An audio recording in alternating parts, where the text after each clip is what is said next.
Critical Theory. Selected Essays. Max Horkheimer. Translated by Matthew J. O'Connell and others. I have always been convinced a man should publish only those ideas which he can defend without reservation, and I have therefore hesitated to reissue these long out-of-print essays from the Zeitschrift für Sozialforschung. These early philosophical efforts would require a more exact formulation today. More than that, they are dominated by economic and political ideas which no longer have any direct application. To relate them properly to the present situation requires careful reflection. If I have nonetheless agreed to a reissue, it has been with the hope that the scholarly men who urged it upon me and who are aware of the problems created by the long interval since the original publication will help prevent any ill results. Men of goodwill want to draw conclusions for political action from the critical theory. Yet there is no fixed method for doing this. The only universal prescription is that one must have insight into one's own responsibility. Thoughtless and dogmatic application of the critical theory to practice in changed historical circumstances can only accelerate the very process which the theory aimed at denouncing. All those seriously involved in the critical theory, including Adorno, who developed it with me, are in agreement on this point. In the first half of the century proletarian revolts could plausibly be expected in the European countries, passing as they were through crisis and inflation. The idea that in the early 30s the United Workers, along with the intelligentsia, could bar the way to National Socialism was not mere wishful thinking. At the beginning of the national barbarism and especially at the time of its terrible sway, the desire for freedom was identical with rebellion against those interior and exterior forces, which had in part occasioned the rise of the tutor murderers, in part called for it or at least allowed it. Fascism became respectable. The industrially advanced, so-called developed states, to say nothing of Stalinist Russia, went to war with Germany not because of Hitler's reign of terror, which they regarded as an internal affair, but from motives of power politics. Policy both in Germany and abroad was at one in agreement on the Eastern strategy, and therefore hatred of fascism was identical with hatred of the ruling cliques.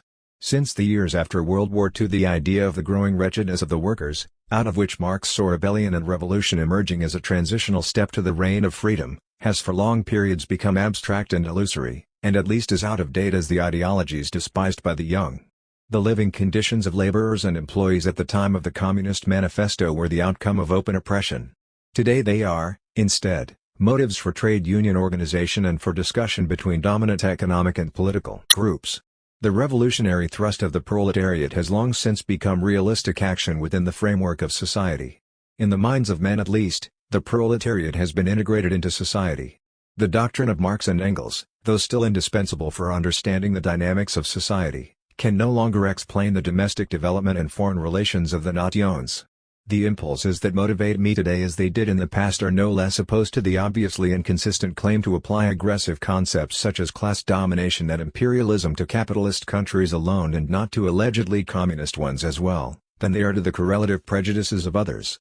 Socialism, the idea of democracy realized in its true meaning, has long since been perverted into an instrument of manipulation in the Dimat countries, just as the Christian message was perverted during the bloodbath centuries of Christendom. Even the condemnation of the United States' fateful invasion of Asia contradicts the critical theory and is for Europeans a case of going along with the crowd, unless those who condemn it also condemn the terrible raids men make upon one another with the connivance of the hostile great powers. In this world, things are complicated and are decided by many factors. We should look at problems from different aspects, not from just one alone. Only those who are subjective, one-sided and superficial in their approach to problems will smugly issue orders or directives the moment they arrive on the scene, without considering the circumstances, without viewing things in their entirety, their history and their present state as a whole, and without getting to the essence of things, their nature and the internal relations between one thing and another. Such people are bound to trip and fall. The man who thus insists on the need for political thinking is not a democratic parliamentarian, but Mao Zedong in his active period. He appeals in turn to Lenin's maxim, in order really to know an object, we must embrace, study, all its sides, all its connections and mediations. One narrow-minded agreement with nationalisms just because they use Marxist slogans is not preferable to applauding the might of their opponents. The fearful events which accompany the trend to a rationalized, automated, totally managed world, including revolts within the military or infiltrations into disputed territory and the defense against these, are part of the power block struggle in an age when all sides have reached the same technological level. The age tends to eliminate every vestige of even a relative autonomy for the individual. Under liberalism, the citizen could within limits develop his own potentialities, his destiny was within limits determined by his own activity. That all should have this possibility was what was meant by the demand for freedom and justice. As society changes, however, an increase in one of these two is usually matched by a decrease in the other. The centralized regulation of life, the kind of administration which plans every detail, the so-called strict rationalization prove historically to be a compromise. During the National Socialist period it was already clear that totalitarian government was not an accident but a symptom of the way society was going. The perfecting of technology, the spread of commerce and communication, the growth of population all drive society towards stricter organization. Opposition, however despairing, is itself co-opted into the very development it had hoped to counteract. Nonetheless, to give voice to what one knows and thereby perhaps to avert new terror remain the right of a man who is still really alive. Not a few of the impulses which motivate me are related to those of present-day youth: desire for a better life and the right kind of society, unwillingness to adapt to the present order of things. I also share their doubts about the educational value of our schools, colleges, and universities. The difference between us has to do with the violence practiced by the young, which plays into the hands of their otherwise impotent opponents. An open declaration that even a dubious democracy, for all its defects, is always better than the dictatorship which would inevitably result from a revolution today, seems to me necessary for the sake of truth. Despite her adherence to the Russian Revolution, Rosa Luxemburg, whom so many students venerate, said 50 years ago that the remedy which Trotsky and Lenin have found, the elimination of democracy as such, is worse than the disease it is supposed to cure. To protect, preserve, and, where possible, extend the limited and ephemeral freedom of the individual in the face of the growing threat to it is far more urgent a task than to issue abstract denunciations of it or to endanger it by actions that have no hope of success. In totalitarian countries youth is struggling precisely for that autonomy which is under permanent threat in non-totalitarian countries. Whatever the reasons offered in justification, for the left to help the advance of a totalitarian bureaucracy is a pseudo-revolutionary act, and for the right to support the tendency to terrorism as a pseudo-conservative act. As recent history proves, both tendencies are really more closely related to each other than to the ideas to which they appeal for support. On the other hand, a true conservatism which takes man's spiritual heritage seriously is more closely related to the revolutionary mentality, which does not simply reject that heritage but absorbs it into a new synthesis, than it is to the radicalism of the right which seeks to eliminate them both. This book is offered as a documentation. In my view, the rejection of idealist philosophy and the acceptance, with historical materialism, of the termination of man's prehistory as the goal to be striven for was the theoretical alternative to resign attain in the face of the terror-marked trend to a totally managed world. Metaphysical pessimism, always an implicit element in every genuinely materialist philosophy, had always been congenial to me. My first acquaintance with philosophy came through Schopenhauer. My relation to Hegel and Marx and my desire to understand and change social reality have not obliterated my experience of his philosophy, despite the political opposition between these men. The better, the right kind of society is a goal which has a sense of guilt entwined about it. Since the end of the war, however, the goal has become obscured. Society is in a new phase. The upper stratum is typically represented no longer by competing entrepreneurs but by managements, combines, committees. The material situation of the dependent classes gives rise to political and psychological tendencies which are different from those of the earlier proletariat. Individuals, like classes, are now being integrated into society. In such circumstances, to judge the so-called free world by its own concept of itself, to take a critical attitude towards it and yet to stand by its ideas, and to defend it against fascism, Stalinist, Hitlerian, or any other, is the right and duty of every thinking man. Despite its dangerous potential, despite all the injustice that marks its course both at home and abroad, the free world is at the moment still an island in space and time, and its destruction in the ocean of rule by violence would also mean the destruction of the culture of which the critical theory is a part.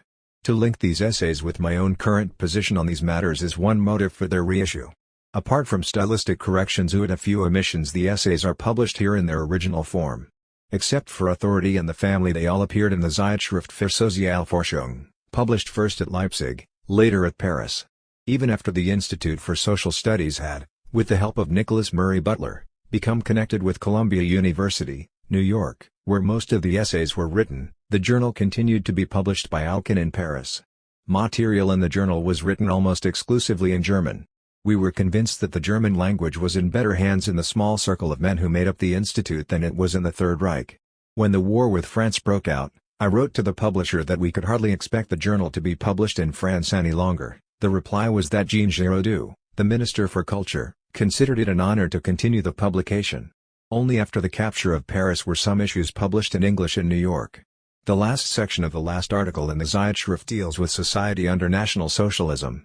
It reads, "The system of technological rationality as the foundation of law and legal practice has superseded any system for preservation of individual rights and thus has definitely made law and legal practice an instrument of ruthless domination and oppression in the interest of those who control the main economic and political levers of social power. Never has the process of alienation between law and morality gone so far as in a society which allegedly has perfected the integration of those very conceptions. Otto Horkheimer, the author of these lines, is dead and the Zeitschrift is no longer published.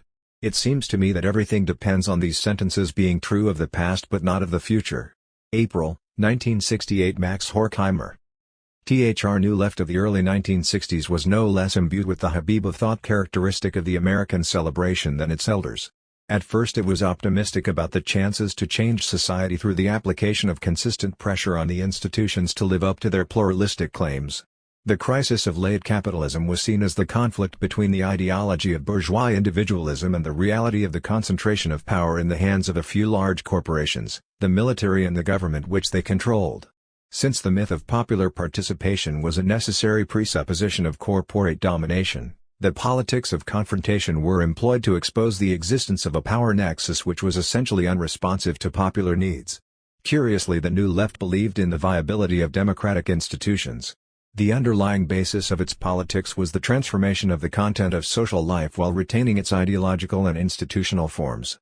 If many radicals had been disabused of the possibility of piecemeal reform, they were firmly wedded to a symbolic politics whose foundation was moralistic rather than Marxist. The generation which venerated Marcuse was attracted more to his indictment than his analysis. Marcuse asserted the virtual impermeability of the system of domination, save for those assigned to its periphery. Young radicals, out of their own rank against the banality of affluence, had shifted to the margins of society in search of their authenticity in a culture which had reduced their lives to orgies of consumption alternating with somnambulistic acting out of the rituals of middle-class life. In Marcuse, the New Left found a critic of society who spoke to their particular oppression, to their own sense of estrangement. He offered a program, resistance and refusal, but one that was never fully adopted by the Young Left, since it could not face the practical consequences of his doctrine of social and cultural totalization within the framework of technological hegemony. Even amid the tumult of the student movements sparked by the free speech movement, SDS and the massive anti-war strikes toward the twilight years of the decade, the student left never generated an intellectual culture. It is precisely for reasons having to do with the failure of the New Left, particularly its attempt to encapsulate radical politics within the categories of pragmatic and other forms of positivist thought, that the publication of Max Horkheimer's seminal work is welcome at this time. Horkheimer is probably the least known to American readers of the three most important representatives of the older Frankfurt School. Marcuse only gained prominence owing to the renewed interest in Marxist ideas during the relatively brief revival of American radicalism. Adorno had established a reputation in the late 1940s with the authoritarian personality. This massive study, an attempt to work within the traditions of American academic sociology, dealt with some of the key preoccupations of theorists concerned with the microsocial influences on the rise of fascism in the 1930s, but Horkheimer's work has not received the attention it richly deserves. Except for two essays reprinted here from the publication of the Institute for Social Research during its wartime American residence, Horkheimer's massive output until now has largely been represented in English by a slim but important book, The Eclipse of Reason, published in 1947 and now out of print. Max Horkheimer became the director of the Institute for Social Research in Frankfurt in 1930. Its early members were among the most important of those who worked within the framework of Marxist theory: Erich Fromm, Friedrich. Although Horkheimer worked openly within the Marxist theoretical tradition, he himself has never referred to his approach as Marxist. This reticence is not an attempt to obscure his political position. It derives from the concept of critique employed by Marx himself to distinguish the dialectical method from vulgar, positivistic, philosophy and political economy. Marx's major work, Capital, is subtitled Critique of Pollack, Walter Benjamin, and Franz Neumann. In 1933 the institute removed itself to Paris and then came to the United States on the eve of the Nazi occupation of that country. After World War II, Horkheimer and Adorno accepted an invitation of the West German government to return to Frankfurt to resume their studies.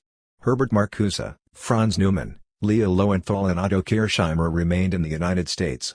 The essays comprising critical theory contain not only an acute methodological refutation of positivism, according to which the world of appearances constitutes the structure of reality and man can only know that which is given in experience, or representations of experience through linguistic communication, they constitute an effective antidote to the scientistic tendencies in orthodox Marxism itself.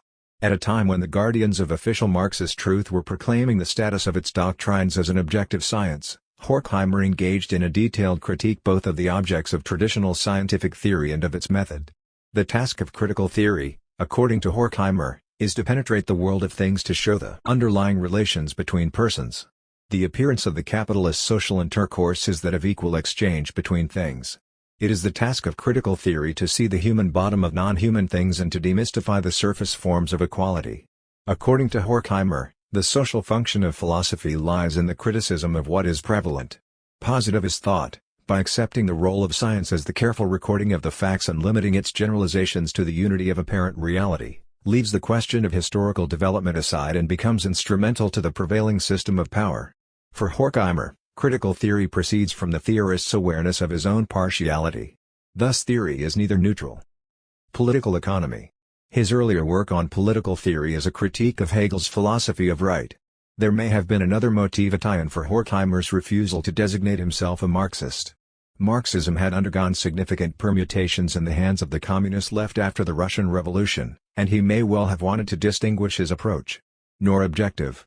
Its partisanship consists in its goals, the reconstruction of society based on non-exploitative relations between persons, and the restoration of man to center place in the evolution of human society as a self-conscious, self-managing subject of social reality. Yet the awareness that the term critical theory itself presupposes a definite philosophical standpoint does not imply its one-sidedness. On the contrary, the core of dialectical theory is the recognition that the world of perception is a product of human activity. The object of cognition is humanized nature and, to that extent, is transformed from a thing in itself to a thing for us. Following Marx, Horkheimer denies the radical separation of subject and the object of cognition, but he neither subsumes the object and the contemplative subject in the manner of subjective idealism and its modern positivist variants, nor capitulates to the metaphysical idealism of Hegel and Fichte. The acting subject, aware of its own partisanship, is the only way to transcend the enslavement of social theory and practice to the mere recording and prediction of facts, that is, mere calculation. Horkheimer asks us to learn to look behind the facts, to distinguish the superficial from the essential without minimizing the importance of either. In short, Horkheimer calls for dialectical thinking as the precondition for the achievement of a rational community. The subordination of reason to industry beginning in the 18th century, its transformation from metaphysics to instrumental rationality, was both a condition for social progress insofar as knowledge became a productive force, and the means by which critical reason was suppressed. As Martin J. put it, in rejecting the ontological claims Hegel had made for his philosophy of absolute spirit, the positivists had robbed the intellect of any right to judge what was actual as true or false. Thus the submergence of critical reason was a consequence of the achievements of the Enlightenment itself. In purging the metaphysical concepts of essence, soul, transcendent being, God, Martin J., the Frankfurt School and the genesis of cultural theory, in the unknown dimension, European Marxism since Lenin, eds. Dick Howard and Carl E. Clare, New York, Basic Books. Etc. From Reason, the Enlightenment paved the way for an empirical science and technology which culminated in tremendous advances in material culture. The bourgeoisie tolerated critical reason during its revolutionary rise to power against the restrictions imposed by feudal social relations. Once victorious, however, reason could only be tolerated in its quantitative forms, mathematics and science, which became instruments of bourgeois rule insofar as it required the expansion of capital to maintain its hegemony over society. In capitalist society, science was useful to the extent that it was transformed into industrial technique. But empiricism had gone too far. It left thought a slave to the given reality. The bourgeoisie systematically demythologized thought of its feudal inheritance, but it created new myths shrouded in the new absolutism of science. The two sides of bourgeois thought, positivism and metaphysics, are the unified worldview of the bourgeoisie, split according to the prevailing division of labor between science, which serves industry, and religions and secular spiritual ideologies, which serve social domination. On the one hand, positivist thought denies the relevance, if not the existence, of universals. It asserts the rationality of the given surface reality and documents its permutations. On the other hand, metaphysics abolishes the positivist enslavement to the concrete and searches for a teleology to give meaning to human existence. Science offers no transcendent meaning to men, it simply asserts facts. Its immanent viewpoint is the unity of thought with outer reality. Metaphysics is the other side of positivist nominalism. Its universals are abstract. If not God, then the absolute idea informs its search for purpose so resolutely denied by empirical science. This attack against positivism, so intrinsic to Frankfurt thought, remains the most difficult and the most crucial for the development of critical theory in America.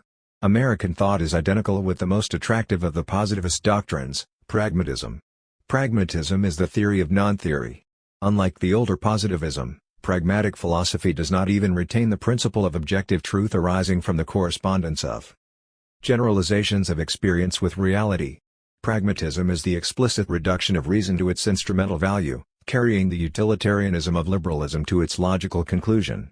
In its most sophisticated form, pragmatism asserts the truth of any proposition in the agreement of qualified scientists about a particular phenomenon. The test of truth is its practical value for the achievement of human ends. Reality itself becomes an object of manipulation through human practice. Since the object of cognition is none other than humanly organized sensations, the question of external reality has no meaning. Thus the problem of the difference between subject and object is thoroughly subjectivized. If positivism eliminated ego by reducing the subject to pure contemplation, pragmatism is closer to the older empiricism by reducing the object to instrumentality. Unlike the older positivism, which claims the radical separation between value and truth, pragmatism asserts their unity. Subject and object are united and critical theory becomes pure poetry or literature. For pragmatism, there are no transcendent criteria for human action. Such transcendence is attacked as metaphysics, since the values which determine human action are essentially identical to the action itself. Pragmatic philosophy has attempted to eliminate the impractical from thought, to frame questions which have practical consequences and nothing else. Thus it leaves no room for critical theory, which relies on the epistemological premise of objective truth, even if historically grounded. The thrust of Horkheimer's attack against positivist and metaphysical thought is not even-handed.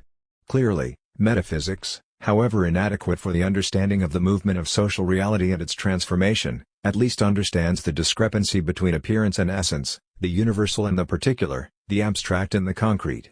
Dialectical thought begins with the recognition that the tension between the concept and being is inevitable and ceaseless. Unlike Marx himself, who called for the end of speculative philosophy on the grounds that dialectical science was capable of comprehending essential reality in accordance with the practico-historical active idea of the modern proletariat, Horkheimer cannot abandon philosophy. Philosophy still has a social function consistent with the revolutionary project. The social structure is sufficiently differentiated and is still imposed on the proletariat from above and by opposition between personal and class interests which is transcended only at very special moments. The proletariat is capable of experiencing the wretchedness of its existence, but the history of the 1930s convinced Horkheimer of the folly of subordinating critical theory to a socialist movement thoroughly ensconced in parliamentary struggles within the capitalist state, or to a proletariat that would show increasing evidence of its incapacity to generate a sustained struggle against the authoritarian structures of contemporary society. This attitude ensured a degree of isolation for Horkheimer and others of the Frankfurt School until the 1960s. Tolerated, but largely ignored, by liberal democracy, which became the target of the Frankfurt critique when it showed the convergence of liberal and totalitarian ideologies in the wake of the monopolization of economic life and the reduction of reason to technological rationality. The institute found itself at odds with the prevalent movements acting in the name of revolutionary socialism as well. Together with Wilhelm Reich, the Frankfurt theorists undertook a merciless analysis of the totality of the rise of fascism to power in Germany, instead of relying on the partial truths of the communist left. For Horkheimer, the explanation for the rise of fascism which relied on the particular capitalist response was necessary but insufficient. Such an explanation ignored the historical character of institutions, that is, the dialectical relationship between the past and present. World Marxism was content to explain the rise of fascism as a result of a coup d'etat by the bourgeoisie. Explicitly it denied the continuity of ideologies and social structure between the Weimar and the fascist eras. Nor did Marxist orthodoxy have a conception of the relevance, to the rise of fascism, of institutions, such as the family, which both mirror the totality of bourgeois social relations and prepare children to take their place within the prevailing social division of labor. Horkheimer shows how the patterns of authority characteristic of the sphere of social production are reproduced in the configuration of family life in the person of the father. Indeed, the contradiction of the family is its socially reproductive function, on the one hand, and its role as protector of children and adults from vicissitudes of the wretchedness of social life, on the other. But, as Horkheimer shows, the role of the family as refuge cannot overcome its predominant role within the authoritarian structure of capitalist society. The eventual defeat of fascism did not alter the fundamental outlines of the Institute's analysis. Since the development of fascism had not been regarded apart from the emergence of capitalist world hegemony or as an isolated political event located within a specific historical context, there was no reason to believe the end of fascism signaled the eclipse of authoritarian social formations or modes of thought. On the contrary, the work of Adorno and Horkheimer during the post-war period, cf. Dialectic of Enlightenment Eclipse of Reason, retains the essential configuration of the analysis and extends it to the new conditions of the post-war era. The totalitarian state may have been smashed, but its social roots remained intact. There was no cause for celebration as the socialist and working-class movements returned to their old stands of reformist politics. Thus explanations for the rise of fascism, and other forms of authoritarian politics which are confined to the political or economic sphere, have failed to comprehend the process of social reproduction that underlies the institutions of daily life and their relations to commodity production. Horkheimer rejects the dualism inherent in such views, showing instead that the relationship between the traditional family and the maintenance of capitalist society is mutually determining.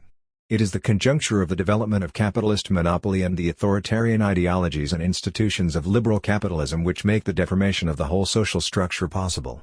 While orthodox Marxists have always denied that fascism was a mass movement that included substantial segments of the working class, Horkheimer provided a theory to explain what actually occurred.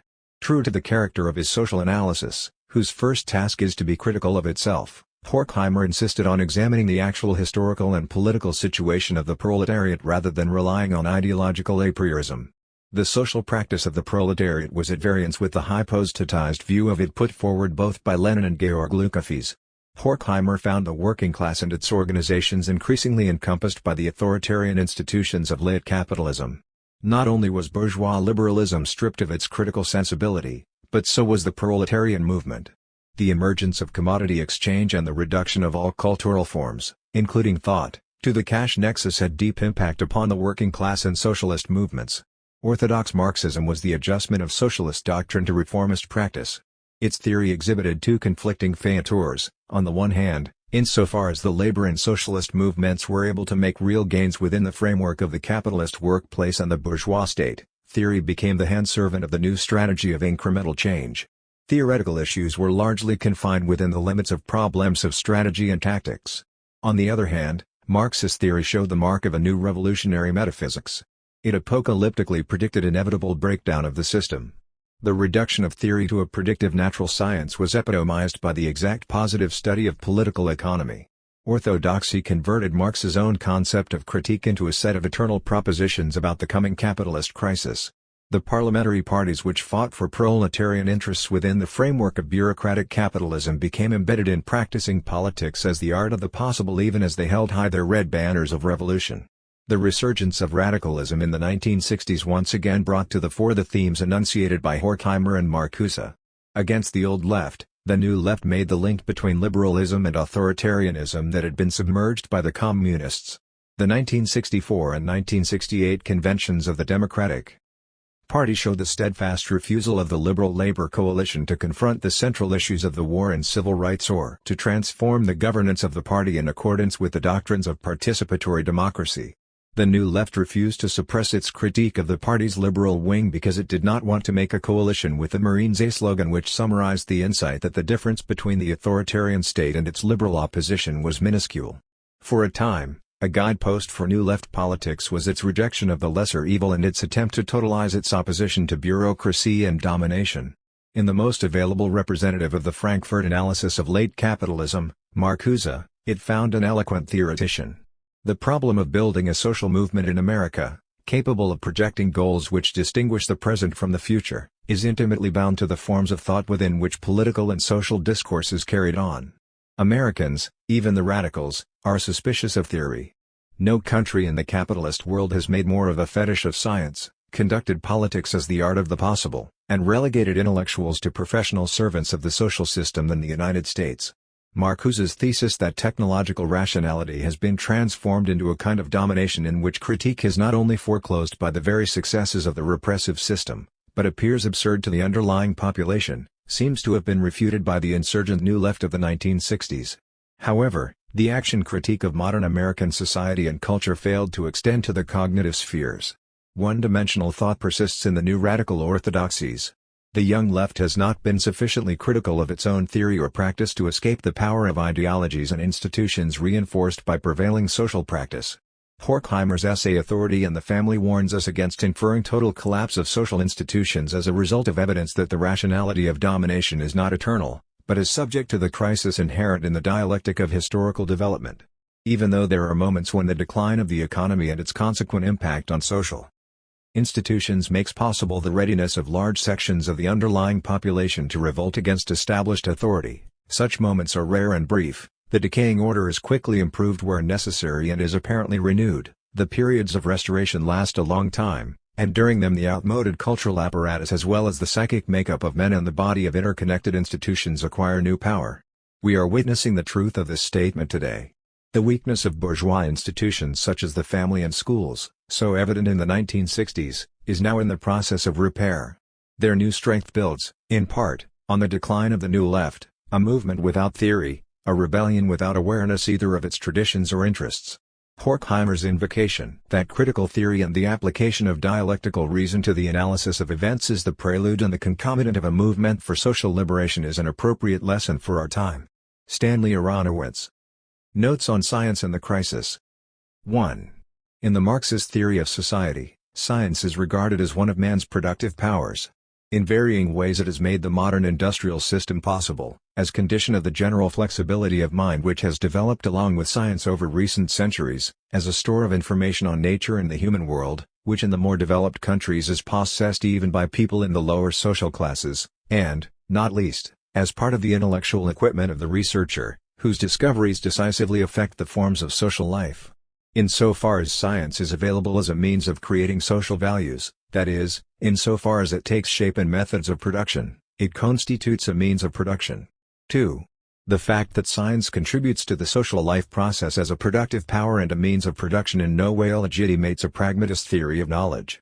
The fruitfulness of knowledge indeed plays a role in its claim to truth, but the fruitfulness in question is to be understood as intrinsic to the science and not as usefulness for ulterior purposes. The test of the truth of a judgment is something different from the test of its importance for human life.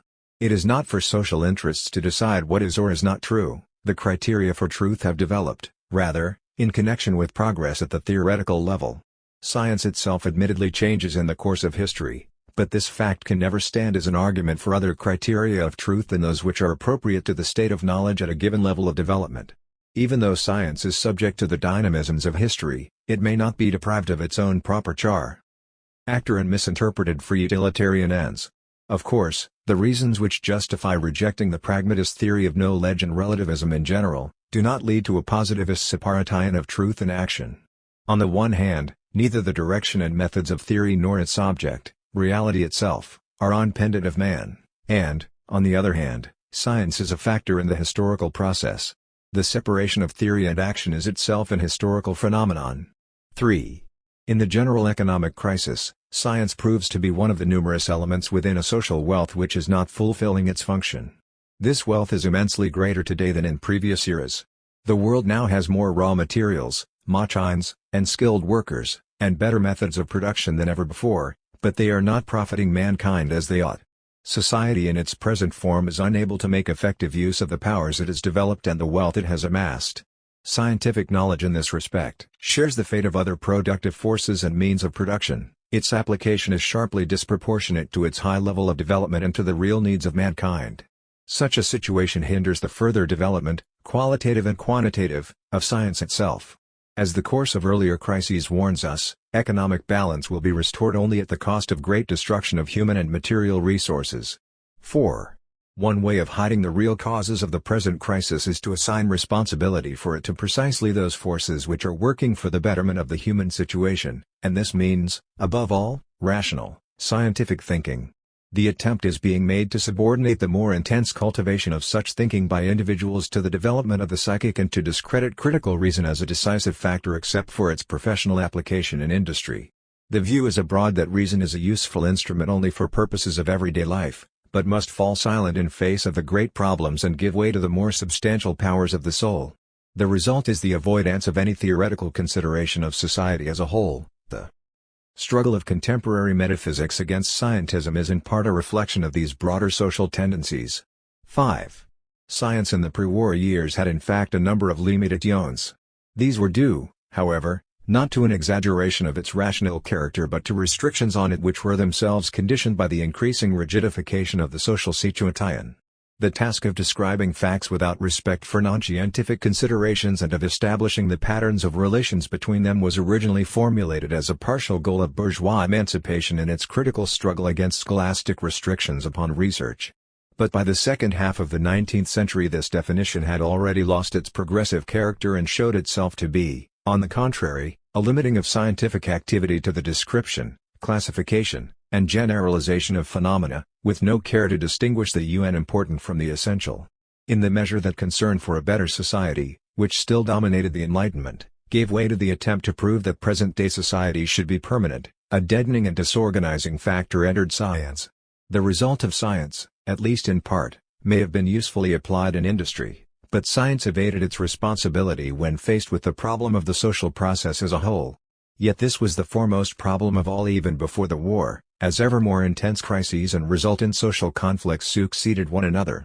Scientific method was oriented to being and not to becoming, and the form of society at the time was regarded as a mechanism which ran in an unvarying fashion. The mechanism might be disturbed for a shorter or longer period, but in any event it did not require a different scientific approach than did the explanation of any complicated piece of machinery. Yet social reality, the development of man acting in history, has a structure. To grasp it requires a theoretical delineation of profoundly transformative processes which revolutionize all cultural relationships. The structure is not to be mastered by simply recording events as they occur, which was the method practiced in old-style natural science. The refusal of science to handle in an appropriate way the problems connected with the social process has led to superficiality in method and content, and this superficiality, in turn, has found expression in the neglect of dynamic relationships between the various areas with which science deals, while also affecting in quite varied ways the practice of the disciplines. Connected with this narrowing of scientific purview is the fact that a set of unexplicated, rigid, and fetishistic concepts can continue to play a role, when the real need is to throw light on them by relating them to the dynamic movement of events. Some examples: the concept of the self-contained consciousness as the supposed generator of science, the person and his world positing reason, the eternal natural law, dominating all events, the unchanging relationship of subject and object, the rigid distinction between mind and nature, soul and body, and other categorical formulations. The root of this deficiency, however, is not in science itself but in the social conditions which hinder its development and are at loggerheads with the rational elements immanent in science. 6. Since around the turn of the century scientists and philosophers have pointed out the insufficiencies and unsuitability of purely mechanistic methods. The criticism has led to discussion of the principles involved in the main foundations on which research rests, so that today we may speak of a crisis within science. This inner crisis is now added to the external dissatisfaction with science as a means of production which has not been able to meet expectations in alleviating the general need.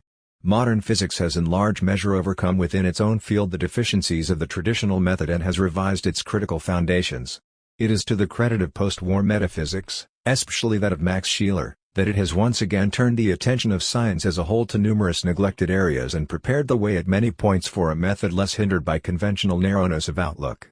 Above all, the description of important psychic phenomena, the delineation of social types, and the founding of a sociology of knowledge have had fruitful results.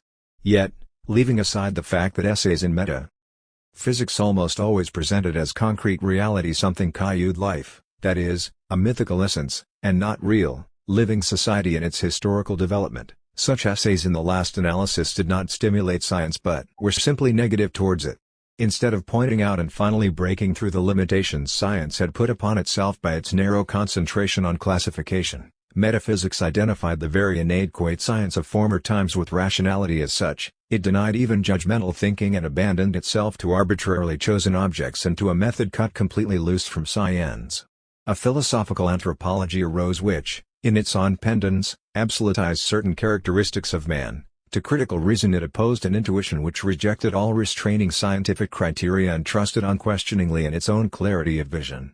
Metaphysics thereby turned its back on the causes of the social crisis and even downgraded the means of investigating it. It introduced a new confusion of its own by hypostatizing isolated, abstractly conceived man and thereby belittling the importance of a theoretical comprehension of social processes. 7. Not only metaphysics but the science it criticizes is ideological, insofar as the latter retains a form which hinders it in discovering the real causes of the crisis. To say it is ideological is not to say that its practitioners are not concerned with pure truth. Every human way of acting which hides the true nature of society, built as it is on contrarieties, is ideological, and the claim that philosophical, moral, and religious acts of faith, scientific theories, legal maxims, and cultural institutions have this function is not an attack on the character of those who originate them but only states the objective role such realities play in society. Views valid in themselves and theoretical and aesthetic works of undeniably high quality can in certain circumstances operate ideologically, while many illusions, on the contrary, are not a form of ideology.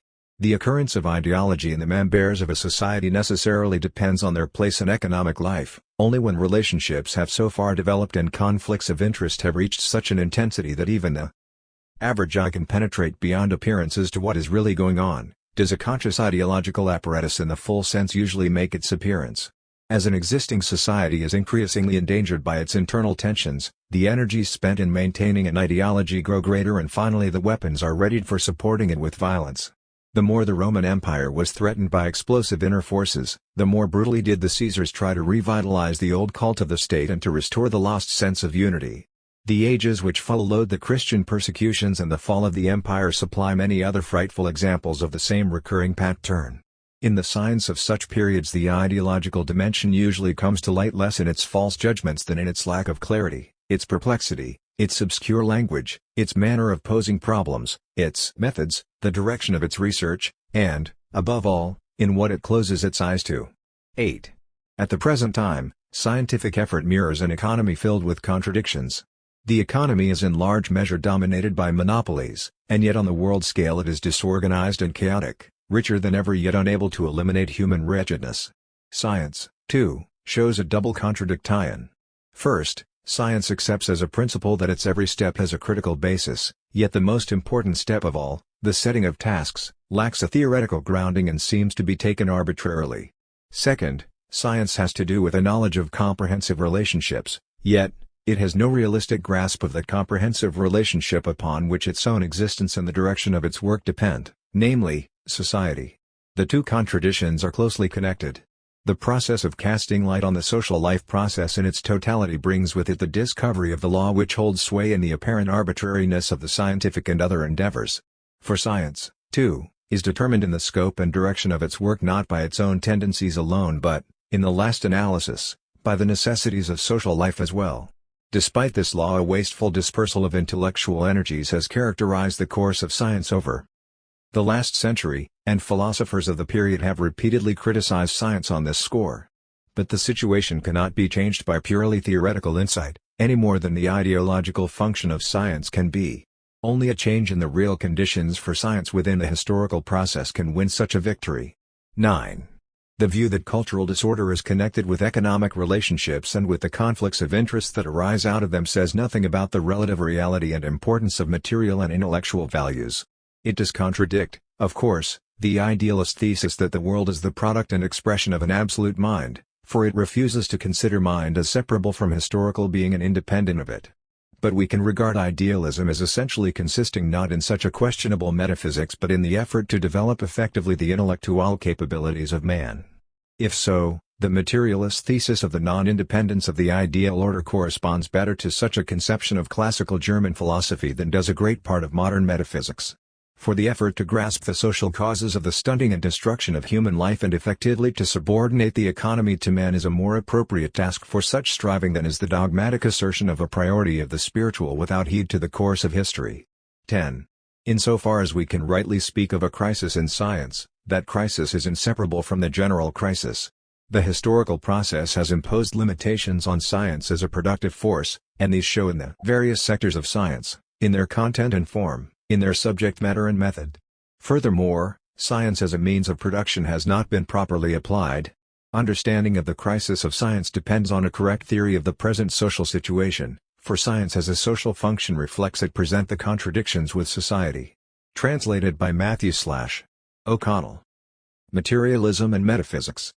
Investigation of European philosophical views since antiquity led Dilthey to the insight that every metaphysician aims at establishing a unified and universally valid system, but that not one of them has ever succeeded in taking a single real step in this direction.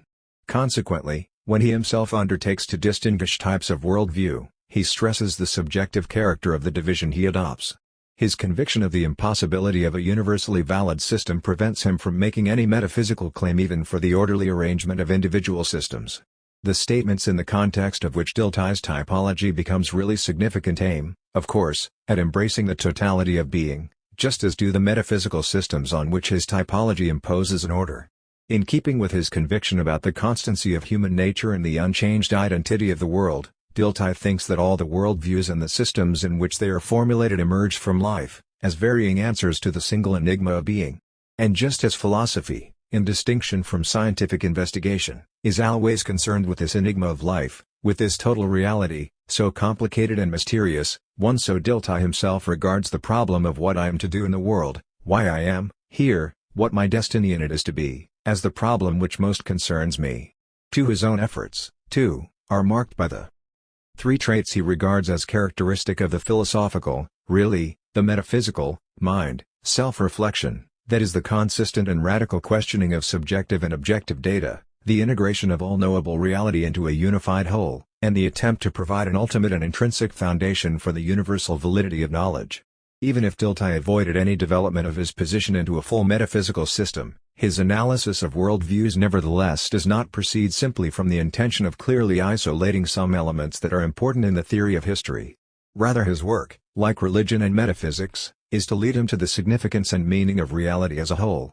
Every system, according to Dilthey, gets entangled in antinomies, and only historical awareness can sunder the last chains which philosophy and the investigation of nature cannot break.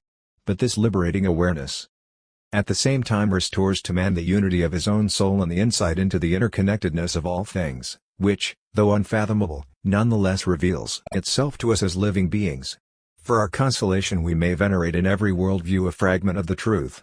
The course of life may indeed confront us only with particular aspects of this unfathomable interconnectedness.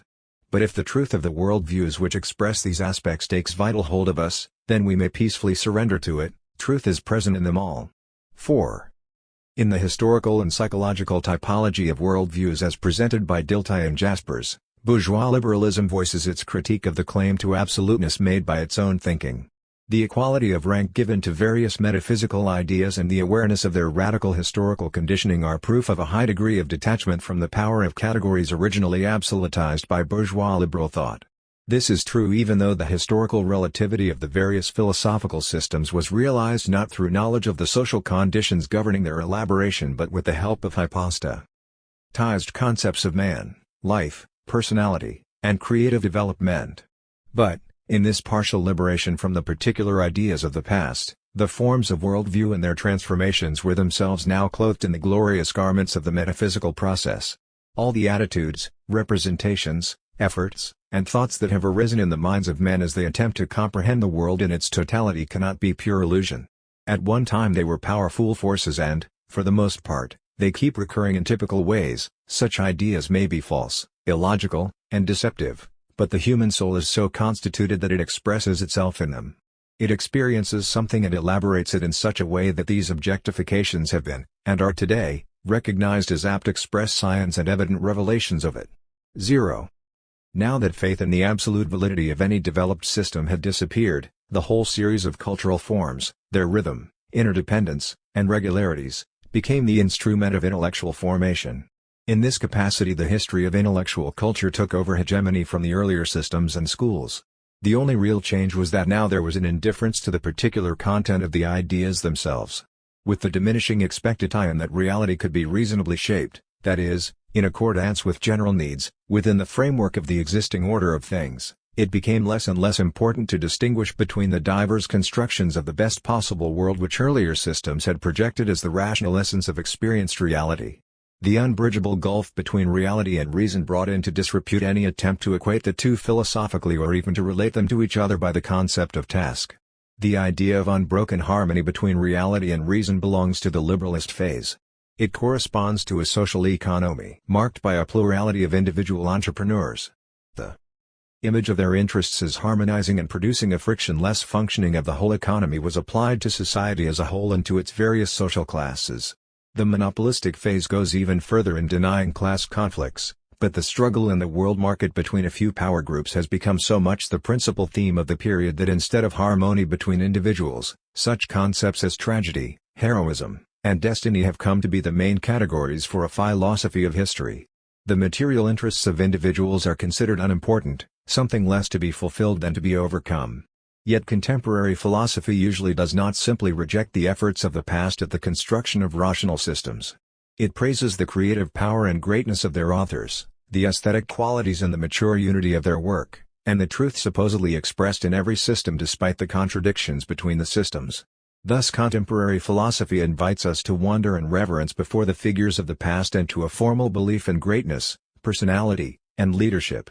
Given such a biologistic and historistic reduction of differences, contemporary philosophy of course rejects the simple claim of past teachers for the validity of their ideas.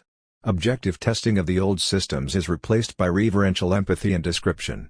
In thus transforming the history of intellectual culture into a new metaphysics, philosophy rescues the unity of the soul but also bars its own access to important objects for historico-cultural meditation.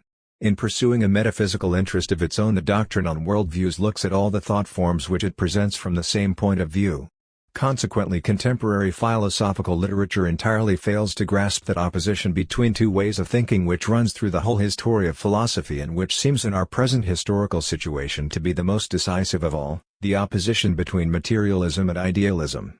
This divergence is regarded as a conflict between two metaphysical orientations and is then usually resolved without difficulty on the basis of a modern philosophical problematic. The primary reason for this misunderstanding is that materialist theory and practice are not approached in the right way. It is true, of course, that most of the philosophical representatives of materialism do not help matters by starting with metaphysical questions and setting up their own theses in opposition to idealist positions. Yet any interpretation of the materialist orientation of thought which sees it primarily as an answer to metaphysical questions will be unable to grasp those characteristics of it which are the most important ones today. For Dilthey himself, materialism is a metaphysics, concretely, a doctrine on the relation between world ground and world, and between soul and body. 6. In this he only follows the prevailing philosophical conception of materialism. For several decades, indeed, philosophers have seen materialism primarily as opposed to spiritualism rather than to idealism. But materialism and spiritualism, as realistic answers to the question of the nature of the world, are both set over against idealism understood as a philosophy of consciousness. 7. The historical roots of this terminology may be sought in the twofold struggle of the 19th-century French bourgeoisie against feudalism and the proletariat. Materialism is thus reduced to the simple claim that only matter and its movements are real. Whether the attacking philosopher be himself an idealist or a realist, he quickly rejects the materialist thesis. Materialism is understood either as trying to explain everything spiritual, and especially consciousness and reason, as pure illusion, in contradiction to the most instinctive thrust of reason itself, or as trying to derive the spiritual from material process with the aid of artificial hypotheses and questionable appeals to future scientific discovery. Given such an understanding of materialism, it is obviously easy to provide a refutation to which there is no answer, according to Friedrich Albert Lang, the historian of materialism. Consciousness cannot be explained out of material movements. 8. In German philosophical literature this argument has been tirelessly repeated ever since the debate on materialism of 1854. It may indeed seem on superficial inspection that certain spiritual processes and capacities can be understood by knowing material brain processes, but the slightest reflection shows that this is an illusion, said Du Bois-Reymond in his famous Ignorabimus speech.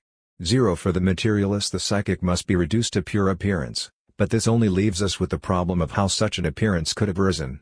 10. There is a great deal to say for the view that accompanying every joy and, generally, every movement of consciousness, there is a closely connected but imperceptible movement of atoms in the cerebrum.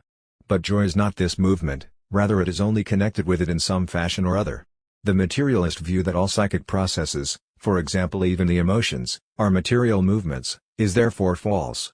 11 In face of our direct experience, which continually teaches us that physical and psychic reality are fundamentally different, the materialistic position remains a paradox. 12 Thus all these, materialist, arguments cannot change the fact that the psychic processes we experience are something totally different from anything material. 18 In fact the theory falls apart at its first step. It cannot only not prove, it cannot even suggest principles for understanding how a process in consciousness could derive from spatio-temporal processes. In the nervous system, how even the simplest content of sensation really arises. Between the one and the other there is a gap which is completely impervious to reason, with no connecting link that we can discern. 14 But precisely the derivation of even the smallest glimmer of spiritual vital action from purely material motion is something which cannot be thought, and such a generation of the spiritual by the material can be asserted but not understood. As a matter of fact, materialism is in most cases not a consistent monism. In one or other guise a second principle is surreptitiously introduced along with matter in order to explain spiritual phenomena more easily. 16 Is against materialism, which he characterizes as a positivism. Jaspers claims, if I am nothing but nature, nothing but the product of knowable causality, it is not only incomprehensible that I know this nature and use my knowledge to intervene in it, it is absurd that I justify myself. 16 Materialism, then, appears to the philosophers as an obvious metaphysical error which is very easily refuted. The continued attempt to present spiritual processes as material would thus be as senseless as the claim that apples are a kind of pear or dogs a kind of cat.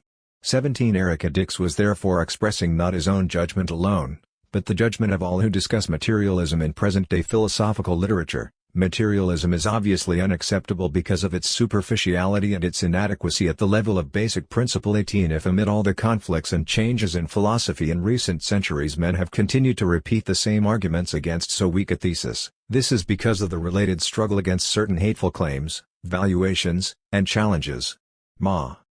Materialism, in fact, does not mean simply a questionable view of reality as such, it stands also for a whole series of ideas and practical attitudes. These last show up in some materialist theories and in a great deal of other philosophical literature as the consequences of the thesis on the nature of the world as a whole. If die basic materialist position is shown to be untenable, then, according to the prevailing view, the materialist, if he can think clearly, must adopt another metaphysics. His new philosophy may be another variety of realism, for example spiritualism, or it may be an out-and-out idealism. However inadequate, therefore, materialism may appear to be in comparison with the other possible conceptions of total reality, its most general and comprehensive thesis is taken even by its opponents to be the basis for certain practical consequences and, in fact, for a consistent way of life, just as an idealist metaphysics is the intelligible basis for idealist ways of acting. For example, inconsistency between the meaning of an action as seen by an observer and the materialist position as accepted by the agent, in other words, the lack of unity between profession and action, is criticized as a logical contradiction. What holds for idealists holds, it is supposed, for the materialist as well, namely, that questions of the significance and meaning of the world are decided on the basis of a world picture, and the ideal, the supreme good, and the first principles for conduct are also derived from it.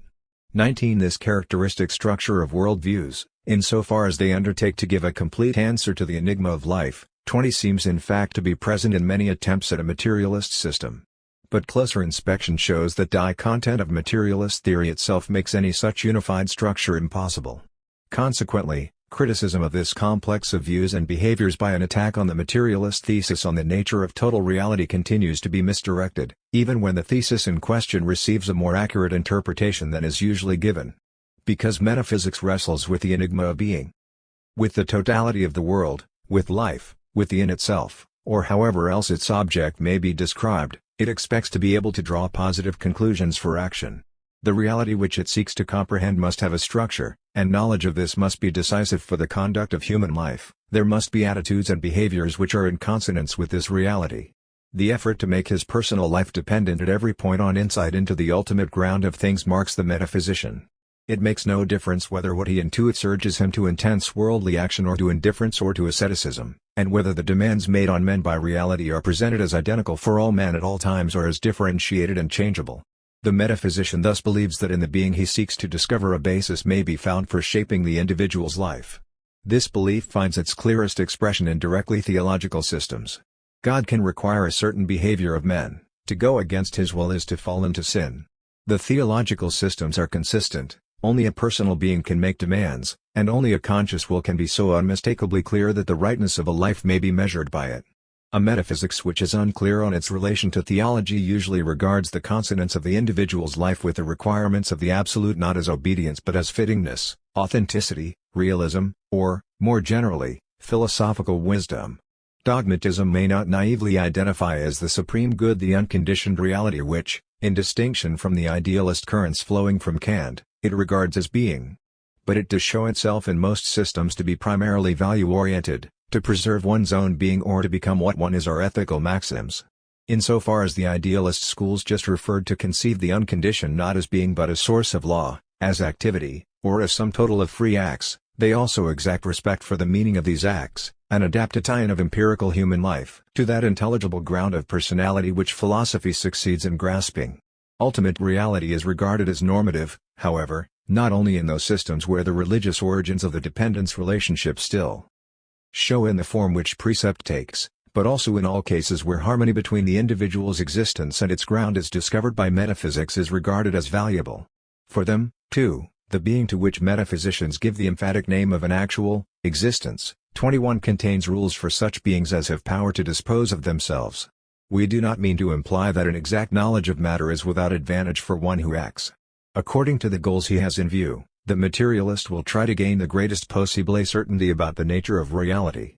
But these goals themselves are not derived from science, even if within the total social process they are conditioned by contemporary scientific knowledge of reality and, more generally, by the present state of productive forces. Knowledge, attained within the framework of a specific kind of social action and specific goals, always interacts with the activity of men. It shares in the shaping of external and internal reality. However, it yields no models, maxims, or advice for an authentic life, but only the means to it. It is not inspiration but theory.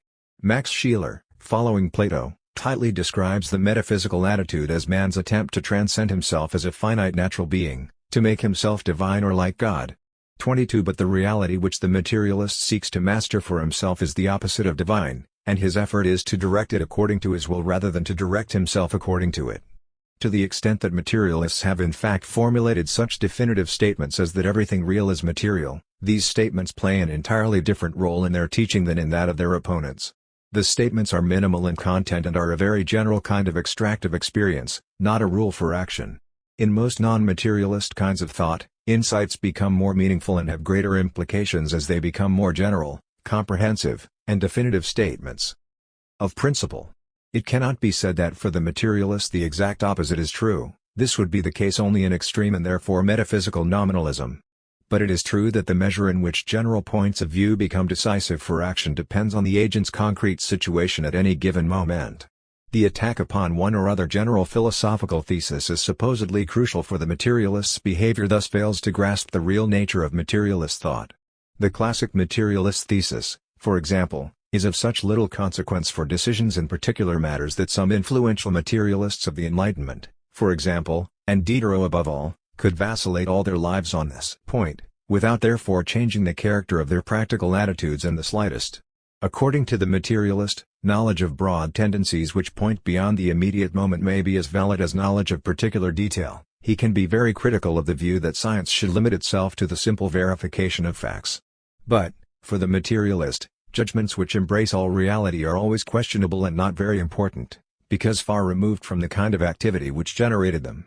In metaphysical systems, on the contrary, the stress tends to be just the opposite. Knowledge of particulars is usually taken simply as an example of knowledge of universals. The materialist regards an error as the more pardonable the further removed it is from the particular circumstances which are of practical importance for him in a given situation. His opponents, on the contrary, are usually the more concerned, the more the error touches on principle.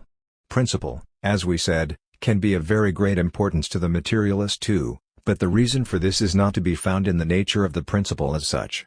The importance arises not from theory alone but from the tasks which at any given period are to be mastered with the help of the theory. Thus, for example, criticism of a dogma of religious faith may, at a particular time and place, play a decisive role within the complex of materialist views, while under other circumstances such criticism may be unimportant. Today the knowledge of movements and tendencies affecting society as a whole is immensely important for materialist theory, but in the 18th century the problem of the social totality was overshadowed by questions of knowledge theory, of natural science, and of politics. Metaphysics usually has its gaze fixed on the structural unity of this one, great, unknown reality to whose questions we have no answer. 28 But for the materialists such a unity is habitually neither starting point nor goal. Any treatment of materialism is misguided, then, which is interested primarily in metaphysical questions. Yet the attitude of the materialist to metaphysics may not be reduced to one of general indifference. What we have already said implies that materialist views are incompatible with the idea of an absolute demand made upon man. Such a demand can be viewed as reasonable only where there is belief in an absolute consciousness. In modern metaphysics this absolute demand has been justified by appeals to a particular structure of being, Spinoza, or to the roots out of which thinking emerges, German idealism, or to the nature of man, religious socialism, or to a number of other principles. Depending on the social situation within which it is preached, the demand has a very different content, progressive or retrogressive as the case may be. But it always has the function of clothing human, historical, particular pure poses with the appearance of eternity and relating them to a reality which is not subject to historical change and is therefore unconditioned. Today the effort is made to demonstrate that the absolute demand is not necessarily connected with acceptance of an absolute consciousness by showing descriptively how the aspect of obligation is present in the phenomena themselves if we penetrate deeply enough into them. Nonetheless all the schools of thought in which an absolute demand made of every individual plays a dominant role have to that extent and for that reason an idealist cast. For the same reason, the struggle today between materialism and metaphysics is above all a conflict between materialism and idealism. Up to the present point in history the religious and metaphysical grounds of any precepts have been conditioned by the struggle between social groups. Ruling and ruled classes alike have not been satisfied to present their claims simply as express signs of their particular needs and desires. They have also proclaimed them as universally binding requirements grounded in transcendent sources, as principles in accord with the eternal nature of the world and man. The situation of the ruled has indeed, at least in modern times, led them not immediately to absolutize their own claims but rather to maintain that reality as given contradicts the principles for which the rulers stand. However, in urging the universal application of the moral principles on which the existing order of things was founded, the ruled have changed the meaning of these principles, without making any new metaphysical justification necessary. The cry during the peasant wars that Christianity should be applied gave Christianity a new meaning as compared with the current understanding of it. Similarly, the demand that the bourgeois ideal of justice should be universally fulfilled led to the criticism and overthrow of that society of free exchange in which the concept of justice had originally gotten its specific content. To show the contradiction between the principle on which bourgeois society was founded and the actual reality of that society involves bringing out how justice was one-sidedly defined in terms of freedom and freedom in terms of negation, and substituting a positive conception of justice by offering a ground plan for a reasonable society.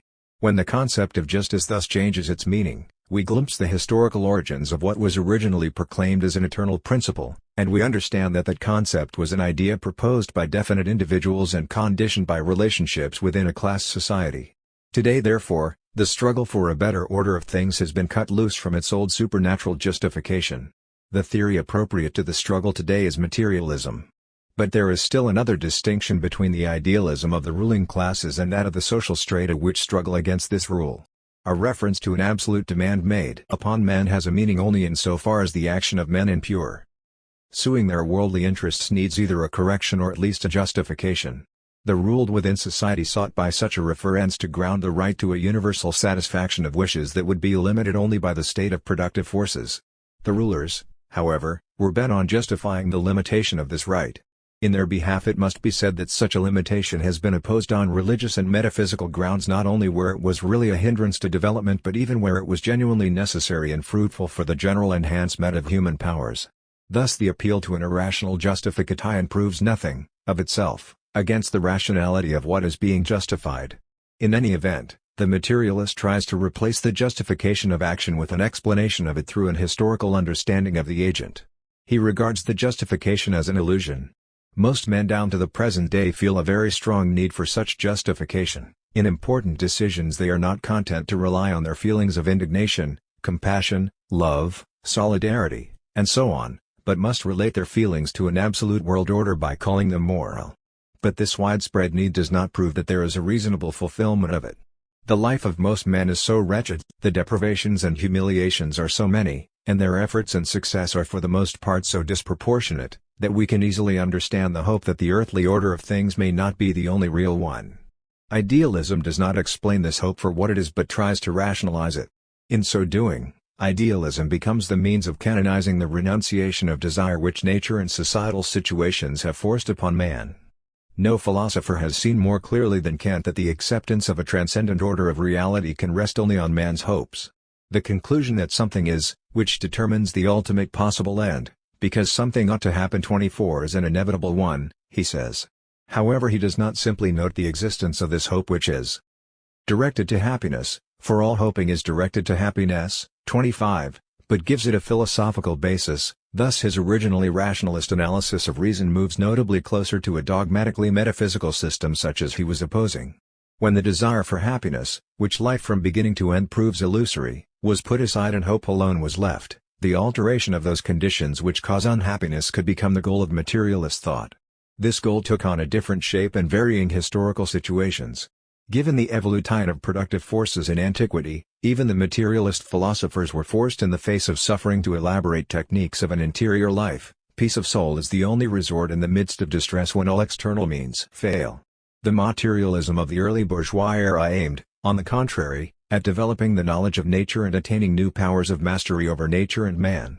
The wretchedness of our own time is connected with the structure of society. Social theory therefore forms the main content of contemporary materialism. The practical requirements of concrete problems affect, in turn, both the content and the form of materialist theory. Idealism understands its various systems to be attempts at answering the same eternal question, the same eternal riddle, and it likes to speak of philosophers conversing with each other across the millennia, because they all deal with the same theme. But the materialist's views are essentially determined by the tasks to be mastered at the moment.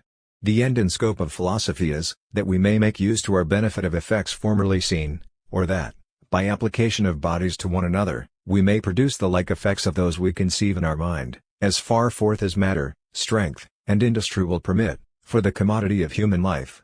For the inward glory and triumph of mind that a man may have for the mastering of some difficult or doubtful matter, or for the discovery of some hidden truth, is not worth so much pains as the study of philosophy requires, nor need any man care much to teach another what he knows himself, if he think that will be the only benefit of his. The direction of physicalist materialism in the 17th century still allowed the definitive equating of reality and body. Today the analysis of the social process leads us to see an opposition between man and nature and reveals the determinative role which that conflict plays in cultural phenomena. The old equation is not thereby declared invalid, we simply recognize that it depended in its origin and form on the tasks faced by early bourgeois society. Today, however, the fundamental historical role of economic relations is characteristic of the materialist position. In this new context it has become impossible to give any supreme principle as such the final word. If men change not only nature but themselves and all their relationships, then philosophical ontology and anthropology are replaced by a summing up of the most general results, abstract yawns which arise from the observation of the historical development of men. 27 The possibility of using these results in order to grasp developmental tendencies which point beyond the immediate present does not justify transposing that summing up into the future. Every metaphysics strives for insight into an essential nature, with the idea that the nucleus of the future is already contained in it. What metaphysics discovers must underlie not only the past but the future as well. But contemporary materialism does not build up supertemporal concepts and abstract from the differences introduced by time. Even the possibility of establishing certain general human traits by considering man in his past history does not lead to a hypostatization of these traits as suprahistorical factors. Society, on which man's existence partially depends, is a totality which cannot be compared to anything else and is continuously restructuring itself. Thus, while the similarity of human traits through the various periods of history allows us to form concepts which are important for understanding contemporary social movements, it by no means allows us to interpret these traits as the ground of history in its totality. Understanding of the present becomes more idealist, the more it avoids the economic causes of material need and looks to a psychologically naive elaboration of so-called basic elements of human existence. If materialist theory is an aspect of efforts to improve the human situation, it inevitably opposes every attempt to reduce social problems to second place. The materialist's criticism has been provoked by the recent spiritual trend which hypostatizes the monadic individual and thereby devalues the importance of providing proper economic foundations for society. But it also opposes every attempt to play down the importance of insight into the earthly order of things by turning man's attention to a supposedly more essential order.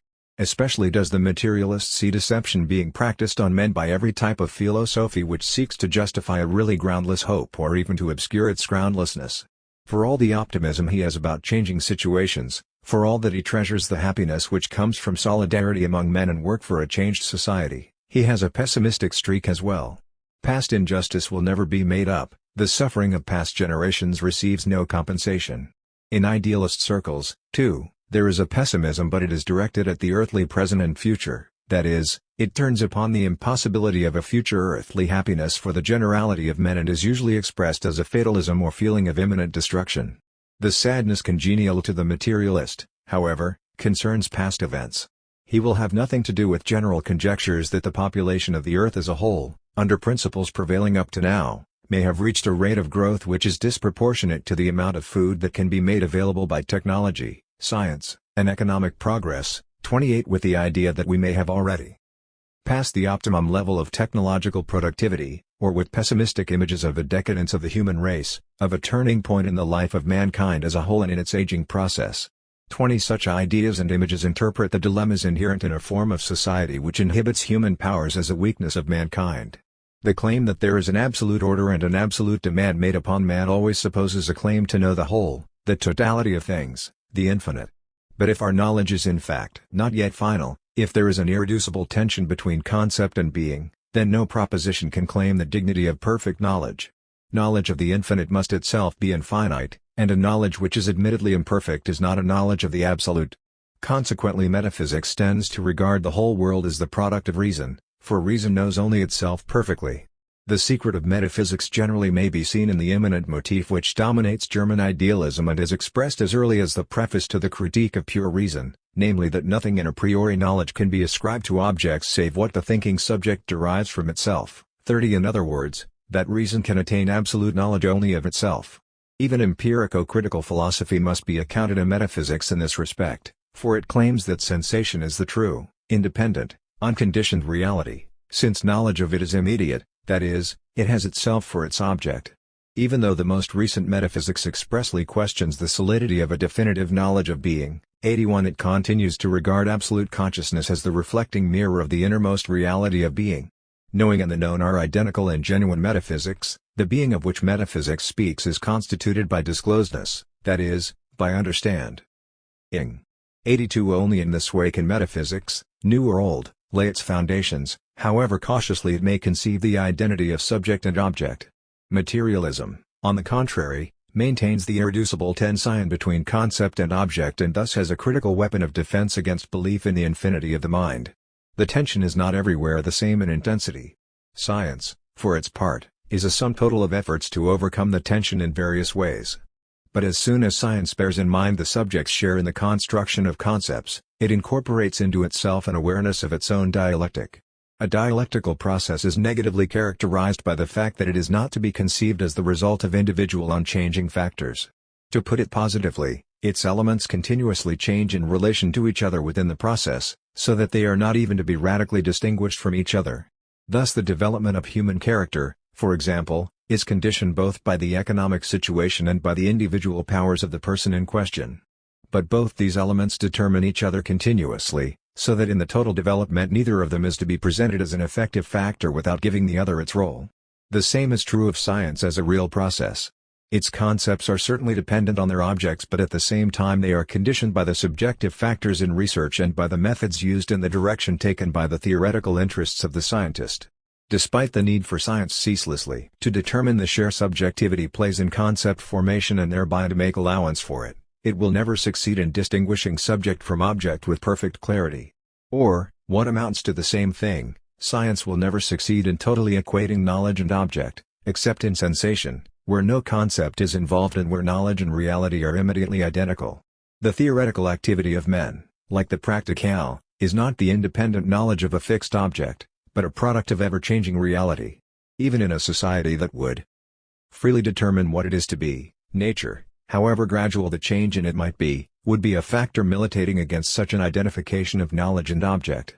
Physics is an abstract product of human action and may be related to future experience only as a highly conditional hypothesis, not as the full reflection of a supposed essence of natural history. The Kantian concept of the infinite task manifests some such awareness. It is to be distinguished from the dialectical concept ion, however, by the fact, among others, that the fulfillment of the task takes the form of a purely intellectual and rectilinear advance which never reaches the goal but does truly presuppose the goal, that is, the totality insofar as we may postulate its existence and strive towards it. 38 But, contrary to what this doctrine maintains, the subject-object relation is not accurately described by the picture of two fixed realities which are conceptually fully transparent and move towards each other. Rather, in what we call objective, subjective factors are at work, and in what we call subjective, objective factors are at work. Consequently, for the historical understanding of a given theory we must grasp the interplay of both aspects, the human and the extra-human, the individual and the classifiable, the methodological and the substantive, and not separate any of these, as realities, from the others. There is no general formula for handling the interaction of the forces which must be taken into account in particular theories, the formula must be searched out in each case. The investigation of nature, as developed throughout the history of bourgeois society, has acquired its theoretical unification and techniques and may quite rightly be described as a continuous approximation of scientific knowledge to reality. On the other hand, the awareness that such scientific description, along with the categories used in it, depends on the work and concerns of contemporary man, while not limiting the truth of such a claim, does prevent us from using the concepts approximatine and reality as a schema embracing all of history to determine the share subjectivity plays in concept formation and thereby to make allowance for it. It will never succeed in distinguishing subject from object with perfect clarity. Or, what amounts to the same thing, science will never succeed in totally equating knowledge and object, except in sensation, where no concept is involved and where knowledge and reality are immediately identical. The theoretical activity of men, like the practicale, is not the independent knowledge of a fixed object, but a product of ever-changing reality. Even in a society that would freely determine what it is to be, nature, however gradual the change in it might be, would be a factor militating against such an identification of knowledge and object.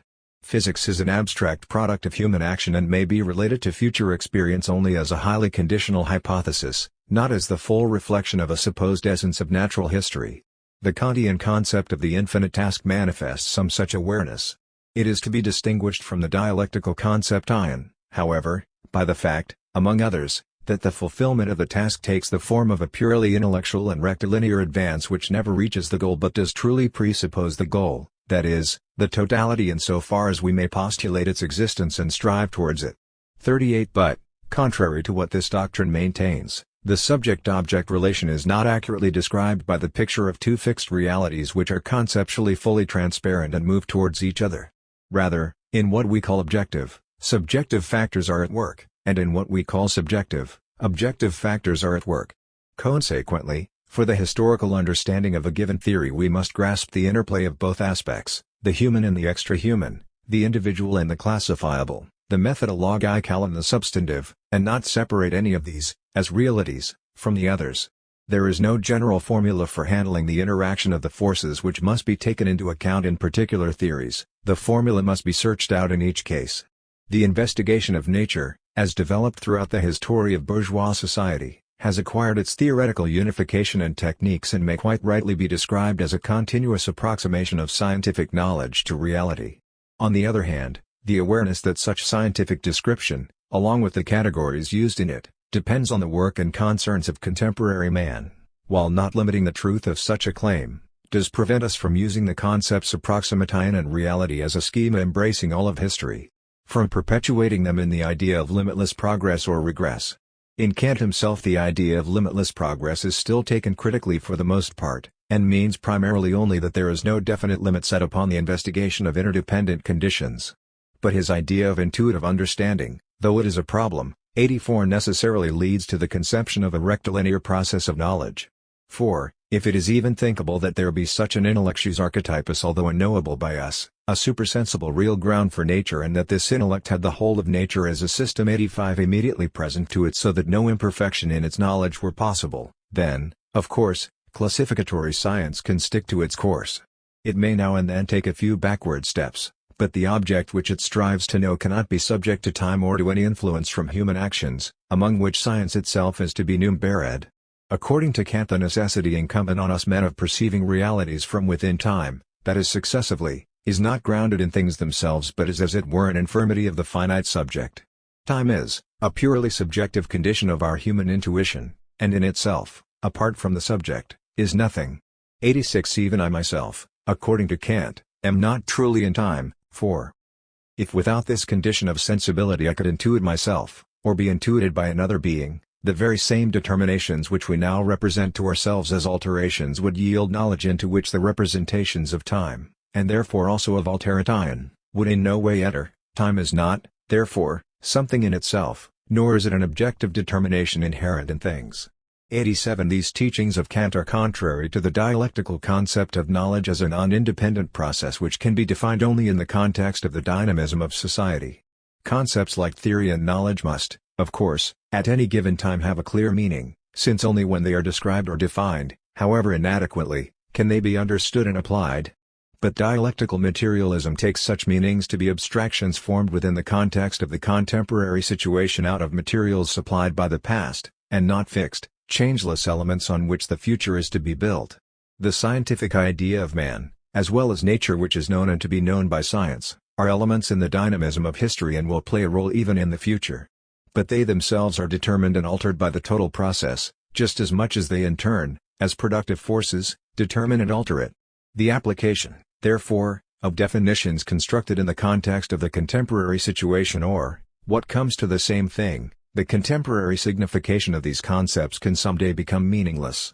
Consequently, the image of an endless process involving the simple realities knowledge and object proves to be an hypostatizing of abstract significations. Such absolutizing is the other side of the exaggerated relativization of science by many Kantian and other idealist trends. The transference of temporality to the knowing subject or to the ground of existence deprives science of the possibility of knowing the subject as himself part of history, or it disparages history as being merely empirical and as not attaining reality at all. In fact, in order that the science of history, limited as it was to phenomena, might have the dignity of truth ascribed to it at all, Kant had to relate it to the totality or in itself nine of things by way of the idea of the endless task.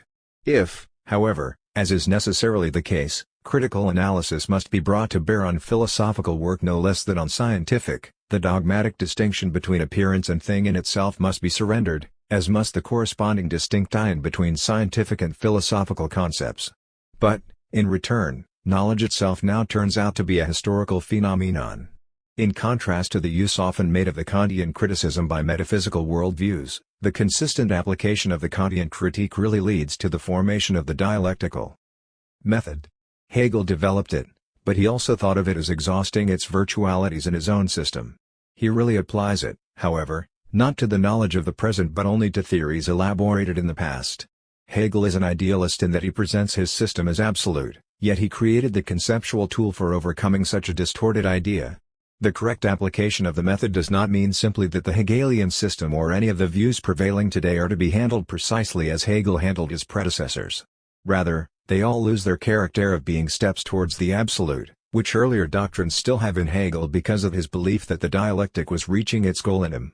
When Feuerbach, Marx, and Engels freed the dialectic from its idealist form, materialism achieved an awareness of the ever-changing but irreducible tension between its own teaching and reality, and acquired in the process its own conception of knowledge. Materialism obviously does not reject thinking. Such a step was far from the minds of the 17th and 18th century materialists as well. But materialism, unlike idealism, always understands thinking to be the thinking of particular men within a particular period of time. It challenges every claim to the autonomy of thought. If materialism develops the abstract idea of dialectic just described, if it reflects at all on its position on these general questions, this is due less to its own immanent dynamism than the needs of the critique which metaphysics and its social function provoke. Materialism is not interested in a worldview or in the souls of men. It is concerned with changing the concrete conditions under which men suffer and in which, of course, their souls must become stunted. This concern may be comprehended historically and psychologically, it cannot be grounded in general principles. There are indeed comprehensive formulations which are extremely important in materialism. The abstract statements occasioned by its critique of idealism have, however, a purely indirect significance. Metaphysics takes the most general characteristics, the elements as it were, which are common to all men in all times and places, and calls them concrete. It vies with itself in producing ever new doctrines and schemata for discovering and pointing to this ultimate, original, concrete reality. Materialism is relatively poor in such schemata, because it expects little profit from them for its own purposes. Because of the independent significance it gives the spiritual, idealism busies itself with continually questioning anew its own presuppositions. But materialism tests its own presuppositions only when the theory that depends upon it runs into real difficulties. In such matters it is much less radical than idealist philosophy. This pragmatic outlook finds expression even in the materialist stand against idealism. It does not attack the idealist system as a whole but only the claim that there is a meaning immanent in events. This meaning would be present not only in explicit interpretations of reality but whenever we speak of an original and normative structure of the world or man. It makes no difference whether this structure be regarded as object or as web of realities which precede the constitution of anything as object.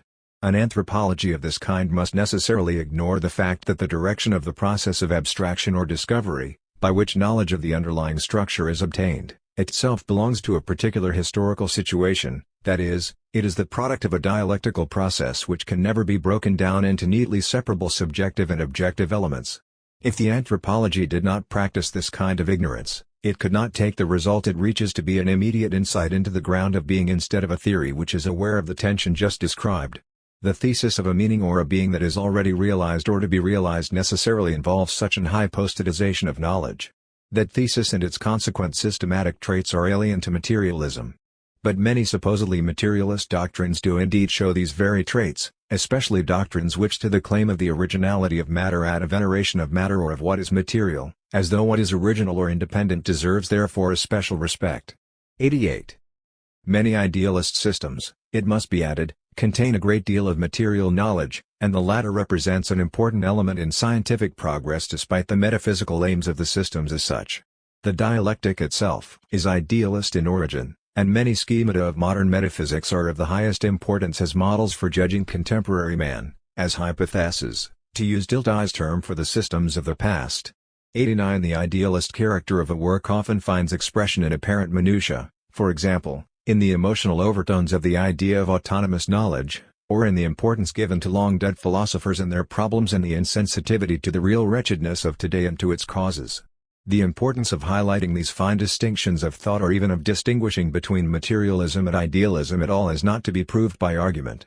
The importance really emerges when we look at the part played by these currents of thought today.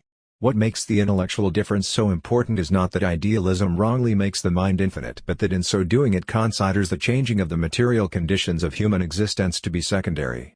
Materialism requires the unification of philosophy and science.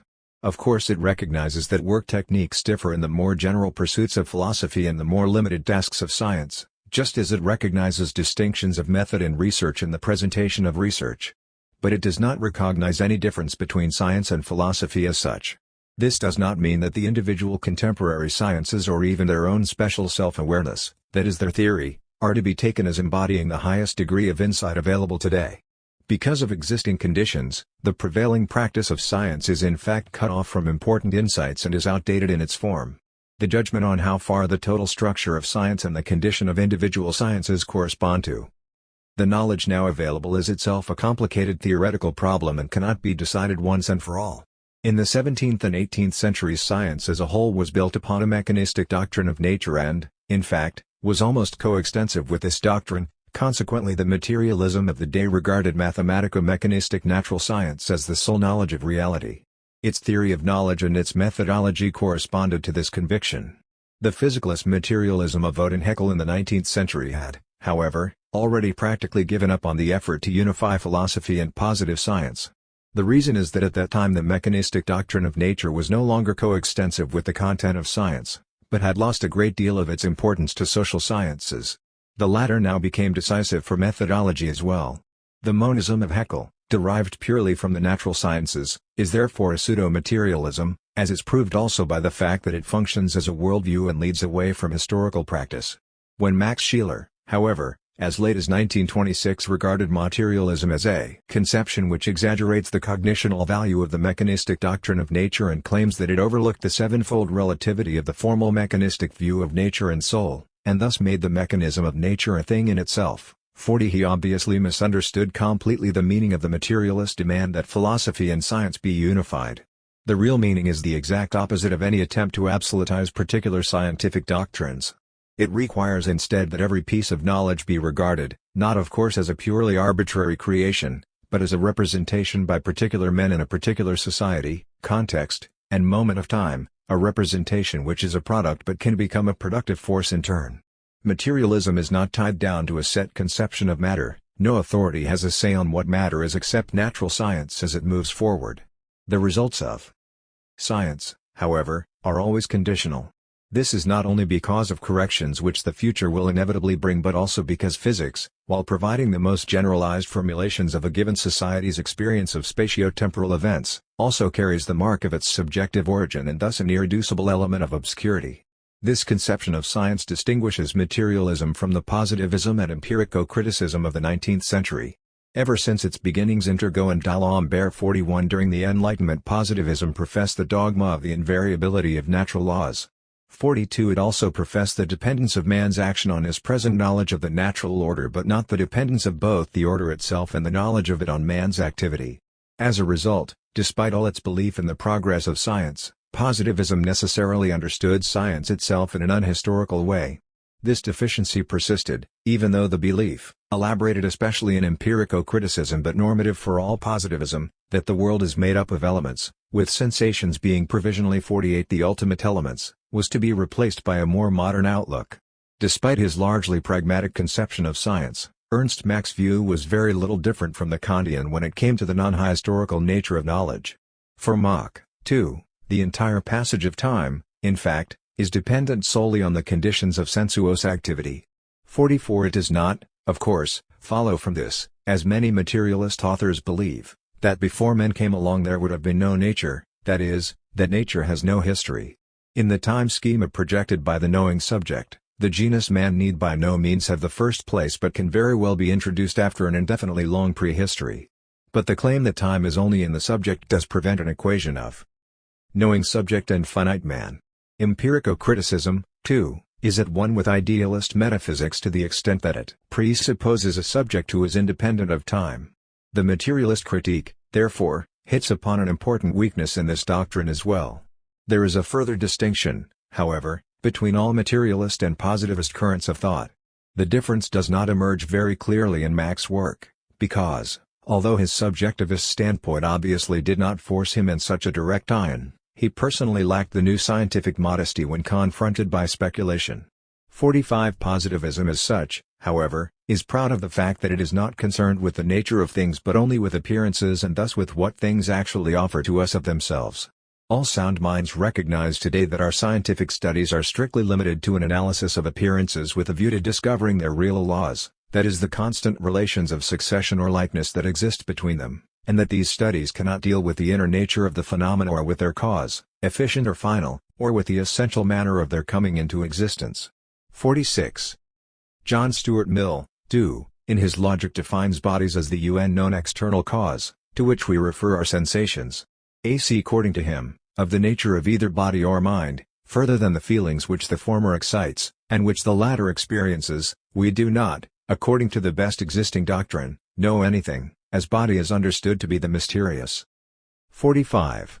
Cf.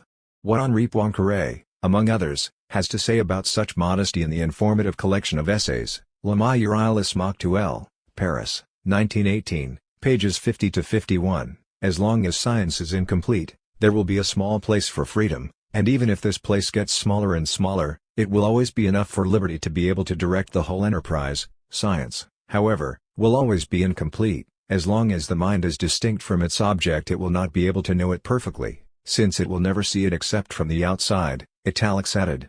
Something which excites the mind to feel, so mind is the mysterious something which feels and thinks. 47 In maintaining this doctrine of the necessary limitation of knowledge to appearances, or rather in degrading the known world to a mere outward show, positivism makes peace, in principle, with every kind of superstition. It takes the seriousness out of theory, since the latter must prove itself in practice. If non-positivist metaphysics must exaggerate its own knowledge, since by its nature it must claim autonomy for itself, positivism, on the contrary, reduces all possible knowledge to a collection of external data. In addition, it usually overlooks the contradiction between its own metaphysical description of known reality as appearance and externality, on the one hand, and its ostensible power of prevision, on the other, the latter already containing the undialectical separation of subject and object. Not to know the true but only the appearance of the temporal and accidental, only what is empty, this emptiness has become widespread in philosophy and is still being broadcast in our time, and even boasts of itself. 48 This objection of Hegel to the Enlightenment can today be directed primarily against positivism, which of course originated in the Enlightenment. Hegel himself, despite the sound of his words here, did not separate truth and knowledge from the temporal. On the contrary, and this is the secret of his depth of thought, he made knowledge of the temporal as temporal the content of philosophy. His idealism consists in the belief that to call a tiling finite or limited proves by implication the very presence of the infinite and unlimited, and that our knowledge of a limit can only be when the unlimited is on this side in consciousness. 49. Yet, despite his hostility to it, Hegel is closer to the genuine Enlightenment than positivism is, because he admits nothing to be in principle inaccessible to human knowledge and subject to surmise alone. Positivism, on the other hand, is very conscious of its tolerance in this respect. It even wanted its very name to be interpreted expressly as opposition to the negative, that is, to any denial of such surmise. Sound philosophy, says Comte, leaves aside necessarily insoluble problems, but in so doing it remains more impartial and more tolerant than its opponents. It investigates the factors that condition the duration and decline of former systems of belief without ever engaging in any absolute rejection. In this way it renders scrupulous justice not only to various monotheistic systems besides the one which is dying among us today, but also to polytheistic or even fetishistic beliefs, while always relating them to the corresponding phase of the basic evolutionary process. 50 An historical understanding of these beliefs signifies here simultaneously the recognition of a correlative area of reality which is in principle inaccessible to knowledge and not assumed into the historical dialectic. Materialism, too, seeks an historical comprehension of all spiritual phenomena. But its insight that there can be no infinite knowledge does not lead to impartiality in the face of a claim by any finite knowledge to be infinite. Thought is recognized to be limited, but no areas are set aside to which thought is not to be applied. This opinion of the positivists is itself in fact a contradiction.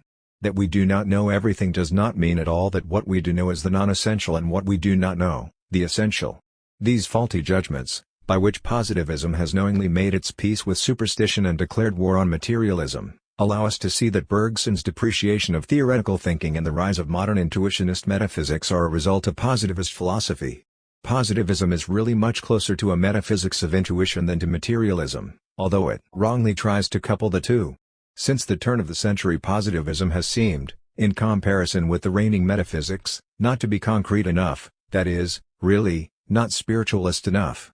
But in fact positivism and metaphysics are simply two different phases of one philosophy which downgrades natural knowledge and hypostatizes abstract conceptual structures. Bergson, like vitalism generally, bases his metaphysics of law dirty on the doctrine of an immediate datum which is verified by intuition. The only distinction from positivism is that for Bergson this datum is not made up of discrete and detached elements but consists of the intuitively known vital flow of life itself. The metaphysics of the elements, the interpretation of reality as a sum total of originally isolated data, the dogma of the unchangeableness of the natural laws, the belief in the possibility of a definitive system are all the special metaphysical theses of positivism. It has in common with intuitionism the subjectivist claim that immediate primary data, unaffected by any theory, are true reality, as well as the use of only by which both philosophies try to limit any theory of rational prevision, a theory which, we must admit, they wrongly interpret along mechanistic lines. In their opposition to materialism, therefore, positivism and intuitionism are at one. In fact, if the defenselessness of these philosophies before any and all supernaturalist tendencies may be said to find especially obvious expression in their helplessness in the face of spiritism and occultism, then Bergson even takes precedence over Comte. A philosophy with metaphysical content fills the transcendental regions with its own speculations. Therefore, as Comte says reproachfully, It has never been able to be anything but critical. 51 Towards prevailing doctrines of the afterlife. Bergson must begin, consequently, by expressly assuring us that the transcendence of consciousness is so probable that the burden of proof falls on him who denies it, not on him who affirms it, and that philosophy leads us little by little to a state of mind which is practically equivalent to certitude. 52. Comte, on the other hand, having equated reality with subjective data and mere appearances, is antecedently and in principle rendered helpless before all claims to have experienced the supersensible. At the present time it is hardly possible to distinguish between the more positivist and the more intuitionist forms of a philosophy that is marked by such subjection to the occult. According to Hans Driesch, it is clear that his teaching not only is not opposed to the occult but even paves the way for it. 58 Bergson does not hesitate to assure us in his most recent book that if, for example, the reality of telepathic phenomena is called in doubt after the mutual corroboration of thousands of statements which have been collected on the subject, it is human evidence in general that must, in the eyes of science, be declared to be null and void. What, then, is to become of history? And he does not think it impossible that a gleam from this unknown world reaches us, visible to our bodily eyes. 54 In fact, Bergson seriously conjectures that such messages from the other world could bring about a total transformation of mankind. The neglect of the theoretical in favor of the bare immediate datum thus wholly robs philosophy of its illuminative effect. Whenever sensation with its alleged independence is taken as the criterion of reality, the distinction between nature and ghosts can become blurred. 55 The disciples of Comte, especially the empirico-criticists and the logical positivists, have so refined their terminology that the distinction between simple appearances, with which science deals, and the essential is no longer to be found. But the depreciation of theory makes itself felt nonetheless in very varying ways, as when Wittgenstein declares, in his otherwise first-rate Tractatus Logico-Philosophicus. We feel that even when all possible scientific questions have been answered, the problems of life remain completely untouched. Of course there are then no questions left, and this is itself the unswear. There are, indeed, things that cannot be put into words. They make themselves manifest. They are what is mystical. 66. Neither does materialism, as we explained above, believe that the problems of life are solvable in a purely theoretical way, but it also regards it as unthinkable that you after a long period of doubt. The sense of life 57 could become clear in any other way. If hypostatized in such a way, there is no mystical and no sense of life. Materialism has in common with positivism that it acknowledges as real only what is given in sense experience, and it has done so since its beginnings. What we contemplate in mind has its whole origin in sense perception, says Epicurus. 58 If you fight against all sensations, you will have no standard by which to judge even those of them which you say are false. 59 Throughout its history materialism has held to this theory of knowledge, which serves it as a critical weapon against dogmatic concepts. On the other hand, materialism does not absolutize sensation. The requirement that every existent manifest itself through the senses does not mean that the senses do not change in the historical process or that they are to be regarded as fixed cornerstones of the world. If the evidence of sense experience is part of the grounds for existential judgments, such experiences are far from identical with the constant elements of the world. Theory is always more than sensibility alone and cannot be totally reduced to sensations. In fact, according to the most recent developments in psychology, far from being the elementary building blocks of the world or even of psychic life, tions are derivatives arising only through a complicated process of abstraction involving the destruction of formations which the psyche had shaped. 60 Even apart from these two considerations, we must say that eternity cannot be predicated of our sensibility. Like the relation of subject to data, it is conditioned and changeable. Even in the same period of time individual subjects have contradictory perceptions, and the differences are not to be resolved simply by appeal to a majority but only with the help of theory. Sense experiences are indeed the basis of knowledge, and we are at every point referred back to them, but the origin and conditions of knowledge are not identically the origin and conditions of the world. If positivism agrees with almost every other philosophy against materialism, this is due, it must be admitted, not only to the differences already noted but also to the materialist doctrine on pleasure. We have tried to show that according to materialism a man's actions do not proceed with necessity from some ultimate and absolute position on reality. To ground his decisions the materialist must, of course, appeal to more or less general criteria, but he does not ignore the fact that, given the determinative factors he has adduced, similar decisions can be 60.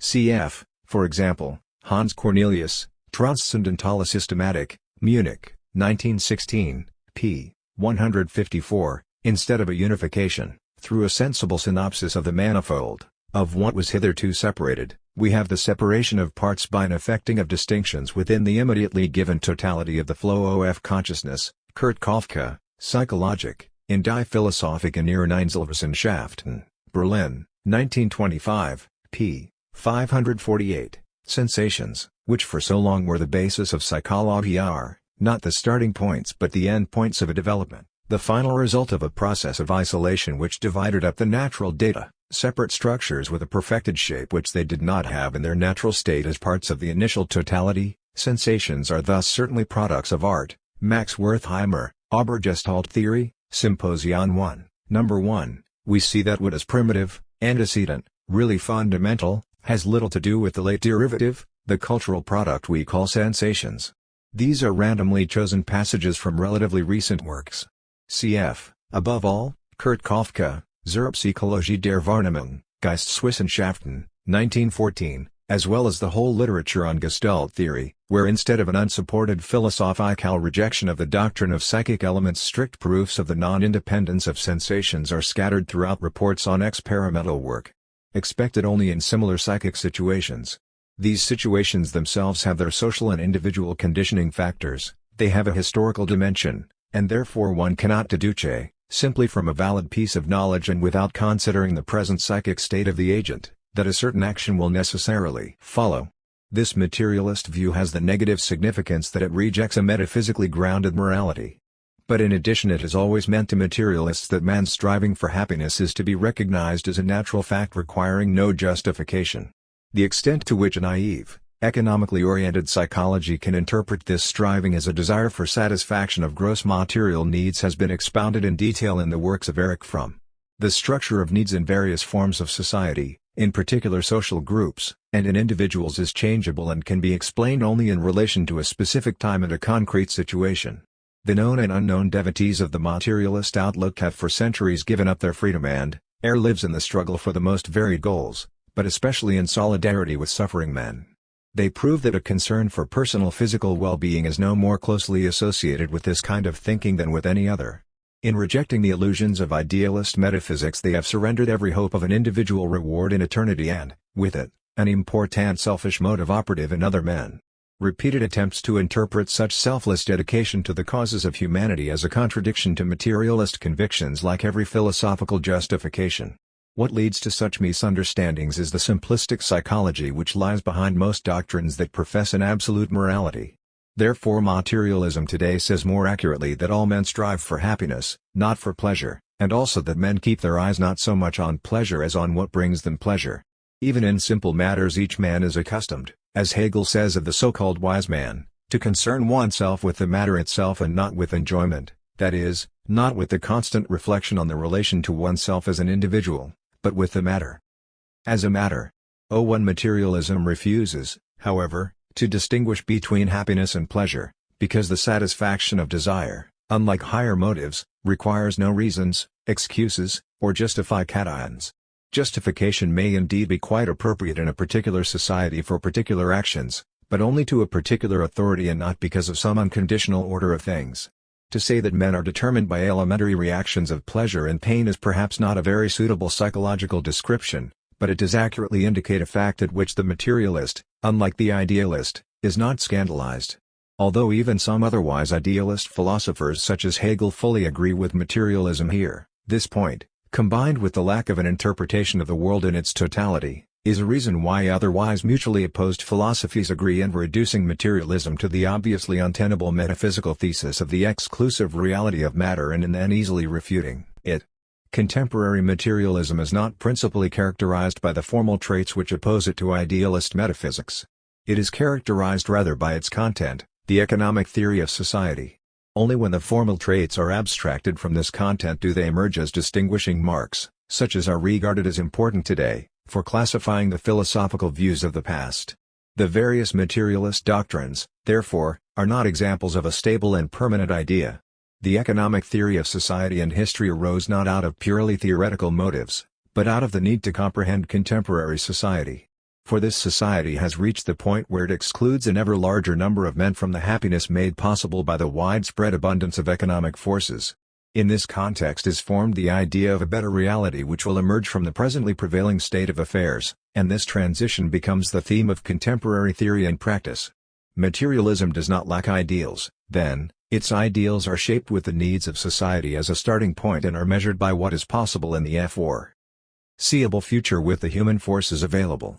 But materialism does refuse to see these ideals as the foundation of history and therefore of the present as well, as though they were ideas with an existence independent of man.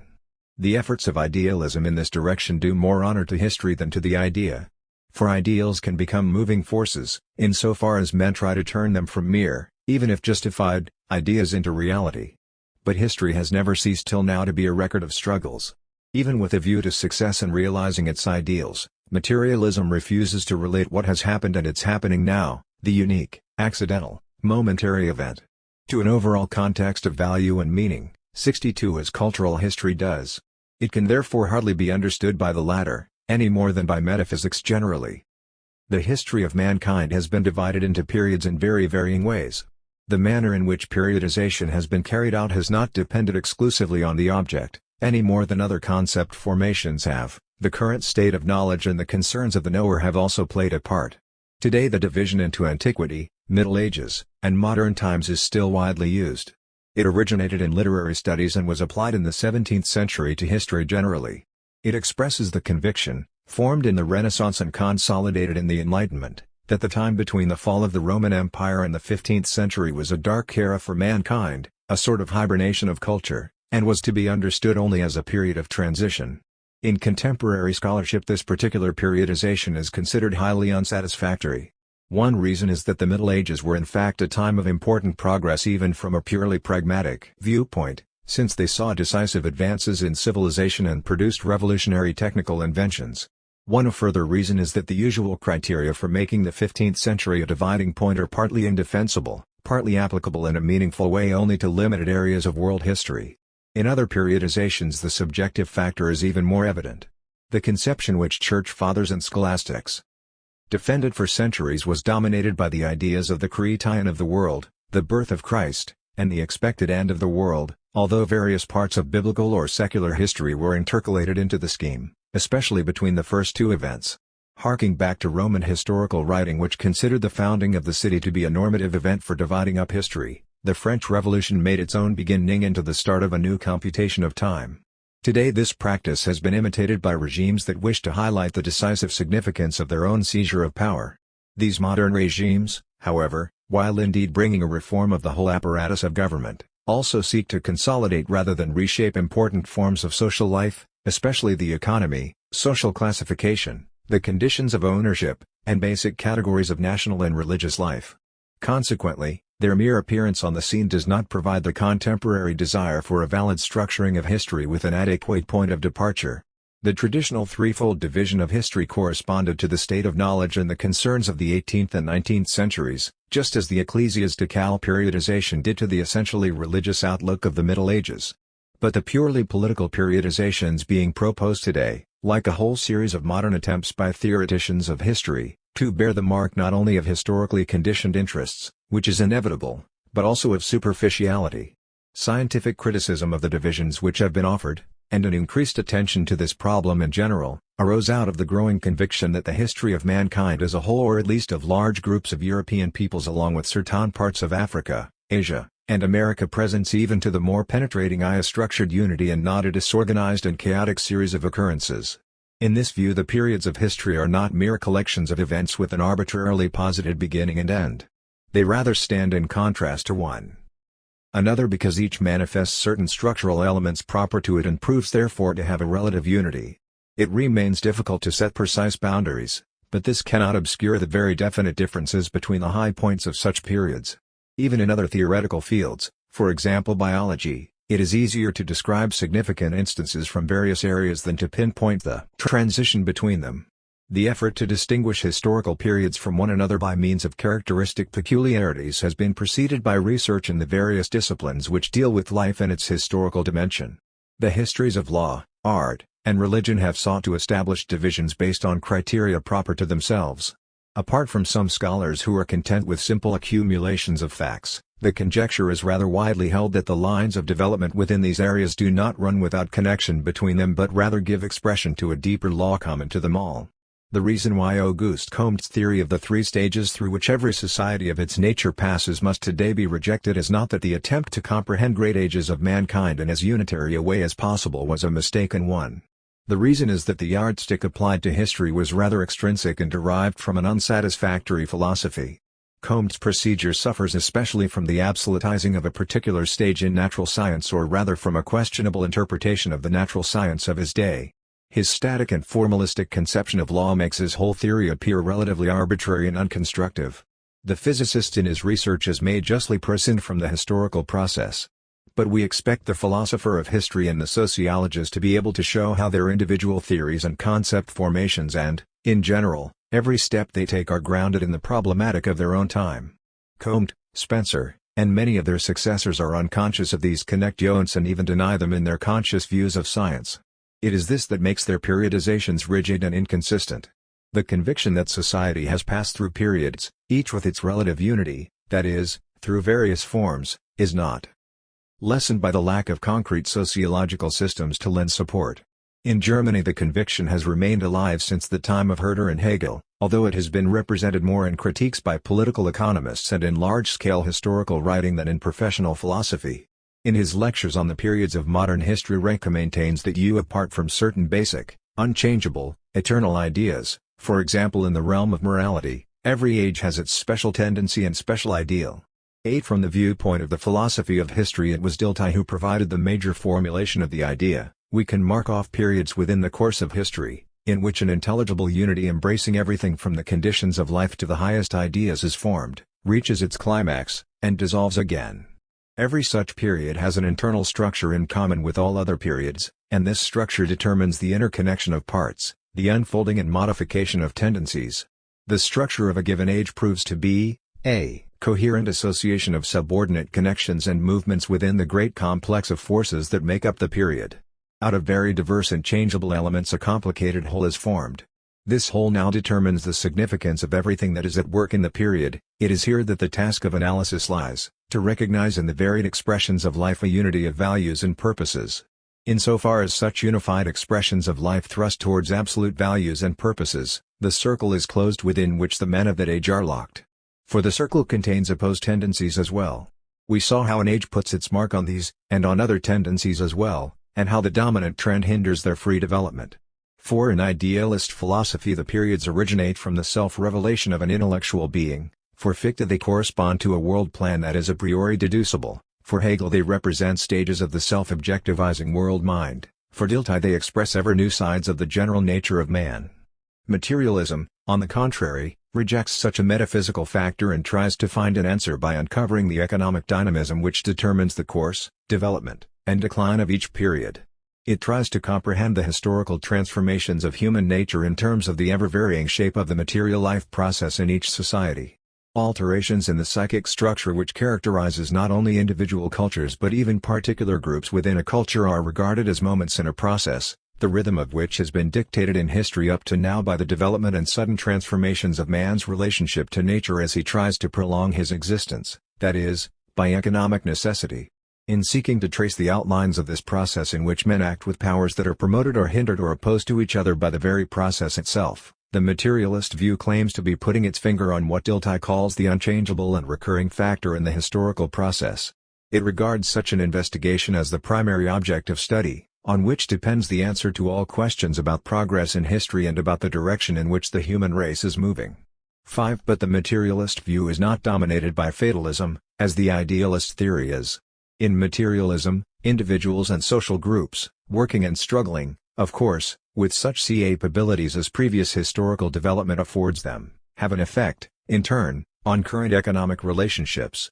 In idealism, on the contrary, an intellectual force whose essential traits are antecedently fixed is the originator of events. History, consequently, is not a process of interaction between nature and society, already existent and emerging cultures, freedom and necessity, but is the unfolding or manifestation of a unitary principle. In the diverse views represented in classical German and French sociology and philosophy of history, 2 points are maintained by all. On the one hand, history has an inner unity, and the broad lines can be drawn which connect the destiny of the present age with that of the most ancient social formations. On the other hand, because his insight is sharpened by his own problems, contemporary man finds in history certain unified structures and distinct periods, each of which puts its characteristic stamp not only on economic relations, law, politics, art, religion, and philosophy, but even on the individual. The distinction between these segments of history, a distinction which finds expression in man's psychic makeup as well as in his institutions and works, is taken to be a distinction of cultures. The word culture here includes those phenomena which under the name of civilization are often distinguished from culture in a more restricted sense and which in an especially evident way are derived from and related to life as it is lived in a given society. Both the pragmatic reactions and contrivances of men and the so-called spiritual expressions of the life of peoples and classes show characteristic traits according as they belong to one or other of the great historical complexes which we call periods or stages of development of mankind. By such signs, which form a sort of index, the genuine student of history recognizes the historical location of a particular event or work, somewhat as the biographer of a scholar or poet can determine the period in which a newly discovered sentence of his subject was written. None of the great historical complexes remains a fixed structure. Between all its subordinate parts and areas there is a continuous interaction which is characteristic of that complex or period. All cultures hitherto known manifest simultaneous and opposed regularities. On the one hand, within a period there are processes which are repeated with a more or less broad similarity, for example the process of mechanical work or the physiological processes of consumption and reproduction, as well as the daily conduct of life under law and the functioning of the apparatus of social intercourse generally. On the other hand, cultures are dominated by tendencies which despite such repetitions are continuously altering the position of social classes in relation to one another as well as the relationships between all areas of life, and will lead finally to the decline or even the conquest of the cultures in question. Even this, however, is not true of all cultures in the same degree. For example, the structure of Chinese society and its accompanying forms of life showed enough stability even in the 19th century to put up some resistance to the inroads of the Western European method of production. The same is true of India. However, for the form of society which is presently dominant in Europe and has extended to America and also left its mark on all the colonial sectors of the world, it is in the highest degree true that despite the uniformly recurring processes within it, inner forces are driving it towards destruction. This particular form of human life and society is obviously in a state of crisis. The whole of contemporary sociology as well as any historical research which cherishes the great historical concerns are seeking a unified theory to account for this interplay of forces. The interplay is taking the form, on the international scene, of a struggle between the great national power blocks, and, on the domestic scene, of the conflict of social classes. The second of these two antagonisms is dominating European history ever more fully, and obviously plays a key role in the introduction of one or other kind of regime and in the decisions for a war or peace. The interaction of the two antagonisms, which itself is conditioned by more profound economic tendencies, is going to decide the fate of our present culture. Any reflection on culture which at this critical moment can come to grips with the present period and thereby with earlier ones as well, must be concerned with the role of particular cultural spheres and their changing structural interrelationships in the maintenance or dissolution of given forms of society. If the great social unities, especially that of our present experience, develop according to an immanent dialectic, then the forces which have been molded into unity tend to maintain the given way of life by which they are in turn sustained. But they can also work in opposition to each other and to these ways of life and so destroy the unity. If the direction and tempo of this process is ultimately determined by regularities within the economic apparatus of a society, yet the way in which men act at a given point in time cannot be explained solely by economic events which have transpired in the immediate past. It is rather the case that particular groups react according to the special character of their members and that this character has been formed in the course of earlier no less than of present social development.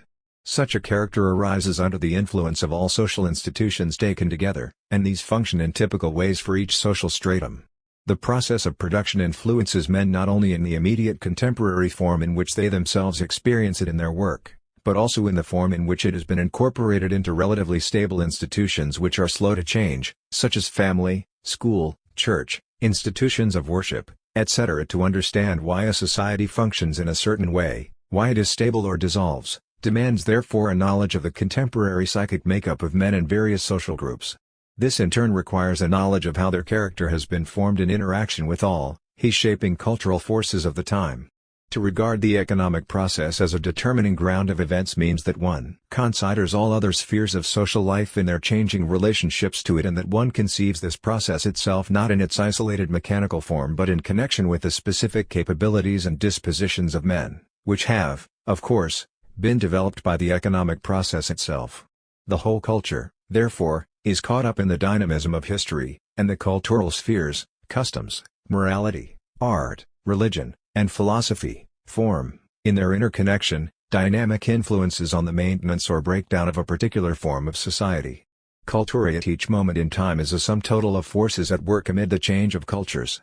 The materialist view, then, maintains that cultural arrangements and processes, in all areas of life, insofar as they influence the character and behavior of men at all, are conservative or disruptive factors in the dynamism of society.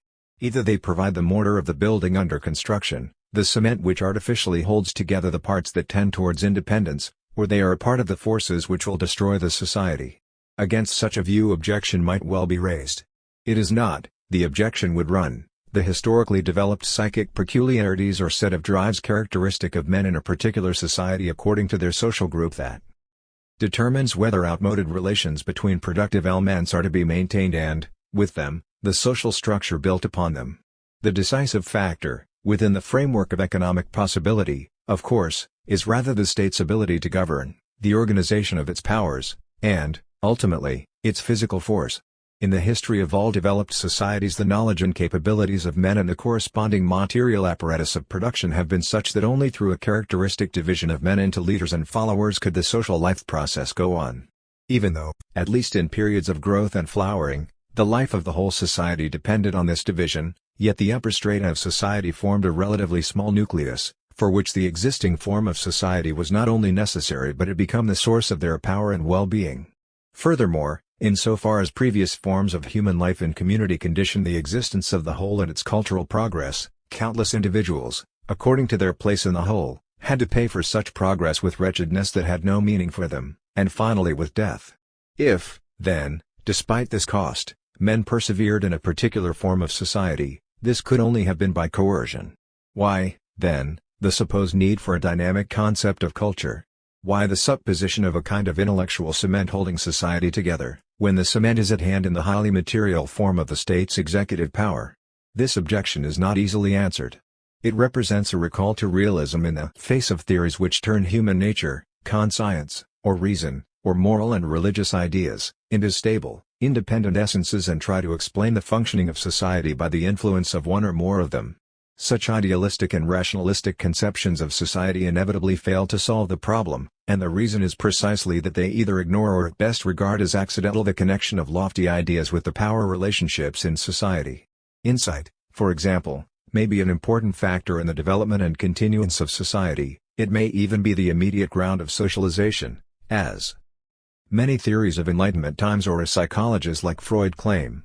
6. Yet the whole psychic apparatus of members of a class society, insofar as they do not belong to the nucleus of privileged people, serves in large measure only to interiorize or at least to rationalize and supplement physical coercion. The so-called social nature of man, his self-integration into a given order of things, whether the ground of this order be pragmatic, moral, or religious, is essentially reducible to the memory of the acts of force by which men were made sociable and civilized and which threaten them still if they become too forgetful. Nietzsche more than anyone else saw what underlies social relationships. That men may pay heed to the insight and promises of other men and the regulations of life in common and may even trust in them at need, is a phenomenon with a frightful history behind it. Something is burned in so as to remain in his memory, only that which never stops hurting remains in his memory. This is an axiom of the oldest, unfortunately also the longest, psychology in the world. It might even be said that wherever solemnity, seriousness, mystery, and gloomy colors are now found in the life of men and of nations of the world, there is some survival of that horror which was once the universal concomitant of all promises, pledges, and obligations. The past wafts to us its breath, and bubbles up in us again, when we become serious. When man thinks it necessary to make for himself a memory, he never accomplishes it without blood, tortures, and sacrifice, the most dreadful sacrifices and forfeitures, among them the sacrifice of the firstborn, the most loathsome mutilations, for instance, castration, the most cruel rituals of all the religious cults, for all religions are really at bottom systems of cruelty, All these things originate from that instinct. 6. Freud writes in his description of the evolution of culture, after primal man had discovered that it lay in his own hands, literally, to improve his lot on earth by working, it cannot have been a matter of indifference to him whether another man worked with or against him. The other man acquired the value for him of a fellow worker, with whom it was useful to live together. Civilization and its Discontents, Dr. By James Strachey, New York, Norton, 1961, p. 46. The decisive cultural step consists in the fact that the members of the community restrict themselves in their possibilities of satisfaction, up. Cit. p. 42. Which found in pain its most potent mnemonic, alas. Reason, seriousness, mastery over the emotions, all these gloomy, dismal things which are called reflection, and all these privileges and pageantries of humanity, how dear is the price that they have exacted! How much blood and cruelty is the foundation of all good things! 7. But if past and present coercion plays its part even in the sublimest movements of the human psyche, yet the psyche itself, like all the mediating institutions such as family, school, and church which form the psyche, has its own laws. The role of coercion, which marks not only the origin but also the development of all states, can indeed be hardly overestimated when we try to explain social life and history up to the present. The coercion does not consist simply in punishment for those who violate the imposed order of things. It consists also in the hunger of a man and his family which over and over again drives him to accept the existing conditions for work, among which must be numbered his good behavior in most areas of life. But in the course of development the cruelty and publicity of punishment could be reduced, at least in certain economically well-off periods. In addition, threats of punishment have become increasingly differentiated and intellectualized, so that, in part at least, terror has changed into fear and fear into caution. And as in periods of economic growth and increased social wealth some functions of punishment could be taken over by its positive counterpart, the hope of reward, so too the lords and sentinels who originally, in keeping with primitive traits of the psychic apparatus, were supplemented by an army of spirits and demons, were partially replaced by a divinity or a world of ideas, conceived in brighter or darker colors according to the spirit of the age. All this already means that naked coercion cannot by itself explain why the subject classes have borne the yoke so long in times of cultural decline, when property relationships, like existing ways of life in general, had obviously reduced social forces to immobility and the economic apparatus was ready to yield a better method of production. The historian must here study the whole culture, although knowledge of material conditions is, of course, the basis of understanding. The complicated historical process in which coercion was partially interiorized was, in addition, not a simple transposition to the intellectual level, a simple registering of terrifying experiences by calculating reason, or a univocal projection of them into the religious and metaphysical sphere. Instead, new qualities arose everywhere in the process. Thus, for example, the relationship of the individual to God was not a matter of pure dependence, even at the beginning. Rather the idea of God provided a framework for the limitless wishes and feelings of revenge, the plans and desires, which have arisen in connection with the struggles of human history. Religion indeed derives its whole content through the psychic elaboration of earthly data, but in the process it acquires its own specific form, which in turn influences the psychic apparatus and destiny of men and is a reality within social evolution as a whole. The same is true of moral ideas, art, and all other areas of culture. Although moral awareness, conscience, and the concept of duty, for example, have developed an intimate connection with coercion and necessities of very varied kinds and are largely to be understood as interiorized force, as external law taken into the psyche itself, yet in the psychic economy of the individual they are in the last analysis specific powers which lead him not only to accept existing conditions but also at times to oppose them. Furthermore, regulation, for example, of sexual intercourse within the framework of marital union and family was economically conditioned and, in part, the result of fearful coercion. Despite this, romantic love which arose in the course of such regulation is a social phenomenon which can drive the individual into opposition to or even a break with society. The historically conditioned and not originally natural linking of sexuality and tenderness, as well as the friendship and fidelity which become natural to men, are among the cultural elements which play a specific role in certain social developments. They are a characteristic human trait at a given period and can be generated ever anew by suitable cultural habits while conditioning these in turn. When men are reacting to economic changes, various groups act according to their human characteristics at that point in time, and these characteristics cannot be explained by immediate present circumstances and without a knowledge of the contemporary psychic makeup. But if cultural factors in the social process as a whole, into which they are inextricably interwoven, acquire a proper significance because they operate as characteristic traits of individuals at a given time, all the more do the institutions which are grounded in such traits and help to confirm and continue them have a definite even if relative life of their own. The bureaucracy which operates the state's coercive apparatus has its own interests and power, but so does the staff of any cultural institution in the strict sense. Culture is today being studied descriptively from the viewpoints of intellectual history and the morphology of cultures. In such study, culture is essentially regarded as a unity that is independent of and superordinate to individuals. On the contrary, to regard culture as a dynamic structure, that is, as a dependent but nonetheless special sphere within the social process as a whole, is an approach that is not congenial to a contemplative outlook on history. Such an approach, therefore, is also not equally meaningful in every period. In the struggle to improve man's condition, there have been times in which it is of no special practical importance that theory pays heed to all these relationships in only a summary fashion at best. Such are the moments when the economic decline of a specific mode of production has so undermined all the cultural forms which go with it, that the needs of the greater part of society easily turn into rebellion, and it takes only the resolute will of progressive groups to win the victory over the naked force of arms on which the whole system at this point essentially rests. But such moments are rare and brief. The decaying order is quickly improved where necessary and is apparently renewed. The periods of restoration last a long time, and during them the outmoded cultural apparatus as well. As the psychic makeup of men and the body of interconnected institutions acquire new power, then there is need to investigate the culture thoroughly. How these cultural relationships have their effects which have developed along with the social life forms and then occupy the scene as a series of routines and as definite characteristics of men, can be studied for very varied times and peoples. We spoke earlier of how the great Asiatic societies, China and India, have managed to resist the invasion of Western European ways of life. This should in no way be taken to mean that no very real conflicts of interest are involved, which must end with victorious penetration of the superior capitalist mode of production or of some still more progressive economic principle.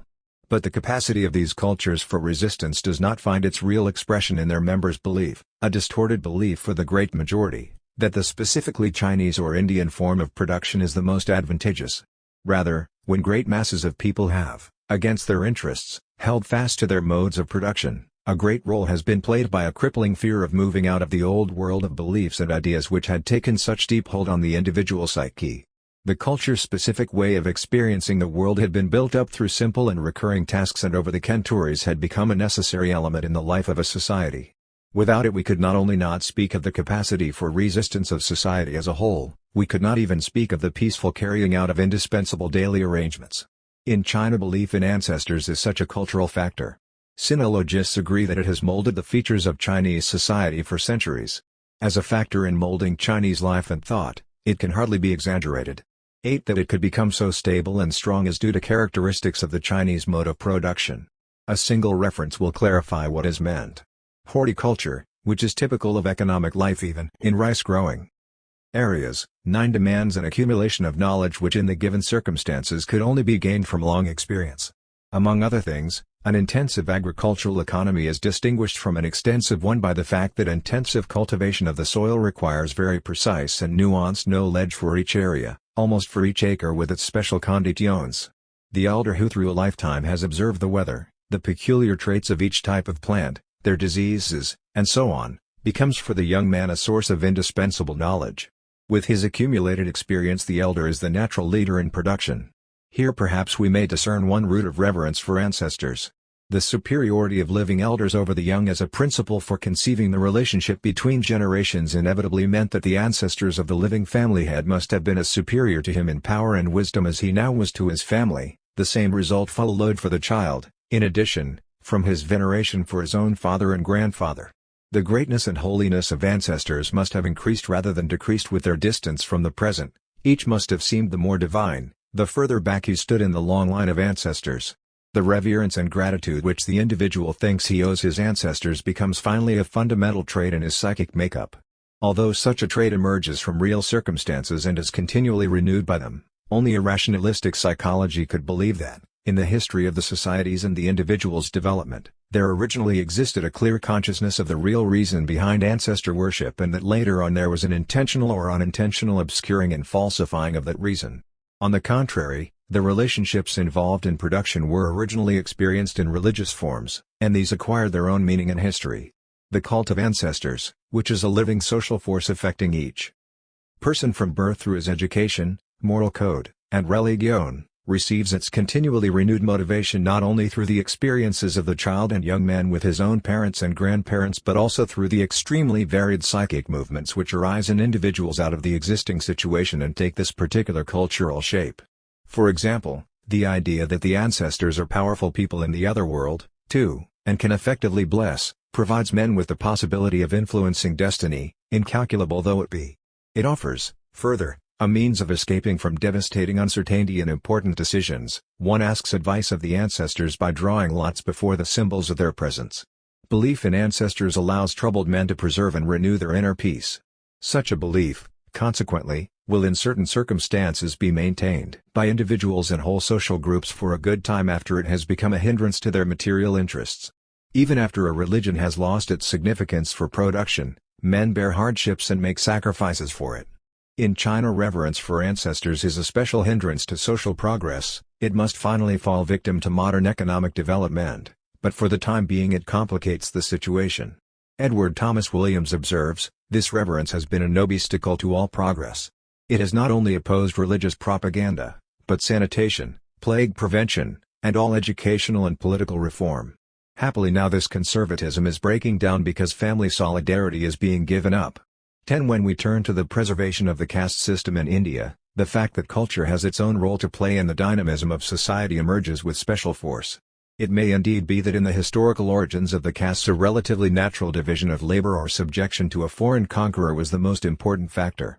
In any case, however, the organization of parts, which ultimately decided the basic structure of the whole life process of Indian society, was mirrored in a system of ideas, which exercised a special power not only in the concerns of the upper strata but also in the character of the subordinate lower castes. To illustrate how a cultural form, once widespread, finds ever new resources for resisting change, a brief reference will suffice. What really raises one's indignation against suffering is not suffering intrinsically, but the senselessness of suffering. 11. This circumstance leads, according to Nietzsche, to the rise of religion. The terrible differentiation in ways of work and life, which enables the Indian life process to succeed, was rendered intelligible by the idea of the transmigration of souls, according to which birth into an upper or lower caste is the consequence of actions in an earlier life. The lowest classes find in this idea a special reason for not wanting any change in the system. Insofar as a pariah can say that he is faithful to the prescriptions for his caste, he hopes that in his next birth he will rise into the Brahman caste and enjoy its privileges.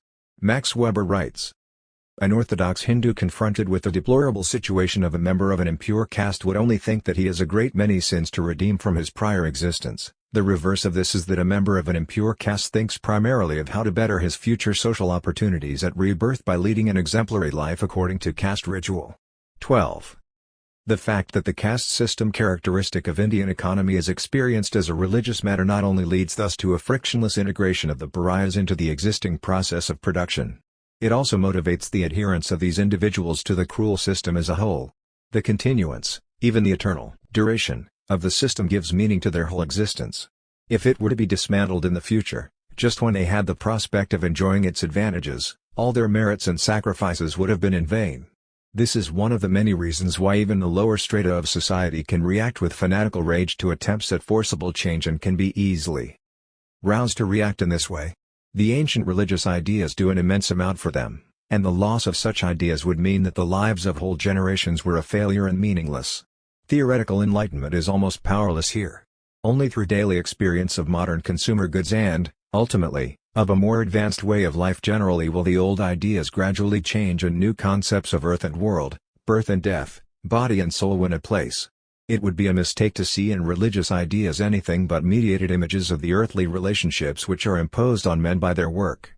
But it is also true, nonetheless, that these ideas have a definite social effect on the psychic development of each individual. Bogle 6, in his fundamental studies of the caste system, judges that we may not attribute the establishment of the system to priestly fraud alone, and goes on to say, it was the practice of worship by small groups in the early familial communities that now prevents the castes from mingling. It is reverence before the mysterious effects of sacrifice that in the last analysis subordinates the other castes to the priestly caste. 18. But this fact does not militate against the economic interpretation of history, as he thinks. It rather points to a basic feature which dominates Indian history. Boogle Six himself saw that the caste system was originally a social principle of extraordinary importance for Indian life and only with the passage of time became a dead weight. The caste system undoubtedly had the advantage of freeing society from barbarism through the order thus imposed on it. But the system also threatens very quickly to slow down society's progress, and that for a long period, on the path of civilization. 14. The opposition which the caste system, because of its religious backing, offers to the spread of new social forms does not mean that religion is independent of the material life of society. It means only that religion can, like other cultural institutions which have finally achieved stability and strength, either bind society to a given form or disrupt it, that it exercises productive or obstructive functions. The idea of cultural lag has its basis here. Cultural lag means that at the present time social life depends on material factors and that change occurs more quickly in areas immediately related to the economy than in other cultural spheres. The contemporary situation in China and India, of which we have spoken, does not prove, however, as Ogburn seems to think, 15. That the dependence is occasionally in the other direction. It proves only that the introduction of a new mode of production tends to be hindered initially by cultural factors connected with the old mode, so that conflicts at the intellectual level precede the victory of the new. As these examples show, a particular culture exercises its power of resistance through the reactions of the men who make it up, and these reactions are characteristic for the culture. As elements in the historical context, these traits belong to the culture. As human characteristics with a relative stability they have become natural. To the extent that they consist not of customs and interests more or less closely connected with material existence but of so-called spiritual ideas, they have no independent reality. Their tenaciousness is due rather to the fact that because of their situation within society as a whole, members of a particular social group have developed a psychic makeup in the dynamics of which certain attitudes play an important role. In other words, the tenacity of these attitudes is due to the fact that men cling to them passionately. A whole system of institutions, itself belonging to the structure of society, interacts with this psychic makeup insofar as it continually strengthens it and helps it spread and, on the other hand, is in turn maintained and promoted by it. It is therefore understandable that in philosophical and sociological theories cultural institutions are sometimes regarded as expressions of the human psyche, while at other times the shape of the psyche is considered a function of cultural forces. Both viewpoints, the subjectivist anthropological and the objectivist, have their justification, since at particular periods of history the one or the other element is more strongly to the fore and the interaction of the two is diversely structured. In any case, the preservation of outmoded forms of society, for example, cannot be immediately ascribed to an exercise of naked power or to a deception of the masses concerning their material interests. The fact that both of these occur, as well as the manner in which they occur, are themselves conditioned by the dispositions of men at any given point in history. Thus the preservation of outmoded structures, too, has its source in human nature. The term human nature here does not refer to an original or an eternal or a uniform essence. Every philosophical doctrine which sees the movement of society or the life of the individual as emerging out of a fundamental, ahistorical unity is open to justified criticism. Such theories with their undialectical method have special difficulty in coming to grips with the fact that new individual and social qualities arise in the historical process. Their reaction to this fact either takes the form of mechanical evolution, all human characteristics which arise at a later point were originally present in germ, or it takes the form of some variety of philosophical anthropology, these characteristics emerge from a metaphysical ground of being. These mutually opposed theories fail to do justice to the methodological principle that vital processes are marked by structural change no less than by continuous development. For example, in many social groups, as today among the lower classes and the peasants in many parts of Europe, everything that seems to be human nature or character is so compounded of intimidation, powerless desires, distorted ideas, and oppressive conditions, that radical changes in the economic and social spheres could extinguish and transform within a few years what had previously been regarded as an eternal essence. This does not mean, however, that previous conditions had militated against a supposed true human nature which now would come into its own. It means rather that the relationship between the powers and needs of such men, on the one hand, and their way of life, on the other hand, had become so strained in the course of time that outward change must bring a sudden psychic change in its wake. The relatively stable system of long-practiced, effortless behavior which men of a particular period and class manifest, the manner in which they accept their situation with the help of conscious and unconscious psychic practices, The infinitely differentiated and continuously revised structure of preferences, acts of faith, evaluations, and fantasies by which men in a particular social stratum come to terms with their material circumstances and with the limitations imposed on their real satisfactions, the set of internal contrivances which despite its complexity is for the most part the daughter of necessity, all this is preserved in many instances only because to leave the old way of life and to adopt a new one, especially if the latter demands increased rational activity, requires strength and courage. In brief, it requires an immense psychic effort. This is also one reason why changes of worldwide historical importance cannot be expected to occur if men must first change themselves. They are usually accomplished by the action of groups in which an established psychic makeup does not play the decisive role and in which knowledge itself has become a vital force. Insofar as the continuance of all social forms goes, the dominant force is not insight but human patterns of reaction which have become stabilized in interaction with a system of cultural formations on the basis of the social life process. Among these patterns of reaction is the conscious and unconscious capacity, which conditions the individual at every step, to conform and to subordinate himself, the ability to accept existing conditions in one's thought and action, to live in dependence on a pregiven order of things and on an alien will, in brief, the existence of authority as an essential factor throughout the whole of human existence. One function of the entire cultural apparatus at any given period has been to internalize in men of subordinate position the idea of a necessary domination of some men over others, as determined by the course of history down to the present time. As a result and as a continually renewed condition of this cultural apparatus, the belief in authority is one of the driving forces, sometimes productive, sometimes obstructive, of human history. The simple collection and narration of events is being more and more regarded today as a preparation rather than as the goal in dealing with history. In opposition to the positivist conception of science, there is an ever more decisive acceptance of the demand that the presentation of history should not be a stringing together of isolated facts which represent essentially the subjective capabilities, the taste, and the outlook of the historian, but the application of consciously methodical work which rests on theoretical knowledge. To the extent that both these changes have taken place, authority proves ever more clearly to be a dominant category in the historian's apparatus of concepts. It has, in fact, as Hegel says, much greater weight in determining men's opinions than people are inclined to believe. 16. The great attention presently being given to authority may be conditioned by the special historical circumstances of our time and especially by the rise of the so-called authoritarian forms of the state. But in this historical situation we are nonetheless confronted with a reality that has been decisive in the whole of past history as well. In all the forms of society which have developed out of the undifferentiated primitive communities of prehistory, either a few men dominate, as in relatively early and simple situations, or certain groups of men rule over the rest of the people, as in more developed forms of society. In other words, all these forms of society are marked by the superordination or subordination of classes. The majority of men have always worked under the leadership and command of a minority, and this dependence has always found expression in a more wretched kind of material existence for them. We have already pointed out that simple coercion alone does not maintain such a state of affairs and that men have learned to approve of it. Amid all the radical differences between human types from different periods of history, all have in common that their essential characteristics are determined by the power relationships proper to society at any given time. People have for more than 100 years abandoned the view that character is to be explained in terms of the completely isolated individual, and they now regard man as at every point a socialized being. But this also means that men's drives and passions, their characteristic dispositions and reaction patterns are stamped by the power relationships under which the social life process unfolds at any time. The class system within which the individual's outward life runs its course is reflected not only in his mind, his ideas, his basic concepts and judgments, but also in his inmost life, in his preferences and desires. Authority is therefore a central category for history. The fact that it plays so decisive a part in the life of groups and individuals at all periods and in the most diverse areas of the world is due to the structure of human society up to the present time.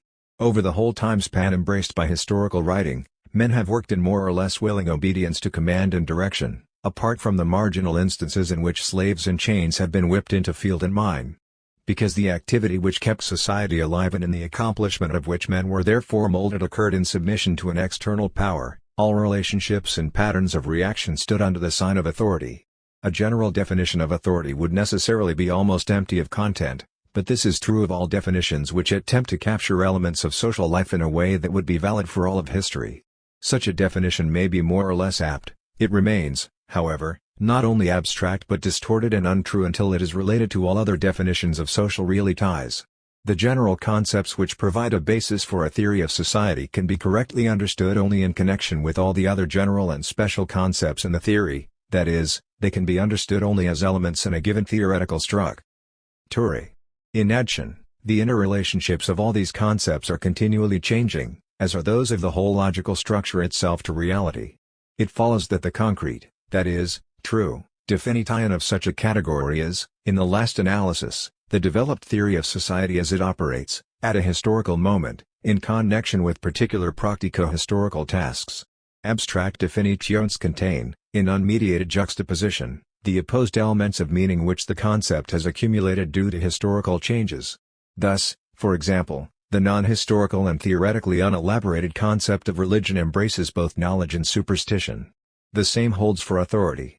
If we provisionally regard as showing forth authority those internal and external behaviors in which men submit to an external source of command, we can see immediately the contradictory character of this category. Authority behavior may be in the true and conscious interests of individuals and groups.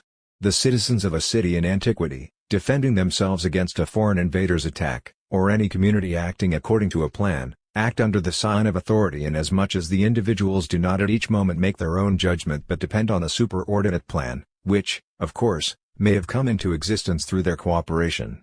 Through whole ages of history, subordination was in the interests of those who were ruled, as is the subordination of a child who receives a good education. It was a condition for the development of mankind's capabilities.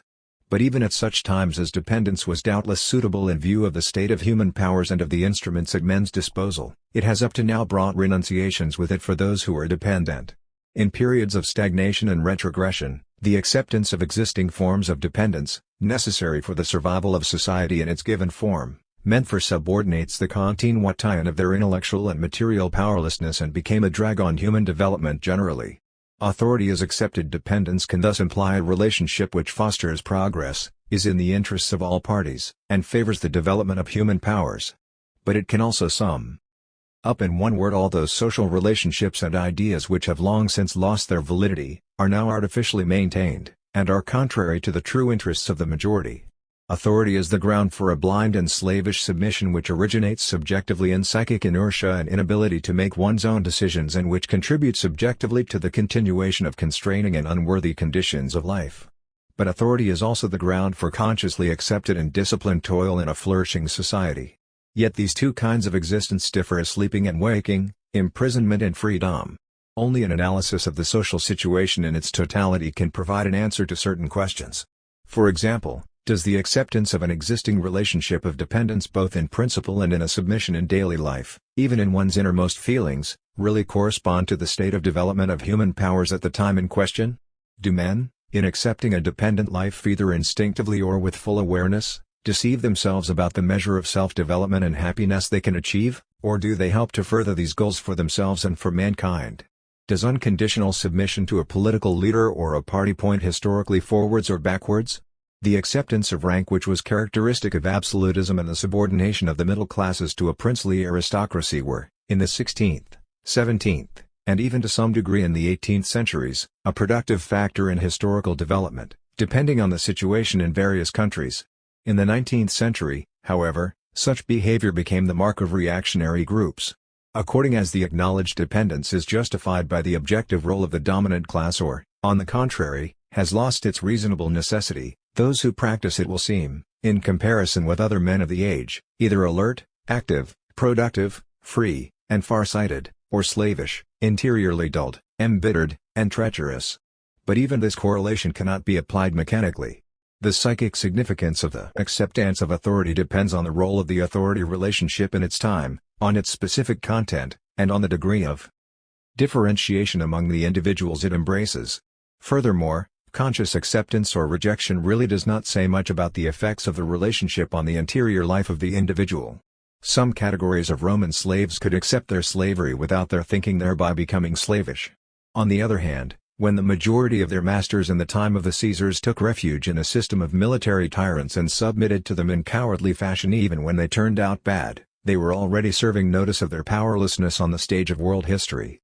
In any case, The strengthening or weakening of authorities is one of those characteristics which make culture a dynamic factor in the historical process. The weakening of relationships of dependence which are deeply rooted in the conscious and unconscious life of the masses is among the greatest dangers that can threaten a societal structure and indicates that the structure has become brittle. Conscious exaltation of the status quo is evidence that a society is in a critical period and even becomes a main source of danger. 17 Convulsive efforts to renew and strengthen society, such as the crosses in the Roman arena or the pyres of the Inquisition, signal either the collapse of a social order or a period of stagnation in human development. Bourgeois thought begins as a struggle against the authority of tradition and replaces it with reason as the legitimate source of right and truth. It ends with the deification of naked authority as such, a conception no less empty of determinate content than the concept of reason, since justice, happiness, and freedom for mankind have been eliminated as historically possible solutions. If we look not so much to Descartes' subjective intention as to his historical effect, this thinker, regarded as creator of the first system of bourgeois philosophy, proves to be a champion in the fight against the principle of authority in any kind of thinking. Buckle, a very perceptive and typical historian of bourgeois society, writes of Descartes.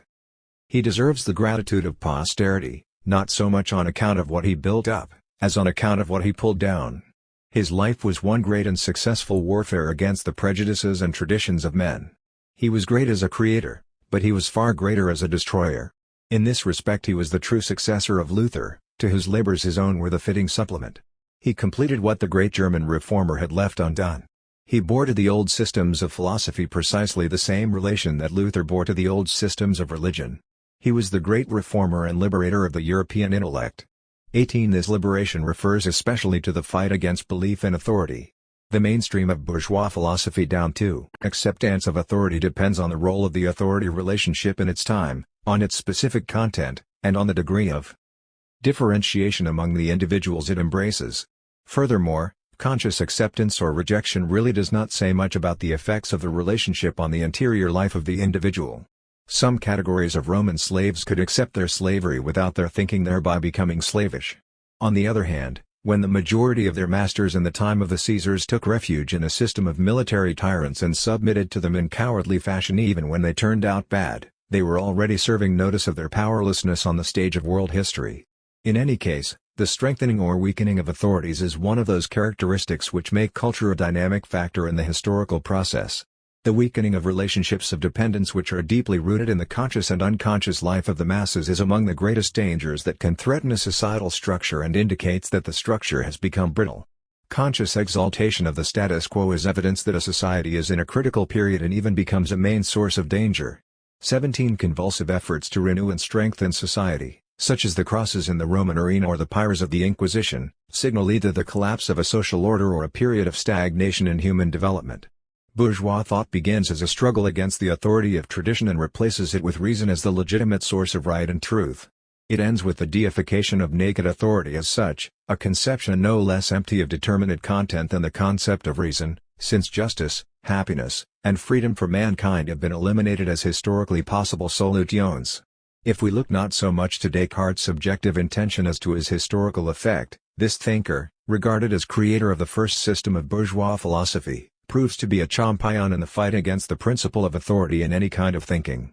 Buckle, a very perceptive and typical historian of bourgeois society, writes of Descartes.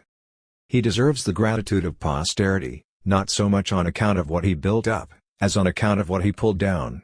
His life was one great and successful warfare against the prejudices and traditions of men.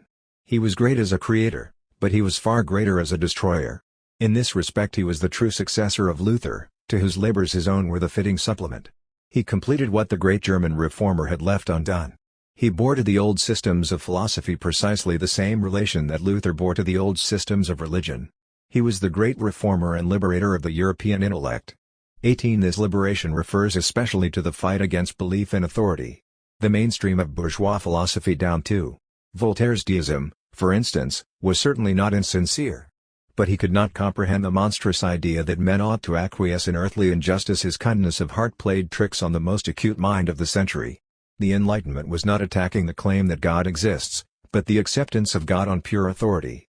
Locke, instructor in philosophy to the Enlightenment, wrote revelation must be judged by reason. Reason must be our last judge and guide in everything. Belief is no proof of revelation. 19. In the last analysis, a man must apply his own intellectual powers and not be dependent on authority. In this sense can't, do, belong to the Enlightenment. Superior del have the courage to use your own reason, is its device, according to him. Laziness and cowardice are the reasons why, long after nature has freed men from alien guidance. Naturally so many are content to live out their lives as minors, and why it is so easy for others to set themselves up as their guardians. 20. For Kant, the moral law expresses nothing else than the autonomy of the pure, practical reason, i.e., freedom. 21. The whole content of Fichte's philosophy, if we are to take him at his word, consists in a call to be interiorly independent, to put aside all views and behaviors that are based solely on authority. For all bourgeois writers, the most contemptuous description of a man is slave, and this holds especially for Fichte. His stress on interior freedom, still linked with a vehement and rather utopian will to change the world, corresponds to the attitude, especially widespread in Germany, which comes to terms with external oppression by affirming the freedom within one's own heart and by stressing more strongly the independence of the spiritual person, the more the real person is enslaved. When one became too painfully aware of the contradiction between inward and outward, one could effect a reconciliation by bringing the interior self into harmony with outside reality rather than subjecting intractable reality to one's own will. If freedom consists in the formal agreement of outward reality and inward decision, then it has nothing to fear. All that is needed is for each person to accept the historical process and his own place in it. For contemporary philosophy such is, in fact, true freedom to accept whatever happens. 22. For Fichte, however, the refusal of authority-based thinking is not converted into an acceptance of reality as given. He defines reason as essentially the contrary of authority. His message that one must be unwilling to submit sounds, admittedly, like mere phrase-making in comparison with Kant and the French, and his opposition to the existing order of things is already too much a matter of principle to be wholly irreconcilable. All the more clearly, then, at least in his early writings, does the ideal of bourgeois thought emerge. Anyone who acts on authority, necessarily acts without principle. That is a very important proposition, and it is urgently necessary to present it in its full rigor. 28. The circle of people whom the cultivated man addresses has reached an absolute unbelief in the authority of the social convictions of their time. The characteristic mark of a cultivated public is absolute freedom and independence of thought. Its outlook is formed by the determination to submit to no authority whatsoever, and in all matters to rely on its own reflection while rejecting without qualification anything which it cannot thus confirm.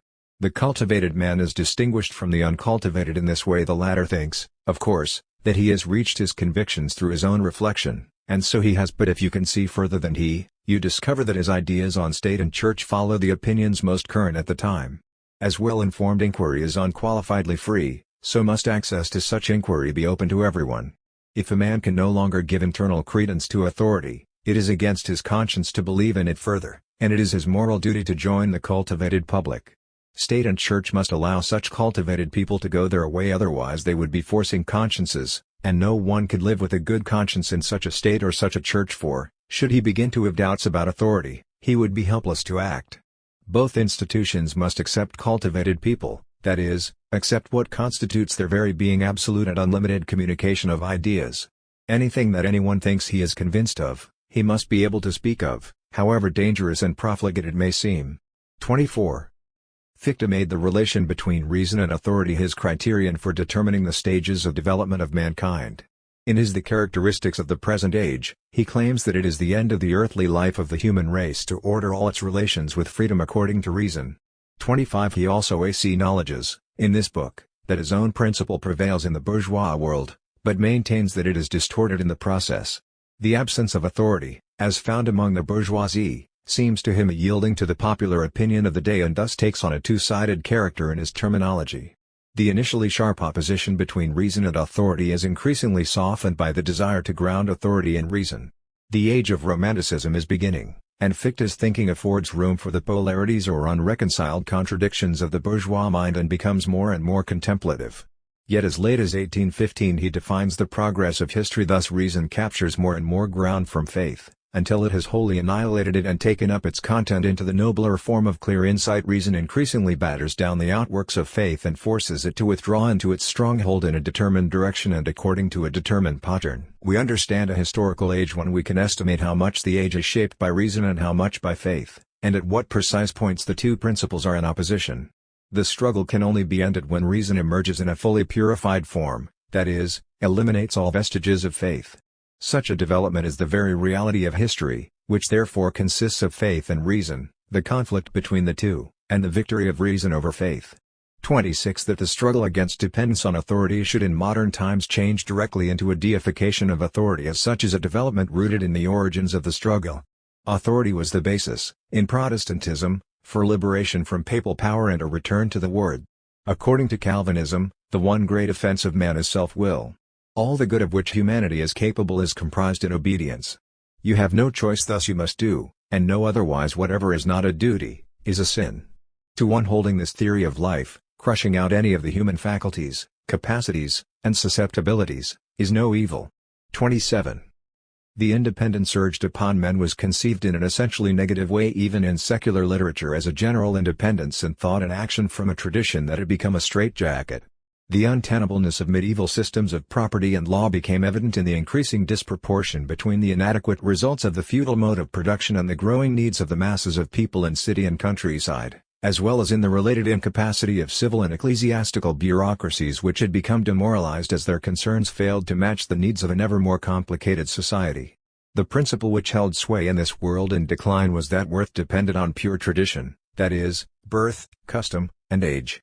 That principle was now contested by the rising bourgeois mentality, which instead preached individual accomplishment through theoretical and practical work as a social criterion.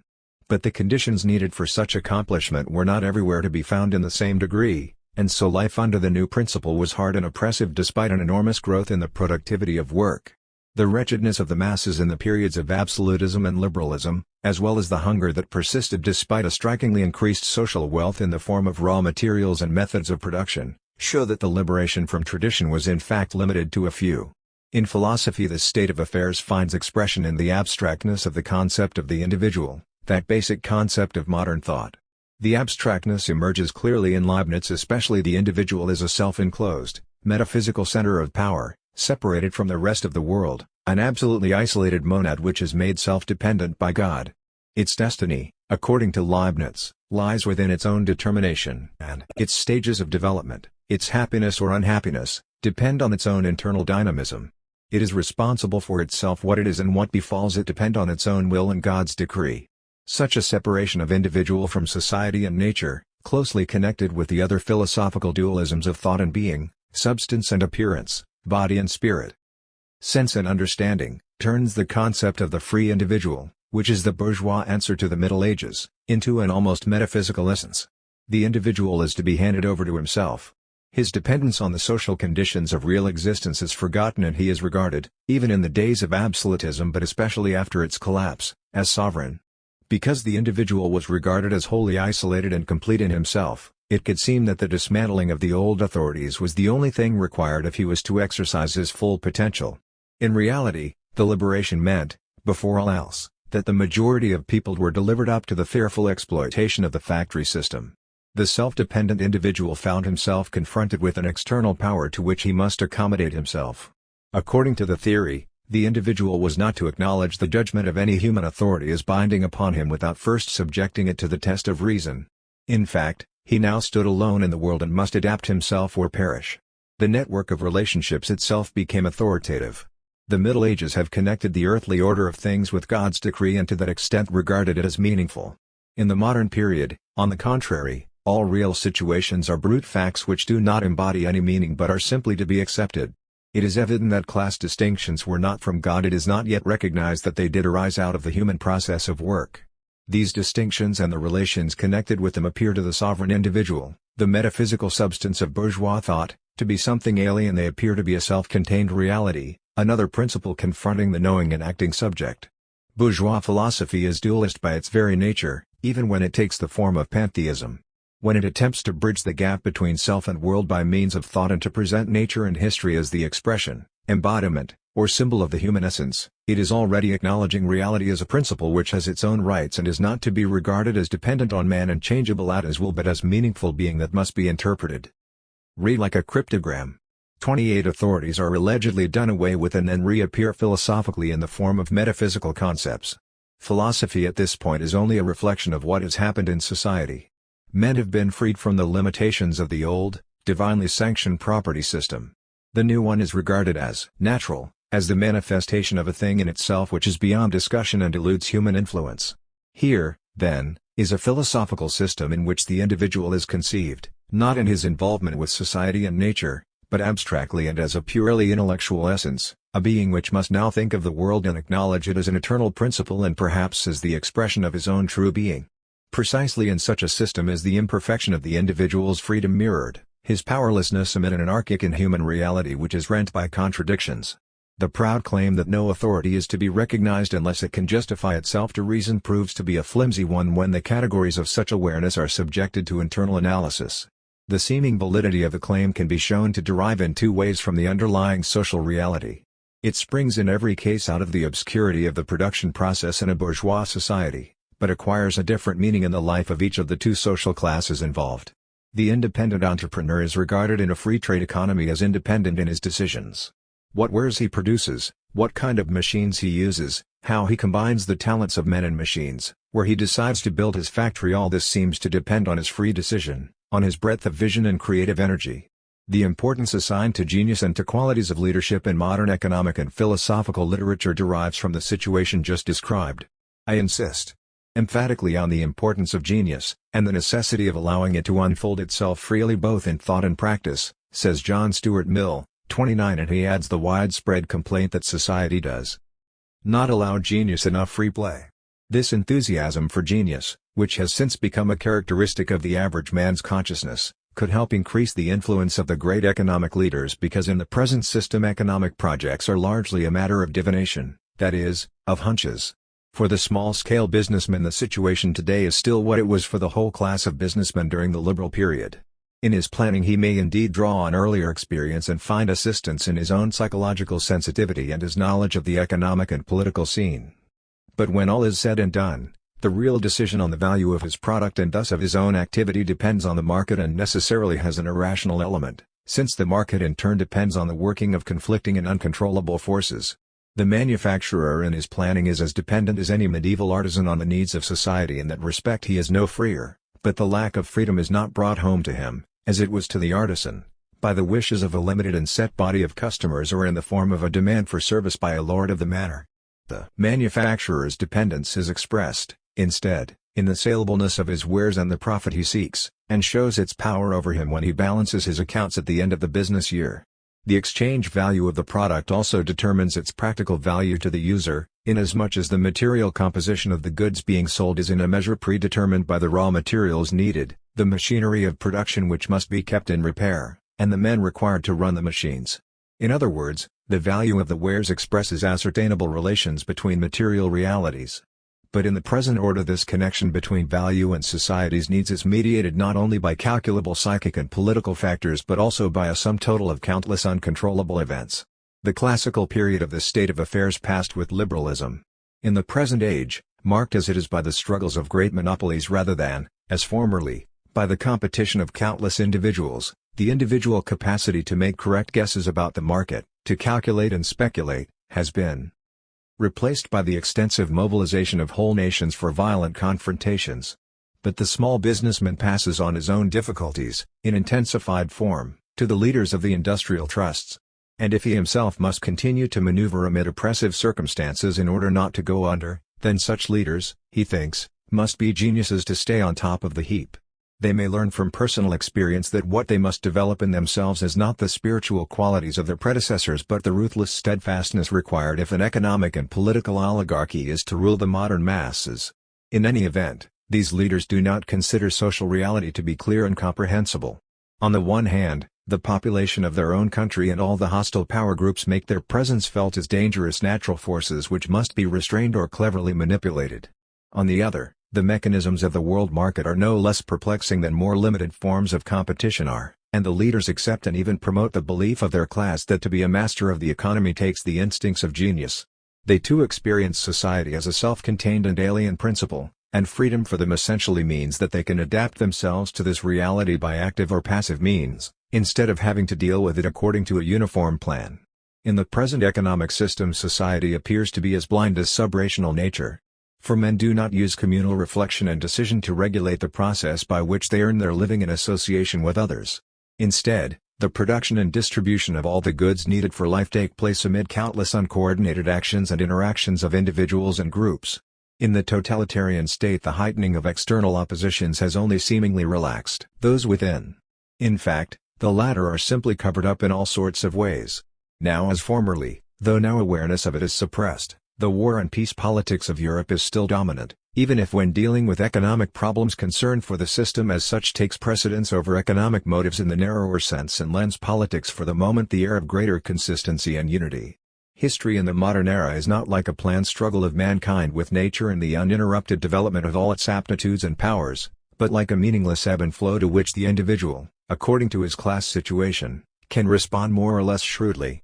At the heart of the freedom and seeming originality of the entrepreneur, whose calling contributes to the heightening of his authority, there is adaptation to a social situation in which mankind does not control its own destiny, subjection to a purposeless process instead of rational regulation of it, dependence on an irrational condition of society which one must try to profit by instead of shaping it in its totality. In brief, within this freedom there lurks an originally inevitable and now retrogressive surrender of freedom, an acceptance of the blind power of chance, a long since discredited authority relationship. This dependence of the entrepreneur, arising out of the irrational character of the economic process, is manifested in a helplessness before deepening crises and a universal perplexity even among the leaders of the economy.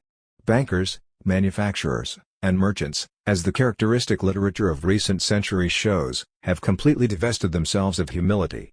But simultaneously they have come to experience social reality as a superordinate but blind power and, contrary to medieval practice, have allowed their relationships to other men to be ruled by a faceless economic necessity.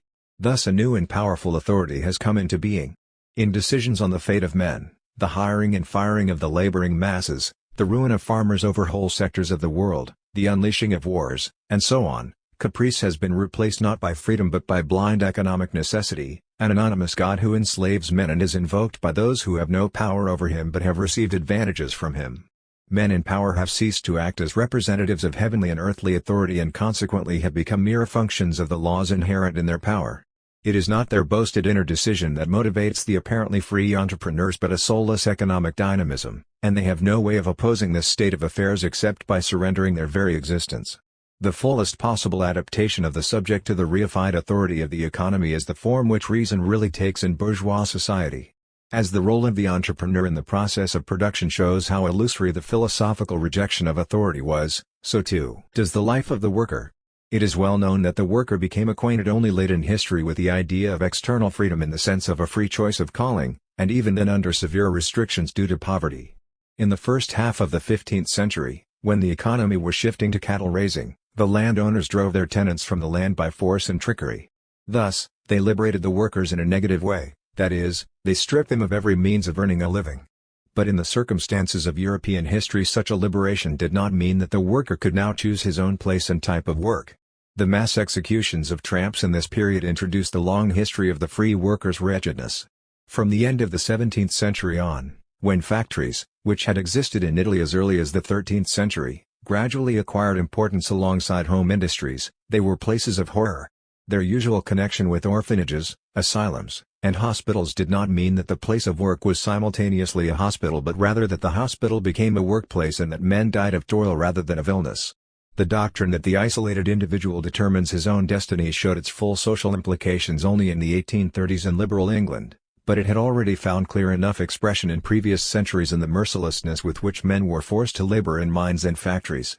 Antiquity and the early Middle Ages were periods of cruelty, but with the increasing need for workers in the growing economy of free exchange, the compulsion upon the masses to submit to killing labor was rationalized into a moral imperative. Correspondingly, measures were taken not only against the poor but against all helpless people, children, the aged, the ill.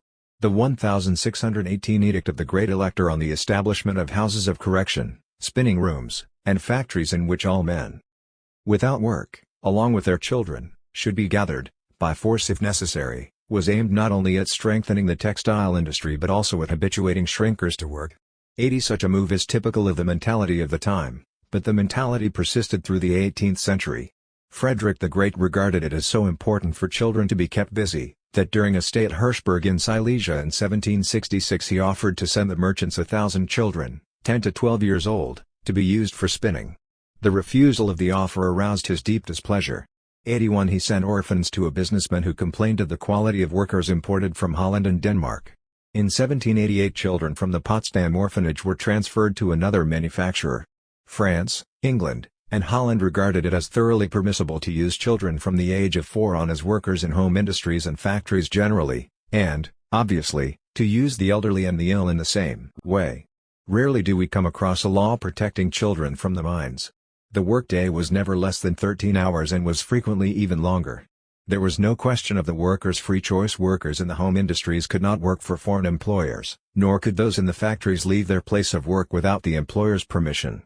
When children ran away after being forced into the various workshops, with or without their families' consent, they were recaptured with the help of the authorities. Strikes were severely punished and wages were deliberately kept low, with the approval or even at the express orders of the government. Spinoza's friend and patron, De Witt, demanded an official lowering of wages. The conviction was widespread that as long as a worker had money in his pocket or the smallest credit, he would fall into the vice of idleness, that is, in more realistic terms, he would absolutely refuse to submit to murderous working conditions. Such was the typical economic thinking of the 18th century that it took the progressiveness of a Turgot to criticize seriously the practice of keeping workers in factories against their will, and the whole life experience of a Voltaire to establish the fact that labor can turn from necessity to scourge. Man is born for action, Voltaire wrote in 1720, as fire rises and stone falls. To be inactive and not to exist are the same thing for him. The only difference is between peaceful or troubled, dangerous or useful occupations. 50 years later, he added another sentence to the passage. Job said rightly, man is born for sorrow as the bird for flight, but the flying bird can be taken in the snare. 82 Our concern here, however, is not the contradiction between the existence of the masses, who were not indeed serfs but were exploited in the most terrible way, and that doctrine of man's freedom and dignity which was dominant in philosophy ever since Pico della Mirandola's time. We are concerned rather with one element of the work relationship in modern times, namely, the camouflaging of authority as it actually operates for the worker. In the work system which was set up almost everywhere in 19th century Europe, the relation between employer and workers was based on the so-called free contract. Even when workers banded together in trade unions and partially surrendered their own freedom of movement by commissioning their officers to negotiate contracts, the contracts were ultimately the decision of the workers. The establishment of relations between the independent manufacturers and the industrial workers is, within the limits set by imperial law, the object of free agreement, said the trade regulations of the German Empire, para. 105. But the freedom had other and more important limits than those set by imperial law, limits arising not out of nature or the low level of development of human powers but out of the particular character of the dominant form of society, and yet seeming to be unchangeable limits which man could only accept. When both parties in the work relationship passed as free, there was an unwitting abstract tie-in from the fact that pressure to enter into the relationship operated differently on each side.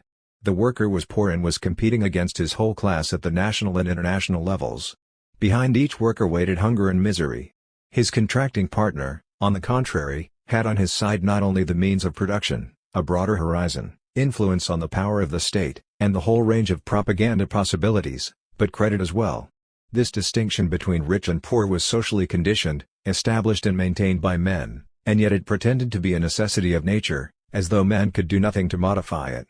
The individual worker was more deeply dependent on the sentiment of a contract than his partner and, for the most part, found the conditions already established to which he must adapt himself. The conditions were not by any means arbitrarily devised and dictated by the businessmen. On the contrary, the latter could easily point out the limitations he was under to the union officials who sought certain improvements, his ability to compete with other businessmen at home and abroad. This very reference, which the unions had to acknowledge as valid, manifested the essential trait of the dominant system, namely, that the kind and context of work was determined not by the conscious will of society but by the blind interaction of unintegrated forces. This was the trait which determined the businessman's lack of freedom. The distinction between employer and worker lay in the fact that this impersonal necessity, in which, of course, the whole conscious effort of individuals and peoples, along with the political and cultural system, played an important part, represented for the employer the condition for his control and for the worker a pitiless fate. Submission to economic circumstances, which the worker accepted in a free contract, was also a submission to the private will of the employer. In acknowledging the authority of economic facts, the worker was in practice acknowledging the power and authority of the employer. To the extent that he accepted the kind of idealistic doctrines of freedom, equality, and the absolute sovereignty of reason which were widely held in the last century, and to the extent that he felt himself to be free even amid the real conditions that prevailed, his consciousness was in fact the outcome of ideology. For the reigning authorities were not cast down from their place, but had simply hidden themselves behind the anonymous power of economic necessity or, as the phrase was, behind the voice of the facts. The effort to ground in apparently natural circumstances and to present as inescapable the dependence which men experienced even within a bourgeois society which, until the beginning of its most recent phase, rejected the irrational authority of persons and other forces, provides the conscious and unconscious motivation for part of the literature on cultural history. Submission to an external will is justified, not by a simple acceptance of tradition, but by supposed insight into eternal matters of fact. A typical textbook on national economy has this to say. Insofar as the objective nature of work for an employer has effects that are regarded as or are in fact unfavorable, this is inescapable. As we pointed out earlier, work for another demands in all circumstances a personal subordination, a submission of one's own will to that of a leader or director, and therefore brings with it a distinction of social position that will always be unavoidable. Insofar as a large part of such work involves danger to life and health and a greater loss of comfort and well-being than other kinds of work do, we are faced with evils, assuming the necessity of work to supply the goods men need, that are unavoidable and must ever be endured by one or other sector of society. There is no work system that can eliminate them. 88. If books like the one quoted show some friendliness to workers, it usually takes the form of insisting that improvement is surely possible in many factors which make the work relationship disadvantageous to the worker: external working conditions, place and time of work, wages. But there is also the presupposition that the connection of leadership with a pleasant life and work for others with a difficult life, as well as the assignment of the two ways of life to particular social groups, are unchangeable. In fact, however, this view turns an historical situation into a suprahistorical one. For such a distribution of work and of participation in the gifts of fortune corresponds to a particular stage in the development of human powers and their instrumentalities, and, as history moves on, it loses its productive value. The bourgeois conception of work, according to which subordination is determined no longer by birth but by free contract between private persons, and it is not the employer but the economic situation that imperiously pressures men into subordinate roles, had in fact an extremely productive and beneficial outcome.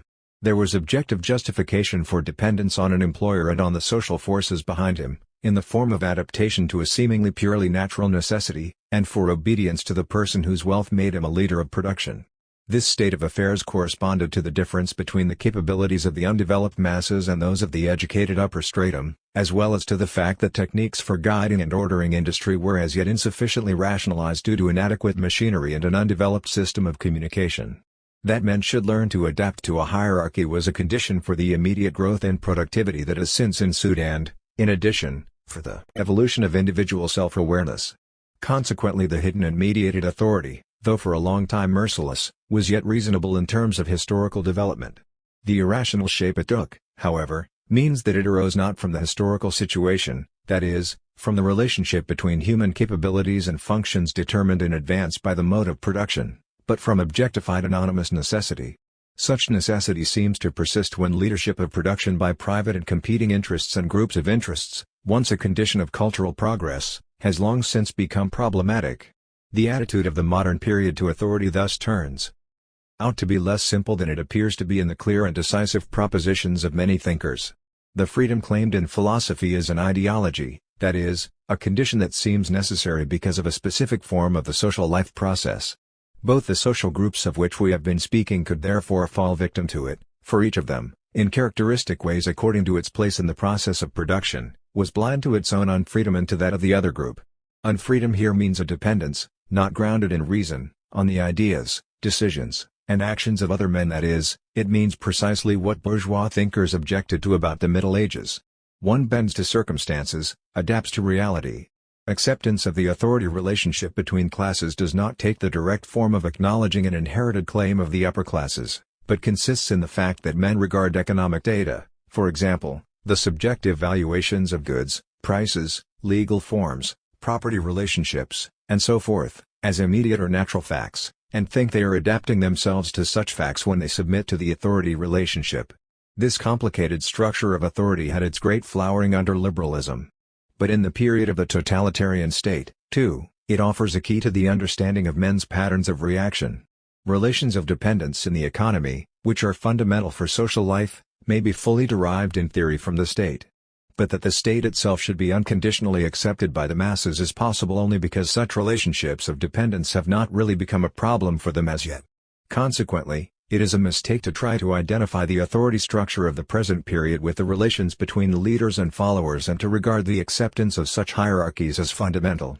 On the contrary, the new authority relationship which is in the foreground of thought and feeling today is itself possible only because that other authority relationship, a more everyday but also a deeper reality, has not yet lost its power. The political leadership is effective because great masses of men consciously and unconsciously accept their economic dependence as necessary or at least do not yet fully realize it, and this situation is in turn consolidated by the political relationship.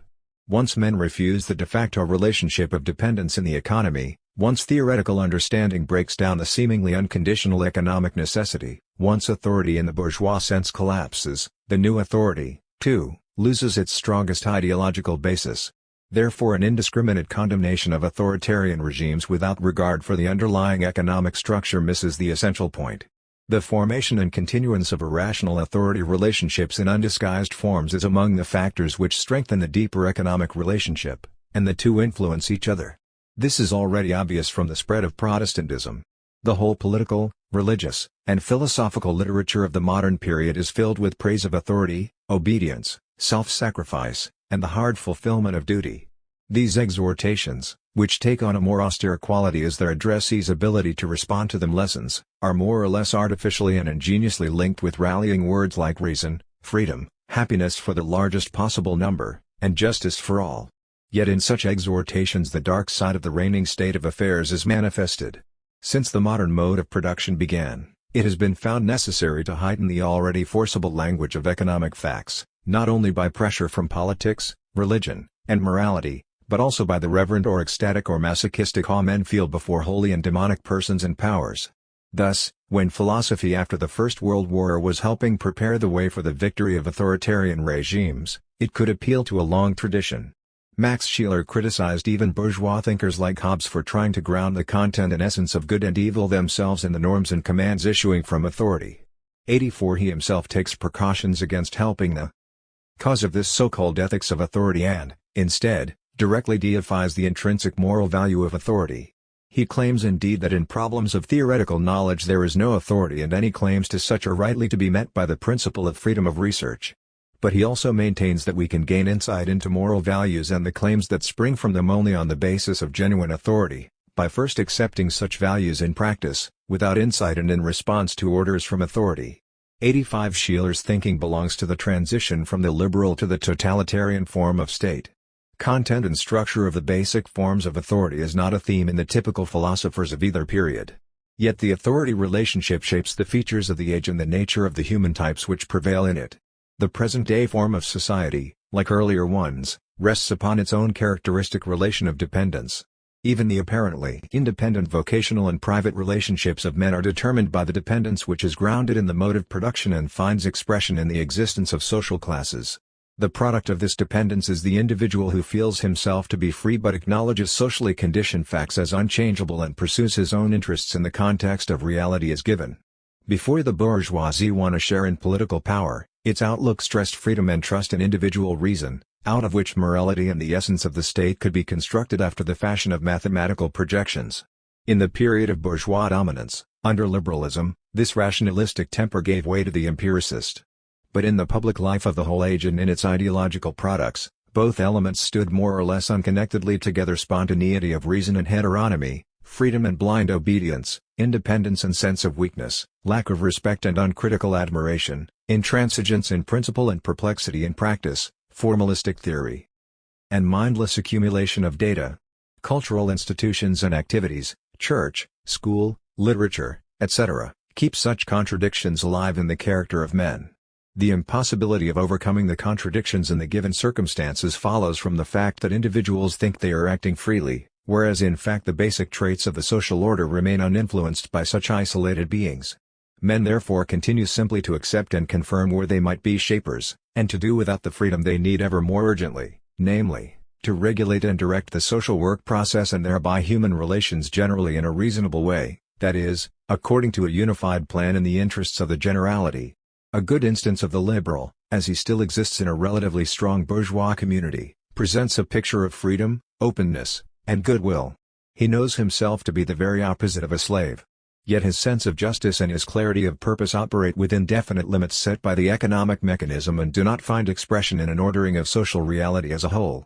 These limits, which he accepts, may change for him and everyone else at a moment's notice, so that he and his might become beggars through no fault of their own. Even in his freedom, kindness, and friendliness, the limits make their presence felt. He is less his own master than he first appears. His sense of personal independence and his corresponding respect for the freedom and dignity of his fellows are noble but abstract and naive as well. There is one social fact the acceptance of which is natural most immediately sanctions the existing relations of dependence, and that is the distinction of property. The poor man must work hard to live. As the structural reserve army of industry swells, he must even regard his work as a great benefit and privilege, and he does so to the extent that he belongs to the bourgeois, authority-oriented type. The free sale of his powers of work is the condition for the growth in power of the overlords, yet the discrepancy between merit and power in both cases grows beyond all belief. With the increasing irrationality of the system, the special isolated talents which earlier offered some chance of greater success and justified the Horatio Alger stories of the proper proportion between merit and reward, become ever more indifferent as compared with extrinsic factors in a person's destiny, and the disproportion between the good life and the hierarchy of human qualities becomes ever clearer. In the portrait of a just society, principles of reason determine each person's share in what society rests from nature in society as it is, however, the sharing depends on chance. Acceptance of such a situation is the same as worship of success, that god of the modern world. Success is not meaningfully related to effort, which may surpass that of others in power, intelligence, and progressiveness. The brute fact that a man has reached success and has power, money, and connections is what lifts him above others and forces others into his service. The consciously cultivated reign of social justice has withdrawn into the courtroom and, apart from political issues, seems there to be busied essentially with theft and murder. The blind sentence passed by the economy, that mightier social power which condemns the greater part of mankind to senseless wretchedness and crushes countless human talents, is accepted as inevitable and recognized in practice in the conduct of men. Universal injustice is thus surrounded by the halo of necessity and is, according to modern philosophically oriented piety, not to be compensated for even by a real hell and by the heaven of the blessed. Such an outlook reacts, of course, on the justice of the law court and devalues its good efforts, not only because those who are its objects have usually already been condemned at the economic judgment seat before they ever committed their crimes, but even in the thoughts and feelings of the judges themselves. In the period when this order of things was flourishing, reason seemed operative in the distribution of happiness and prestige. Today that order is bereft of every meaningful necessity, since the equalization of functions in work and the comprehensibility of the apparatus of production are so far advanced, while human capabilities and social wealth have grown as well. Yet no one is responsible, for limitations on freedom are also limitations on conscience. Everyone must look out for himself.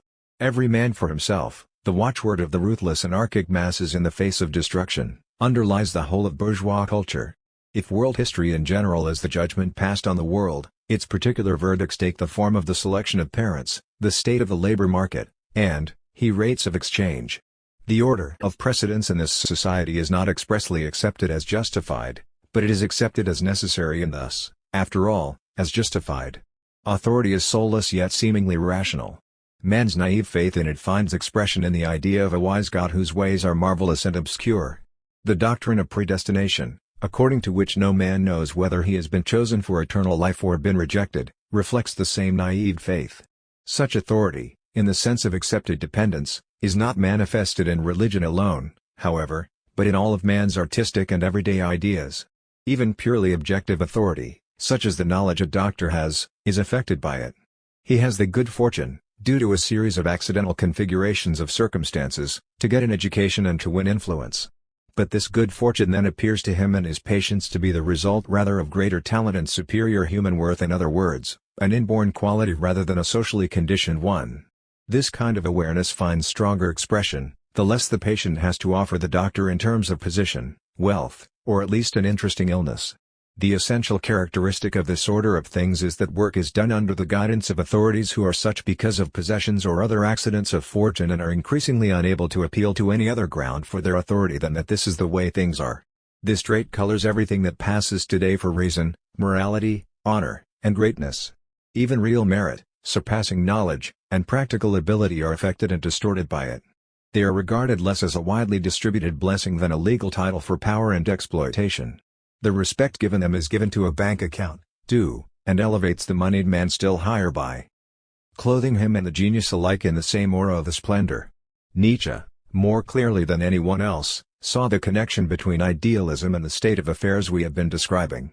Hegel, he says, implanted in a generation leavened throughout by him the worship of the power of history, that practically turns every moment into a sheer gaping at success, into an idolatry of the actual for which we have now discovered the characteristic phrase to adapt ourselves to circumstances. But the man who has once learned to crook the knee and bow the head before the power of history, nods yes at last, like a Chinese doll, to every power, whether it be a government or a public opinion or a numerical majority, and his limbs move correctly as the power pulls the string. If each success have come by a rational necessity, and every event show the victory of logic or the idea, then, down on your knees quickly, and let every step in the ladder of success have its reverence. There are no more living mythologies, you say? Religions are at their last gasp? Look at the religion of the power of history, and the priests of the mythology of ideas, with their scarred knees. Do not all the virtues follow in the train of the new faith? And shall we not call it unselfishness, when the historical man lets himself be turned into an objective mirror of all that is? Is it not magnanimity to renounce all power in heaven and earth in order to adore the mere fact of power? Is it not justice, always to hold the balance of forces in your hand and observe which is the stronger and heavier? 30. The simple fact that in modern times the external circumstance of having property gives a man power to dispose of others, reduces to secondary rank all the other valuational norms which currently play a role in public life. Social groups which must achieve stability within the existing order and which hope to better their position in it, will maintain a faith in the inevitability of the basic situation, even though it has long since become a ball and chain. There has to be some authority. By this they mean not so much the really effective authority, the one based on private property, as the authority of the state which forces them to submit to the real authority and takes all decisions out of their hands. The effort to sustain this frame of mind and to propagate it as widely as possible among the population as a whole, is at work in all areas of intellectual life. The resultant affirmation of the given social hierarchy and of the mode of production on which it rests, as well as all the psychic impulses and forms of consciousness connected with this affirmation, form one of the intellectual elements by which culture proves to be the cement holding together a society with deep cracks in its walls. The great psychic energy needed if one is to escape the prevailing outlook is not to be identified with an anarchistic rejection of authority nor with the trained judgment of the expert who can distinguish genuine ability from charlatanry. To the extent that expert judgment concentrates on its object in isolation, it does not do the object justice, for it does not show how genuine accomplishments in art and science are in opposition to the prevailing trend. On the other hand, the radically anti-authority attitude of the anarchist is but an exaggeration of the bourgeois awareness of personal freedom as something to be always and everywhere realized if one but will it so.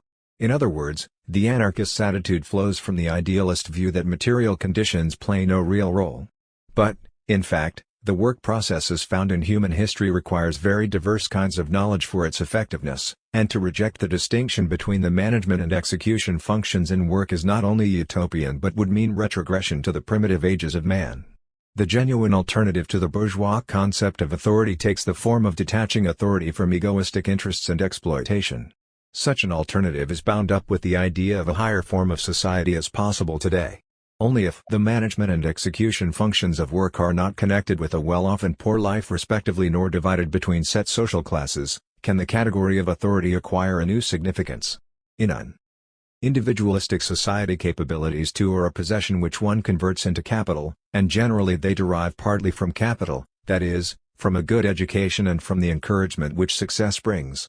If the goods men need in order to live no longer originate in an economy of seemingly free producers, of whom some because of poverty must hire themselves out to others, while the latter manufacture goods not according to human needs but according to what their own solvency requires, and if, instead, such goods originate in the rationally guided efforts of mankind, then the freedom of the abstract individual, who proves really to be in chains, will become the collaborative work of concrete men whose genuine freedom will be limited only by nature and its necessities. In disciplined work, men will take their place under an authority, but the authority will only be carrying out the plans that men have made and have decided to implement. The plans themselves will no longer be the result of divergent class interests, for the latter will have lost their foundation and been converted into communal effort. The command of another will express his personal interests only because it also expresses the interests of the generality. The disciplined obedience of men who strive to bring this state of affairs to pass already reflects another conception of authority. The simple fact of unconditional subordination, then, is not an essential structural element in every authority relationship. The formalism which sets up reason and authority as alternatives and asks us to confess to the one and to despise the other, along with anarchism and the authoritarian view of the state, all these are expressions of one and the same cultural epoch. 3. Family. The relation of individuals to authority is determined by the special character of the work process in modern times and gives rise, in turn, to a lasting collaboration of social institutions in producing and consolidating the character types which correspond to the relationship. Institutional activity is not limited to express measures taken by church, school, sporting associations, political parties, theater, the press, and so on. Even more than through actions deliberately aimed at forming men, this social function is exercised through the continuous influence of the prevailing situation itself, through the formative power of public and private life, through the example of persons who play a role in the individual's life, in short, through processes not consciously directed. Helvetius says that man is educated by all the objects which surround him, all the situations in which chance places him, and, finally, all the events in which he is caught up.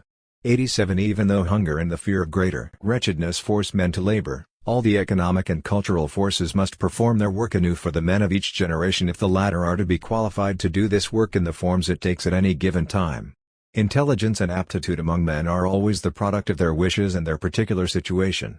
88 Even man's wishes are shaped along determined lines by the social situation and the various educational forces active in it. The family has a very special place among the relationships which through conscious and unconscious mechanisms influence the psychic character of the vast majority of men.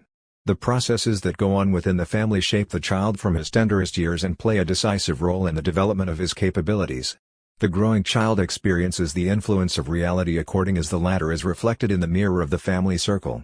The family, as one of the most important formative agencies, sees to it that the kind of human character emerges which social life requires, and gives this human being in great measure the indispensable adaptability for a specific authority-oriented conduct on which the existence of the bourgeois order largely depends. The periods of the Reformation and of absolutism, especially, insisted that this function of the family was an activity to be consciously exercised. If the individual were to be habituated not to despair in the hard world in which the new discipline of work was being spread abroad, but to face it courageously, a pitiless lack of consideration for himself and others must become second nature to him. Christianity had, of course, recognized long ago the family's task of educating men to live under authority in society. Augustine taught that domestic peace has a relation to civic peace, in other words, that the well-ordered concord of domestic obedience and domestic rule has a relation to the well-ordered concord of civic obedience and civic rule. And therefore it follows, further, that the father of the family ought to frame his domestic rule in accordance with the law of the city, so that the household may be in harmony with the civic order. 89 But Augustine's recommendation here refers to something more than the strictness which later on came to be regarded as a father's duty.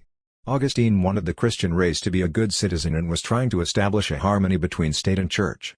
Protestantism helped the evolving social system in introducing the frame of mind which regards work, profit, and power to dispose of capital as ends in themselves, substitutes for a life centered on earthly or even heavenly happiness. A man is not to bow before the church, as happened in Catholicism, but he must learn simply to bow, to obey, and to work. Even obedience is no longer valued essentially as a means to reaching beatitude, nor does it have limits placed on its exercise by the laws of God and men. Instead, under absolutism, it becomes increasingly a virtue valued for its own sake.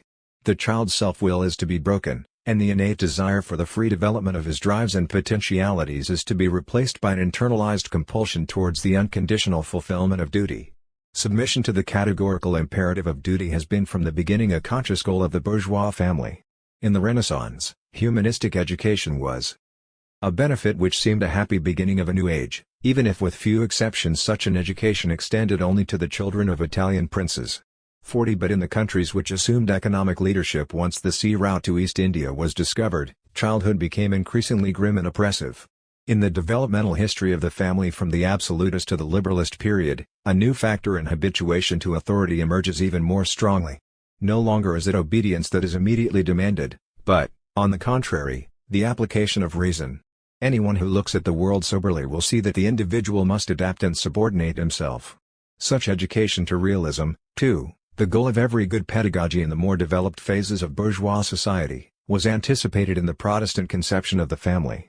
It is present in the very essence of Lutheranism, which looks upon the physical superiority of man as the expression of a superior relationship willed by God, and a stable order as the chief end of all social organizations. The housefather represents the law, and possesses unlimited power over others. He is the breadwinner, the pastor, and the priest of his household. 41. The naturally given fact of the father's physical strength is regarded in Protestantism as also a moral fact to be respected. Because the father is de facto stronger, he is also de jure stronger. The child is not only to take the father's superiority into account, he is also to have esteem for it. In this kind of familial situation, with its determinative influence on the child's education, we find anticipated in large measure the structure of authority as it existed outside the family. According to the latter, the prevailing differences in conditions of life, which the individual finds in the world, are simply to be accepted. He must make his way within that framework and not rebel against it. 2. Recognize facts means to accept them. Distinctions established by nature are willed by God, and, in bourgeois society, wealth and poverty seem naturally determined.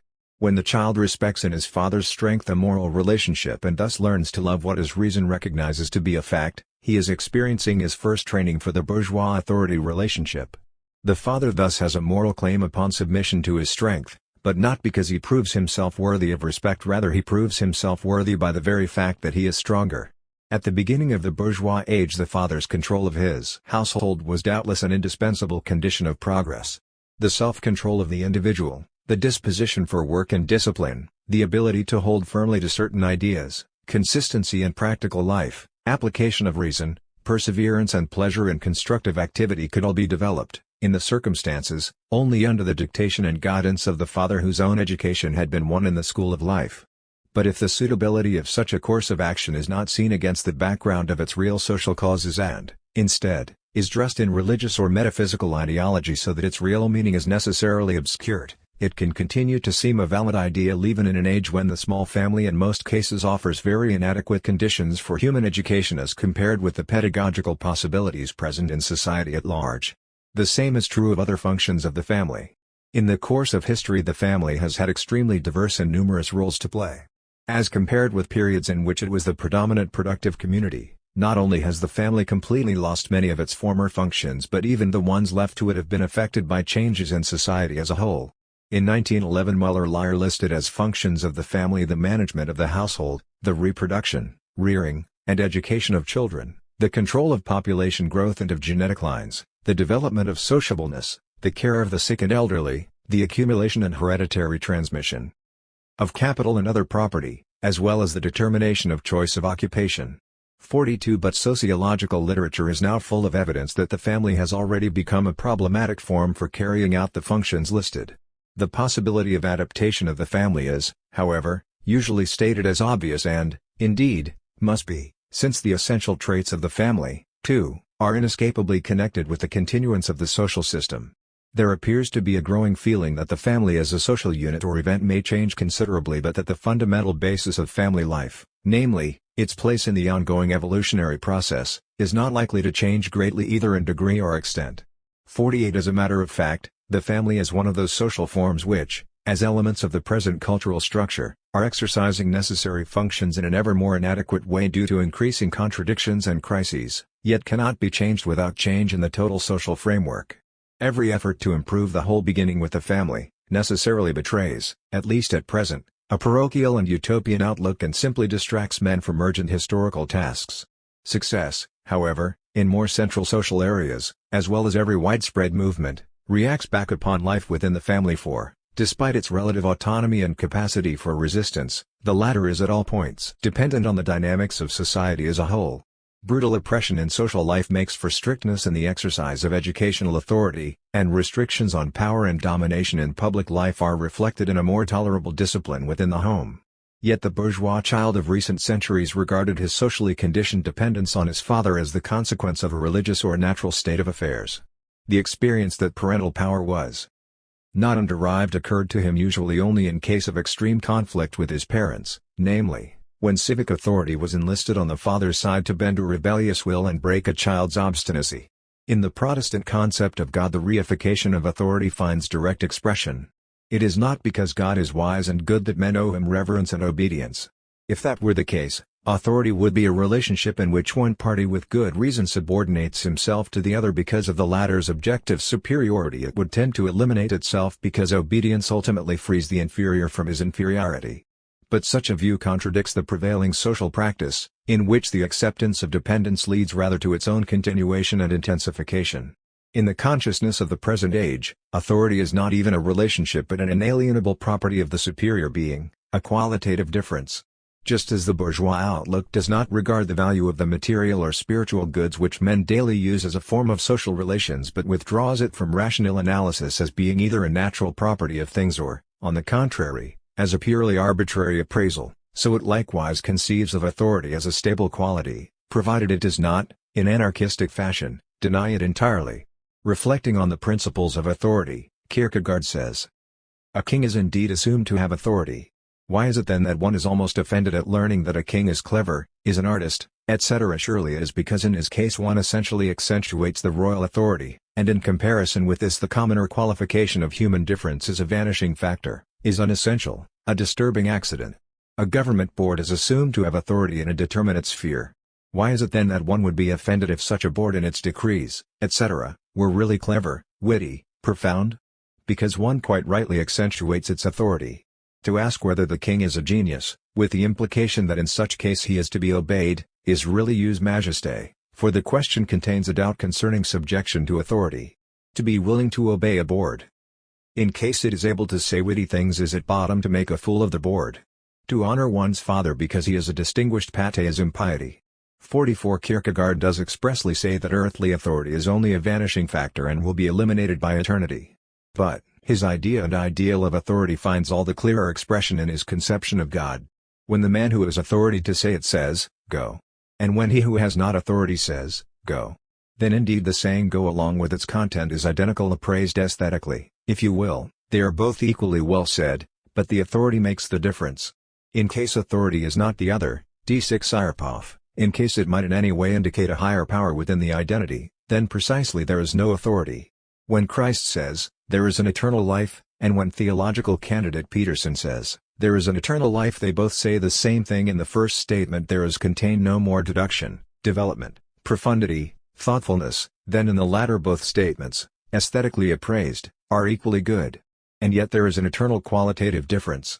Christ as the God-man is in possession of a specific quality of authority which no eternity can mediate and put Christ on the same plane with the essential human equality.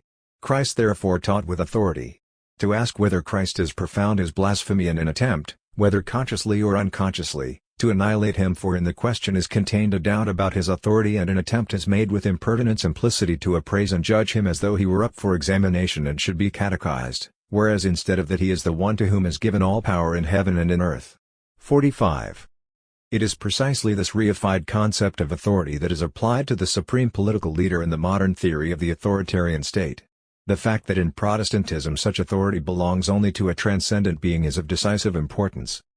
Religiously, this does not, however, affect the truth that the concept, whether as religious or as political, springs from the same social experience and that the opportunity for it to become in either form a basic category for understanding the world was inevitably created by the situation in the limited family of the patriarchal type. The unmediated identification of natural strength with estimability in the bourgeois family operates as an educational factor with reference to the authority structure characteristic of this society. But another, likewise seemingly natural characteristic of the father operates in the same way. He is master of the house because he earns or at least possesses the money.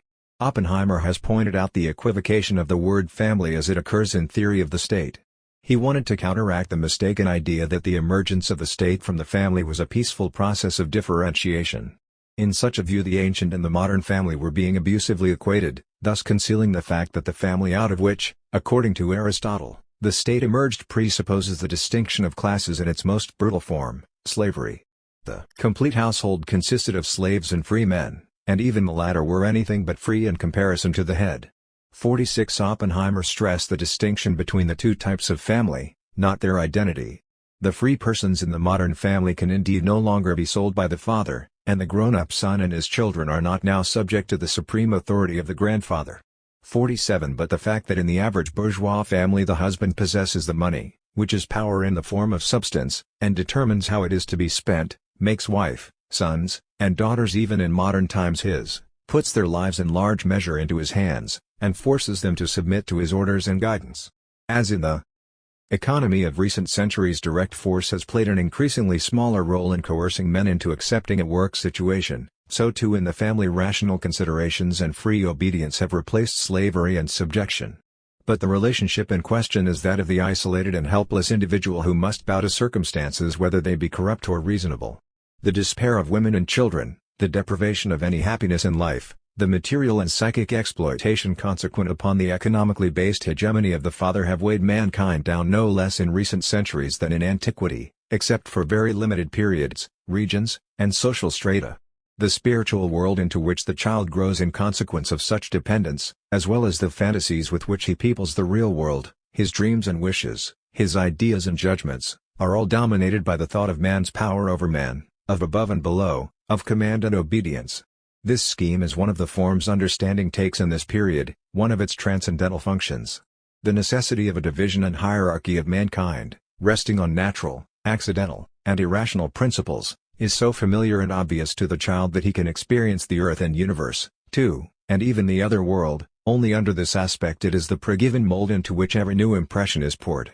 The ideologies of merit and accomplishment, harmony and justice, can continue to have a place in this picture of the world because the fact that the reification of social categories contradicts them does not emerge into consciousness. According to the structure, property relationships are stable and eternal. They do not manifest the fact that they are in truth the objects of social activity and revolution, and therefore they are not prejudicial to the appropriateness claimed by the social structure. Yet because of these contradictions the bourgeois child, unlike the child of ancient society, develops an authority-oriented character which, according to his social class and individual lot in life, has in greater or lesser degree a calculating, fawning, and moralizing or rationalizing aspect. To yield to his father because the latter has the money is, in his eyes, the only reasonable thing to do, independently of any consideration of the father's human qualities. Such a consideration even proves to be fruitless, at least in the later stages of bourgeois society. In consequence of the seeming naturalness of paternal power with its twofold foundation in the father's economic position and his physical strength with its legal backing, growing up in the restricted family is a first-rate schooling in the authority behavior specific to this society. In the 17th and 18th centuries the idea of freedom and justice had not yet been relativized in a way perceptible even to a child, nor were they obviously regarded as secondary by parents. Even so, despite all the talk of such ideals which they received and made their own, the sons and daughters of bourgeois families learned that the fulfillment of all wishes depends in reality on money and position. Helv Sixtius asks, when from childhood on I remember people always linking happiness with wealth, what means can there be of separating the two in my later years? Are people now aware of the power which connected ideas exercise? If experience of a certain kind of government leads me to fear the great, shall I not automatically respect greatness in a foreign lord who has absolutely no power over me? 48 One travels the paths to power in the bourgeois world not by putting into practice judgments of moral value but by clever adaptation to actual conditions. A son has this impressed on him by circumstances in his own family. He may think what he will of his father, but if he is to avoid conflicts and costly refusals he must submit to his father and satisfy him. The father is, in the last analysis, always right where his son is concerned. The father represents power and success, and the only way the son can preserve in his own mind a harmony between effective action and the ideal, a harmony often shattered in the years before puberty's end, is to endow his father, the strong and powerful one, with all the other qualities the son considers estimable. As a matter of fact, in the present circumstances the father's economic and educational service to his children is indispensable in his educational and governing function, even in his strictness which can be carried far enough to affect society as a whole. He is meeting a genuine social need, even if in a problematic fashion. It is consequently impossible to separate rational and irrational elements in the respect given him by his children. Consequently, too, Childhood in a limited family becomes an habituation to an authority which in an obscure way unites a necessary social function with power over men. Conscious educational measures which demand the spirit of respect for the status quo and the ability to adapt oneself to it are thus supplemented by the suggestive power of the situation in the limited family. 49. Where the family is still a productive community, the head of the family is immediately seen in his productive social achievement. But in the family which has shrunk to being a consumer community, his position is acquired essentially by the money he brings in and involves all the more momentous consequences for his family. Because of this separation in space and time between professional and familial life, every bourgeois father may in social life have a very modest position and have to bend the knee to others, yet at home will be the master and exercise the highly important function of accustoming his children to discretion and obedience. This is why not only the upper middle classes but many groups of workers and employees yield ever new generations of people who do not question the structure of the economic and social system but accept it as natural and permanent and allow even their dissatisfaction and rebellion to be turned into effective forces for the prevailing order. The individual mechanisms which operate in shaping the authority-oriented character within the family have been the object of investigation, especially by modern depth psychology. The latter has shown how the lack of independence, the deep sense of inferiority that afflicts most men, the centering of their whole psychic life around the ideas of order and subordination, but also their cultural achievements are all conditioned by the relations of child to parents or their substitutes and to brothers and sisters. The concepts of repression and sublimation as the outcomes of conflict with social reality have greatly advanced our understanding of the phenomena mentioned. For the formation of the authority-oriented character it is especially decisive that the children should learn, under pressure from the father, not to trace every failure back to its social causes but to remain at the level of the individual and to hypostatize the failure in religious terms as sin or in naturalistic terms as deficient natural endowment. The bad conscience that is developed in the family absorbs more energies than can be counted, which might otherwise be directed against the social circumstances that play a role in the individual's failure. The outcome of such paternal education is men who without ado seek the fault in themselves. At times this has been a productive trait, namely, as long as the fate of the individual and the common good both depended, at least in part, on the efficiency of the individual. In the present age, however, a compulsive sense of guilt, taking the form of a continual readiness to be sacrificed, renders fruitless any criticism of the real causes of trouble. The principle of self-blame will show essentially its negative side as long as it does not take on, in the majority of men, its more valent form a living awareness in each member of a self-determining human society that all happiness flows from work in common. The human types which prevail today are not educated to get to the roots of things, and they mistake appearance for substance. They are unable to think theoretically and to move independently beyond the simple registering of facts, that is, beyond the habit of applying conventional concepts to reality. The religious and other categories, with the help of which they are confident they can rise above circumstance, are ready to hand, and they have learned to use them uncritically. Cruelty, which Nietzsche calls the salve for wounded pride, finds other outlets than work and knowledge, though a rational education could channel it into the latter. Under the present mode of production, the realization of every project depends upon 1,000 chances, and free decision is degraded into a matter of mere guessing among obscure possibilities. To live in this way is enough by itself to kill any joy in activity. If it were not, education in the limited family is doubtless the most effective preparation for such a surrender of individual volition. In members of the upper classes, the results of this education for living under authority show more in an objectivity, an openness to all things, even to the mutually contradictory views and events in art and history, an enthusiasm for greatness as such it shows, in brief, in the empiricism and relativism of the liberal period. Among the lower classes, on the contrary, where pressure on the father is transmuted into pressure on his children, the result has been directly to increase, along with cruelty, the masochistic inclination to surrender one's will to any leader whatsoever, provided only he could be described as powerful. Comte, the founder of modern sociology, knew this from his own experience. The widespread desire for leadership is certainly quite unrestrained today, in consequence of our intellectual anarchy. Yet there is surely no one who in a secret personal testing of conscience has not felt more or less deeply how sweet it would be to obey, if only we could in our day and age have the almost impossible good luck of being freed from the oppressive burden of responsibility by wise and worthy leaders. Such a feeling they especially may have experienced who could themselves do the best job of leading.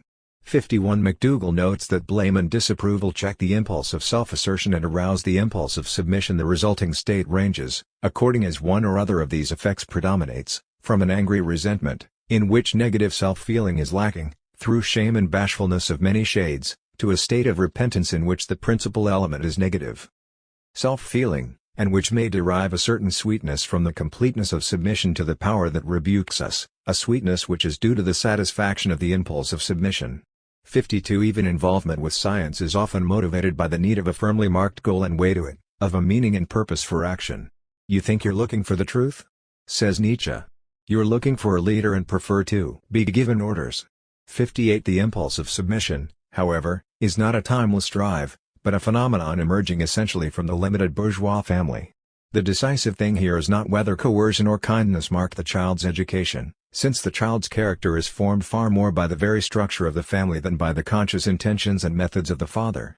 In view of the power at his disposal, even his very friendliness seems less a behavior elicited by the situation than a magnanimity adopted out of a sense of duty, and this impression of the child does not arise only when children relate their experiences to each other, but is caused by the very situation within his own family. However rationally the father may be acting by his own lights, his social position in relation to the child means that every educational measure he takes, however reasonable, must carry overtones of reward and punishment.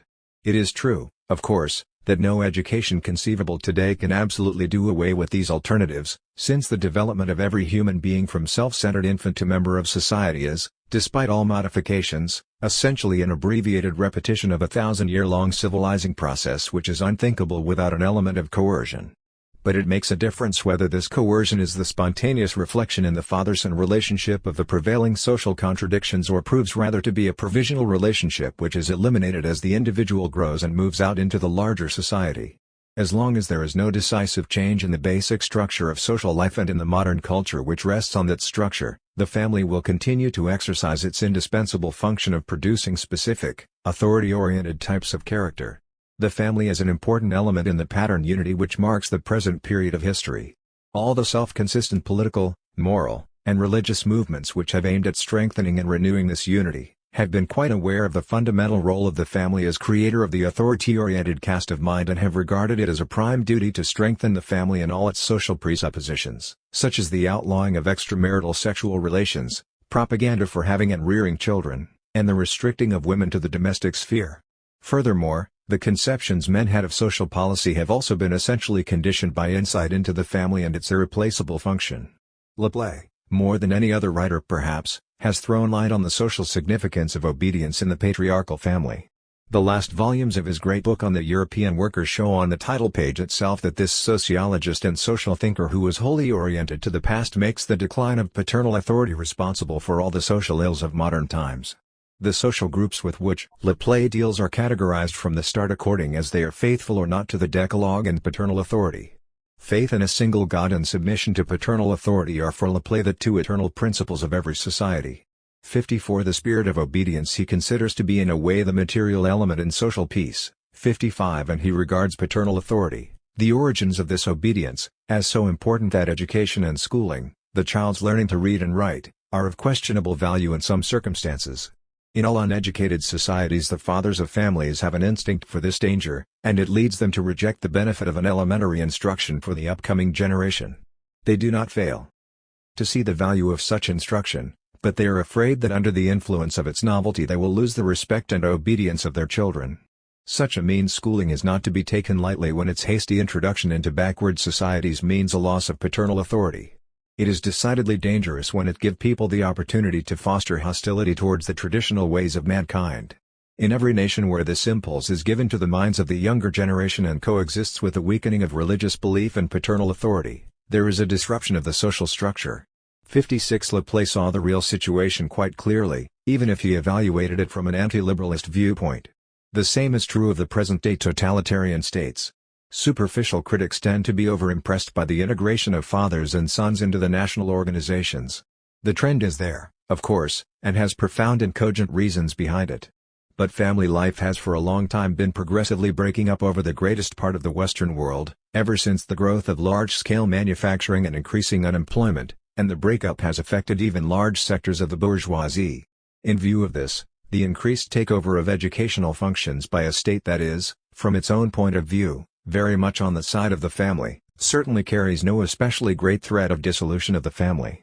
In addition to fostering a general rigidification of those social relationships which sustain the family and its functions and are in turn sustained by it, these states also attempt directly to regulate the anti-familial tendencies mentioned and to limit them in the degree required for maintaining the present system with its national and international play of forces.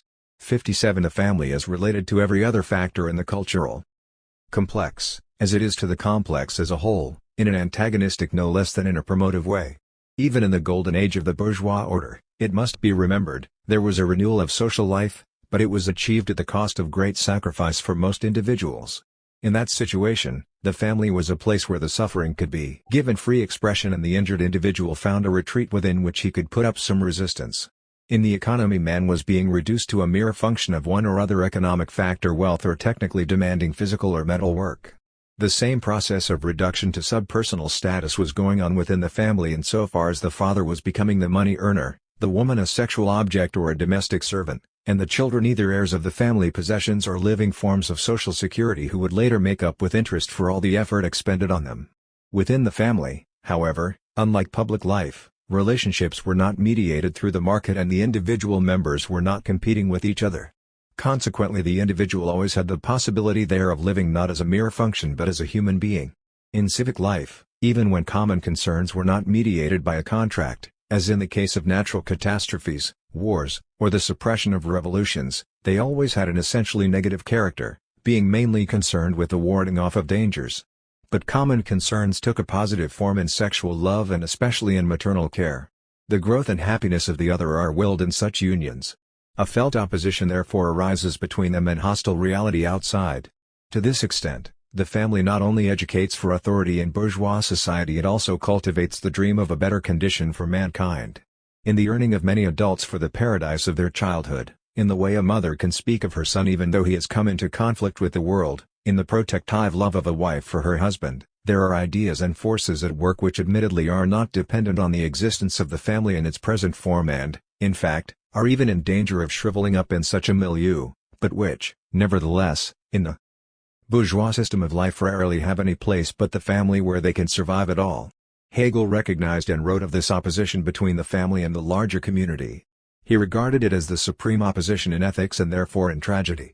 58 Over against human law which is open to the light of day, that is, the law prevailing in society and state, according to which men compete with one another in the segregation and isolation of their systems. 59 There is the eternal law under which individuals are valued for their own sakes. The procuring and maintaining of power and wealth turn, in part, merely on needs and wants, and are a matter that has to do with desire in part. They become in their higher object something which is merely of immediate significance. This object does not fall within the family itself, but concerns what is truly universal, the community. It acts rather in a negative way on the family, and consists in setting the individual outside the family, in subduing his merely natural existence and his mere particularity, and so drawing him on towards virtue, towards living in and for the universal. The positive purpose peculiar to the family is the individual as such. 60 Since Hegel absolutizes bourgeois society, he is not able really to develop the dialectic inherent in this opposition, even if as a very great philosophical realist he does not seek a hasty resolution of the conflict by softening its contours. He links the knowledge that only as a socialized being is man real with the hypostatization of contemporary society, but at least he recognizes that the individual's lot in this society is the long sequence of his broken and diversified existence and the unrest of a life of chance. 61 Whereas the family embraces the whole individual. However, Hegel was unable to think the possibility of a truly united and rational society in which the individual as such, as understood and cherished within the family, could come into his own. He is forced, therefore, to regard this concrete individual entity, man in his totality, as being, even within the family, a merely unreal insubstantial shadow. 62 And to say that the act, which embraces the entire existence of the blood relation, has as its object and content this specific individual, as a universal being, divested of his sensuous, or particular reality. The act no longer concerns the living but the dead. 63 If justice is in fact embodied in the society and state of the day, even though these do not respect the individual's uniqueness but are absolutely indifferent to it, then the reduction of the individual to nothing but the representative of an economic function is philosophically canonized and made permanent. The individual as he really lives and suffers, that is, the specific particularity of a given nature, which becomes purpose and content, is looked upon not only as the limited being he presently is, but even as something powerless and unreal. 64 Consequently, the satisfaction of the unique, natural, i.e. really existing man is not the goal of politics but the purely spiritual task of the absolute spirit, the achievement of art, religion, and metaphysics. If individuals, supported by these spiritual forces, do not bear up under pressures and make the necessary sacrifices, then government has from time to shake them to the very center by war. By this means it confounds the order that has been established and arranged, and violates their right to independence, while the individuals, who get adrift from the whole, striving after inviolable self-existence and personal security, are made, by the task thus imposed on them by government, to feel the power of their lord and master, death. 65 Any transition to a higher form of society is thus excluded. But in the society which Hegel regards as definitive, natural existence and as mere particularity, and so drawing him on towards virtue, towards living in and for the universal, the positive purpose peculiar to the family as the individual as such. 60 Since Hegel absolutizes bourgeois society, he is not able really to develop the dialectic inherent in this opposition, even if as a very great philosophical realist he does not seek a hasty resolution of the conflict by softening its contours. He links the knowledge that only as a socialized being is man real with the hypostatization of contemporary society, but at least he recognizes that the individual's lot in this society is the long sequence of his broken and diversified existence and the unrest of a life of chance. 61 Whereas the family embraces the whole individual. However, Hegel was unable to think the possibility of a truly united and rational society in which the individual as such, as understood and cherished within the family, could come into his own. He is forced, therefore, to regard this concrete individual entity, man in his totality, as being, even within the family, a merely unreal insubstantial shadow. 62 And to say that the act, which embraces the entire existence of the blood relation, has as its object and content this specific individual, as a universal being, divested of his sensuous, or particular reality. The act no longer concerns the living but the dead. 63 If justice is in fact embodied in the society and state of the day, even though these do not respect the individual's uniqueness but are absolutely indifferent to it, then the reduction of the individual to nothing but the representative of an economic function is philosophically canonized and made permanent. The individual as he really lives and suffers, that is, the specific particularity of a given nature, which becomes purpose and content, is looked upon not only as the limited being he presently is, but even as something powerless and unreal. 64 Consequently, the satisfaction of the unique, natural, i.e. really existing man is not the goal of politics but the purely spiritual task of the absolute spirit, the achievement of art, religion, and metaphysics.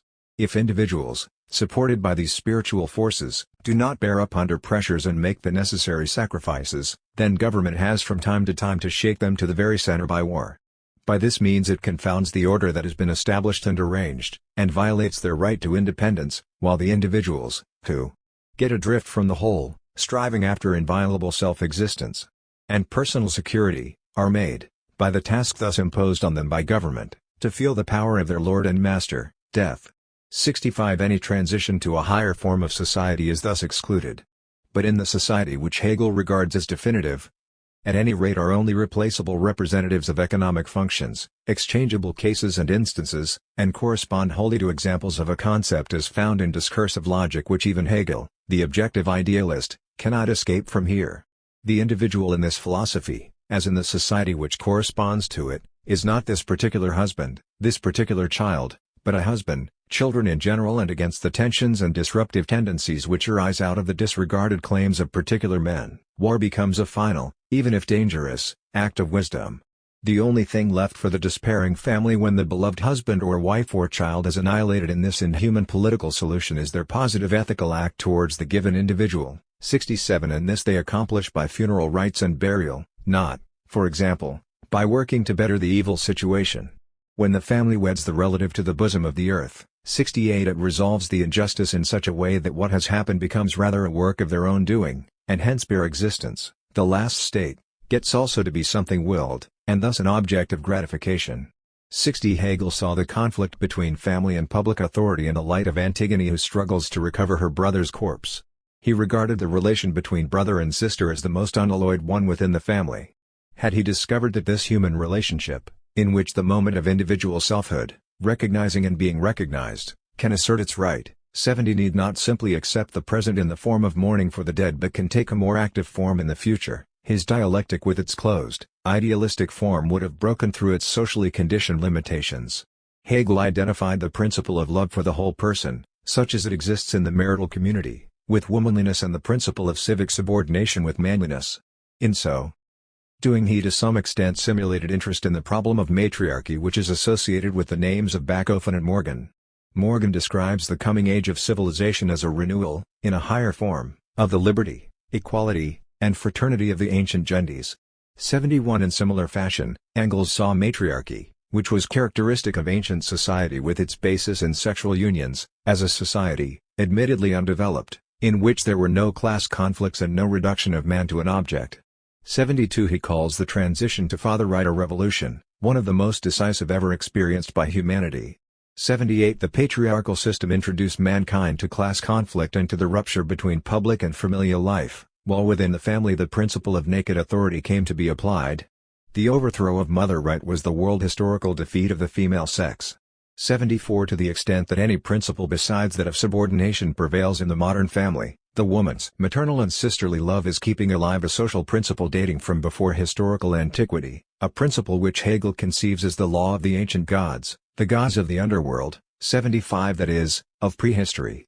Because it still fosters human relations which are determined by the woman, the present-day family is a source of strength to resist the total dehumanization of the world and contains an element of anti-authoritarianism. But it must also be recognized that because of her dependence, woman herself has been changed. She is, in large measure, socially and legally under the authority of the male and is seen in relation to him, thus experiencing in her person the law that prevails in this anarchic society. In the process her own development is lastingly restricted. The male and, concretely, the male as formed by existing circumstances dominates her in a double way. Societal life is essentially managed by men, and the man is at the head of the family. Since that original revolution in which mother right was overthrown, women's dependence on man has been uninterrupted in civilized lands. Even the age of knights and troubadours is no exception. The noble ladies, married and unmarried, who were the bright jewels of festivals and tourneys, were wholly subject to the domestic power of father and husband, were not infrequently physically ill-treated, and were jealously watched as though they were ladies of the harem. Trademark the Protestant Church sees in woman's subjection to man the penalty for Eve's sin. 77. But on this point it is only following the views of the medieval Church. For the latter, too, woman is primarily the partner who wittingly and unwittingly seduces to sin. The attraction she awakens in the male is regarded as moral fault on her part. 78. Even belief in witches, which was the rationalization for the most frightful terrorism ever exercised against a sexual group, was regarded as justified by the corruption of woman's nature. In the modern period woman's dependence has, indeed, taken other forms due to the new mode of production, but the principle itself remains unchanged as do its profound effects on the female psyche. Even in North America, where women receive a respect which recalls the medieval love service, the principle is entirely preserved. Of the two great dramatic critics of modern society, Ibsen has portrayed the fact of woman's subjection and exploitation, while Strindberg has shown its result, the wife in a bourgeois marriage, restricted in her development, unsatisfied, spiritless. The familial role of the woman strengthens the authority of the status quo in two ways. Being dependent on her husband's position and earnings, she is also circumscribed by the fact that the head of the family adapts himself to the situations he meets and under no circumstances rebels against the powers that be, but does his utmost to better his position. Profound economic and even physiological interests link the woman to her husband's ambition. Before all else, however, her concern is with her own and her children's economic security. The introduction of the franchise for women was a gain for conservative forces even in states where a strengthening of labor groups had been expected. The sense of economic and social responsibility for wife and child, which necessarily becomes an essential trait of the male in the bourgeois world, is one of the most important elements in the functioning of the family as a conservative force in that society. When accommodation to existing authority relationships becomes advisable for husband and father out of love for his family, then the very thought of rebellion causes him the most agonizing conflicts of conscience. The struggle against certain historical conditions ceases to be a matter simply of personal courage and becomes the sacrifice of persons dear to him. The existence of many states in the modern period is closely bound up with such inhibitions and their continuance. If these restraints ceased or even lessened in intensity, such states would immediately be endangered. Furthermore, it is not only concern for his family but also the constant spoken or tacit urging of his wife that chains the husband to the status quo. In their upbringing by the mother the children, too, experience directly the influence of a mind dedicated to the prevailing order of things, although, on the other hand, love for a mother who is dominated by the father can also sow in the children the seeds of a lasting spirit of rebellion. It is not only in this direct way, however, that the woman exercises her function of strengthening authority. Her whole position in the family results in an inhibiting of important psychic energies which might have been effective in shaping the world. Monogamy as practiced in bourgeois male-dominated society presupposes the devaluation of purely sensuous pleasure. As a result, not only is the sexual life of the spouses surrounded with mystery as far as the children are concerned, but every sensuous element is strictly banished from the son's tenderness for his mother. She and his sisters have the right to pure feelings and unsullied reverence and esteem from him. The forced separation, expressly represented by the mother and especially by the father, of idealistic dedication and sexual desire, tender mindfulness and simple self-interest, heavenly interiority and earthly passion forms one psychic root of an existence rent by contradictions. Under the pressure of such a family situation, the individual does not learn to understand and respect his mother in her concrete existence, that is, as this particular social and sexual being. Consequently, he is not only educated to repress his socially harmful impulses, a feat of immense cultural significance, but, because this education takes the problematic form of camouflaging reality, the individual also loses for good the disposition of part of his psychic energies. Reason and joy in its exercise are restricted, the suppressed inclination towards the mother reappears as a fanciful and sentimental susceptibility to all symbols of the dark, maternal, and protective powers. 70 Because the woman bows to the law of the patriarchal family, she becomes an instrument for maintaining authority in this society. Hegel refers with enthusiasm to Antigone's final words in Sophocles' play, "If this seems good to the gods, suffering, we may be made to know our error." 80 When she thus renounces all opposition, she simultaneously accepts the principle of male-dominated bourgeois society, bad luck is your own fault. The role of cultural institutions in keeping a society going is usually well known, instinctively at first, conceptually later on, by those whose lives are especially closely bound up with it. They cling passionately to ways of life which seem essential to a world order that favors them. But the powers of self-preserva tie in which these institutions possess comes only in small part from deliberative promotive efforts from above. They draw ever new life from the fundamental structure of society, which they in turn confirm, and, in the process, directly strengthen their own self-preservation energies. Religious ideas, for example, draw their continued existence, in a seemingly almost natural way, from the life experience of men in present-day society. But religion in turn strengthens the tendency to give a religious interpretation of personal experience, for it predisposes the individual from childhood on to react thus, and it has at hand methods suitable to the needs of any given moment.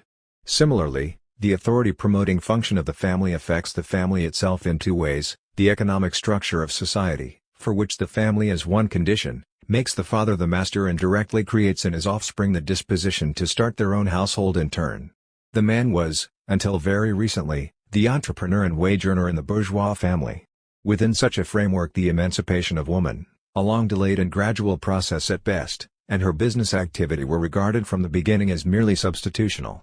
Woman's vocation, for which she is prepared in mind and feeling by her bourgeois education and character formation, drives her not behind the counter of a store nor to a typewriter, but towards a happy marriage in which she will be cared for and will be able to worry about her children. Furthermore, the emancipation has come too late, for it has come at a period when unemployment has become a structural part of our present society. In this situation the woman is unwelcome, and the laws of many states, limiting the professional activity of women as they do, show that her prospects in this area are poor. The authority-promoting effects of the family depend essentially on the man having the decisive role he does, and his domestic power depends in turn on his being the provider. If he ceases to earn or possess money, if he loses his social position, his prestige within the family is endangered.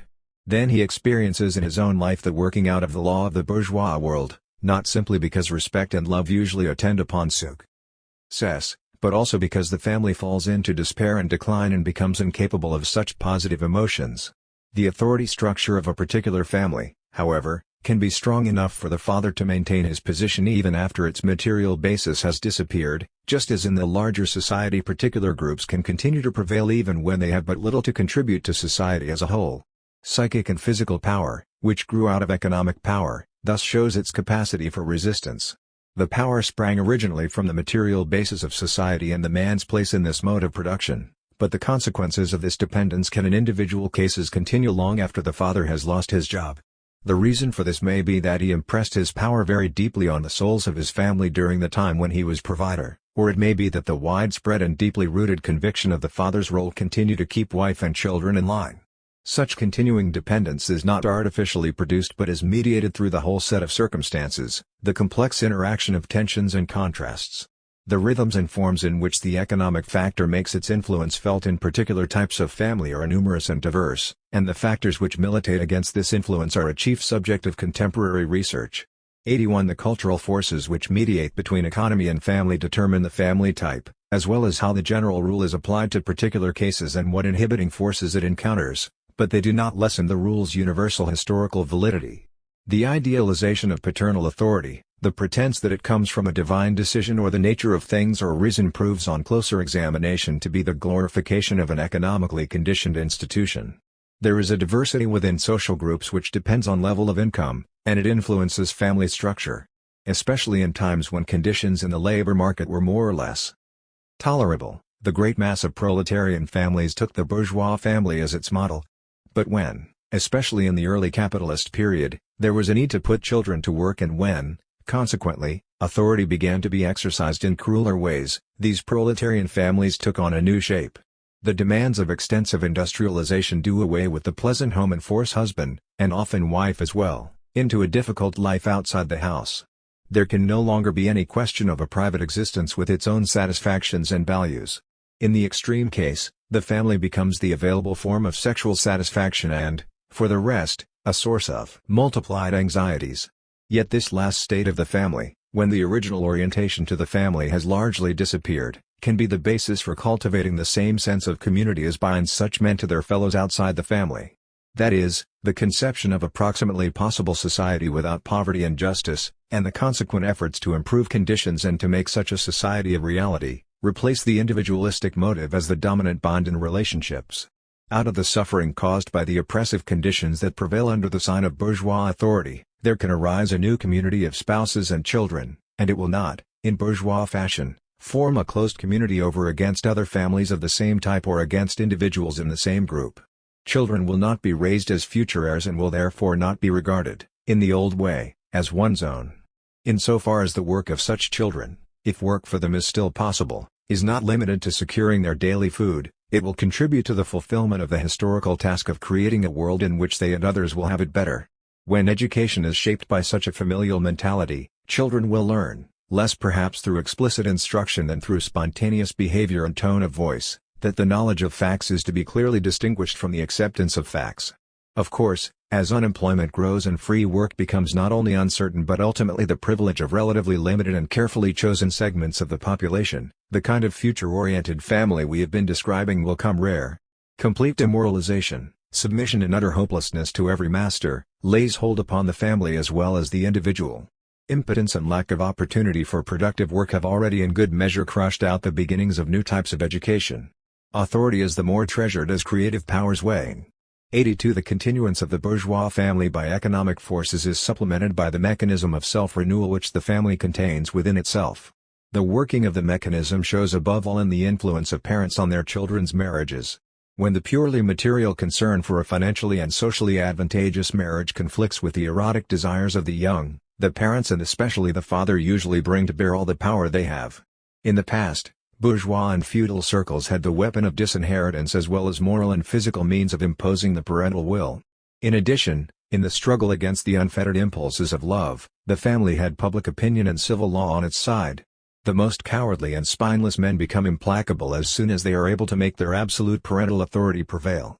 The misuse of this authority is a sort of crude revenge for all the submissiveness and dependence they have had to show, willingly or not, in bourgeois society. 88 When people in progressive 17th-century Holland were initially reluctant to persecute Adrian Koerbe, the fearless precursor and martyr of the Enlightenment, for his theoretical views, his enemies changed their tactics and focused on his living outside marriage with a woman and their child. The novels and plays of the bourgeois age, which were the literature of social criticism for the period, were filled with the struggles of love against being reduced to its familial form. In fact, we may say that at the historical moment when enchained human powers no longer experience their opposition to the status quo as essentially a conflict with particular institutions such as church and family, but attacked this whole way of life at its roots. Specifically, bourgeois literature came to an end. The tension between the family and the individual who resists its authority found expression not only in coercion against sons and daughters but also in the problem of adultery and of the murderess of her child. Treatment of this subject ranges from Kabbalah and love and the awakening of spring to the tragedy of Gretchen and elective affinities. In this area the classical and romantic periods, Impressionism and Expressionism, all voice one and the same complaint, the incongruity of love in its bourgeois form. However decisive a force in human development monogamous marriage has been in its millennial history, and however long and significant a future it may still have in a higher form of society, it has at any rate served to make very clear the contradiction between life as it unfolds and the circumstances in which it unfolds. In the Renaissance there were two legends which both found immortal expression in works of art, Romeo and Juliet, and Don Juan. Both glorify the rebellion of Eros against authority, Don Juan in rejection of the constricting morality of fidelity and exclusive love, Romeo and Juliet in the name of this same morality. The same relationships are made manifest in these figures despite their differences, they are caught in the same situation. Romeo's embrace brings Juliet the happiness which only Don Juan can give a woman, while Don Juan sees a Juliet in every girl. Both would have to divert their own creative powers, which are both bodily and psychic, and to deny all the principles of masculinity, if they were to submit to the bourgeois moral code. Such legendary figures manifest the gulf that lies between the individual's claim to happiness and the claim of the family to priority. These artistic creations reflect one of the antagonisms that exist between social forms and vital forces. But in the very exceptions the rule is confirmed. In general, the authority of the bourgeois male prevails even in love and determines its course. In his concern for his partner's dowry, social position, and capacity for work, in his expectation of advantage and honor from his children, in his respect for his neighbor's opinion, and, above all, in his internal dependence on deeply rooted concepts, custom, and convention in this male empiricism of modern times, an empiricism which has been learned but which has also become a second nature, there is an imperious urge to respect the form of the family and to affirm it in the individual's existence. The family in the bourgeois era is no more a single and uniform reality than is, for example, man or the state. From one period to another, and even from one social group to another, the family's function and structure alter. Especially under the influence of the development of industrialism it has undergone decisive change. The consequences of domestic technology for the relations between members of the family has been discussed in detail in the sociological literature. Nonetheless, it is possible to discern traits and tendencies of the bourgeois family which are inseparable from the foundation on which bourgeois society is built. The educating of authority-oriented personalities, for example, for which the family is suited because of its own authority structure, is not a passing phenomenon but part of a relatively permanent state of affairs. Of course, the more this society enters a critical stage due to its own immanent laws, the less will the family be able to exercise its educational function. The resultant need for the state to concern itself in greater measure than before with education for authority relationships and to lessen at least the time allowed the family and the church, has been indicated above. This new situation, however, like the type of authoritarian state which introduces it, is part of a more fundamental and irresistible movement. We refer to the tendency, arising out of the economy itself, to dissolve all cultural values and institutions, the very tendency which created the bourgeois age and has kept it in existence. The means of protecting the cultural totality and developing it further have increasingly come into conflict with the cultural content itself. Even if the form of the family should finally be stabilized by the new measures, yet, as the importance of the whole bourgeois middle class decreases, this form will lose its active power, which is grounded in the free vocational activity of the male.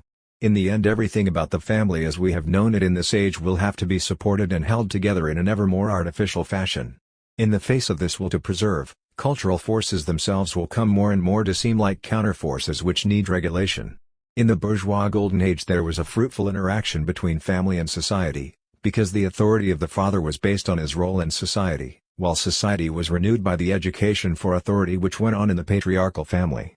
Now, however, the admittedly indispensable family is becoming a simple problem of technological manipulation by government. The totality of relationships in the present age, the universal web of things, was strengthened and stabilized by one particular element, namely, authority, and the process of strengthening and stabilization went on essentially at the particular, concrete level of the family. The family was the germ cell of bourgeois culture and it was, like the authority in it, a living reality. This dialectical totality of universality, particularity, and individuality 85 proves now to be a unity of antagonistic forces, and the disruptive element in the culture is making itself more strongly felt than the unitive. The concept of God was for a long time the place where the idea was kept alive that there are other norms besides those to which nature and society give expression in their operation. Dissatisfaction with earthly destiny is the strongest motive for acceptance of a transcendental being. If justice resides with God, then it is not to be found in the same measure in the world. Religion is the record of the wishes, desires, and accusations of countless generations. But the more Christianity brought God's rule into harmony with events in the world, the more the meaning of religion became perverted. In Catholicism, God was already regarded as in certain respects the creator of the earthly order, while Protestantism attributed the world's course directly to the will of the Almighty. Not only was the state of affairs on earth at any given moment transfigured with the radiance of divine justice, but the latter was itself brought down to the level of the corrupt relations which mark earthly life.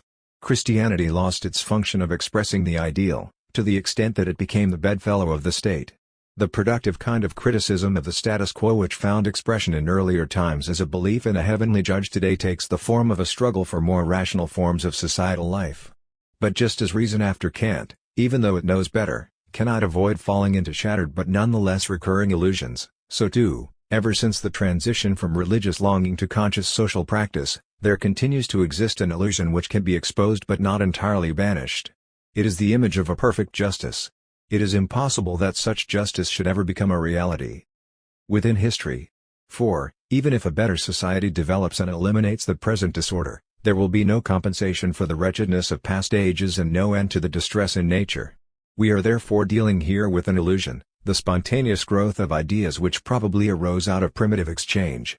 The principle that each one must have his share and that each one has the same basic right to happiness is a generalization of economically conditioned rules, their extension into the infinite. Yet the urge to such a conceptual transcending of the possible, to this impotent revolt against reality, is part of man as he has been molded by history. What distinguishes the progressive type of man from the retrogressive is not the refusal of the idea but the understanding of the limits set to its fulfillment. When the authoritarian state seems to engage in a historic conflict with religion, the essential issue is whether the two shall compete, be coordinated, or go their separate ways. A bureaucracy au courant with the contemporary situation takes over and reorganizes the old ideological apparatus in which the Church had its share. Even if it involves hardship, the Church must ultimately see that its own social position depends on the continued existence of the basic traits of the present system. If these were to change, the Church would lose all and gain nothing. Its position rests on the belief that absolute justice is not simply a projection of men's minds but a real eternal power. A future society, however, would cease to perpetuate this belief. It is a vain hope that contemporary debates in the Church would make religion once again the vital reality it was in the beginning. Goodwill, solidarity with wretchedness, and the struggle for a better world have now thrown off their religious garb. The attitude of today's martyrs is no longer patience but action. Their goal is no longer their own immortality in the afterlife but the happiness of men who come after them and for whom they know how to die. A purely spiritual resistance becomes just a wheel in the machine of the totalitarian state. True discipleship, to which many Christians may once again be called, does not lead men back to religion. Yet that image of perfect justice, the spreading of which brings neither power nor respect in this world or the beyond and which is accompanied by a growing awareness of its own vanity, may be more attractive to disillusioned believers than the empty self-satisfaction which religion in the last century either did not see within itself or else tolerated as well-intentioned. Mankind loses religion as it moves through history, but the loss leaves its mark behind. Part of the drives and desires which religious belief preserved and kept alive are detached from the inhibiting religious form and become productive forces in social practice. In the process, even the immoderation characteristic of shattered illusions acquires a positive form and is truly transformed. In a really free mind, the concept of infinity is preserved in an awareness of the finality of human life and of the inalterable aloneness of men, and it keeps society from indulging in a thoughtless optimism, an inflation of its own knowledge into a new religion. It is difficult to reconcile science with metaphysics. While metaphysics treats of essential being, substance, the soul, and immortality, science has little use for any of these. Metaphysics claims to apprehend being, to grasp totality, and to lay bare by means of cognitive methods available to every man a meaning of the world independent of man. From the inner structure of reality, it derives precepts for the conduct of life, for example, the dictum that man's most fitting and worthy activity is to occupy himself with supreme ideas, the transcendental, or with the primary cause. As a rule, metaphysical theories harmonize well with the belief that hardship is an eternal necessity for the great majority of men and that the individual must always surrender himself to the designs of the powers that be. Metaphysics bases this belief not on the Bible, but on allegedly indubitable insights. With the authority of direct revelation badly shaken in modern times, metaphysical systems sought the use of natural reason to justify the categories of faith and to sustain the belief that human life has a deeper meaning. All such attempts are futile, however. The assertions of metaphysics are in perpetual conflict with the type of thinking that is supposed to uphold them. The incompatibility between natural reason and metaphysical categories may be observed in two historical processes, in the reciprocal destruction of the metaphysical systems and in the banishment of their concepts from science, where the natural reason to which metaphysics lays claim has its true and proper home. The scientific textbooks of the 20th century say very little about substance as such, about man and the soul, and nothing at all about eternal meaning. Scientists do not think for a moment that the validity of their theories logically depends on such ideas, whether as postulates or as necessary adjuncts. On the contrary, they endeavor, without the assistance of metaphysics, to reduce their systems to ever more simple principles. Metaphysical and moral categories have no place in their theories. This does not signify, as is sometimes assumed, that science is erecting a special world of its own behind the real world. The mathematical formulae in which the conceptions of physics are formulated embody the knowledge about the physical world as an isolate which has been acquired up to the present time by means of highly developed techniques, precise instruments, and refined methods of calculation. The complexity of the connection between the world of perception and the world of physics does not preclude that such a connection can be shown to exist at any time. Science as it stands today is the body of knowledge which a given society has assembled in its struggle with nature. At present, when the prevailing forms of society have become hindrances to the free expression of human powers, it is precisely the abstract branches of science, mathematics and theoretical physics, which in the main pursue purely scientific aims. They offer a less distorted form of knowledge than other branches of science which are interwoven with the pattern of daily life, and the practicality of which seemingly testifies to their realistic character. Although the formulations of science now offer the most advanced knowledge of nature, men continue to use obsolete forms of thought long discarded by scientific theory. Insofar as these obsolete forms are superfluous for science, the fact that they persist violates the principle of the economy of thought, that characteristic trait of the bourgeois temper. It turns out, however, that many of these ideas are not merely superfluous, but also meaningless. Notions of absolute space, absolute time, and other metaphysical categories have been proved untenable. In addition, the doctrines of substance, causality, the soul, the mind-body relation, at least in their traditional form, have come into conflict with modern scientific methods. Yet, for all that, the pattern of ordinary thinking has not changed. This fact is really the projection of a contradiction that has persisted throughout the modern era. The public thinking of the bourgeoisie has never been in complete harmony with its science. The religious conception of a pre-established harmony among all things, including man, was abandoned by science as early as the 17th century. Descartes held that man was no mere automaton like an animal, no mere collection of blindly driven corpuscles, but that his essential attribute was thought. Cartesian science, however, had no more to say about the thinking self or ego than Kant did about the self of pure and original apperception. All we know, they said, is necessarily connected to that self. For the rest, the self, the fundamental concept of modern philosophy, was relegated to faith rather than to science which could do nothing with it. Psychology, as well, failed to show the way out of the blind interplay of matter. Very early, psychology had constituted itself as a theory of affective phenomena which, according to Descartes, had nothing to do with the self and even threatened to destroy it. Metaphysicians have persevered for centuries in their assertion that a soul exists, is subject to ethical laws, and has an eternal destiny. But their lack of assurance about these matters betrays itself in the fact that their systems are patched together at the most crucial points by mere opinions, improbable statements, and outright fallacies. Their systems express the confused and contradictory thought of the savant. Scientific knowledge is formally recognized to be correct, at the same time, metaphysical views are retained.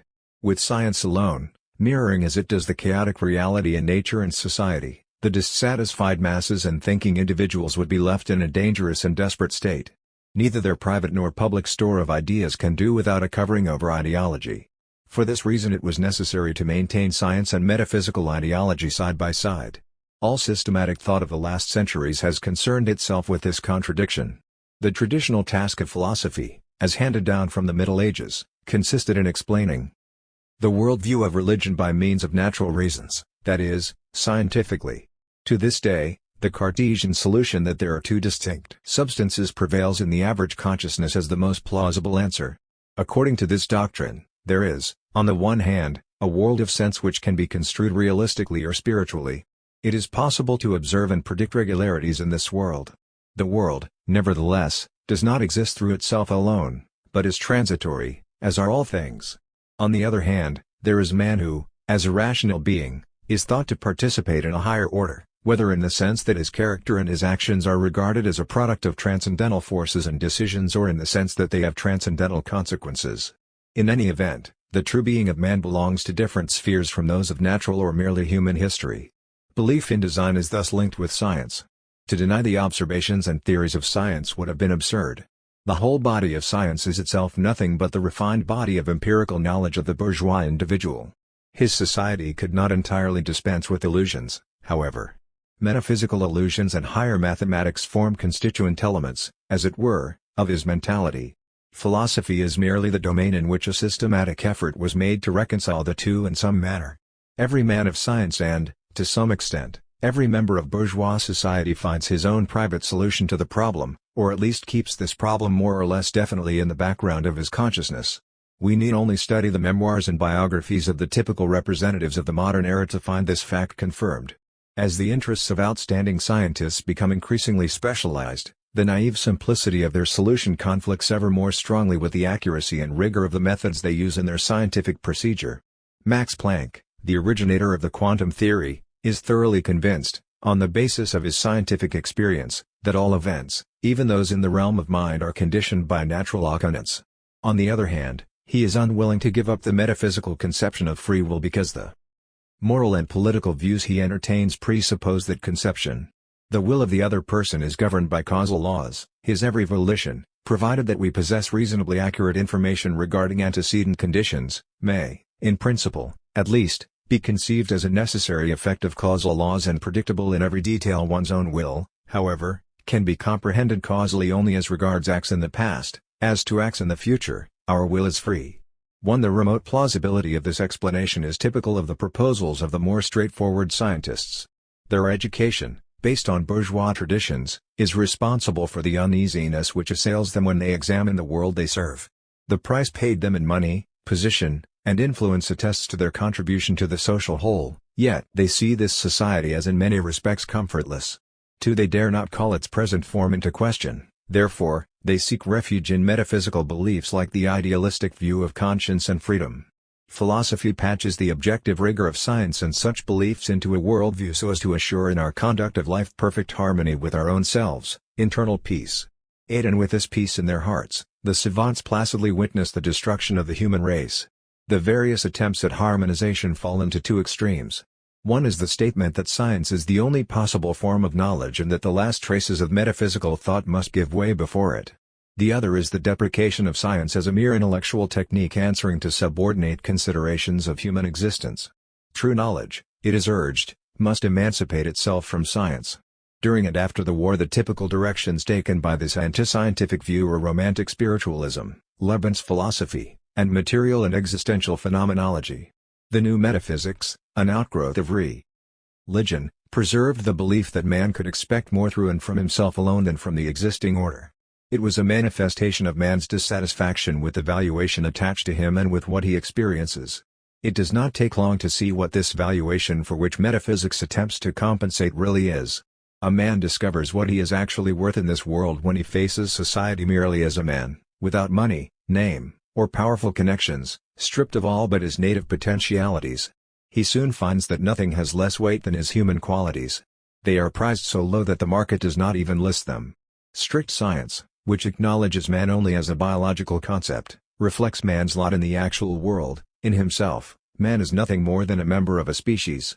In the eyes of the world, the quality of humanity confers no title to existence, nay, not even a right of sojourn. Such title must be certified by special social circumstances stipulated in documents to be presented on demand. If these are inadequate or non-existent, the least that can happen to a man is that he is marked down as an outsider. At every wicket he will be answered accordingly. This category of alien or outsider is nothing but the reverse side of bourgeois self-interest. From the free towns of the Middle Ages, through the times of princely dominions and national states, down to this very day when every country has been turned into a huge military camp, these two sides have never been merged into a new unity. The ego of the bourgeois sees the outsider as his opposite. With reference to that opposite, the bourgeois determines his own position. He knows he is somebody, not just anybody. Anybody has a contemptuous ring. Since, however, within our commodity society the equality of all is part and parcel of everyone's consciousness. Despite the particularization of all individuals, the bourgeois must constantly hold himself in contempt, while at the same time he esteems himself and pursues his interests. Each individual stands in the center of his own universe.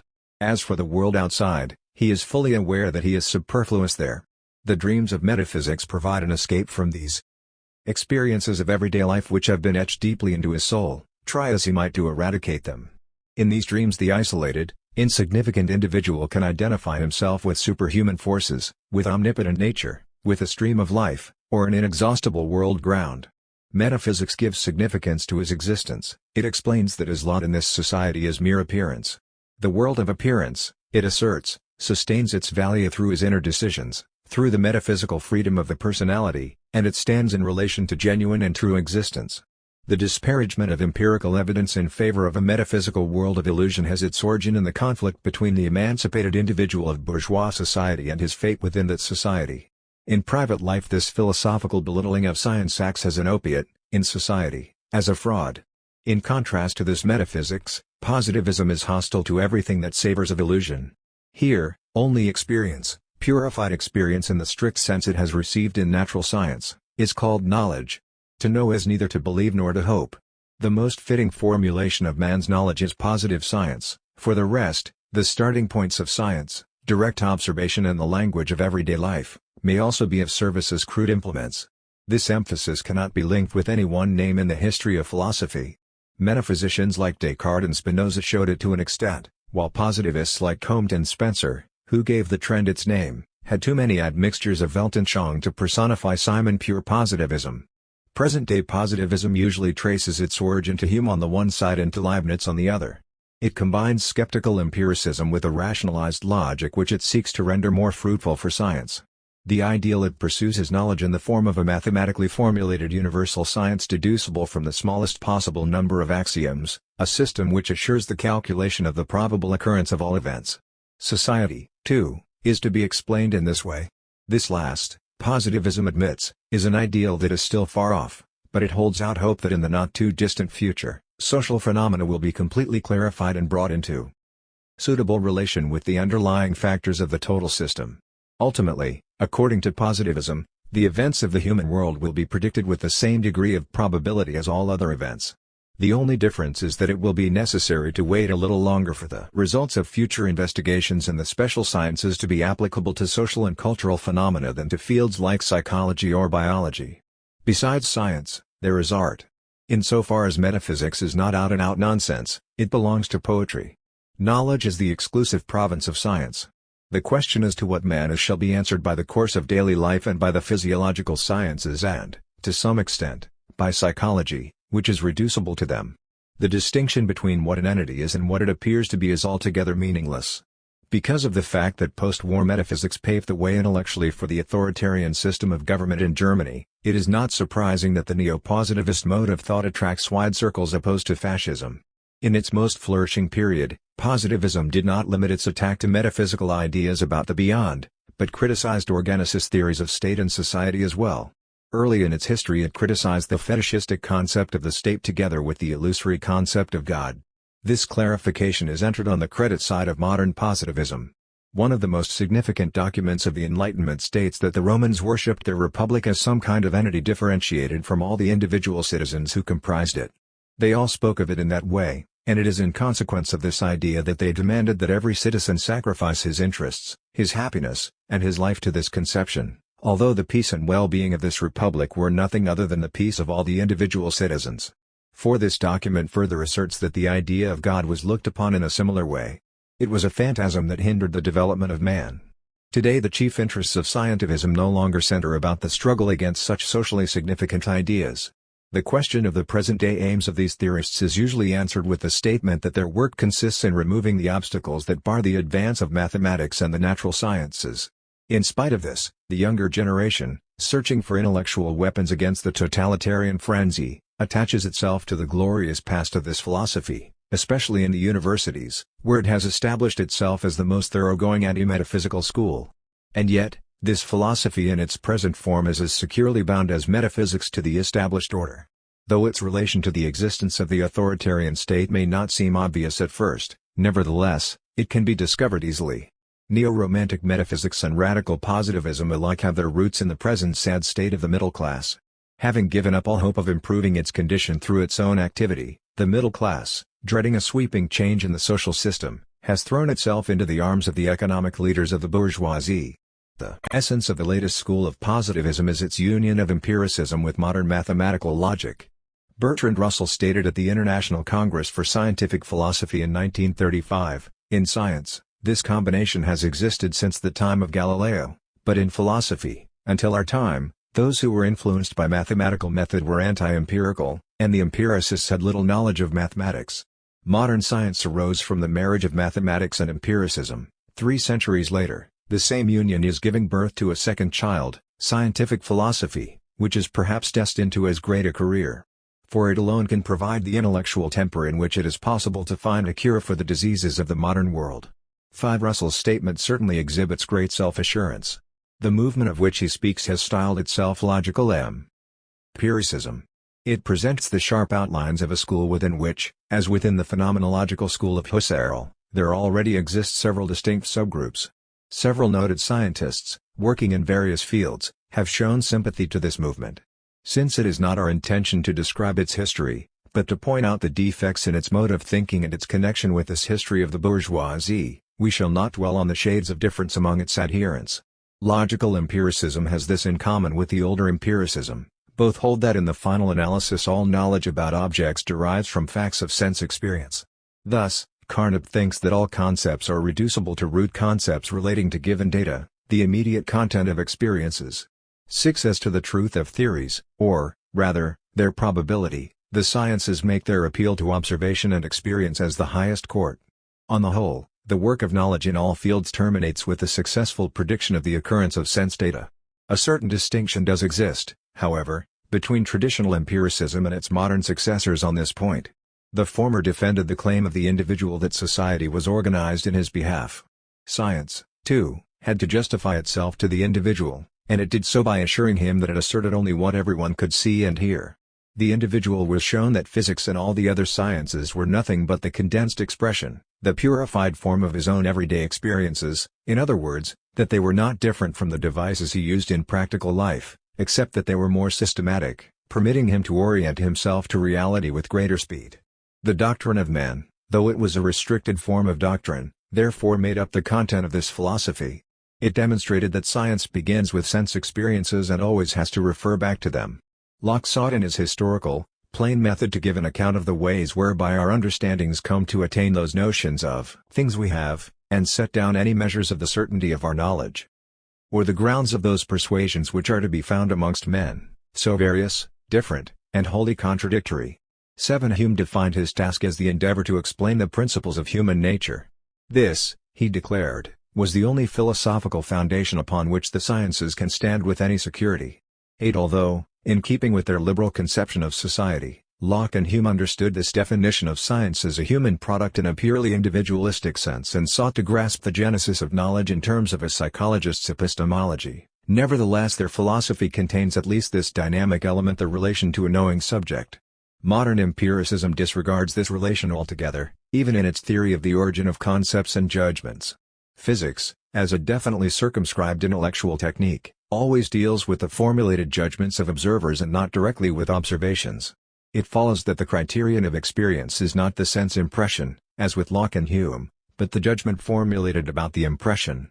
The exclusive task of science is to establish a system from which such propositions can be deduced as can be confirmed by the judgments of observers, by protocol sentences. A descriptive symbol is regarded as acceptable if by means of definitions or newly established principles it is reducible to symbols which occur in protocol sentences. 9. Science and consequently scientific philosophy have therefore to deal with the given world only in the form of sentences about it. The scientist is concerned with the world only insofar as it is framed in language. He reckons solely with what has been duly recorded in a protocol. The analysis of the process whereby experience is translated into a protocol belongs to the domain of empirical psychology, which may record the behavior of a subject in the same way that physics records the behavior of bodies. Psychology, too, does not deal directly with perceptions. The material manipulated is not the observation of the psychologist himself, but the facts certified by a great number of observers, that is, facts formulated in judgments. Neither the inexpressible nor the unexpressed may play a role in thinking, they may not even be inferred. The way in which the various stages of empiricism conceive the objects of knowledge may indeed be evidence of an increasing shallowness of bourgeois thought, a growing aversion to seeing the human bottom of non-human things. In any event, the principle that our knowledge of the world is derived from our senses has persisted throughout all its stages.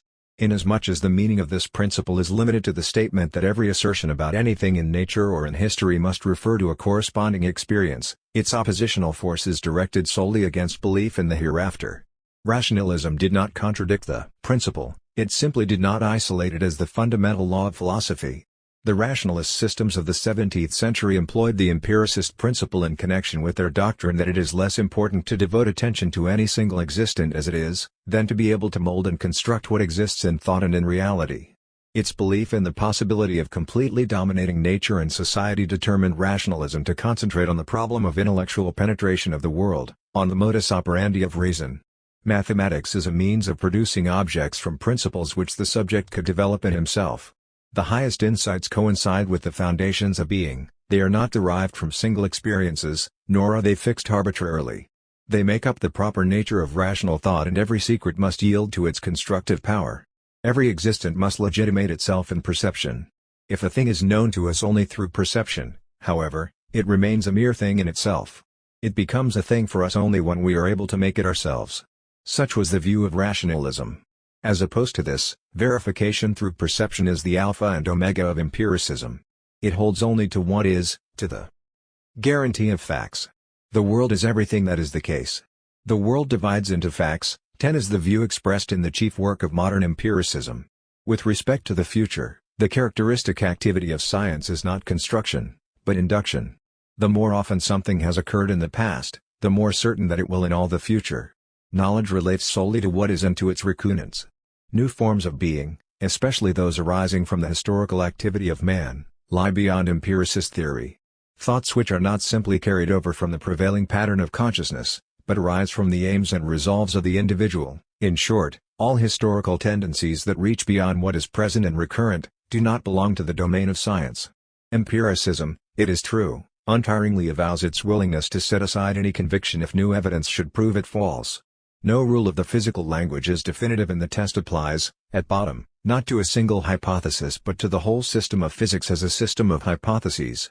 And nevertheless, empiricism limits this test to neutral, objective, non-normative viewpoints, that is to say, to viewpoints that are, after all, isolate. One can either change physical laws that come into conflict with new observations or refuse to acknowledge the new evidence. There is no element of necessity in this, however. The consideration of expediency, which makes the decision, escapes theoretical determination. 12. Empiricism denies that thought can evaluate observations and the manner in which science combines them.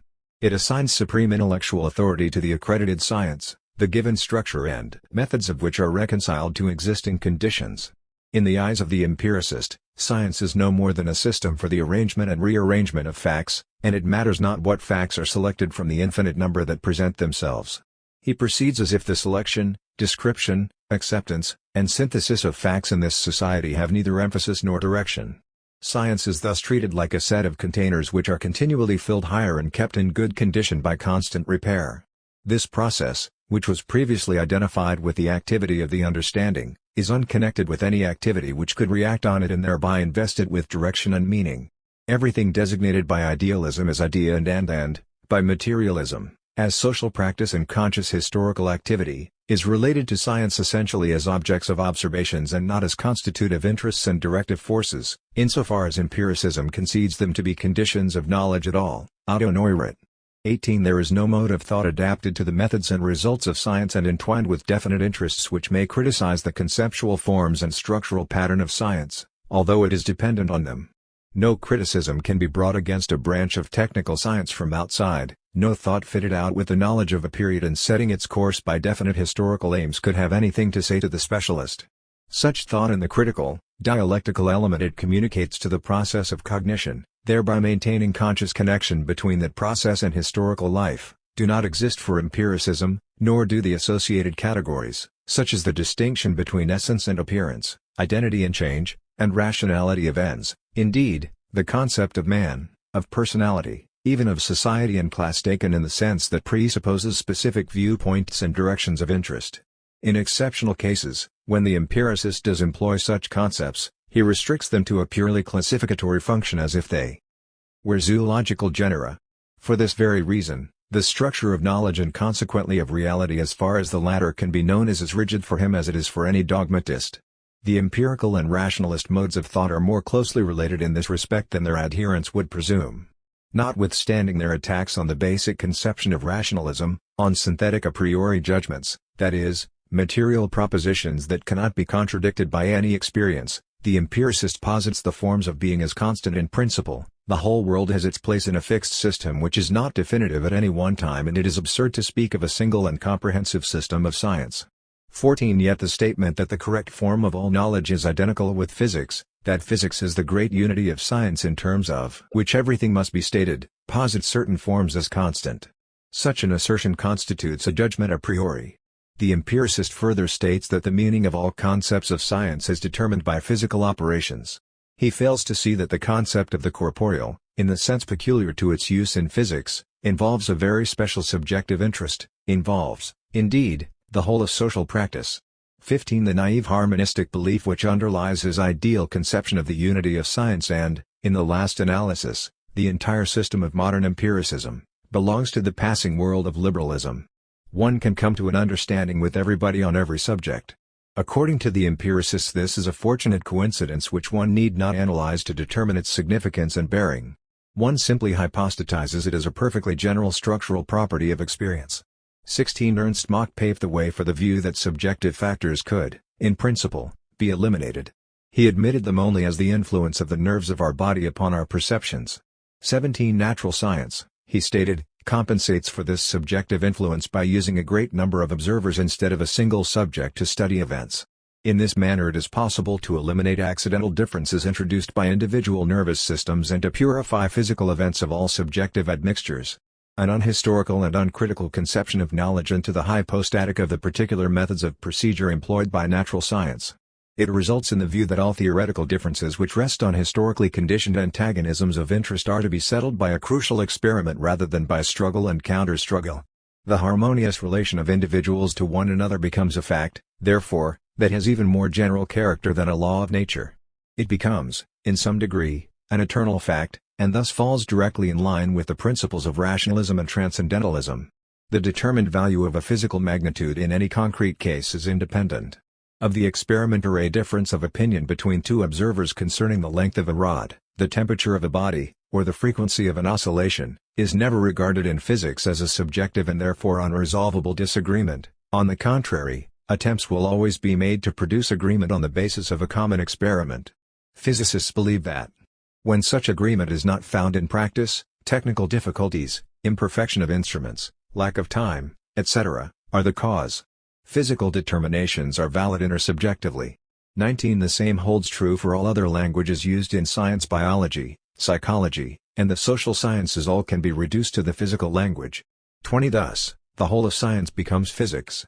21. Logical empiricism holds the view, notwithstanding some of its assertions, that the forms of knowledge and consequently the relations of man to nature and to other men never change.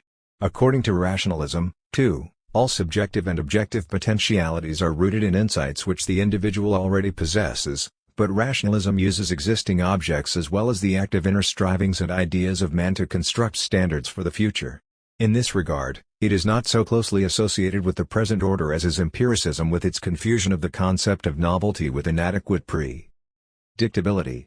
Leibniz's theory on the subject of substantia ideam in the sense of a causative agent of decisions and acts stands much closer to a materialist interpretation of history than does a philosophy which reduces the thinking subject to the role of subsuming protocol sentences under general propositions and deducing other sentences from them.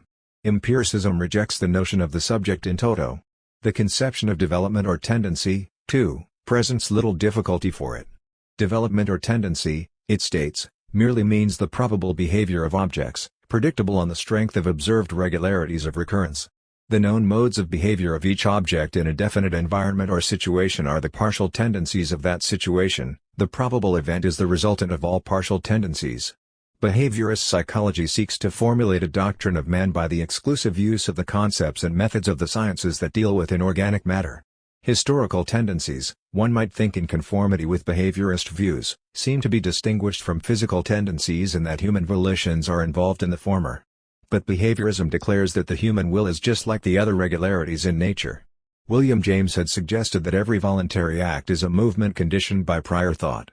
The child discovers from observation that he can execute a specific movement or act if he thinks about it beforehand. Specific ideas and thoughts stand in the same relation to definite movements and acts as two neighboring metal knobs with opposite electrical charges stand to the spark. There is no qualitative leap between motive and cause, both are merely conditions regularly followed by definite events. A is followed by B. A head thinks of an action and it is carried out, a brick falls on that head and the head is broken. Both are cases of the same kind of objective law. Whenever an adult person thinks of an act and does not execute it, his failure to do so rests only on the fact that other thoughts or circumstances are present and interfere with the action. 28 Otherwise, according to this theory, we would always be compelled to do what we think of doing. We must view every volition as the resultant of various regularities of human behavior which enter a given situation. Regularity is the term for repeatedly observed effects. Given A, the occurrence of B is probable if in the past it has frequently succeeded A. The occurrence of the probable sometimes depends on human factors, however, but behaviorism passes over this fact in laying down its categories, declaring that it belongs to another branch of science. The endeavor of scientific research to see events in their more general connections in order to determine their laws, is a legitimate and useful occupation. Any protest against such efforts, in the name of freedom from restrictive conditions, would be fruitless if science did not naively identify the abstractions called rules and laws with the actually efficacious forces, and confuse the probability that B will follow A with the actual effort to make B follow A. Such confusion also occurs if effort or action is reified as merely a state or event and is never grasped as the specific structure of the subject-object relation. In the beginning, positivism associated the process of determining laws and of deducing events from general conceptions and propositions, which it regarded as the only valid form of determining occurrences, with the explicit view that A, from the outset, was a constituent part of the fixed relation ab or AC or AD, and that all one had to do was to wait and see what happened. It admitted, however, that what a situation actually is might depend entirely on what men and their science make out of it, for example, whether they drag mankind to its doom or bring about its real awakening. According to modern empiricism, such a choice is of no significance in the appraisal of the present world. The existing state of things is a fact of the same kind as the desire to change it, that is, if this desire resides not only in a few men, but is present in suitable form in the common consciousness. The state of things following the present order would be a new fact. Comprehensive terms like beginning or end of mankind are neither convenient nor otherwise justifiable abbreviations since, even after long discussion, it would be difficult to lay down definitions to which everybody could subscribe. It may be added that this disagreement will prevail as long as mankind has no more solid foundation than the present order. It is, of course, true that every event is resolvable into facts, and facts, varying in widely different ways according to the situation, play a decisive part in any proof. Nevertheless, it seems to us rather out of place to form a new school of empiricism on this circumstance alone. It looks too much like a promise that knowledge will keep to the narrow path of certainties and not deal with historical controversies at all or only in some indefinite future. The view that thought is a means of knowing more about the world than may be directly observed seems to us entirely mysterious, is the conviction expressed in the work of the Vienna Circle. 24 This principle is particularly significant in a world whose magnificent exterior radiates complete unity and order while panic and distress prevail beneath. Autocrats, cruel colonial governors, and sadistic prison wardens have always wished for visitors with this positivistic mentality.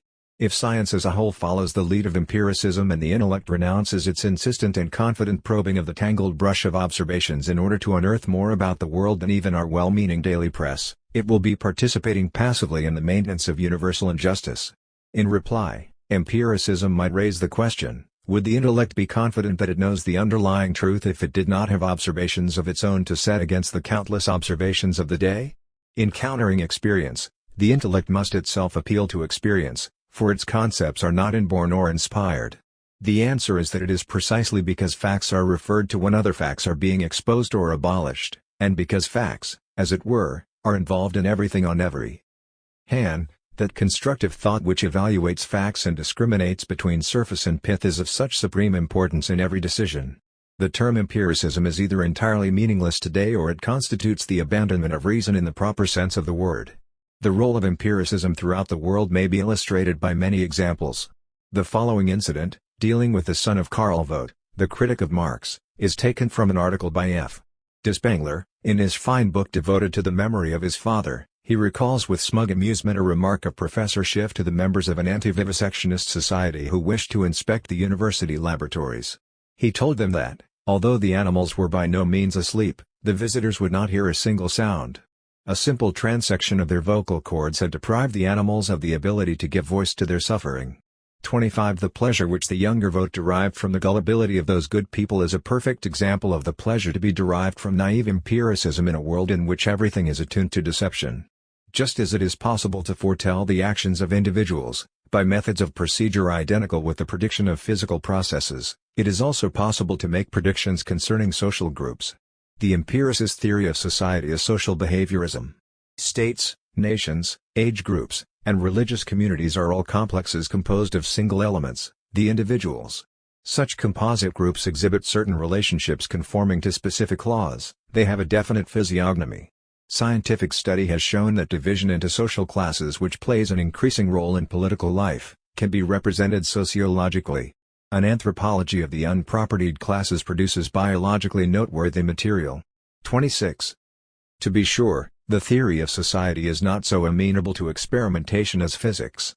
At bottom, however, the aggregates cited are composed of single living beings, man and other animals. Behaviorism studies their behavior under the influence of stimuli as a department of biology, see Pavlov and others. 27 Sociology, we are told, is comparable to a biology that has only a single animal at its disposal for study and therefore would have to deduce laws governing the movements of legs from those governing the movements of arms and laws governing a 6-year-old animal from those governing a 4-year-old animal.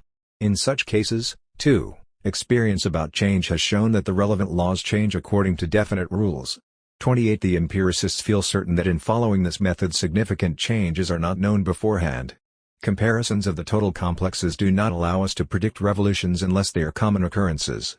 It is necessary to wait for the occurrence of the new phenomenon before we can discover the new laws relating to it. 29 Of course, we need not wait with folded arms. Whoever needs logs must either wait for the wood chopper or do the chopping himself. Besides, sociological insight into present relationships is, as a rule, gained most easily by those who are closest to the social structures of our day. In physics, too, familiarity with technical practice stimulates research. This is even more true of sociology. The scientist is an element like any other element. 80 Thus, individual and social tendencies are not exceptions to the empiricist's apparatus of concepts. They, too, are formulations of observations. Familiarity with social practice is a stimulant to the sociologist. Yet, the subject himself is not involved. It makes no difference whether the significant changes '9 are awaited actively or passively, even when they are active, science treats human beings as mere facts and objects. The scientist is objective to the point of concerning himself as a mere element. This objectivity has its theoretical consequences.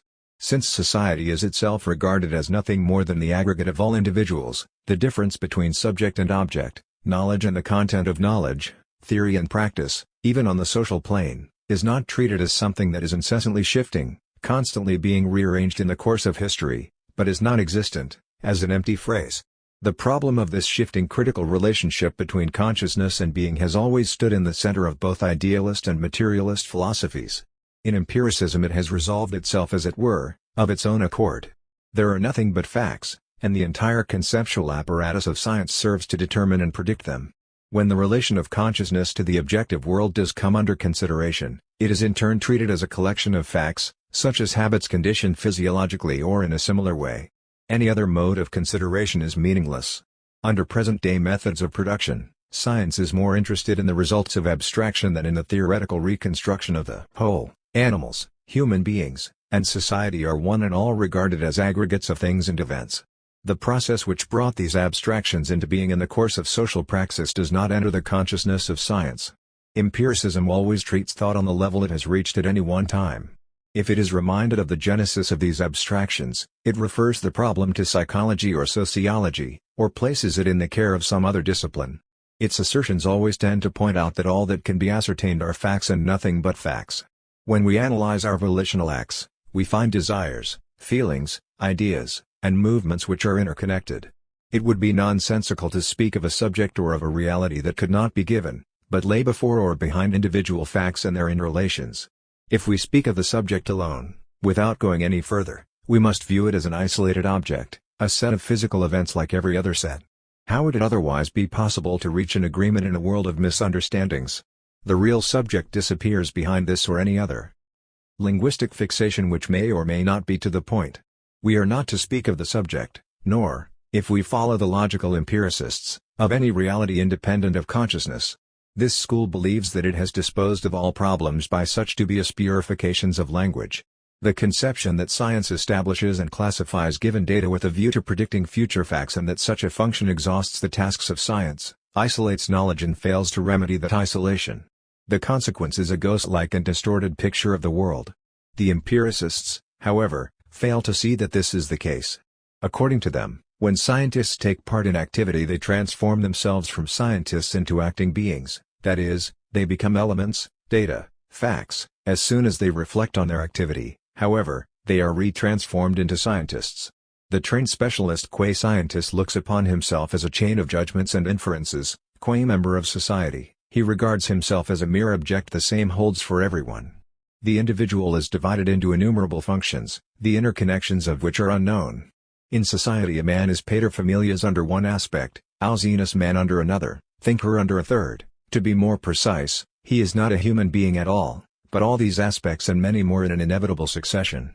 Knowledge consists of facts, action consists of facts, the constituents of knowledge, the perceptions, notions, facts, cannot be brought into a cognitive relation to any different thing, such as a subject logically. This unrestrained isolation of science rests on the hypostasis of the abstract concept of datum or fact.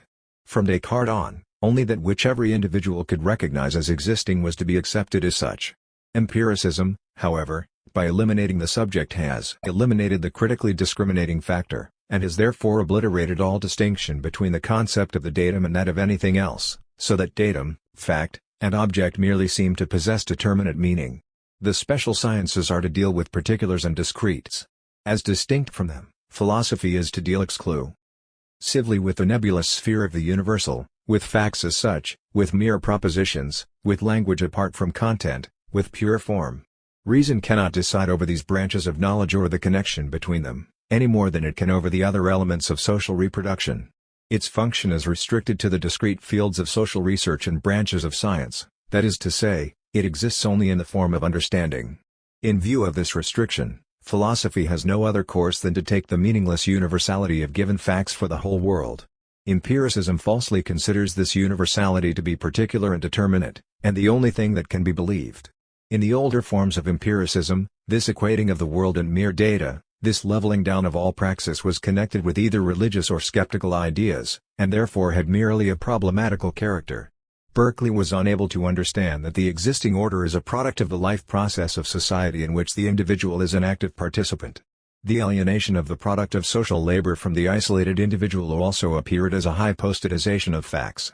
The problem of the origin of these facts raised insuperable difficulties, and Berkeley fled to a religious belief that God gives the facts to the individual. Hume, on the other hand, expressed despair of ever solving the problem of the origin of facts. With these two philosophers, the absolute isolation of knowledge remained an open question, as is apparent from their skepticism. At times this result plunged Hume into melancholia.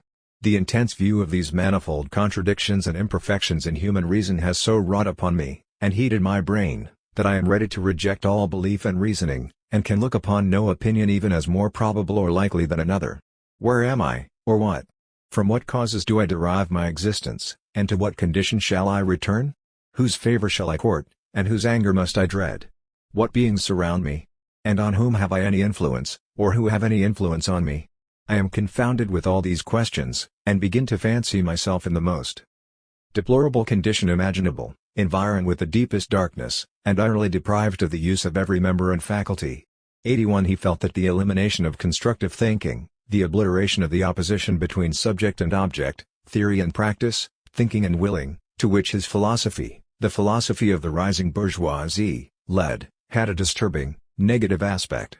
This feeling is no longer shared by his followers. One would look in vain for any sign of sorrow on their part over the impotence of reason. Modern empiricism is silent on this point, that is, unless it unsuspectingly adopts a Hegelian term and declares that the mystical enters with the problems of life. One may separate science from all other spheres of social life, one may regard science as comprising the determination and prediction of facts. It should be known, however, at least since Hegel's phenomenology of mind, that the most immediate experiences, sensations, and perceptions, as given to us, appear to be ultimate only to the most limited understanding and that actually they are derivative and dependent. Hegel wrote in his criticism of the philosophy of E. Schultz, a criticism which anticipates the whole of logical empiricism, neither early skepticism nor materialism, nor even the most ordinary common sense, unless it has fallen to the level of bestiality, has ever made itself guilty of the barbarism of assigning incontrovertible certainty and truth to the facts of consciousness. Such barbarism has heretofore been unheard of in the history of philosophy. According to this newest skepticism, our physics and astronomy and analytic thought defy all reasonable doubt. Hence, this skepticism even lacks the noble side of the old glacial skepticism which set itself against limited and finite knowledge.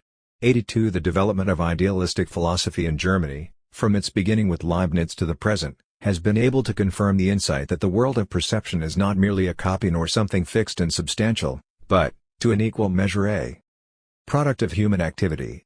Kant proved that the world of our individual and scientific consciousness is not given to us by God and unquestioningly accepted by us, but is partially the result of the workings of our understanding. He further showed, in the chapter on the schematism of the pure concepts of the understanding, that empirical perceptions which enter the consciousness have already been shaped and sifted by productive human faculties. The Neo-Kantians have preserved this legacy by differentiating and broadening it. In this manner, thanks mainly to the advances made in ethnology and psychology, it became possible to demonstrate the constitutive importance of language in the formulation of sensuous data. Signification does not arise after the object is completed, it is the progress of the sign and the increasingly sharp distinction of the contents of consciousness resulting therefrom that produces the more clearly defined outlines of the world as a totality of objects and qualities, of changes and activities, of persons and things, of spatial and temporal relations. 88 The given is not only expressed by speech but fashioned by it, it is mediated in many ways. In accordance with its philosophical presuppositions, Neo-Kantianism has understood the activity which produces and organizes the facts to be an intellectual process. Although Cassirer recognizes that the world of perception is conditioned by man, he nevertheless declares that language, the conditioning factor, is a vehicle in that vast process of struggle between the self and the world in which the boundaries of the two are first definitely demarcated. 84 But even this view is too narrow. In order to place man's present consciousness of facts in the right context, it is not sufficient to trace the abstract principle of the ego and its historical interconnections. The opposition of the ego and the world, in its definite form, belongs to a transitory historical epoch. The conception of the ego as a monadically isolated substance is an abstraction, in idea as well as in fact.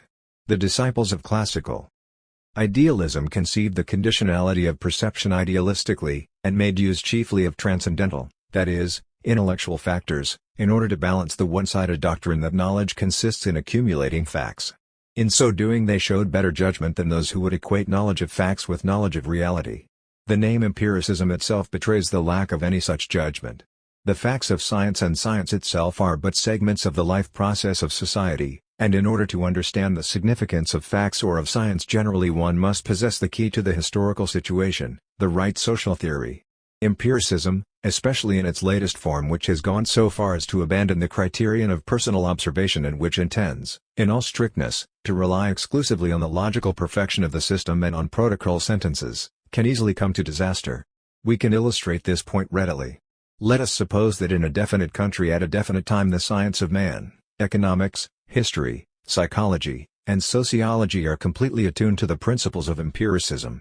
Its people make careful observations, they possess a highly perfected logistic system of symbols, and in a number of cases they arrive at very acute predictions. The daily occurrences in economic and political life are faithfully recorded and even market fluctuations are accurately calculated in advance, although only at short range. The reflexes and reactions of the human being, from infancy to old age, have been carefully observed and all emotions have been related to measurable physiological processes. It is possible to make correct predictions regarding the conduct of the majority of the inhabitants of that country, for instance, as to their observance of stringent regulations, their frugality during a wartime food shortage, their passivity in the face of the persecution and extermination of their best friends, their manifestations of joy at public festivals and at the favorable outcome of the election of a brutal and deceitful bureaucracy, and so forth. The social sciences may have achieved all this and more in their effort to match the achievements of physics, the empirical science par excellence. The facts of pure sense experience. The supporting protocol sentences pour in upon scientists in the same abundance as the spontaneous demonstrations of approval pour in upon that worthless government which would doubtless know how to use the meticulous classification, collation, and coordination of this science as an instrument of its all-embracing mechanism of control.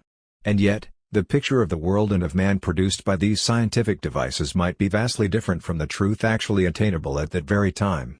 Because they are harnessed to an economic machine which destroys every inner freedom, because their intellectual development is retarded by cunning methods of education and propaganda and they are driven out of their wits by horror and fear, the inhabitants of that country might very well be subject to distorted impressions, commit acts hostile to their real interests, and produce nothing but deceptions and lies in every feeling, every expression, and every judgment.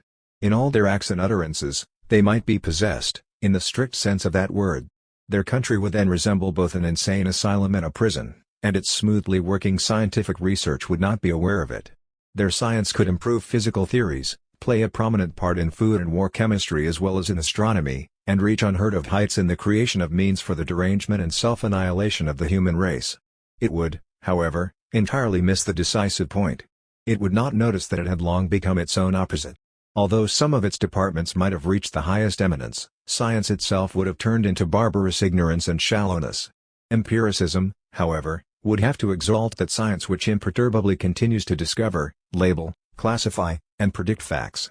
After all, where else should one learn what science is if not from science itself, from the men engaged in it?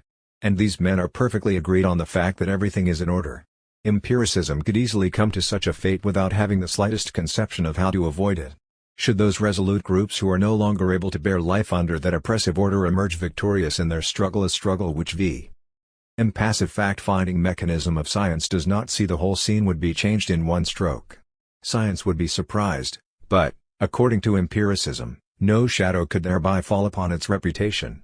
Science would then admit that the former consciousness and behavior of the people were false, that it had been an enforced conformity, a product of a situation that had enslaved them.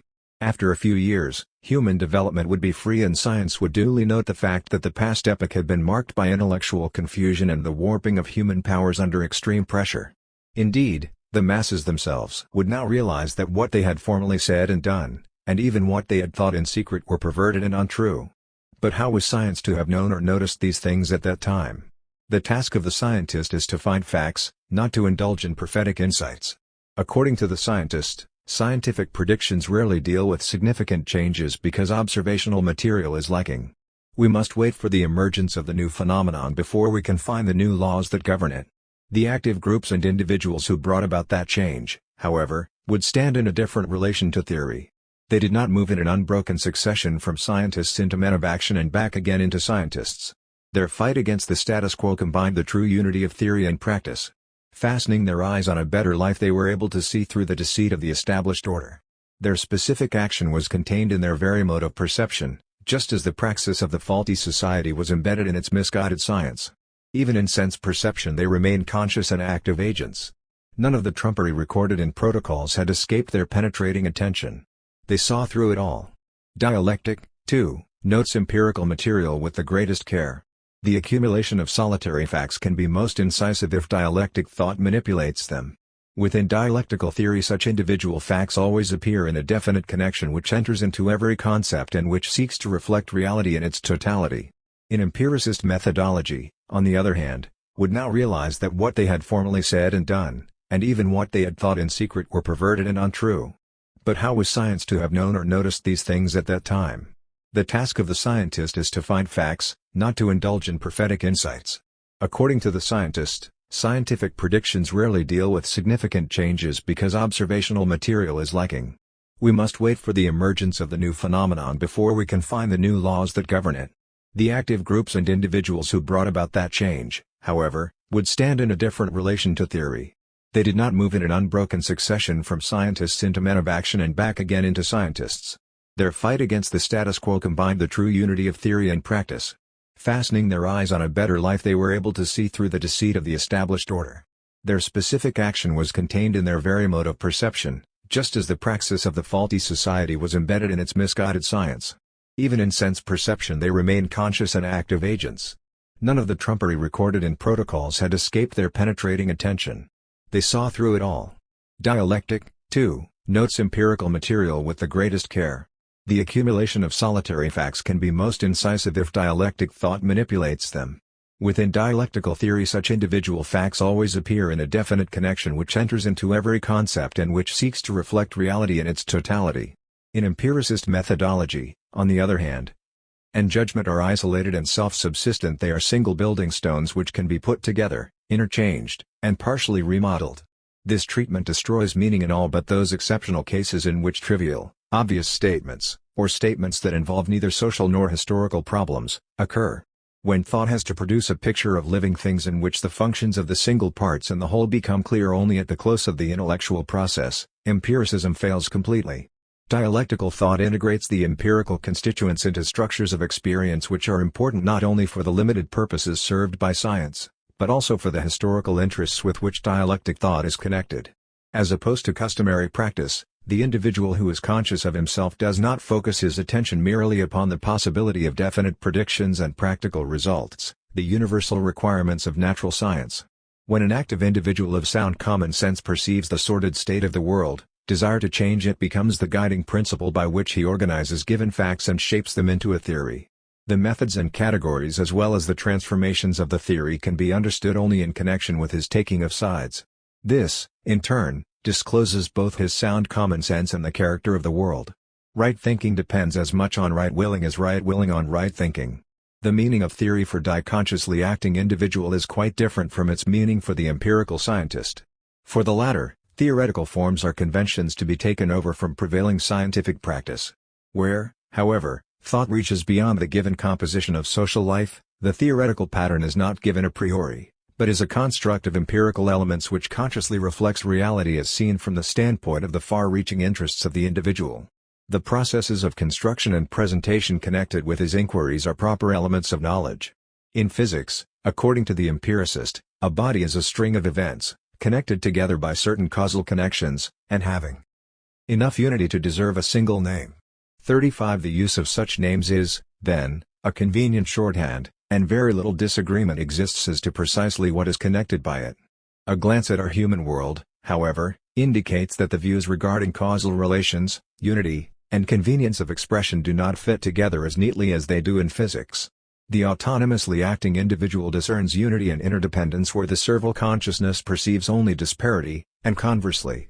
Yet, where the former encounters unity in his struggle, for instance, in the above-mentioned system of oppression and exploitation, this string of events is seen not as a shorthand and a fiction, but as a bitter reality. In the dialectical theory, the fact that subjective interest in the unfolding of society as a whole changes continuously in history is not regarded as a sign of error, but as an inherent factor of knowledge. All basic conceptions of the dialectical theory of society, such as society, class, economy, value, knowledge, and culture are a part and parcel of a theoretical context dominated throughout by subjective interests. The tendencies and counter-tendencies out of which the historical world is constituted represent developments which cannot be grasped without the will for a more human existence, a will which the subject must experience, or rather produce, within himself. The empiricist would not even admit those tendencies and counter-tendencies as balloon through which he usually connects the concepts of vulgar language with his formulas.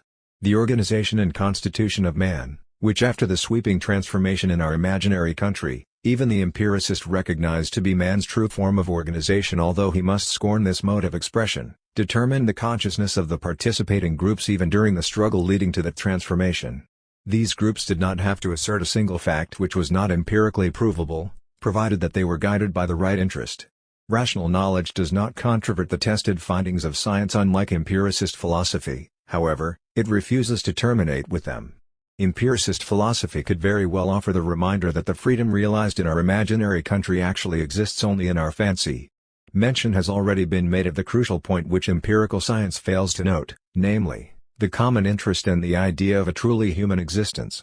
Empiricism declares that such ideas arise from the confusion of personal desires, moral beliefs, and sentiments with science. It regards the strict separation of values from science to be one of the most important achievements of modern thought. Empiricism further contends that other aims may be set alongside the will to freedom and that it is not the task of science to decide which of these is right. It would hold that before those who were engaged in the struggle had attained their goal, the interest that shaped their ideas and their whole theory was not different from other desires and was in no way superior to them.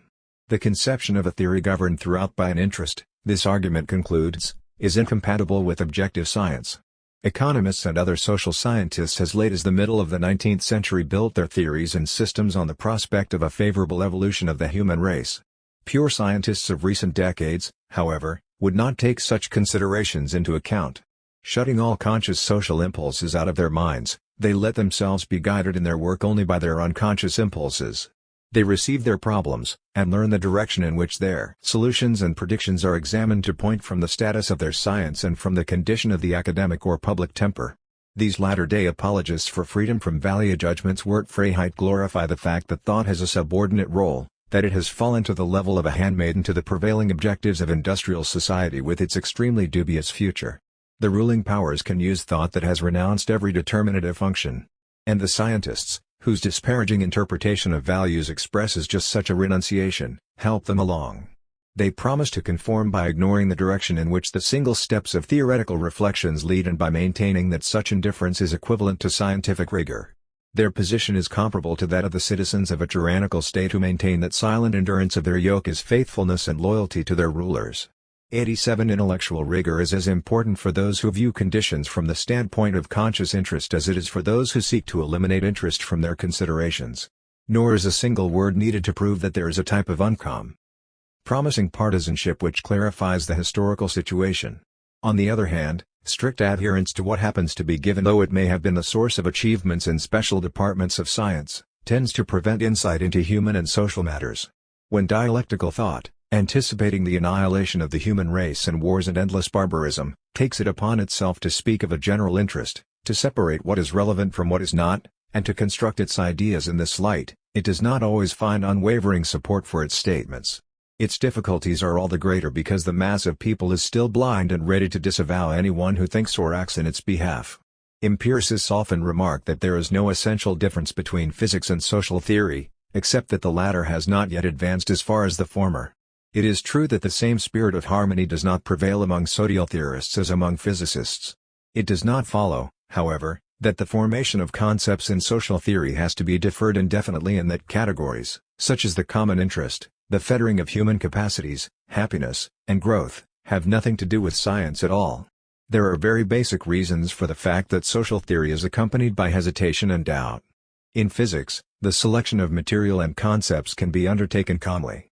But in social science, the same activity requires conscious decision, for otherwise everything remains in a state of sham objectivity. Certain contemporary sociological schools are in just such a state. It is because the empiricist conception of truth is unrelated to any subjective interest or desire for a rational society that it does not possess the uncertainty which such an interest must involve.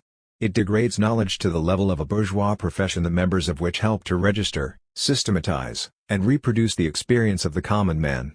When 9/10 of the people agree that they see specters in broad daylight, and brand innocent social groups as devils and demons, when they exalt desperadoes to the office of gods, in other words, when a hopeless state of confusion prevails, a state which usually precedes the disintegration of a society, it becomes clear that the empiricist conception of knowledge is fundamentally incapable of checking the spread of such experiences and of criticizing common knowledge.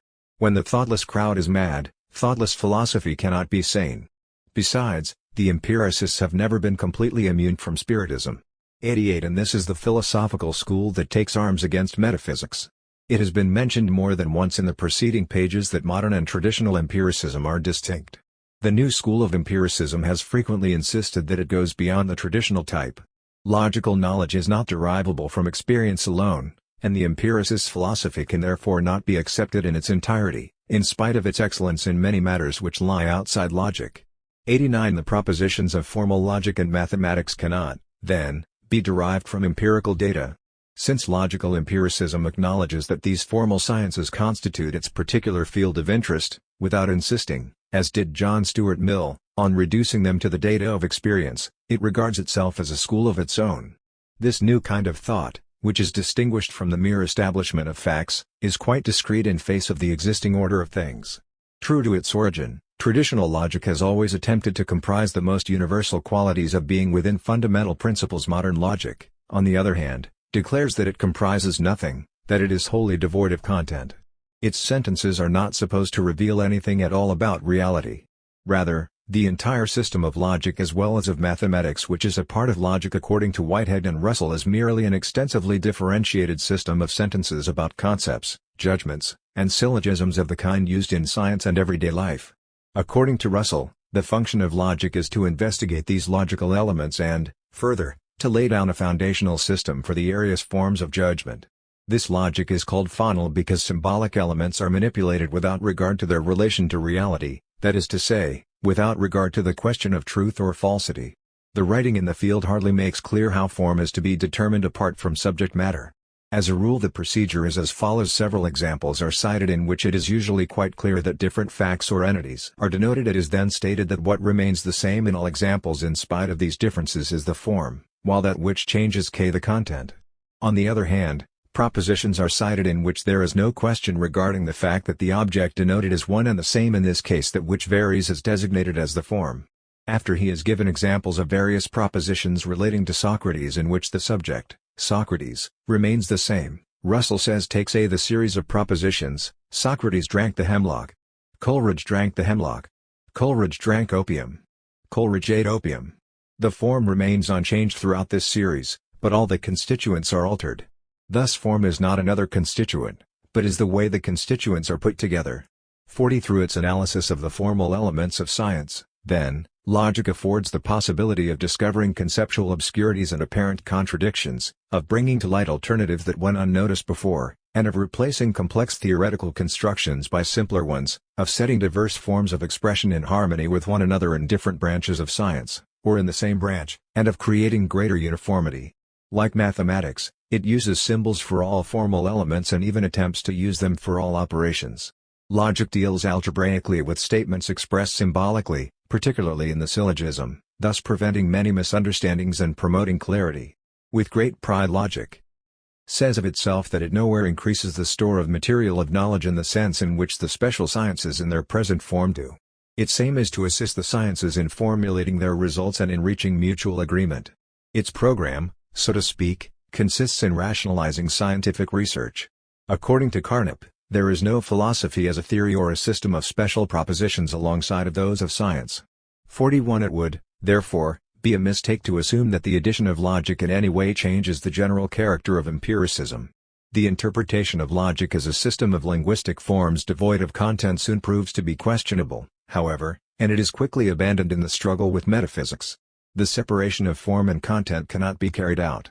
The idea that it is possible to do so without resort to extra-logical considerations turns out to be an illusion. It seems plausible in theoretical physics, in which the separation originates, because the immediately given, understood as an isolated perception, plays a minor role in comparison with the complicated process of formulating and reformulating laws.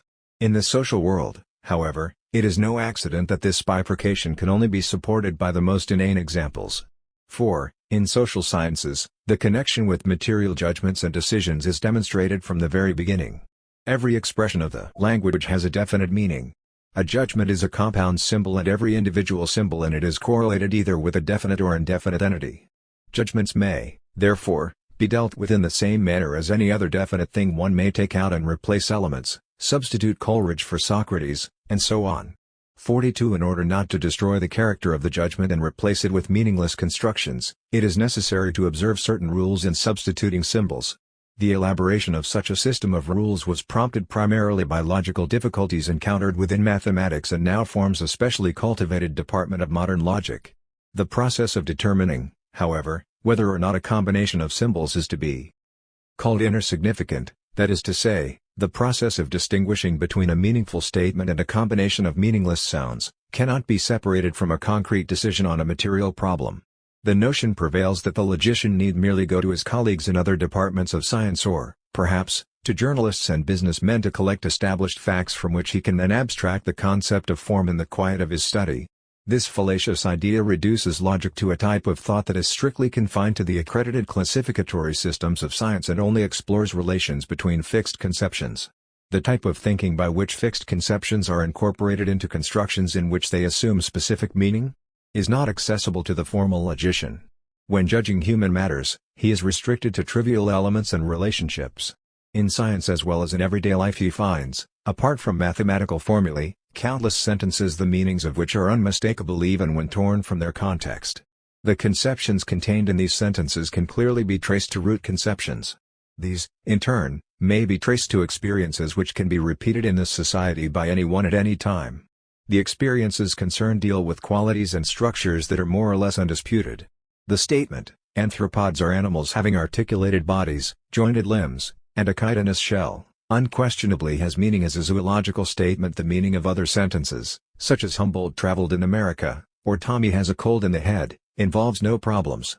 We run into difficulties, however, as soon as we assert that a court decision is just or unjust, that a man has a high or low intellectual level, or if we make the statement that one form of consciousness precedes another one, that a commodity is the unity of use value and exchange value, or if we declare that the real is rational or irrational.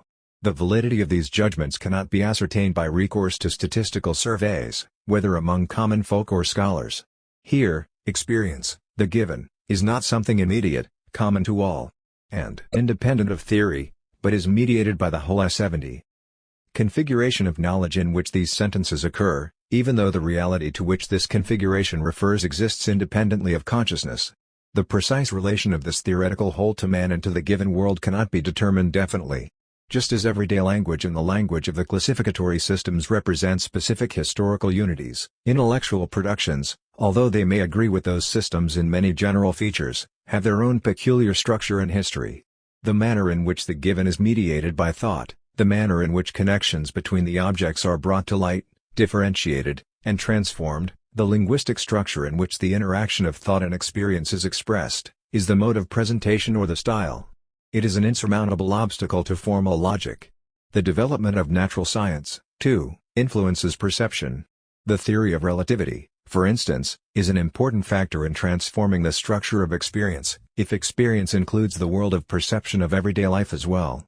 Within its own province, however, that is, in physics, the structure of scientific experience, insofar as it is conceived of as isolated from thought, will not be changed by the theory of relativity. It will remain a body of atomic observations. This state is inherent in physics as an isolated branch of science, and it is not injurious in the least to the significance of its theories. It is detrimental only to empiricist logic, which views such new achievements at a safe distance from individual existence and social praxis, and then proceeds to designate certain elements of those achievements as prototypes of knowledge. Modern logic disregards this relationship altogether. Its achievements have reference purely to practical rationality, to a kind of thinking typical of the reproduction of life in its given form. Its entire structure and all the laws formulated by it are devoted to this end. 48. Modern logic should, however, beware of assuming a critical attitude toward conceptions which do not serve this end. It declares that it defines the principles resulting from the comparison and systematic correlation of familiar ideas as the form of thought. The one objectionable item in all this is its questionable use of the term thought. There is no reason to restrict the designation thought to those instances from among which this logic culls its examples. If there were, the assertion that the propositions of logic are tautologies would have some justification. We designate a certain complex of phenomena as thought.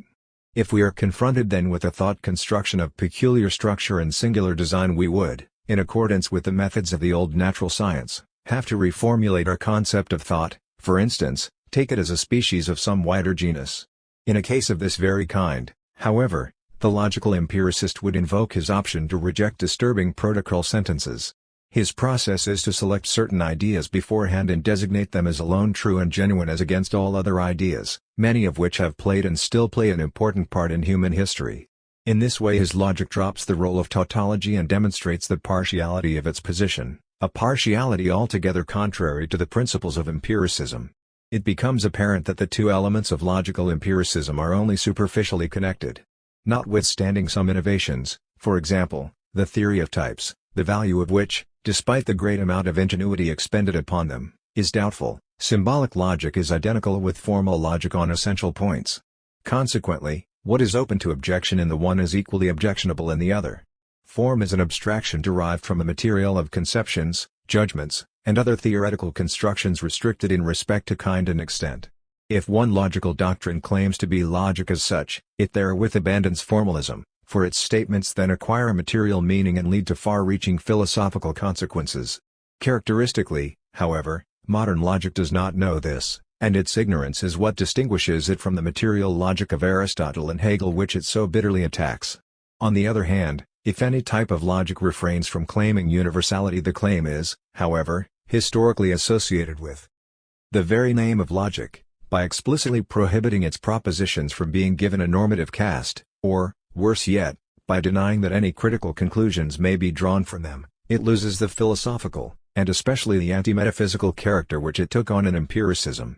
In any case, logic is in conflict with empiricism. In fact, logic and mathematics have always constituted unsolved difficulties for empirical systems. The attempts of John Stuart Mill and Ernst Mach to deduce logical propositions from dubious psychological data were manifest failures. Hume had the wisdom not to attempt such deduction of mathematical and related propositions. For this very reason, however, the evident relations of ideas exist side by side with empirical facts in his works in such a way that their interrelations do not become clear. For Berkeley, mathematics was a plague next only to materialism, as the Analyst and other writings demonstrate. He openly and unwaveringly opposed his empiricism to the developments of modern science and declared himself for the Bible and pod common sense, without the benefit of modern mathematics.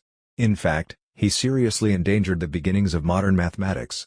The rigid separation of sensuous and rational knowledge, inherent in all empiricism, asserted itself in a familiar way in Berkeley's philosophical career. He passed from empiricism to Platonism. Readers of Locke's essay, after being instructed in empiricism in the first three books, have always been amazed at the surprising turn taken in the fourth. Morality and mathematics are represented as independent of experience, yet valid for it.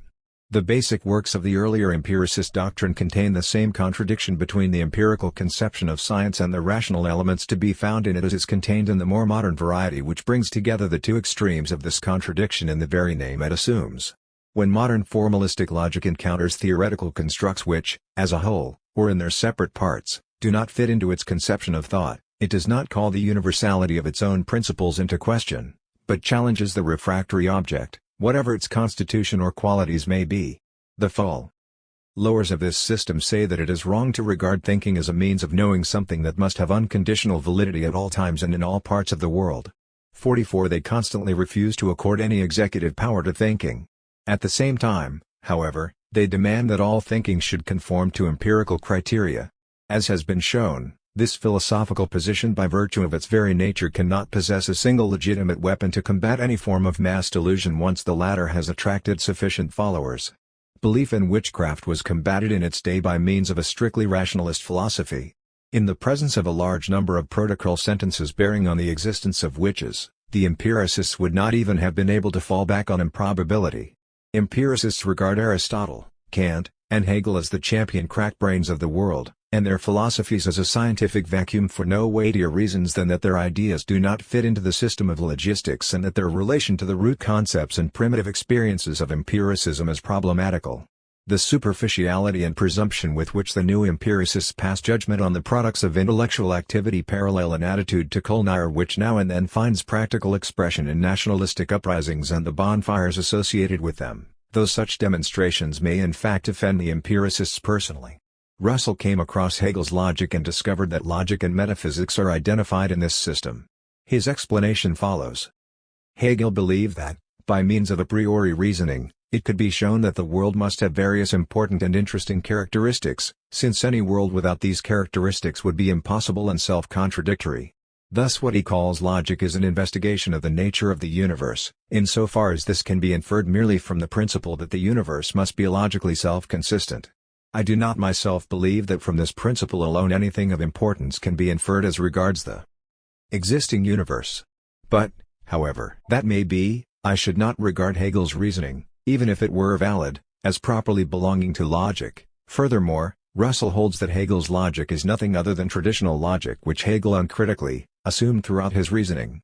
1 minute 45 seconds. Russell has a very acute insight into the mental cast of the typical philosopher. The paradoxes apparently proved by his the non-empiricist's logic are really the paradoxes of mysticism, and are the goal which he feels his logic must reach if it is to be in accordance with insight. It is in this way that logic has been pursued by those of the great philosophers who were mystics, notably Plato, Spinoza, and Hegel. But since they usually took for granted the supposed insight of the mystic emotion, their logical doctrines were presented with a certain dryness, and he continues in this vein. He cannot forgive these philosophers because they remained, to borrow a useful word from Mr. Santayana, malicious in regard to the world of science and common sense. 46. The book from which these passages are quoted and the more recent writings of Russell strike a popular note. The writings of the Vienna Circle, on the other hand, make the same judgments in a strict and uncompromising manner. Carnap remarks, when subjected to the relentless scrutiny of modern logic, all philosophy in the traditional sense of the word, whether it follows Plato, Thomas, Kant, Schelling, or Hegel, or seeks to build up a new metaphysics of being or a Geisteswissenschaftliche philosophic, proves not merely to be false in content but to be logically untenable, that is, proves to be nonsense.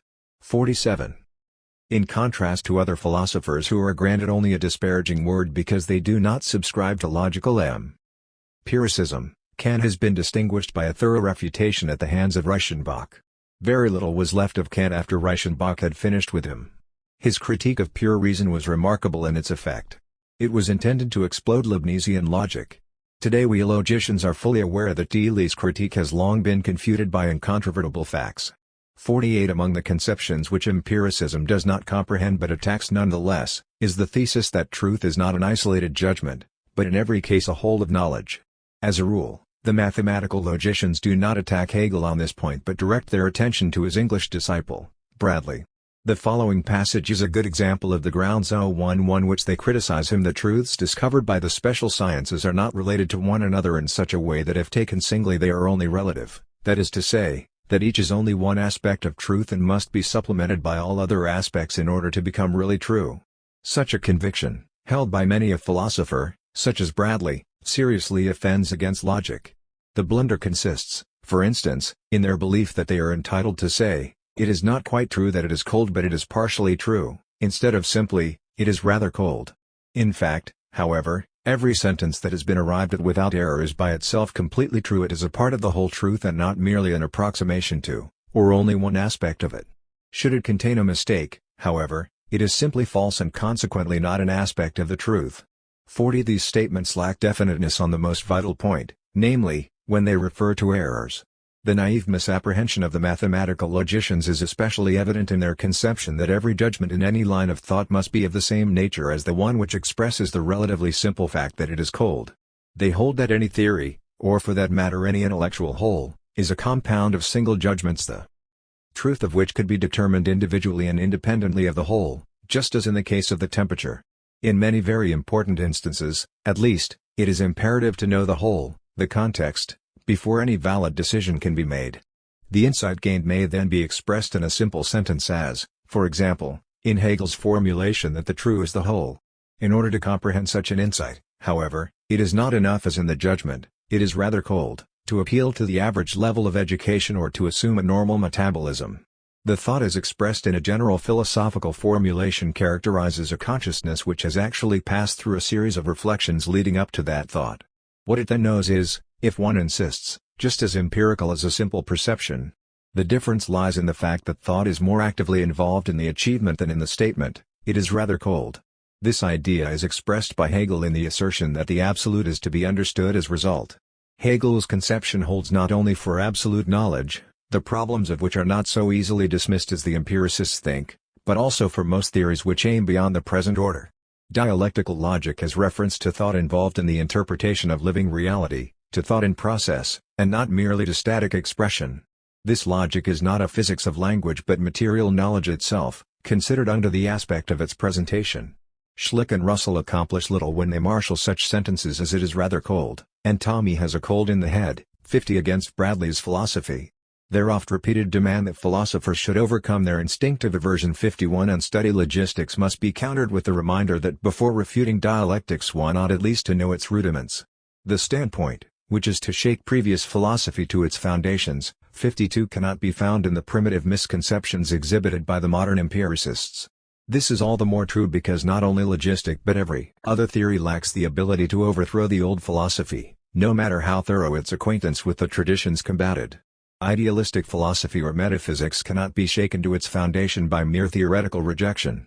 Nor can it be negated simply by turning one's back on philosophy and, with head averted, mumbling a few angry and banal phrases about it.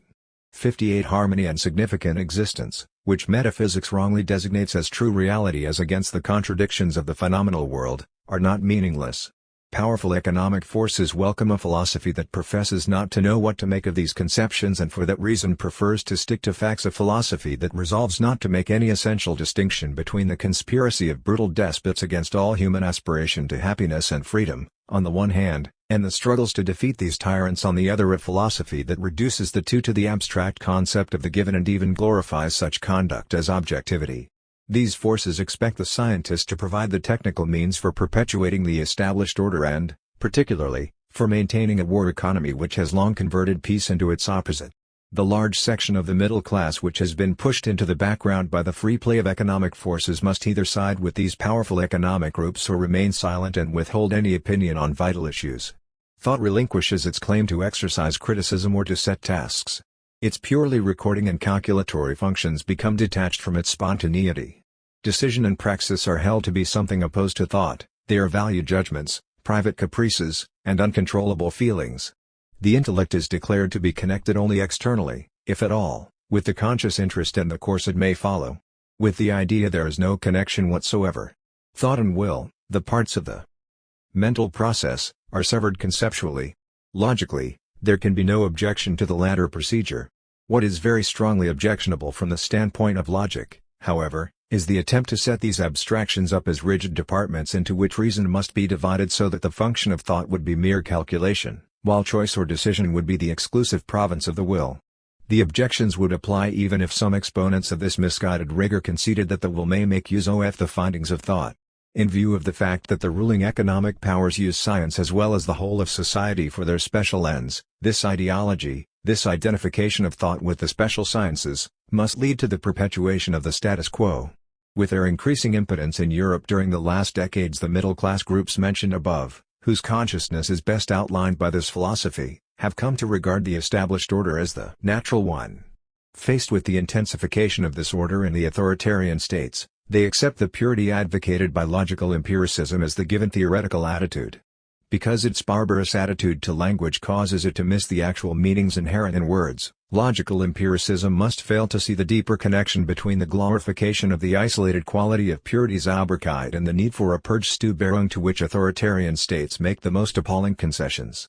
Its error is the reverse of that made by a certain school of metaphysics which transforms philosophy into hermeneutics and seeks to track down ultimate things by tracing the original meanings of words.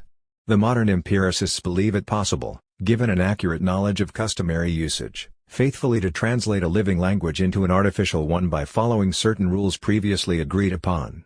Thus it would be possible to translate any existing language into one made to order, for instance, into physical language without losing anything in the transfer.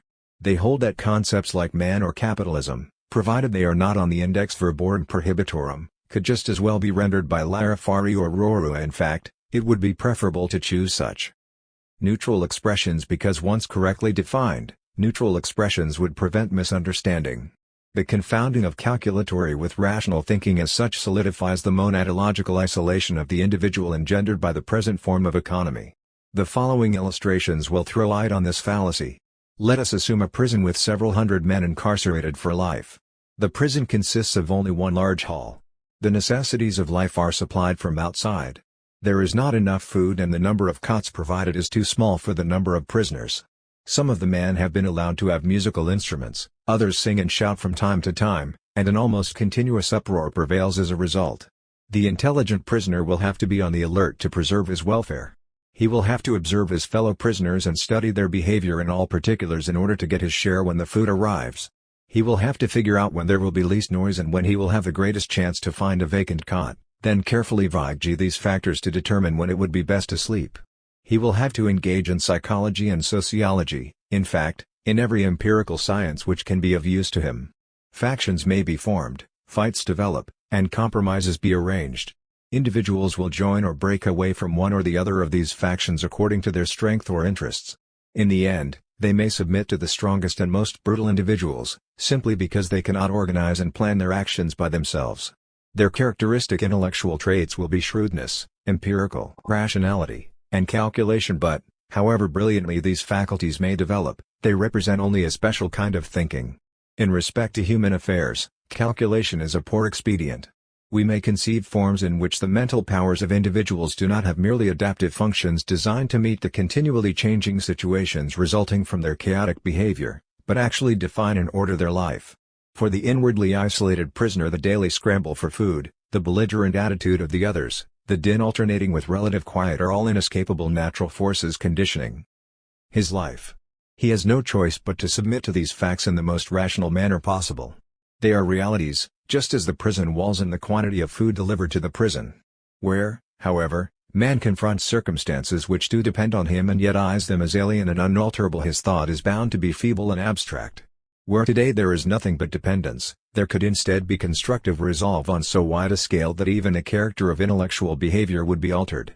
Calculative thought, mere head thinking Verstandsdenken 9 corresponds to a type of human being who is still in a stage of relative impotence, who is still passive with regard to vital issues, despite all his industrious traits. As a result, the functions of management and regulation increasingly become the exclusive privilege of the most powerful. In our bifurcated world, they take on the character of adaptation and artifice far more than that of rationality. Since the development of a higher spontaneity hinges on the creation of a rational community, it is impossible for the individual simply to decree it. As may be noted in the example of the prison, the prerequisite of this goal is that the individual abandon the mere recording and prediction of facts, that is, mere calculation, that he learn to look behind the facts, that he distinguish the superficial from the essential without minimizing the importance of either, that he formulate conceptions that are not simple classifications of the given, and that he continually orient all his experiences to definite goals without falsifying them. In short, that he learn to think dialectically. Modern empiricism joined with logistic is a logic of monads. The criticism brushed against it because of its solipsism is fully justified. 64. Logical empiricism was designated at the outset of this study as an attempt to bring unity and harmony into the inconsistencies of the modern consciousness. While neo-romantic philosophers strove to attain this end by disparaging science, the latest branch of positivism seeks to carry it out by hypostatizing the special sciences. The two philosophical movements have a common feature. Neither apprehends reality in conscious connection with a definite historical activity, as a body of tendencies, but takes it in the immediate form in which it presents itself. The pro-metaphysical view absolves the given world by referring it to a significant being that exists independent of historical change. Scientificism rejects all metaphysical categories. It feels sufficient vitality in itself to affirm the world in its present form. This means that it sees physics as a science full of vital problems, full of inner movement, and tremendous effort to find the answer to the questions posed by the mind in its quest for knowledge. 55. Scientificism romanticizes the special sciences when it declares that physical theories furnish proof that man grows with knowledge and carries in himself possibilities of thought forms which he could not even imagine on a previous level.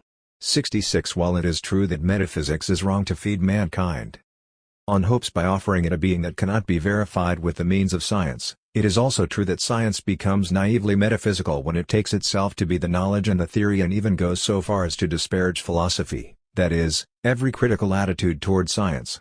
It is true that any position which is manifestly irreconcilable with definite scientific views must be considered false. Even constructive thought must get much of its material from the special sciences, from physics, geography, psychology, etc. When it considers a certain problem, constructive thought brings together conceptions of various disciplines regardless of conventional borderlines. Unlike absolute metaphysical intuition, however, it does not there disregard or set aside their contents, but weaves them into the right pattern for the given situation.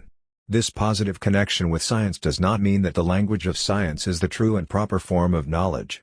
The portions of reality covered by the special sciences are restricted both as to range and treatment in comparison to the level of knowledge attainable today. Just as it is inadmissible to run counter to the tested results of science, it is naive and bigoted to think and speak only in the language of science. Under present circumstances, a language that is panic-stricken enough to say that nothing is disclosed to it and even to declare that the nothing's nicht selbst nicht that does not, despite its kinship with the unleashed brute forces of the present day, appear more senseless than the self-assured precisionism which discovers a prediction even in the judgment that a man died under horrible torture. This precisionism, like recent metaphysical language, does not take account of the qualitative leap in history and, like the forlorn pessimism of pre-authoritarian metaphysics, fails to call the existing order into question because it maintains its faith in linear progress. The sectarian spirit of such a harmonistic belief in progress is present, too, among those schools that continue to employ living language with the superior reservation that what they really intend is physics, although they work with crude implements for the sake of convenience. Science and its interpretation are two different things. One of Mach's disciples declares, subjects and objects are clusters or bundles of elements. They are composed of consecutively appearing groups of simultaneously appearing elements. 67. This statement has not been proved by physics, of course, but it is, nevertheless, part of a unified general outlook to which its disciples adhere as strictly as the modern European and American followers of Buddhism or Christian Science observe their specific Canton ritual. The compilation of an index verborum prohibitorum containing all words which some noted specialist has pronounced useless, and the formulation of a unitary language and a unitary science, even if their specific usefulness were conceded, do not in any case belong to a science that desires the respect of philosophical thought. If we are to credit the opinion of this school, however, all this has nothing to do with the case. They claim that fruitful discussion can begin only when the limited problems of logistics, the logical syntax of speech, or the calculation of probabilities are the subjects. It must also be pointed out that this apologetic for restrictedness, highly dubious as it is at the present time, does not belong to science proper, but to the attitude of a philosophic sect which has found its peace in a finite, self-enclosed worldview. Nonetheless, its vision of the world, like most religions, permits its adherents to take the most divergent attitudes with respect to historical problems. Ernst Mach was himself a progressive and many members of his school embraced liberal ideas. In terms of the teaching of the school, however, this circumstance is sheer accident. The empiricist doctrine offers no remedy for political or spiritual superstitions. The intellectual honesty of individual personalities and the acute mental vision of certain of their scientific achievements does not make their philosophies any better.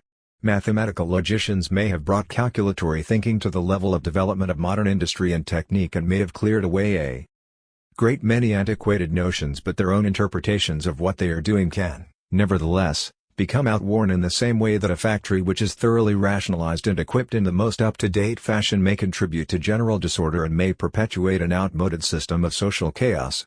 The appeal to the exclusive warranty of facts has been extensively treated in Hegel's Phenomenology of Mind, in which it was properly classified as one form of contemporary consciousness. It has been dealt with above and need merely be noted here.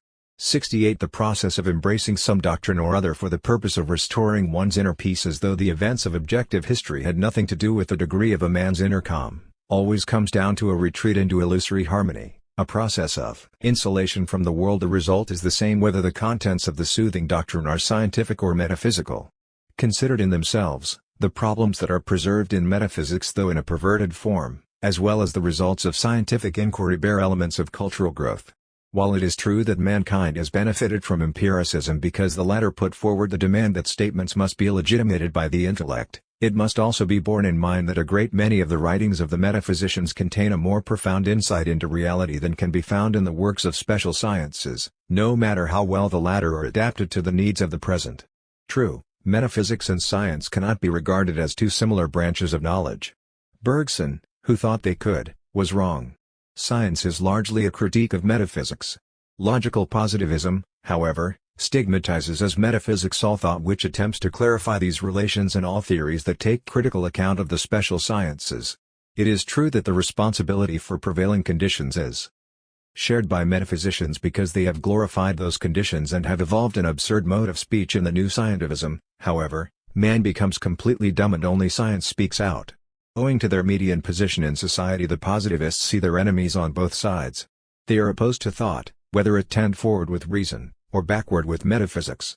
The defense of science against theology by means of epistemological and logical argument was a progressive movement in the 17th century. Philosophers made themselves champions of one aspect of the new mode of social life. In our time, however, when this social form has long changed its meaning for mankind, it would be evidence of a most naive interpretation of the historical situation to hold that the only legitimate intellectual pursuit is to cultivate the special knowledge that belongs to that social form and its mode of production, and that everything that oversteps these limits is, on principle, theology or some other transcendental belief, crass reaction and absurdity. To insist, in other words, that the force of the antithesis has not been shifted and that the issue is still science versus metaphysics, and metaphysics versus science. The knowledge brought to light by science is used to perpetuate the social mechanism. On the other hand, it is also mobilized for its overthrow. The contradictory patterns into which it thus enters have long dominated the intellectual atmosphere. Science and metaphysics have been brought together unwittingly. The thought or theory that is committed to a happier future, and not to the existing world and its indicated forms of experience, must nevertheless arise from this existing world. This kind of thought has naturally become rare in the present period of defeat and deflation. Its rarity is identical with the disillusionment prevailing everywhere. In spite of this important fact, the empiricists, even the most progressive among them, will recognize only one hostile force against which they direct their struggle. Hopelessly confusing the fronts, they stigmatize everyone as metaphysician or poet, no matter whether he turns things into their opposites or calls a spade a spade. A philosophy that confuses logic with logistic and reason with physics must of necessity misjudge the poet. The poet's aim need not always be poetry, it may be truth. It can easily happen that poetry, keeping meticulously within its limits, as positivism expects knowledge to do, will be struck dumb at the horror of this age, just as science is. Metaphysics may well be proud of the newest attack against it. It has been identified with thought. What is theory? The question seems a rather easy one. Your contemporary science. Theory for most researchers is the sum total of propositions about a subject, the propositions being so linked with each other that a few are basic and the rest derive from these. The smaller the number of primary principles in comparison with the derivations, the more perfect the theory. The real validity of the theory depends on the derived propositions being consonant with the actual facts. If experience and theory contradict each other, one of the two must be re-examined. Either the scientist has failed to observe correctly or something is wrong with the principles of the theory. In relation to facts, therefore, a theory always remains a hypothesis. One must be ready to change it if its weaknesses begin to show as one works through the material. Theory is stored up knowledge, put in a form that makes it useful for the closest possible description of facts. Poincaré compares science to a library that must ceaselessly expand. Experimental physics is the librarian who takes care of acquisitions, that is, enriches knowledge by supplying new material. Mathematical physics, the theory of natural science in the strictest sense, keeps the catalog. Without the catalog one would have no access to the library's rich contents. That is the role of mathematical physics. It must direct generalization, so as to increase what I have called just now the output of science. The general goal of all theory is a universal systematic science, not limited to any particular subject matter but embracing all possible objects. The division of sciences is being broken down by deriving the principles for special areas from the same basic premises. The same conceptual apparatus which was elaborated for the analysis of inanimate nature is serving to classify animate nature as well, and anyone who has once mastered the use of it, that is, the rules for derivation, the symbols, the process of comparing derived propositions with observable fact, can use it at any time. But we are still rather far from such an ideal situation. Such, in its broad lines, is the widely accepted idea of what theory is. Its origins supposedly coincide with the beginnings of modern philosophy. The third maxim in Descartes' scientific method is the decision to carry on my reflections in due order, commencing with objects that were the most simple and easy to understand, in order to rise little by little, or by degrees, to knowledge of the most complex, assuming an order, even if a fictitious one, among those which do not follow a natural sequence relative to one another. The derivation as usually practiced in mathematics is to be applied to all science. The order in the world is captured by a deductive chain of thought. Those long chains of deductive reasoning, simple and easy as they are, of which geometricians make use in order to arrive at the most difficult demonstrations, had caused me to imagine that all those things which fall under the cognizance of man might very likely be mutually related in the same fashion, and that, provided only that we abstain from receiving anything as true which is not so, and always retain the order which is necessary in order to deduce the one conclusion from the other, There can be nothing so remote that we cannot reach to it, nor so recondite that we cannot discover it. 2. Depending on the logician's own general philosophical outlook, the most universal propositions from which the deduction begins are themselves regarded as experiential judgments, as inductions as with John Stuart Mill, as evident insights as in rationalist and phenomenological schools, or as arbitrary postulates as in the modern axiomatic approach. In the most advanced logic of the present time, as represented by Husserl P.S. logischen Untersuchungen, theory is defined as an enclosed system of propositions for a science as a whole. 8. Theory in the fullest sense is a systematically linked set of propositions, taking the form of a systematically unified deduction. For science is a certain totality of propositions, emerging in one or other manner from theoretical work, in the systematic order of which propositions a certain totality of objects acquires definition. 5. The basic requirement which any theoretical system must satisfy is that all the parts should intermesh thoroughly and without friction.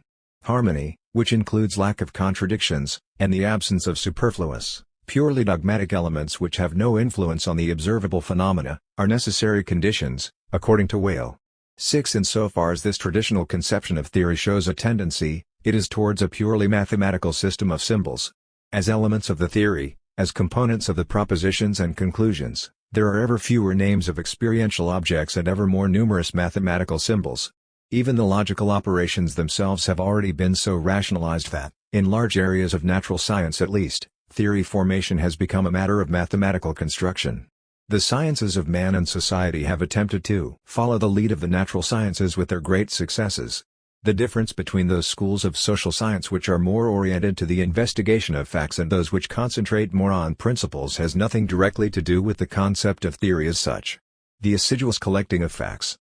In all the disciplines dealing with social life, the gathering of great masses of detail in connection with problems, the empirical inquiries, through careful questionnaires and other means, which are a major part of scholarly activity, especially in the Anglo-Saxon universities since Spencer's time, all this adds up to a pattern which is, outwardly, much like the rest of life in a society dominated by industrial production techniques. Such an approach seems quite different from the formulation of abstract principles and the analysis of basic concepts by an armchair scholar, which are typical, for example, of one sector of German sociology. Yet these divergences do not signify a structural difference in ways of thinking.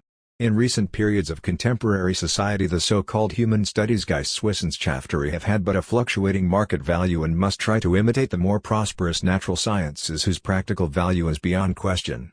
There can be no doubt, in fact, that the various schools of sociology have an identical conception of theory and that it is the same as theory in the natural sciences.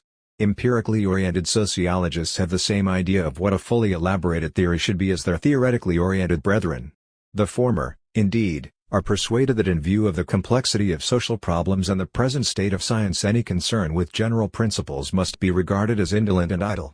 If theoretical work is to be done, it must be done with an eye unwaveringly on the facts. There can be no thought in the foreseeable future of comprehensive theoretical statements.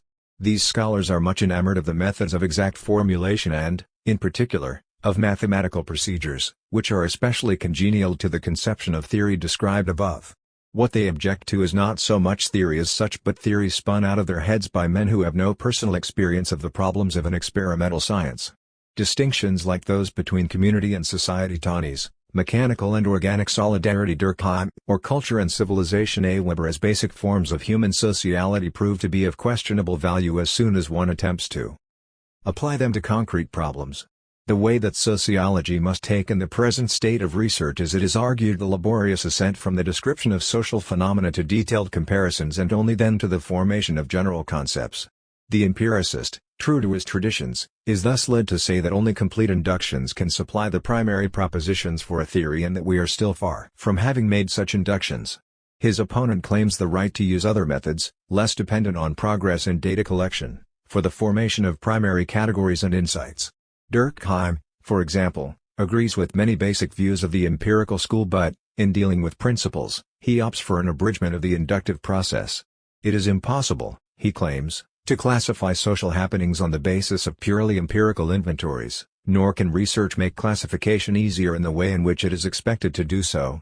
Its induction's role is to put into our hands points of reference to which we can refer other observations than those which have furnished us with these very points of reference.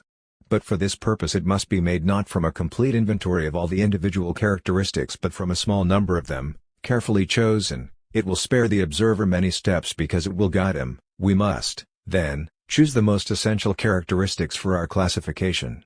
7. Whether the primary principles are gotten by selection, by intuition, or by pure stipulation makes no difference, however, to their function in the ideal theoretical system. For the scientist must certainly apply his more or less general propositions, as hypotheses, to ever new facts. The phenomenologically oriented sociologist will indeed claim that once an essential law has been ascertained every particular instance will, beyond any doubt, exemplify the law.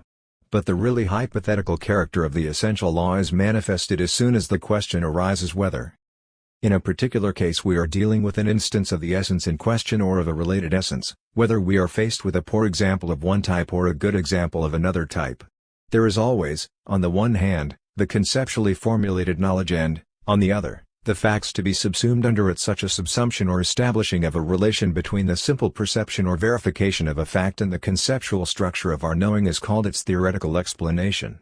We need not enter here into the details of the various kinds of classification. It will be enough to indicate briefly how the traditional concept of theory handles the explanation of historical events. The answer emerged clearly in the controversy between Edward Meyer and Max Weber. Meyer regarded as idle and unanswerable the question of whether, even if certain historical personages had not reached certain decisions, the wars they caused would nonetheless sooner or later have occurred.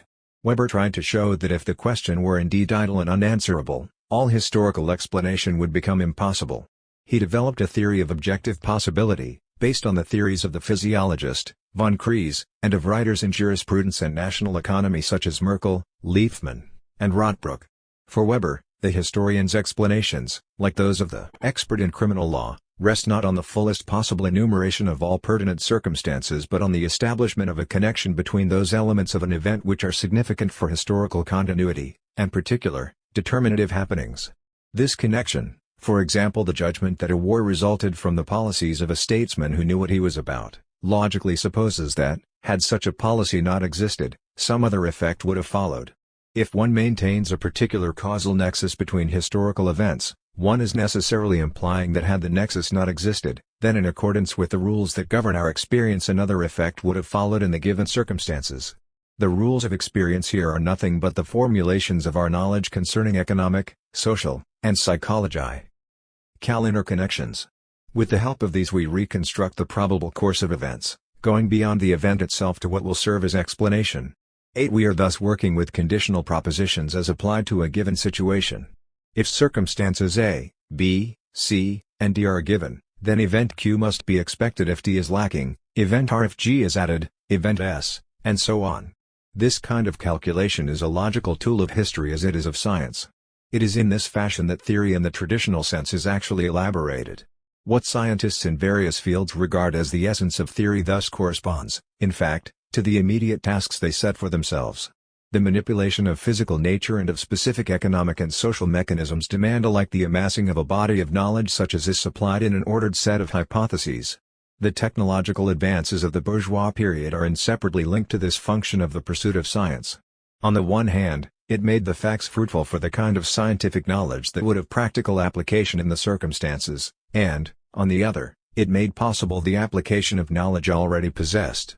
Beyond doubt, such work is a moment in the continuous transformation and development of the material foundations of that society. But the conception of theory was absolutized, as though it were grounded in the inner nature of knowledge as such or justified in some other ahistorical way, and thus it became a reified, ideological category. As a matter of fact, the fruitfulness of newly discovered factual connections for the renewal of existent knowledge, and the application of such knowledge to the facts, do not derive from purely logical or methodological sources but can rather be understood only in the context of real social processes. When a discovery occasions the restructuring of current ideas, this is not due exclusively to logical considerations or, more particularly, to the contradiction between the discovery and particular elements in current views. If this were the only real issue, one could always think up further hypotheses by which one could avoid changing the theory as a whole. That new views in fact win out is due to concrete historical circumstances, even if the scientist himself may be determined to change his views only by imminent motives. Modern theoreticians of knowledge do not deny the importance of historical circumstance, even if among the most influential non-scientific factors they assign more importance to genius and accident than to social conditions. In the 17th century, for example, men began to resolve the difficulties into which traditional astronomy had fallen, no longer by supplemental constructions but by adopting the Copernican system in its place. This change was not due to the logical properties alone of the Copernican theory, for example its greater simplicity. If these properties were seen as advantages, this very fact points beyond itself to the fundamental characteristics of social action at that time. That Copernicanism, hardly mentioned in the 16th century, should now become a revolutionary force is part of the larger historical process by which mechanistic thinking came to prevail. 9. But the influence of the current social situation on change in scientific structures is not limited to comprehensive theories like the Copernican system. It is also true for special research problems in everyday life. Sheer logic alone will not tell us whether the discovery of new varieties in particular areas of inorganic or organic nature, whether in the chemical laboratory or in paleontological research, will be the occasion for modifying old classifications or for elaborating new ones. The theoreticians of knowledge usually rely here on a concept of theology which only in appearance is immanent to their science. Whether and how new definitions are purposefully drawn up depends in fact not only on the simplicity and consistency of the system but also, among other things, on the directions and goals of research. These last, however, are not self-explanatory nor are they, in the last analysis, a matter of insight. As the influence of the subject matter on the theory, so also the application of the theory to the subject matter is not only an intra-scientific process but a social one as well. Bringing hypotheses to bear on facts is an activity that goes on, ultimately, not in the savant's head but in industry. Such rules as that coulter under certain conditions becomes colored or that nitroglycerin, saltpeter, and other materials have great explosive force, are accumulated knowledge which is really applied to reality in the great industrial factories. Among the various philosophical schools it is the positivists and the pragmatists who apparently pay most attention to the connections between theoretical work and the social life process. These schools consider the prevision and usefulness of results to be a scientific task. But in reality this sense of practical purpose, this belief in the social value of his calling is a purely private conviction of the scholar. He may just as well believe in an independent, supersocial, detached knowledge as in the social importance of his expertise. Such opposed interpretations do not influence his real activity in the slightest. The scholar and his science are incorporated into the apparatus of society. His achievements are a factor in the conservation and continuous renewal of the existing state of affairs, no matter what fine names he gives to what he does. His knowledge and results, it is expected, will correspond to their proper concept, that is, they must constitute theory in the sense described above. In the social division of labor the savant's role is to integrate facts into conceptual frameworks and to keep the latter up to date so that he himself and all who use them may be masters of the widest possible range of facts. Experiment has the scientific role of establishing facts in such a way that they fit into theory as currently accepted. The factual material or subject matter is provided from without. Science sees to its formulation in clear and comprehensible terms, so that men may be able to use the knowledge as they wish. The reception, transformation, and rationalization of factual knowledge is the scholar's special form of spontaneity, namely theoretical activity, whether there is question of as detailed as possible an exposition of a subject as in history and the descriptive branches of other special disciplines, or of the synthesis of masses of data and the attainment of general rules as in physics. The dualism of thought and being, understanding and perception is second nature to the scientist. The traditional idea of theory is based on scientific activity as carried on within the division of labor at a particular stage in the latter's development.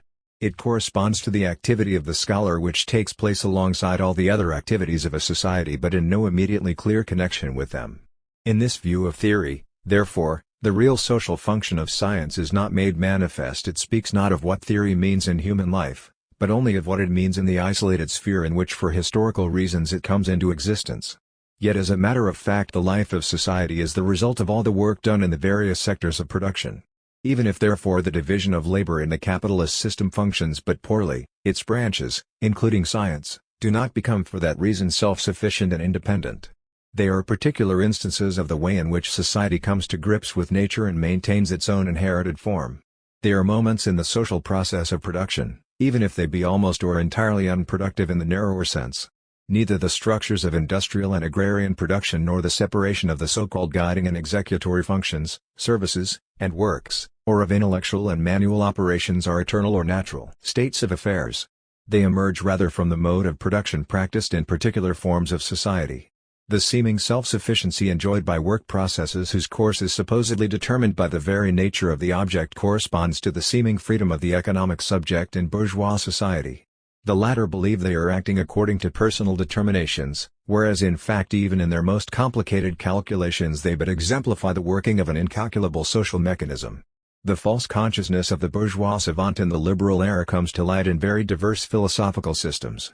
It found an especially significant expression at the turn of the century in the neo-Kantianism of the Marburg school.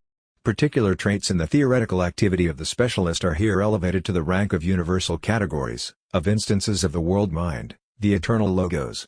More accurately, decisive elements in social life are reduced to the theoretical activity of the savant. Thus the power of knowledge is called the power of creative origination. Production means the creative sovereignty of Thought.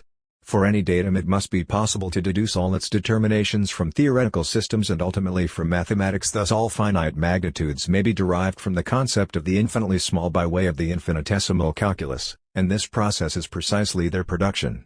The ideal to be striven for is a unitary system of science which, in the sense just described, will be all-powerful. Since everything about the object is reduced to conceptual determinations, the end result of such theoretical work is that nothing is to be regarded as material and stable. The determinative, ordering, unifying function is the sole foundation for all else, and towards it all human effort is directed. Production is production of unity, and production is itself the product. Progress and awareness of freedom really means, according to this logic, that the paltry snippet of reality which the savant encounters finds ever more adequate expression in the form of differential quotients. In reality, the scientific calling is only one, non-independent, element in the work or historical activity of man, but in such a philosophy the former replaces the latter. To the extent that it conceives of reason as actually determining the course of events in a future society, such a hypostatization of logos as reality is also a camouflaged utopia. In fact, however, the self-knowledge of present-day man is not a mathematical knowledge of nature which claims to be the eternal logos, but a critical theory of society as it is, a theory dominated at every turn by a concern for reasonable conditions of life. The isolated consideration of particular activities and branches of activity, along with their contents and objects, requires for its validity an accompanying concrete awareness of its own limitations. A conception is needed which overcomes the one-sidedness that necessarily arises when limited intellectual processes are detached from their matrix in the total activity of society. In the idea of theory which the scholar inevitably reaches when working purely within his own discipline, the relation between fact and conceptual ordering of fact offers a point of departure for such a corrective conception.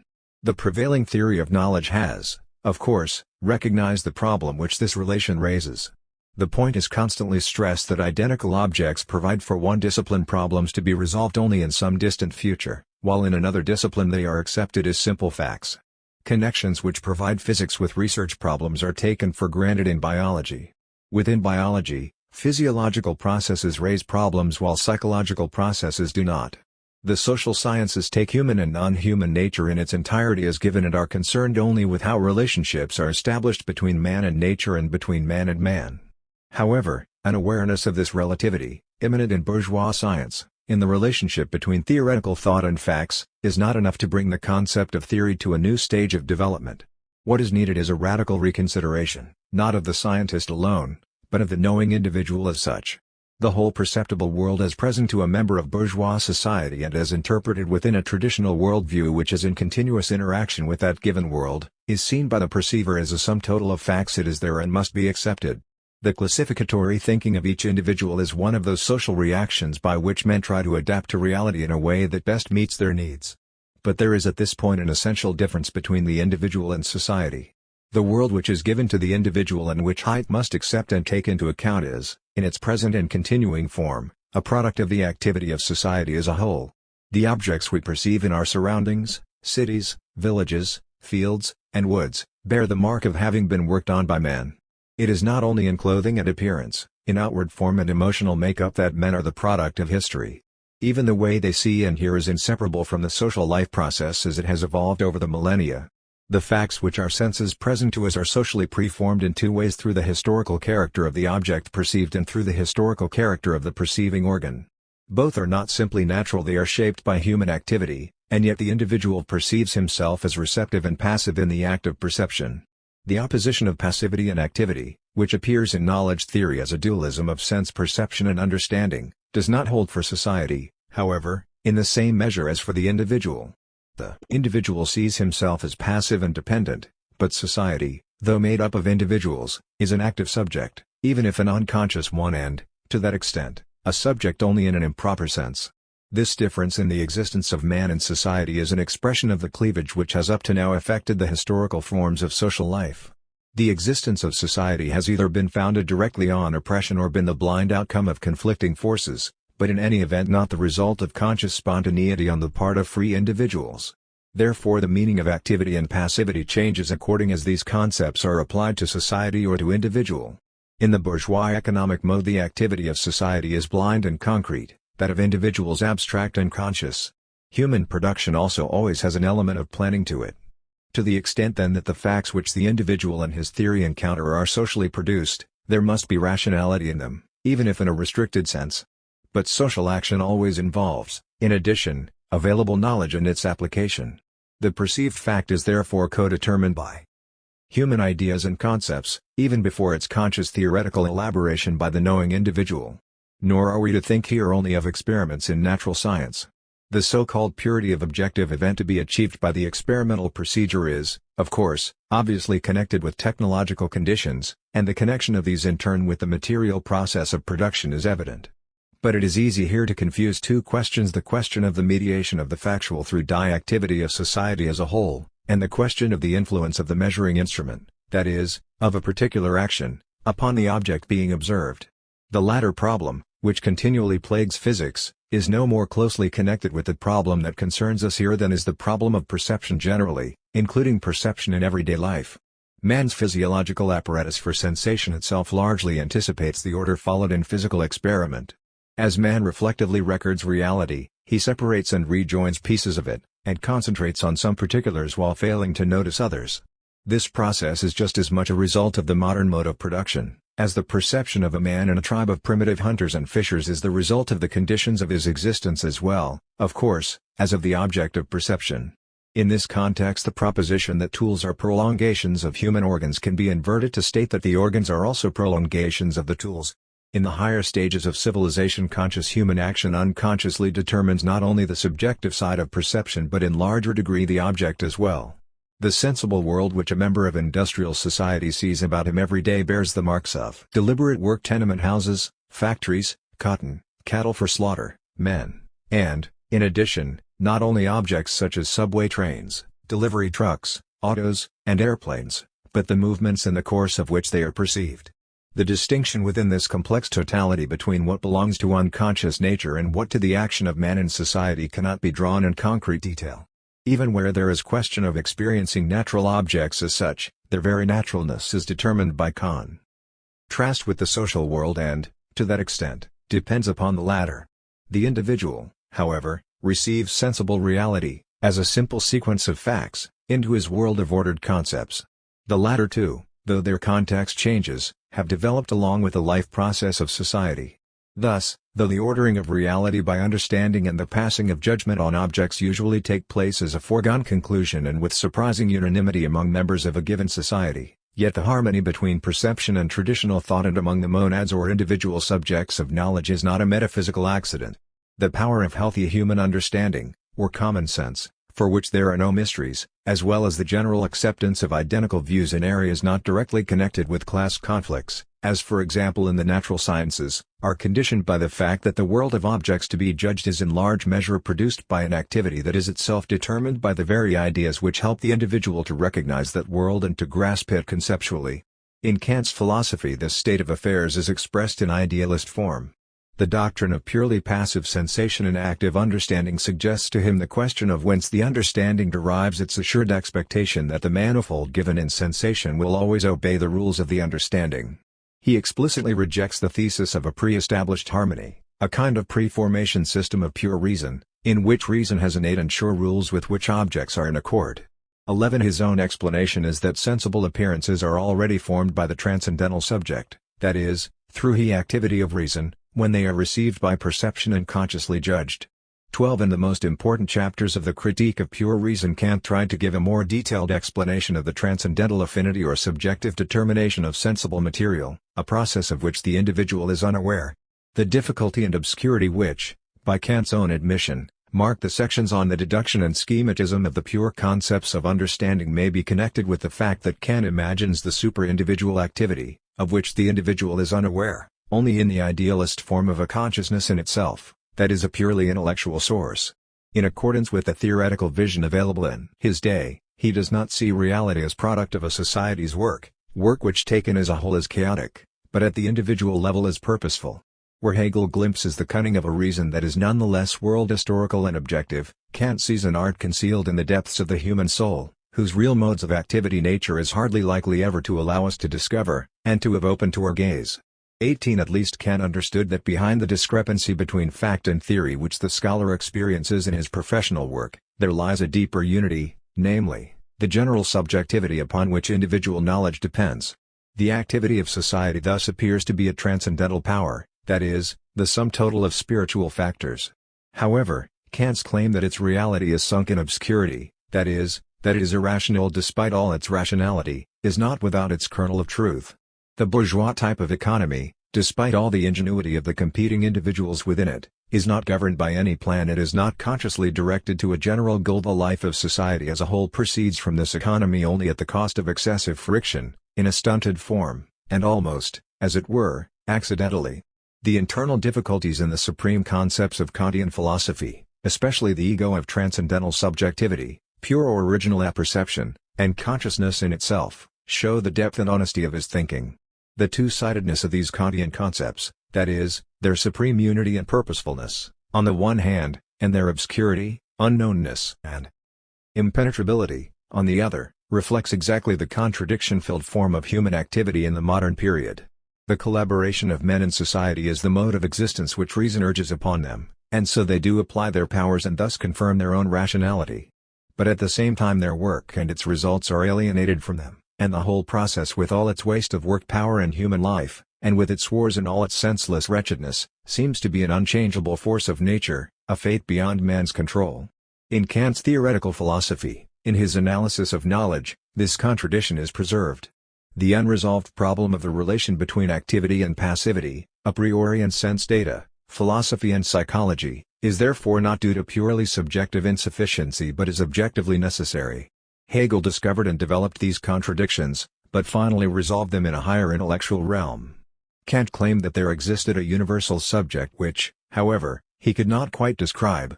Hegel escaped this embarrassment by postulating the absolute spirit as the most real thing of all. According to him, the universal has already adequately evolved itself and is identical with all that happens. Reason need no longer stand over against itself in purely critical fashion. In Hegel, reason has become affirmative, even before reality itself is affirmed as rational. But, confronted with the persisting contradictions in human existence and with the impotence of individuals in face of situations they have themselves brought about, the Hegelian solution seems a purely private assertion, a personal peace treaty between the philosopher and an inhuman world. The integration of facts into existing conceptual systems and the revision of facts through simplification or elimination of contradictions are, as we have indicated, part of general social activity. Since society is divided into groups and classes, it is understandable that theoretical structures should be related to the general activity of society in different ways according as the authors of such structures belong to one or other social class. Thus, when the bourgeois class was first coming into being in a feudal society, the purely scientific theory which arose with it tended chiefly to the break-up of the status quo and attacked the old form of activity. Under liberalism this theory was accepted by the prevailing human type. Today, development is determined much less by average men who compete with each other in improving the material apparatus of production and its products, than by conflicting national and international cliques of leaders at the various levels of command in the economy and the state. Insofar as theoretical thought is not related to highly specialized purposes connected with these conflicts, especially war in the industry that supports it, interest in theory has waned. Less energy is being expended on forming and developing the capacity of thought without regard to how it is to be applied. These distinctions, to which others might be added, do not at all change the fact that a positive social function is exercised by theory in its traditional form, that is, The critical examination of data with the aid of an inherited apparatus of concepts and judgments which is still operative in even the simplest minds, as well as the interaction between facts and theoretical forms that goes on in daily professional activity. In this intellectual work, the needs and goals, the experiences and skills, the customs and tendencies of the contemporary form of human existence have all played their part. Like a material tool of production, it represents potentially an element not only of the contemporary cultural totality but of a more just, more differentiated, more harmoniously organized one as well. To the extent that this theoretical thinking does not deliberately lend itself to concerns which are external and alien to the object but truly concentrates on the problems which it meets in the wake of technical development and, in this connection, itself turns up new problems and transforms old concepts where necessary, to this extent it may rightly regard the technological and industrial accomplishments of the bourgeois era as its own justification and be confident of its own value. This kind of theoretical thinking considers itself to belong to the realm of the hypothetical, of course, not of certainty. But the hypothetical character is compensated for in many ways. The uncertainty involved is no greater than it need be, given the intellectual and technological means at hand at any given time, with their proven general usefulness. The very elaboration of such hypotheses, however small their probability may be, is itself a socially necessary and valuable accomplishment which is not at all hypothetical. The construction of hypotheses and theoretical activity in general are a kind of work which in present social circumstances has a real usefulness, that is, there is a demand for it. Insofar as it is underpaid or even neglected, it only shares the fate of other concrete and possibly useful kinds of work which have gotten lost in the present economy. Yet these very kinds of work presuppose the present economy and are part of the total economic process as it exists under specific historical conditions. This has nothing to do with the question of whether scientific labor is itself productive in the narrow sense of the term. In the present order of things there is a demand for an immense number of so-called scientific creations. They are honored in very varying ways, and part of the goods emerging from strictly productive work is handed over for them, without anything at all being thereby settled about their own productivity. Even the emptiness of certain areas of university activity, as well as all the idle ingenuity and the construction of metaphysical and non-metaphysical ideologies have their social significance, no less than do other needs arising out of social conflicts. However, they do not therefore further the interests of any important large sector of society in the present age. An activity which in its existing forms contributes to the being of society need not be productive at all, that is, be a money-making enterprise. Nevertheless, it can belong to the existing order and help make it possible, as is certainly the case with specialized science. We must go on now to add that there is a human activity which has society itself for its object. 14. The aim of this own value. This kind of theoretical thinking considers itself to belong to the realm of the hypothetical, of course, not of certainty. But the hypothetical character is compensated for in many ways. The uncertainty involved is no greater than it need be, given the intellectual and technological means at hand at any given time, with their proven general usefulness. The very elaboration of such hypotheses, however small their probability may be, is itself a socially necessary and valuable accomplishment which is not at all hypothetical. The construction of hypotheses and theoretical activity in general are a kind of work which in present social circumstances has a real usefulness, that is, there is a demand for it. Insofar as it is underpaid or even neglected, it only shares the fate of other concrete and possibly useful kinds of work which have gotten lost in the present economy. Yet these very kinds of work presuppose the present economy and are part of the total economic process as it exists under specific historical conditions. This has nothing to do with the question of whether scientific labor is itself productive in the narrow sense of the term. In the present order of things there is a demand for an immense number of so-called scientific creations. They are honored in very varying ways, and part of the goods emerging from strictly productive work is handed over for them, without anything at all being thereby settled about their own productivity. Even the emptiness of certain areas of university activity, as well as all the idle ingenuity and the construction of metaphysical and non-metaphysical ideologies have their social significance, no less than do other needs arising out of social conflicts. However, they do not therefore further the interests of any important large sector of society in the present age. An activity which in its existing forms contributes to the being of society need not be productive at all, that is, be a money-making enterprise. Nevertheless, it can belong to the existing order and help make it possible, as is certainly the case with specialized science. We must go on now to add that there is a human activity which has society itself for its object. 14. The aim of this is not simply to eliminate one or other abuse, for it regards such abuses as necessarily connected with the way in which the social structure is organized. Although it itself emerges from the social structure, its purpose is not, either in its conscious intention or in its subjective significance, the better functioning of any element in the structure. On the contrary, it is suspicious of the very categories of better, useful, appropriate, productive, and valuable, as these are understood in the present order, and refuses to take them as non-scientific presuppositions about which one can do nothing. The individual as a rule must simply accept the basic conditions of his existence as given and strive to fulfill them. He finds his satisfaction and praise in accomplishing as well as he can the tasks connected with his place in society and in courageously doing his duty despite all the sharp criticism he may choose to exercise in particular matters. But the critical attitude of which we are speaking is wholly distrustful of the rules of conduct with which society as presently constituted provides each of its members. The separation between individual and society in virtue of which the individual accepts as natural the limits prescribed for his activity is relativized in critical theory. The latter considers the overall framework which is conditioned by the blind interaction of individual activities, that is, the existent division of labor and the class distinctions, to be a function which originates in human action and therefore is a possible object of planful decision and rational determination of goals. The two-sided character of the social totality in its present form becomes, for men who adopt the critical attitude, a conscious opposition. In recognizing the present form of economy and the whole culture which it generates to be the product of human work as well as the organization which mankind was capable of and has provided for itself in the present era, these men identify themselves with this totality and conceive it as will and reason. It is their own world. At the same time, however, they experience the fact that society is comparable to non-human natural processes, to pure mechanisms, because cultural forms which are supported by war and oppression are not the creations of a unified, self-conscious will. That world is not their own but the world of capital. Previous history thus cannot really be understood, only the individuals and specific groups in it are intelligible, and even these not totally, since their internal dependence on an inhuman society means that even in their conscious action such individuals and groups are still in good measure mechanical functions. The identification, then, of men of critical mind with their society is marked by tension, and the tension characterizes all the concepts of the critical way of thinking. Thus, such thinkers interpret the economic categories of work, value, and productivity exactly as they are interpreted in the existing order, and they regard any other interpretation as pure idealism.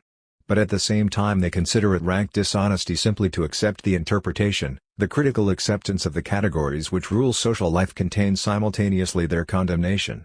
This dialectical character of the self-interpretation of contemporary man is what, in the last analysis, also causes the obscurity of the Kantian critique of reason. Reason cannot become transparent to itself as long as men act as members of an organism which lacks reason. Organism as a naturally developing and declining unity cannot be a sort of model for society, but only a form of deadened existence from which society must emancipate itself. An attitude which aims at such an emancipation and an alteration of society as a whole might well be of service in theoretical work carried on within reality as presently ordered. But it lacks the pragmatic character which attaches to traditional thought as a socially useful professional activity. In traditional theoretical thinking, the genesis of particular objective facts, the practical application of the conceptual systems by which it grasps the facts, and the role of such systems in action, are all taken to be external to the theoretical thinking itself.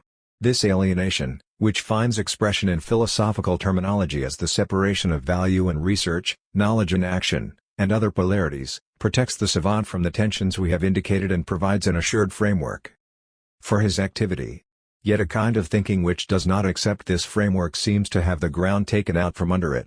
If a theoretical procedure does not take the form of determining objective facts with the help of the simplest and most differentiated conceptual systems available, what can it be but an aimless intellectual game, half conceptual poetry, half impotent expression of states of mind?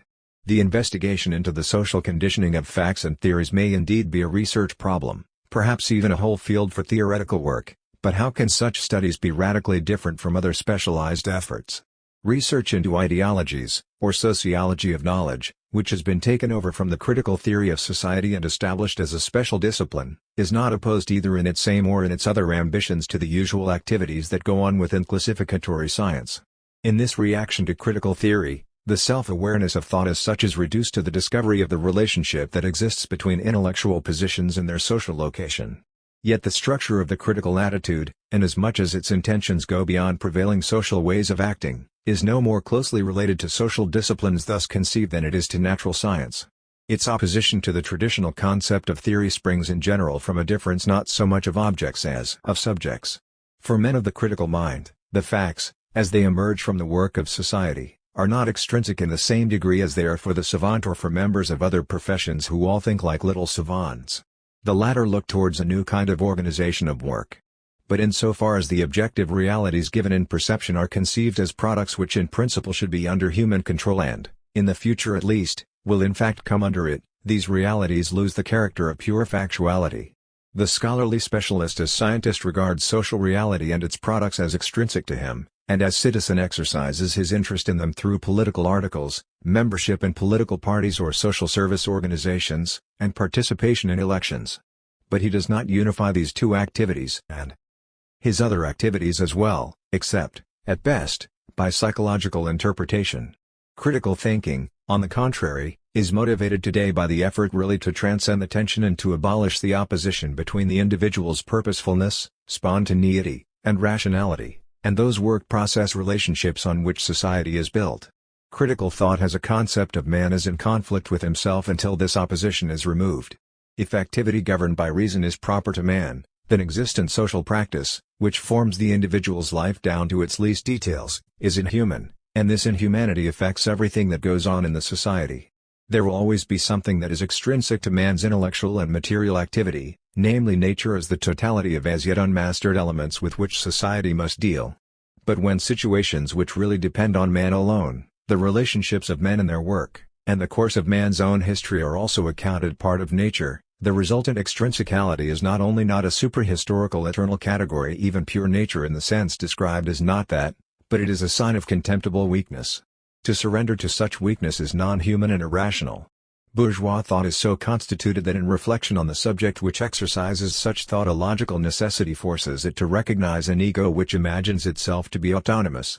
Bourgeois thought is essentially abstract, and its principle is an individuality which inflatedly believes itself to be the ground of the world or even to be the world without qualification, an individuality separated off from events. The direct contrary of such an outlook is the attitude which holds the individual to be the unproblematic expression of an already constituted society. An example would be a nationalist ideology. Here the rhetorical we is taken seriously, speech is accepted as the organ of the community. In the internally rent society of our day, such thinking, except in social questions, sees non-existent unanimities and is illusory. Critical thought and its theory are opposed to both the types of thinking just described. Critical thinking is the function neither of the isolated individual nor of a sum total of individuals.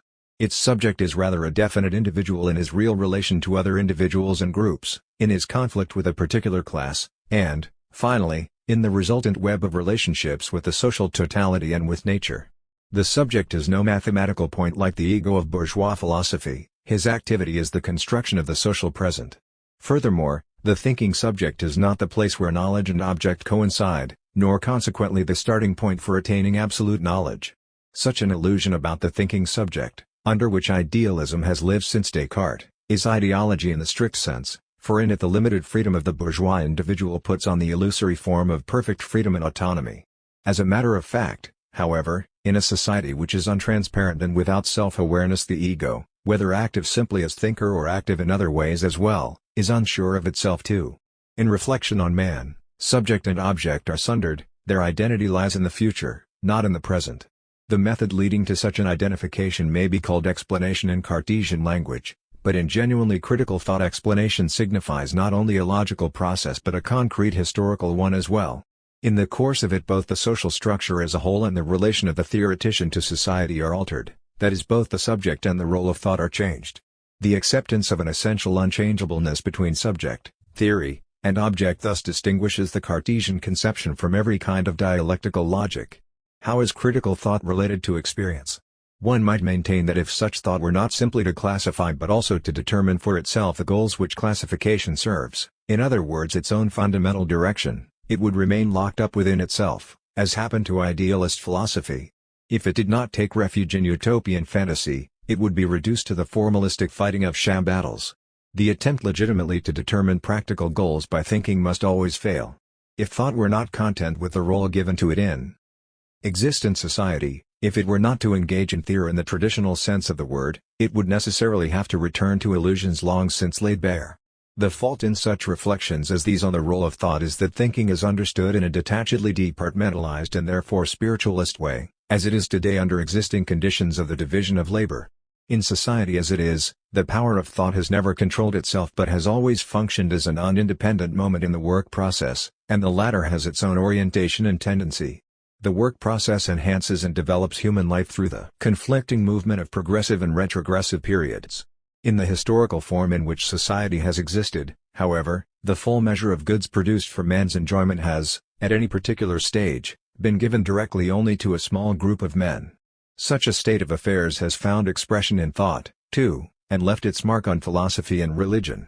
But from the beginning the desire to bring the same enjoyment to the majority has stirred in the depths of men's hearts. Despite all the material appropriateness of class organization, each of its forms has finally proved inadequate. Slaves, vassals, and citizens have cast off their yoke.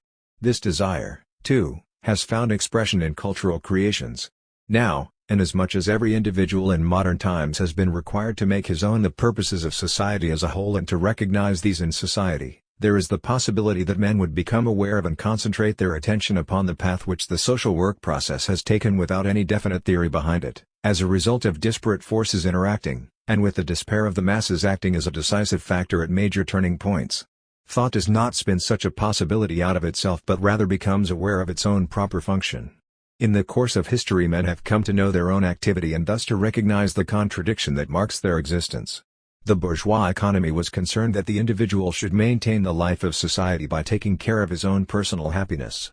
Such an economy has within it, however, a dynamism which results in a fantastic degree of power for some, such as reminds us of the old Asiatic dynasties, and in material and intellectual weakness for many others. The original fruitfulness of the bourgeois organization of the life process is thus transformed into a paralyzing barrenness, and men by their own toil keep in existence a reality which enslaves them in ever greater degree. Yet, as far as the role of experience is concerned, there is a difference between traditional and critical theory. The viewpoints which the latter derives from historical analysis as the goals of human activity, especially the idea of a reasonable organization of society that will meet the needs of the whole community, are immanent in human work but are not correctly grasped by individuals or by the common mind. A certain concern is also required if these tendencies are to be perceived and expressed. According to Marx and Engels, such a concern is necessarily generated in the proletariat. Because of its situation in modern society, the proletariat experiences the connection between work which puts ever more powerful instruments into men's hands in their struggle with nature, and the continuous renewal of an outmoded social organization. Unemployment, economic crises, militarization, terrorist regimes, in a word, the whole condition of the masses are not due, for example, to limited technological possibilities, as might have been the case in earlier periods, but to the circumstances of production which are no longer suitable to our time. The application of all intellectual and physical means for the mastery of nature is hindered because in the prevailing circumstances these means are entrusted to special, mutually opposed interests. Production is not geared to the life of the whole community while heeding also the claims of individuals, it is geared to the power-backed claims of individuals while being concerned hardly at all with the life of the community. This is the inevitable result, in the present property system, of the principle that it is enough for individuals to look out for themselves. But it must be added that even the situation of the proletariat is, in this society, no guarantee of correct knowledge. The proletariat may indeed have experience of meaninglessness in the form of continuing and increasing wretchedness and injustice in its own life. Yet this awareness is prevented from becoming a social force by the differentiation of social structure which is still imposed on the proletariat from above and by the opposition between personal class interests which is transcended only at very special moments. Even to the proletariat the world superficially seems quite different than it really is. Even an outlook which could grasp that no opposition really exists between the proletariat's own true interests and those of society as a whole, and would therefore derive its principles of action from the thoughts and feelings of the masses, would fall into slavish dependence on the status quo. The intellectual is satisfied to proclaim with reverent admiration the creative strength of the proletariat and finds satisfaction in adapting himself to it and in canonizing it. He fails to see that such an evasion of theoretical effort which the passivity of his own thinking spares him and of temporary opposition to the masses which active theoretical effort on his part might force upon him only makes the masses blinder and weaker than they need be. His own thinking should in fact be a critical, promotive factor in the development of the masses. When he wholly accepts the present psychological state of that class which, objectively considered, embodies the power to change society, He has the happy feeling of being linked with an immense force and enjoys a professional optimism. When the optimism is shattered in periods of crushing defeat, many intellectuals risk falling into a pessimism about society and a nihilism which are just as ungrounded as their exaggerated optimism had been. They cannot bear the thought that the kind of thinking which is most topical, which has the deepest grasp of the historical situation, and is most pregnant with the future, must at certain times isolate its subject and throw him back upon himself. If critical theory consisted essentially in formulations of the feelings and ideas of one class at any given moment, it would not be structurally different from the special branches of science. It would be engaged in describing the psychological contents typical of certain social groups. It would be social psychology. The relation of being to consciousness is different in different classes of society.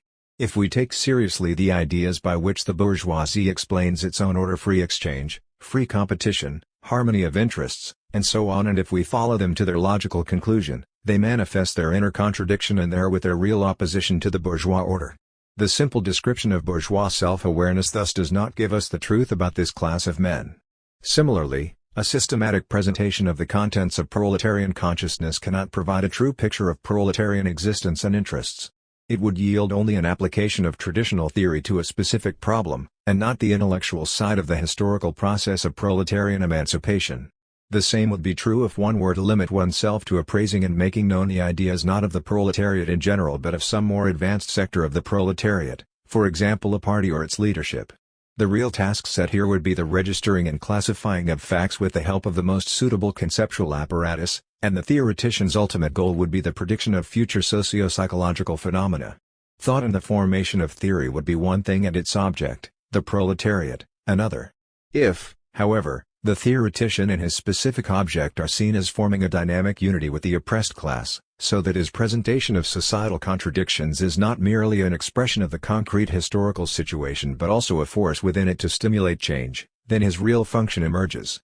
The course of the conflict between the advanced sectors of the class and the individuals who speak out the truth concerning it, as well as of the conflict between the most advanced sectors with their theoreticians and the rest of the class, is to be understood as a process of interactions in which awareness comes to flower along with its liberating but also its aggressive forces which incite while also requiring discipline. The sharpness of the conflict shows in the ever-present possibility of tension between the theoretician and the class which his thinking is to serve. The unity of the social forces which promise liberation is at the same time their distinction in Hegel's sense. It exists only as a conflict which continually threatens the subjects caught up in it. This truth becomes clearly evident in the person of the theoretician. He exercises an aggressive critique not only against the conscious defenders of title status quo but also against distracting, conformist, or utopian tendencies within his own household. The traditional type of theory, one side of which finds expression in formal logic, is in its present form part of the production process with its division of labor. Since society must come to grips with nature in future ages as well, this intellectual technology will not become irrelevant but on the contrary is to be developed as fully as possible. But the kind of theory which is an element in action leading to new social forms is not a cog in an already existent mechanism. Even if victory or defeat provides a vague analogy to the confirmation or failure of scientific hypotheses, the theoretician who sets himself up in opposition to society as it is does not have the consolidation that such hypotheses are part of his professional work. He cannot sing for himself the hymn of praise which Poincaré sang to the enrichment deriving even from hypotheses that must be rejected. 15. His profession is the struggle of which his own thinking is a part and not something self-sufficient inseparable from the struggle. Of course, many elements of theory in the usual sense enter into his work, the knowledge and prognosis of relatively isolated facts, scientific judgments, the elaboration of problems which differ from those of other theoreticians because of his specific interests but nonetheless manifest the same logical form. Traditional theory may take a number of things for granted, its positive role in a functioning society, an admittedly indirect and obscure relation to the satisfaction of general needs, and participation in the self-renewing life process. But all these exigencies about which science need not trouble itself because their fulfillment is rewarded and confirmed by the social position of the scientist, are called into question in critical thought. The goal at which the latter aims, namely the rational state of society, is forced upon him by present distress. The theory which projects such a solution to the distress does not labor in the service of an existing reality but only gives voice to the mystery of that reality. However cogently absurdities and errors may be uncovered at any given moment, however much every error may be shown to be taking its revenge, Yet the overall tendency of the critical theoretical undertaking receives no sanction from so-called healthy human understanding. It has no custom on its side, even when it promises success. Theories, on the contrary, which are confirmed or disproved in the building of machines, military organizations, even successful motion pictures, look to a clearly distinguishable consumer group, even when like theoretical physics they are pursued independently of any application or consist only in a joyous and virtuous playing with mathematical symbols. Society proves its humaneness by rewarding such activity. But there are no such examples of the form consumption will take in that future with which critical thinking is concerned. Nonetheless, the idea of a future society as a community of free men, which is possible through technical means already at hand, does have a content, and to it there must be fidelity amid all change. In the form of an insight that the dismemberment and irrationality of society can now be eliminated and how this is to be accomplished, this idea is constantly being renewed amid prevailing conditions. But the state of affairs upon which judgment is passed in this conception and the tendencies inciting men to build a rational society are not brought into existence outside thought by forces extrinsic to it, with thought then, as it were, accidentally recognizing its own reflection in the product of these forces. Rather, one and the same subject who wants a new state of affairs, a better reality, to come to pass, also brings it forth. Out of the obscure harmony between being and thought, understanding and sense perception, human needs and their satisfaction in today's economy, a harmony which seems an accident to the bourgeois, there will emerge in the future age the relation between rational intention and its realization. The struggle for the future provides but a fragmentary reflection of this relation, to the extent that a will which aims at the shaping of society as a whole is already consciously operative in the construction of the theory and practice which will lead to it. Despite all the discipline, justified by the need to win through, the community of those engaged in the struggle experiences something of the freedom and spontaneity which will mark the future. Where the unity of discipline and freedom has disappeared, the movement becomes a matter of interest only to its own bureaucracy, a play that already belongs to the repertory of modern history. That the future being striven for should be a vital reality even in the present proves nothing, however. The conceptual systems of classificatory understanding, the categories into which dead and living things, social, psychological, and physical phenomena have all been absorbed together, the division of objects and of judgments on them into the various pigeonholes of the special areas of knowledge, all this makes up the apparatus of thought as it has proved and refined itself in connection with the real work process. This world of concepts makes up the consciousness of most men, and it has a basis to which its proponents can appeal. The concerns of critical thought, too, are those of most men, but they are not recognized to be such. The concepts which emerge under its influence are critical of the present. The Marxist categories of class, exploitation, surplus value, profit, pauperization, and breakdown are elements in a conceptual whole, and the meaning of this whole is to be sought not in the preservation of contemporary society but in its transformation into the right kind of society. Consequently, although critical theory at no point proceeds arbitrarily and in chance fashion, it appears, to prevailing modes of thought, to be subjective and speculative, one-sided and useless. Since it runs counter to prevailing habits of thought, which contribute to the persistence of the past and carry on the business of an outdated order of things, both past and outdated order guaranteeing a faction-ridden world, it appears to be biased and unjust. Above all, however, critical theory has no material accomplishments to show for itself.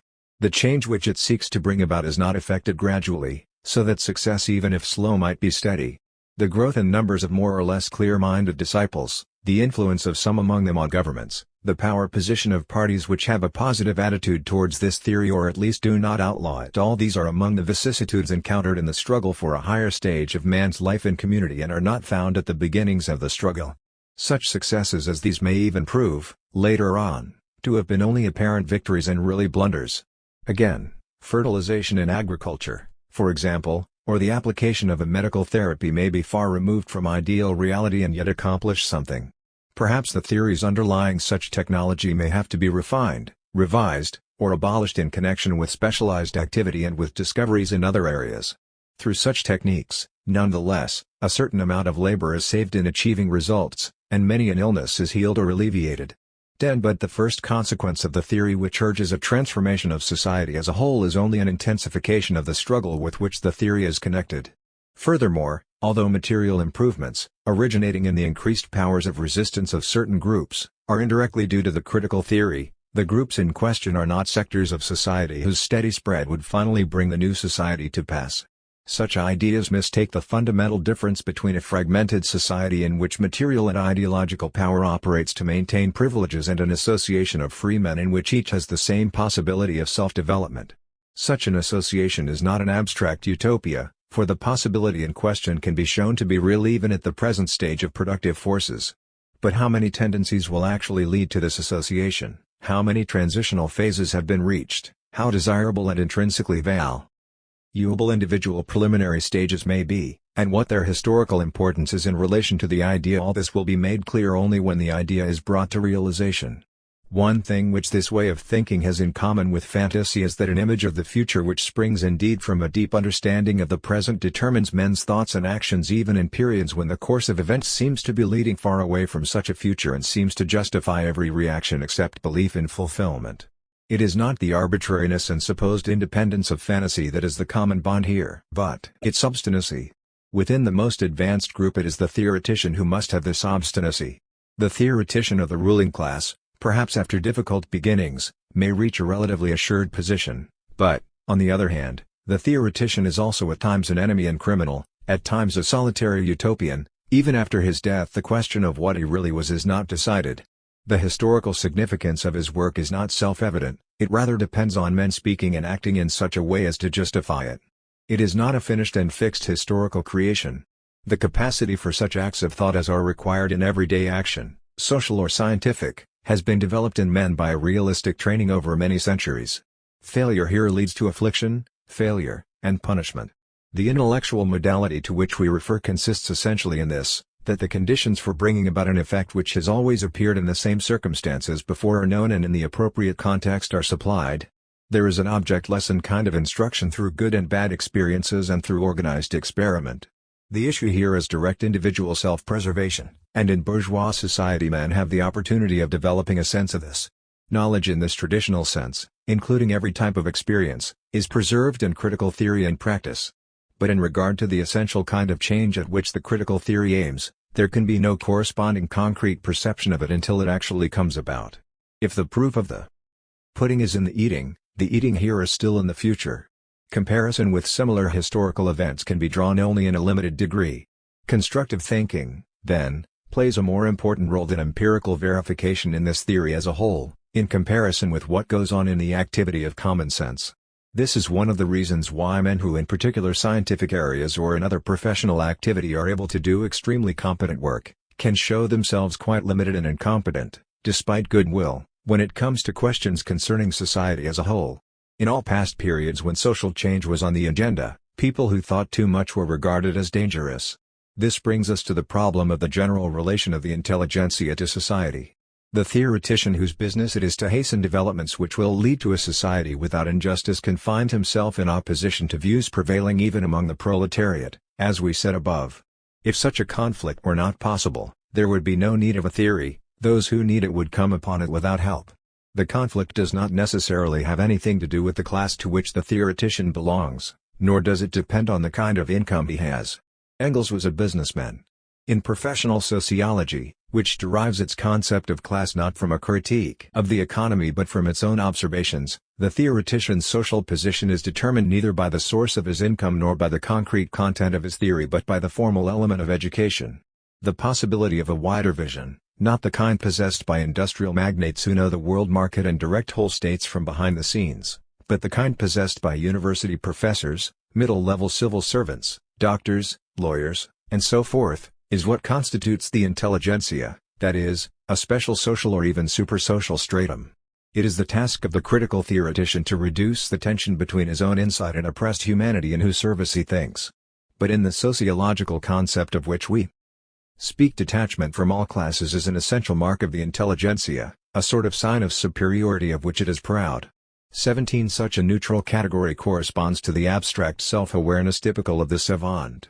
To the bourgeois consumer under liberalism, knowledge meant knowledge that was useful in some circumstances or other, no matter what kind of knowledge might be in question. The sociology we speak of approaches knowledge in the same way at the theoretical level. Marx and Mises, Lenin and Leifman, Jordaens and Jevons all come under the same sociological heading, unless the politicians are left out of the list and put down as potential students of the political scientists, sociologists, and philosophers who are the real men of knowledge. From them the politician is to learn to use such and such a means when he takes such and such a stand. He must learn whether the practical position he adopts can be implemented with logical consistency. 18. A division of labor is established between men who in social conflicts affect the course of history and the social theoreticians who assign them their standpoint. Critical theory is in contradiction to the formalistic concept of mind which underlies such an idea of the intelligentsia. According to this concept there is only one truth, and the positive attributes of honesty, internal consistency, reasonableness, and striving for peace, freedom, and happiness may not be attributed in the same sense to any other theory and practice. There is likewise no theory of society, even that of the sociologists concerned with general laws, that does not contain political motivations, and the truth of these must be decided not in supposedly neutral reflection but in personal thought and action, in concrete historical activity. Now, it is disconcerting that the intellectual should represent himself in this way, as though a difficult labor of thought, which he alone could accomplish, were the prime requirement if men were accurately to choose between revolutionary, liberal, and fascist ends and means. The situation has not been like that for many decades. The avant-garde in the political struggle need prudence, but not academic instruction on their so-called standpoint. Especially at a time when the forces of freedom in Europe are themselves disoriented and seeking to regroup themselves anew, when everything depends on nuances of position within their own movement, when indifference to substantive content, created by defeat, despair, and corrupt bureaucracy, threatens to overwhelm all the spontaneity, experience, and knowledge of the masses despite the heroic efforts of a few. A conception of the intelligentsia which claims to transcend party lines and is therefore abstract represents a view of problems that only hides the decisive questions. Mind is liberal. It tolerates no external coercion, no revamping of its results to suit the will of one or other power. But on the other hand it is not cut loose from the life of society, it does not hang suspended over it. Insofar as mind seeks autonomy or man's control over his own life no less than over nature, it is able to recognize this same tendency as a force operative in history. Considered in isolation, the recognition of such a tendency seems neutral, but just as mind is unable to recognize it without having first been stimulated and become concerned, neither can it make such recognition a generally accepted fact without a struggle. To that extent, mind is not liberal. Intellectual efforts which arise here and there without any conscious connection with a particular practical commitment but vary according to different academic or other tasks that promise success, intellectual efforts which take now this, now that for their field of concentration, may be useful in the service of one or other historical tendency. But for all their formal correctness and what theoretical structure, however radically faulted, cannot fulfill the requirements of formal correctness. They can also hinder and lead astray the development of the mind. The abstract sociological concept of an intelligentsia which is to have missionary functions is, by its structure, an hypostатization of specialized science. Critical theory is neither deeply rooted like totalitarian propaganda nor detached like the liberalist intelligentsia. Our consideration of the various functions of traditional and critical theory brings to light the difference in their logical structure. The primary propositions of traditional theory define universal concepts under which all facts in the field in question are to be subsumed, for example, the concept of a physical process in physics or an organic process in biology. In between primary propositions and facts there is the hierarchy of genera and species with their relations of subordination. Facts are individual cases, examples, or embodiments of classes. There are no differences due to time between the unities in the system. Electricity does not exist prior to an electrical field, nor a field prior to electricity, any more than wolf as such exists before or after particular wolves. As far as an individual knower is concerned there may be one or other temporal sequence among such relationships, but no such sequence exists in the objects themselves. Furthermore, physics has also ceased to regard more general characteristics as causes or forces hidden in the concrete facts and to hypostatize these logical relationships. It is only sociology that is still unclear on this point. If new classes are added to the system or other changes are introduced, this is not usually regarded as proof that the determinations made earlier are necessarily too rigid and must turn out to be inadequate, for the relationship to the object or even the object itself may change without losing its identity. Changes are taken rather as an indication that our earlier knowledge was deficient or as a substitution of some aspects of an object for others, as a map, for example, may become dated because forests have been cut down, new cities built, or different borders drawn. In discursive logic, or logic of the understanding, the evolution of living beings is conceived in the same way. This person is now a child, then an adult. For such logic this can only mean that there is an abiding stable nucleus, this person, who successively possesses the attributes of being a child and an adult. For positivism, of course, there is simply no identity. First there is a child, later there is an adult, and the two are simply distinct complexes of facts. But this view cannot come to grips with the fact that a person changes and yet is identical with himself. The critical theory of society also begins with abstract determinations. In dealing with the present era, it begins with the characterization of an economy based on exchange. 19. The concepts Marx uses, such as commodity, value, and money, can function as genera when, for example, concrete social relations are judged to be relations of exchange and when there is question of the commodity character of goods. But the theory is not satisfied to relate concepts of reality by way of hypotheses. The theory begins with an outline of the mechanism by which bourgeois society, after dismantling feudal regulations, the guild system, and vassalage, did not immediately fall apart under the pressure of its own anarchic principle but managed to survive. The regulatory effects of exchange are brought out on which bourgeois economy is founded.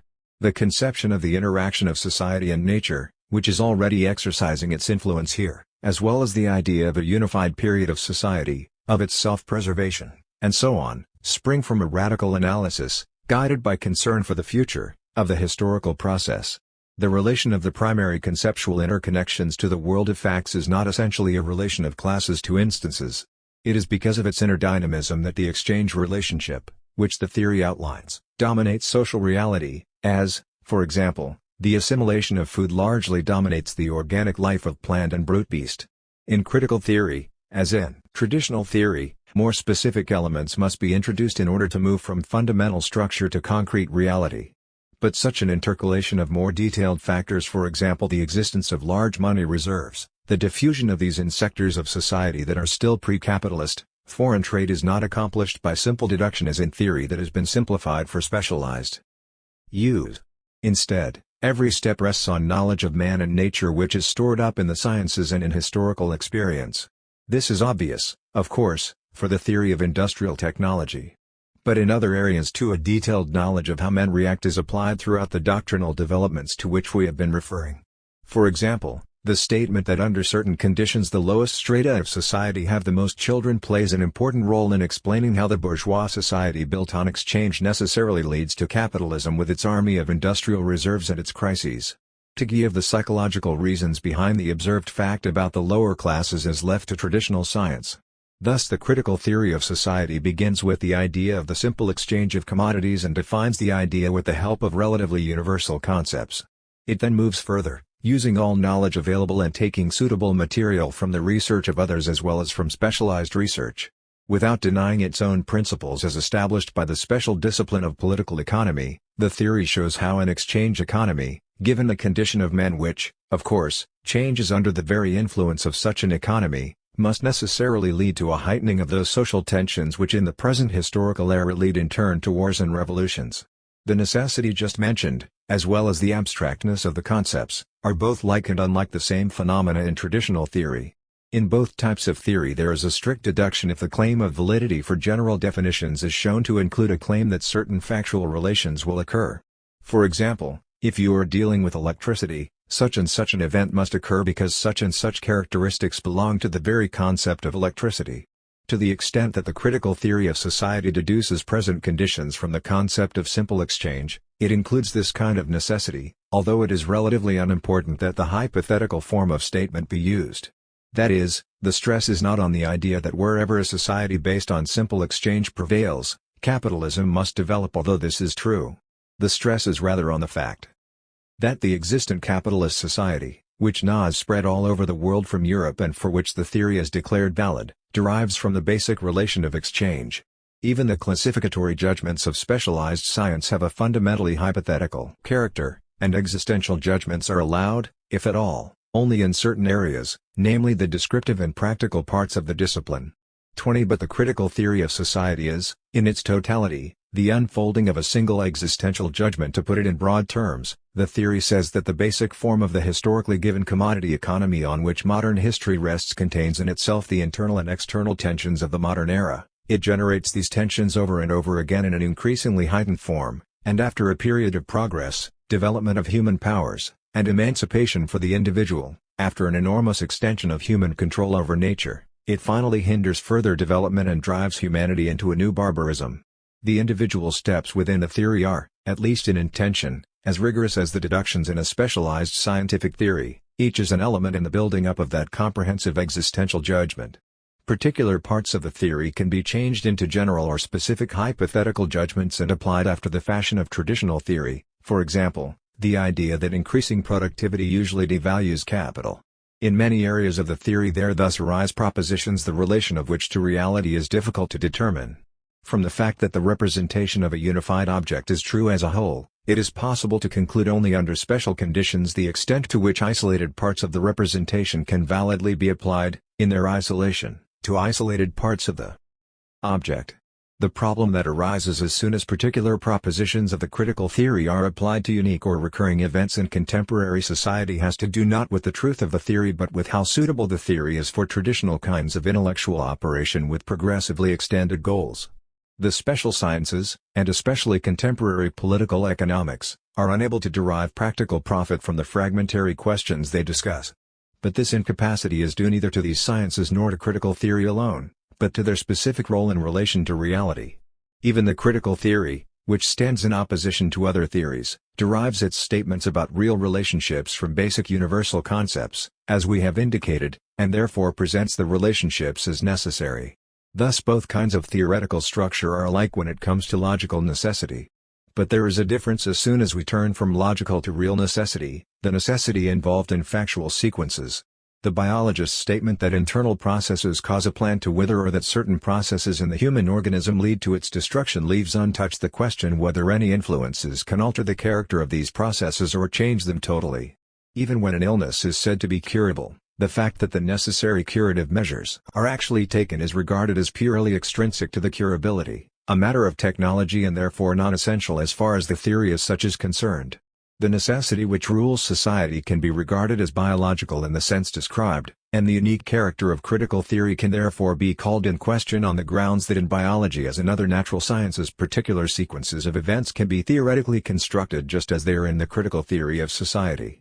The development of society, in this view, would simply be a particular series of events, for the presentation of which conclusions from various other areas of research are used, just as a doctor in the course of an illness or a geologist dealing with the Earth's prehistory has to apply various other disciplines. Society here would be the individual reality which is evaluated on the basis of theories in the special sciences.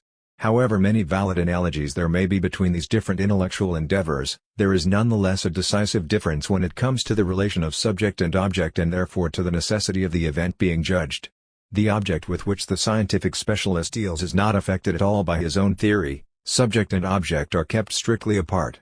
Even if it turns out that at a later point in time the objective event is influenced by human intervention, to science this is just another fact. The objective occurrence is independent of the theory, and this independence is part of its necessity. The observer as such can effect no change in the object. A consciously critical attitude, however, is part of the development of society. The construing of the course of history as the necessary product of an economic mechanism simultaneously contains both a protest against this order of things, a protest generated by the order itself, and the idea of self-determination for the human race, that is the idea of a state of affairs in which man's actions no longer flow from a mechanism but from his own decision. The judgment passed on the necessity inherent in the previous course of events implies here a struggle to change it from a blind to a meaningful necessity. If we think of the object of the theory in separation from the theory, we falsify it and fall into quietism or conformism. Every part of the theory presupposes the critique of the existing order and the struggle against it along lines determined by the theory itself. The theoreticians of knowledge who started with physics had reason, even if they were not wholly right, to condemn the confusion of cause and operation of forces and to substitute the idea of condition or function for the idea of cause. For the kind of thinking which simply registers facts there are always only series of phenomena, never forces and counterforces, but this, of course, says something about this kind of thinking, not about nature. If such a method is applied to society, the result is statistics and descriptive sociology, and these can be important for many purposes, even for critical theory. For traditional science either everything is necessary or nothing is necessary, according as necessity means the independence of event from observer or the possibility of absolutely certain prediction. But to the extent that the subject does not totally isolate himself, even as thinker, from the social struggles of which he is a part, and to the extent that he does not think of knowledge and action as distinct concepts, necessity acquires another meaning for him. If he encounters necessity which is not mastered by man, it takes shape either as that realm of nature which, despite the far-reaching conquests still to come, will never wholly vanish, or as the weakness of the society of previous ages in carrying on the struggle with nature in a consciously and purposefully organized way. Here we do have forces and counter-forces. Both elements in this concept of necessity, the power of nature and the weakness of society, are interconnected and are based on the experienced effort of man to emancipate himself from coercion by nature and from those forms of social life and of the juridical, political, and cultural orders which have become a straitjacket for him. The struggle on two fronts, against nature and against society's weakness, is part of the effective striving for a future condition of things in which whatever man wills is also necessary, and in which the necessity of the object becomes the necessity of a rationally mastered event. The application, even the understanding, of these and other concepts in the critical mode of thought, demand activity and effort, an exercise of willpower, in the knowing subject. The effort may be made, of course, to supply for a deficient understanding of these ideas and of how they are linked together, simply by greater attention to their logical implications and the elaboration of apparently more exact definitions, even of a unified language, but the effort cannot succeed. The issue is not simply one of misunderstanding but of a real opposition of outlooks. The concept of necessity in the critical theory is itself a critical concept. It presupposes freedom, even if a not yet existent freedom. But the idea of freedom is a purely interior reality which is always there even when men are enslaved, is typical of the idealist mentality. The tendency immanent in this not wholly false but surely distorted conception of freedom was most clearly expressed by the young Fichte. I am now fully convinced that the human will is free and that the purpose of our existence is not to be happy but only to deserve happiness. 21 Here we see the real identity underlying fundamental metaphysical polarities and schools. The claim that events are absolutely necessary means in the last analysis the same thing as the claim to be really free here and now, resignation in practice. The inability to grasp in thought the unity of theory and practice and the limitation of the concept of necessity to inevitable events are both due, from the viewpoint of theory of knowledge, to the Cartesian dualism of thought and being. That dualism is congenial both to nature and to bourgeois society in so far as the latter resembles a natural mechanism. The idea of a theory which becomes a genuine force, consisting in the self-awareness of the subjects of a great historical revolution, is beyond the grasp of a mentality typified by such a dualism. If scholars do not merely think about such a dualism but really take it seriously, they cannot act independently. In keeping with their own way of thinking, they can put into practice only what the closed causal system of reality determines them to do, or they count only as individual units in a statistic for which the individual unit really has no significance. As rational beings they are helpless and isolated. The realization that such a state of affairs exists is indeed a step towards changing it, but unfortunately the situation enters bourgeois awareness only in a metaphysical, ahistorical shape. In the form of a faith in the unchangeableness of the social structure it dominates the present. Reflecting on themselves, men see themselves only as onlookers, passive participants in a mighty process which may be foreseen but not modified. Necessity for them refers not to events which man masters to his own purposes but only to events which he anticipates as probable. Where the interconnection of willing and thinking, thought and action is admitted as in many sectors of the most recent sociology, it is seen only as adding to that objective complexity which the observer must take into account. The thinker must relate all the theories which are proposed to the practical attitudes and social strata which they reflect. But he removes himself from the affair, he has no concern except science. The hostility to theory as such which prevails in contemporary public life is really directed against the transformative activity associated with critical thinking. Opposition starts as soon as theorists fail to limit themselves to verification and classification by means of categories which are as neutral as possible, that is, categories which are indispensable to inherited ways of life. Among the vast majority of the ruled there is the unconscious fear that theoretical thinking might show their painfully won adaptation to reality to be perverse and unnecessary.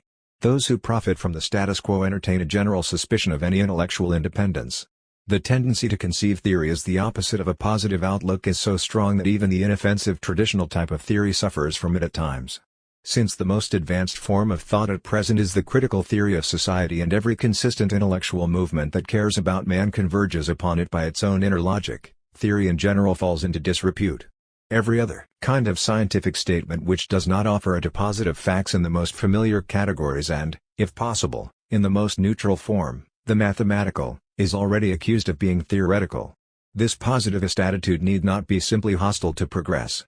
Although in the intensified class conflicts of recent decades rulers have had to rely increasingly on the real apparatus of power, ideology is nonetheless still a fairly important cohesive force for holding together a social structure threatened with collapse. In the determination to look at facts alone and to surrender every kind of illusion there still lurks, even today, something like a reaction against the alliance of metaphysics and oppression. It would be a mistake, however, not to see the essential distinction between the empiricist enlightenment of the 18th century and that of today. In the 18th century a new society had already been developed within the framework of the old. The task now was to free an already existent bourgeois economy from its feudal limitations and to let it operate freely. Bourgeois scientific thought, too, needed, fundamentally, only to shake off the old dogmatic chains in order to progress along a path it had already mapped out. Today, on the contrary, in the transition from the present form of society to a future one, mankind will for the first time be a conscious subject and actively determine its own way of life. There is still need of a conscious reconstruction of economic relationships. Indiscriminate hostility to theory, therefore, is a hindrance today. Unless there is continued theoretical effort, in the interest of a rationally organized future society, to shed critical light on present-day society and to interpret it in the light of traditional theories elaborated in the special sciences, the ground is taken from under the hope of radically improving human existence. The demand therefore for a positive outlook and for acceptance of a subordinate position threatens, even in progressive sectors of society, to overwhelm any openness to theory. The issue, however, is not simply the theory of emancipation, it is the practice of it as well. The individual parts of a theory which attempts to deduce the complicated reality of liberal capitalism and ultimately of the capitalism of the huge combines from the model of a simple commodity economy cannot be as indifferent to the time element as the steps in a deductive system of classification are. Within the hierarchic systems of organisms, the digestive function, so important for men too, finds its pure expression, as it were, in the class of the Aschelminthes. Similarly there are historical forms of society which show, at least approximately, a simple commodity economy. As we indicated above, the conceptual development is, if not parallel, at least in verifiable relation to the historical development. But the essential relatedness of theory to time does not reside in the correspondence between individual parts of the conceptual construction and successive periods of history, that is a view on which Hegel's phenomenology of mind and logic and Marx's Capital, examples of the same method, are in agreement.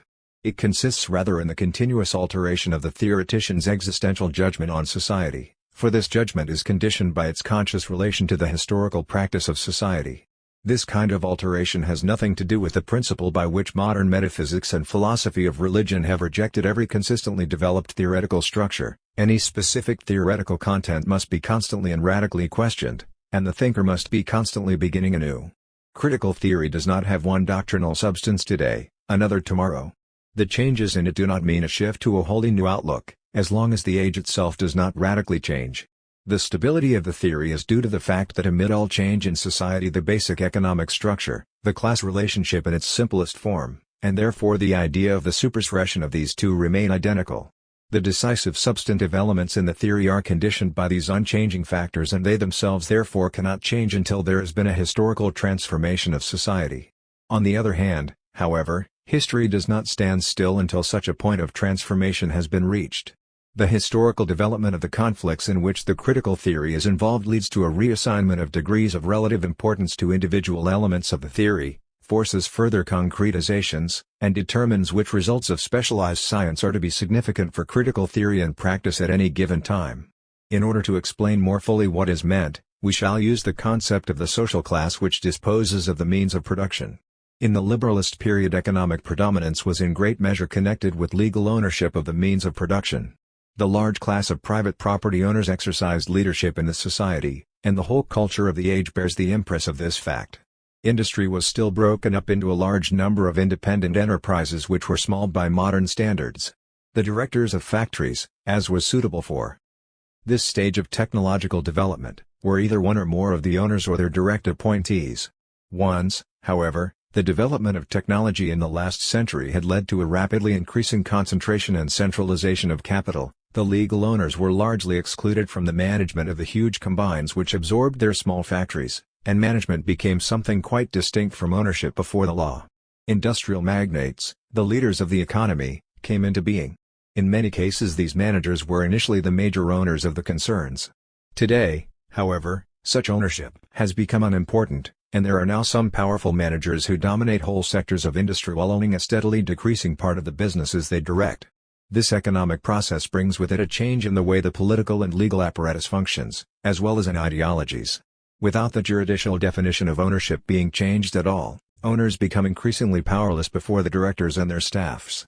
In a lawsuit which owners might bring against managers in the course of a difference of views, the managers' direct control of the means which these huge enterprises have at their disposal gives them such an advantage that a victory of their opponents is for the most part hardly possible.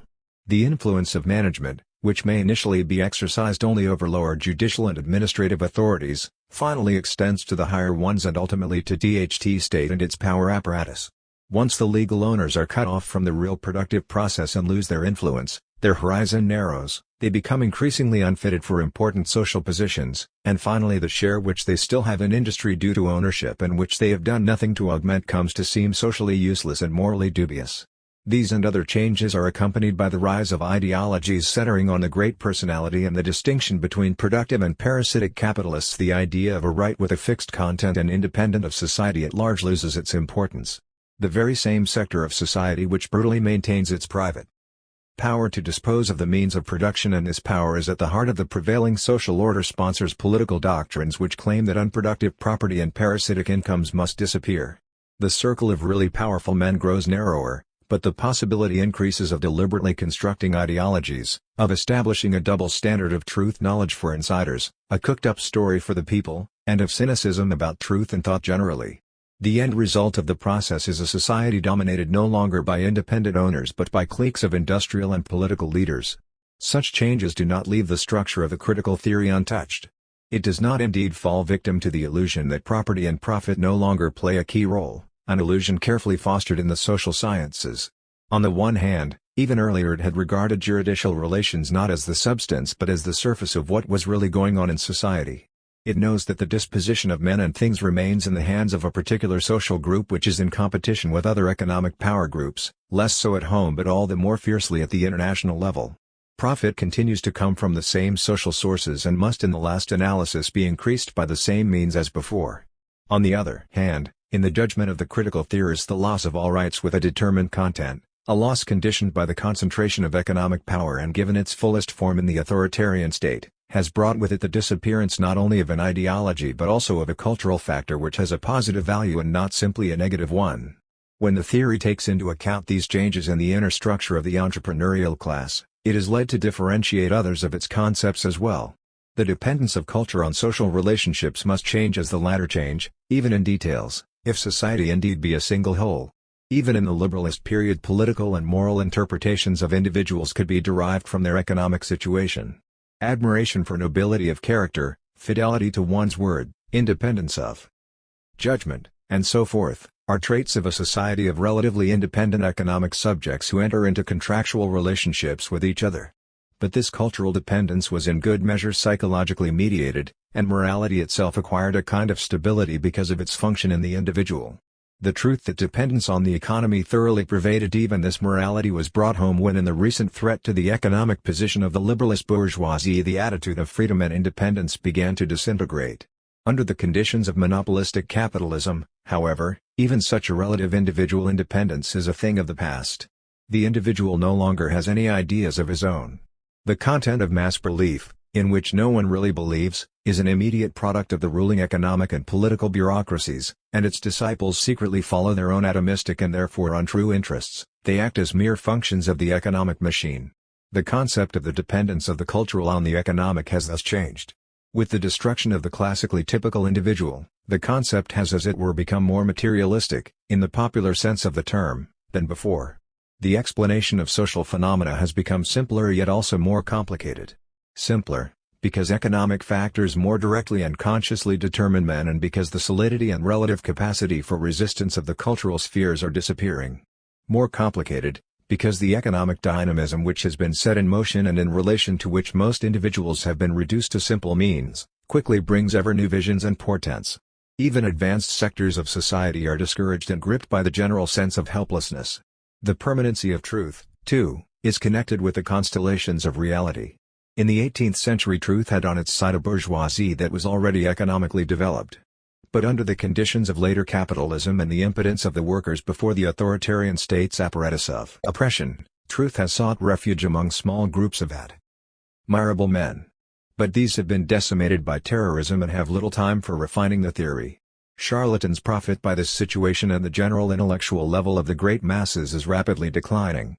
What has been said is intended to show that the continuous change of social relationships, due immediately to economic developments and finding its most direct expression in the formation of the ruling class, does not affect only some areas of the culture. It also affects the way in which the culture depends on the economy and, thus, the key ideas in the whole conception.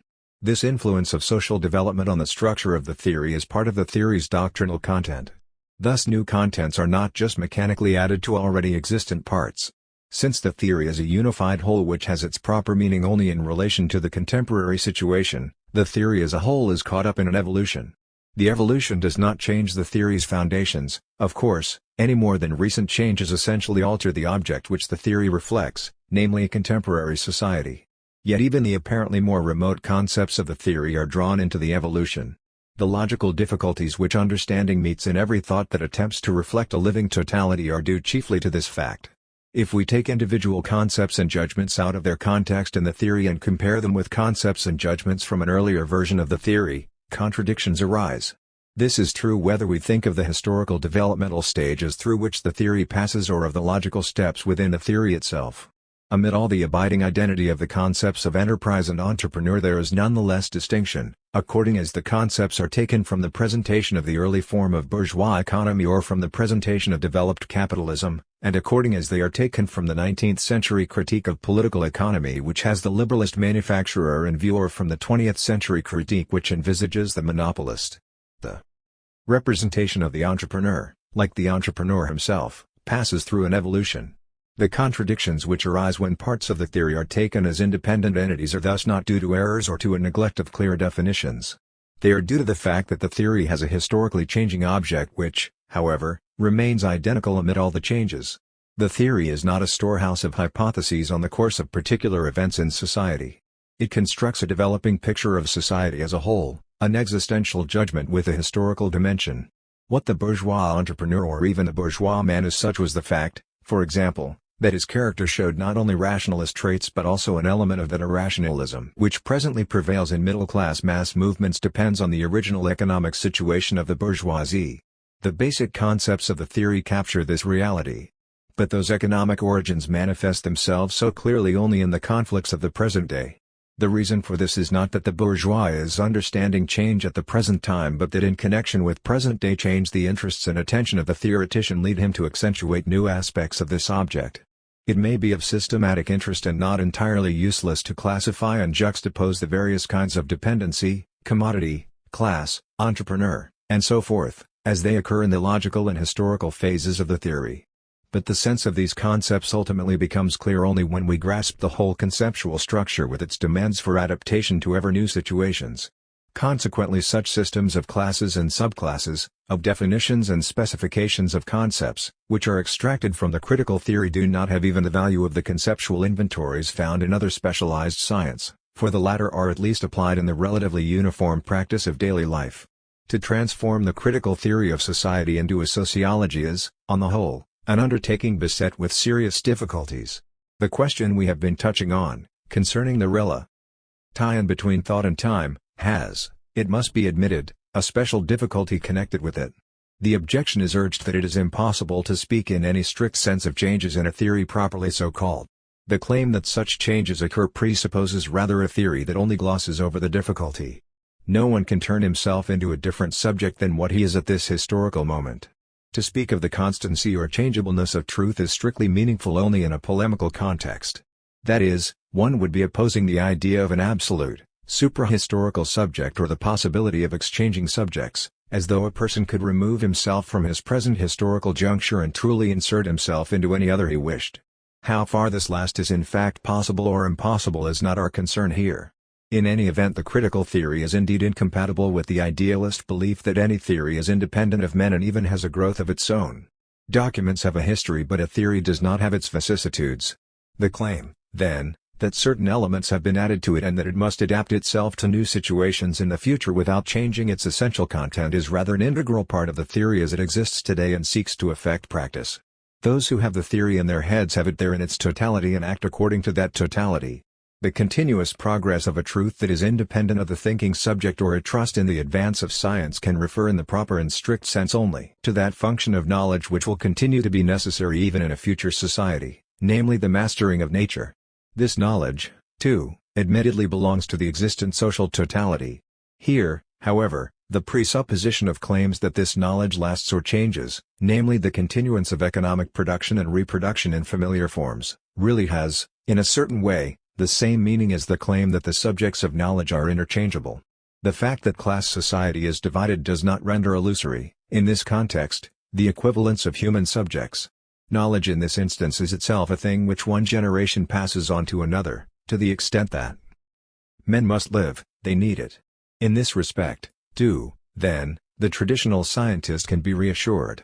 The idea of a transformed society, however, does not have the advantage of widespread acceptance, as long as the idea has not yet had its real possibility tested.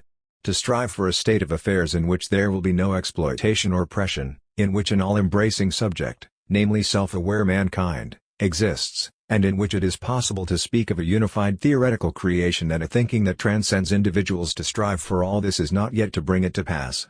The transmission of the critical theory in its strictest possible form is, of course, a condition of its historical success. But the transmission will not take place via solidly established practice and fixed ways of acting but via concern for social transformation. Such a concern will necessarily be aroused ever anew by prevailing injustice, but it must be shaped and guided by the theory itself and in turn react upon the theory. The circle of transmitters of this tradition is neither limited nor renewed by organic or sociological laws. It is constituted and maintained not by biological or testamentary inheritance, but by knowledge which brings its own obligations with it. And even this knowledge guarantees only a contemporary, not a future community of transmitters.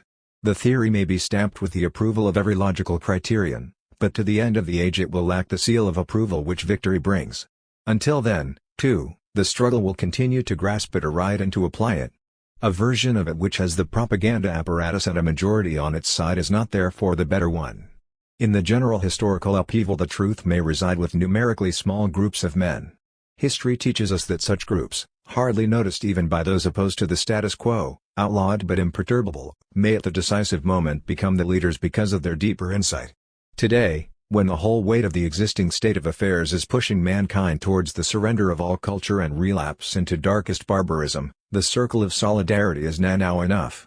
The opponents, the masters of this age of decline, possess indeed neither fidelity nor solidarity.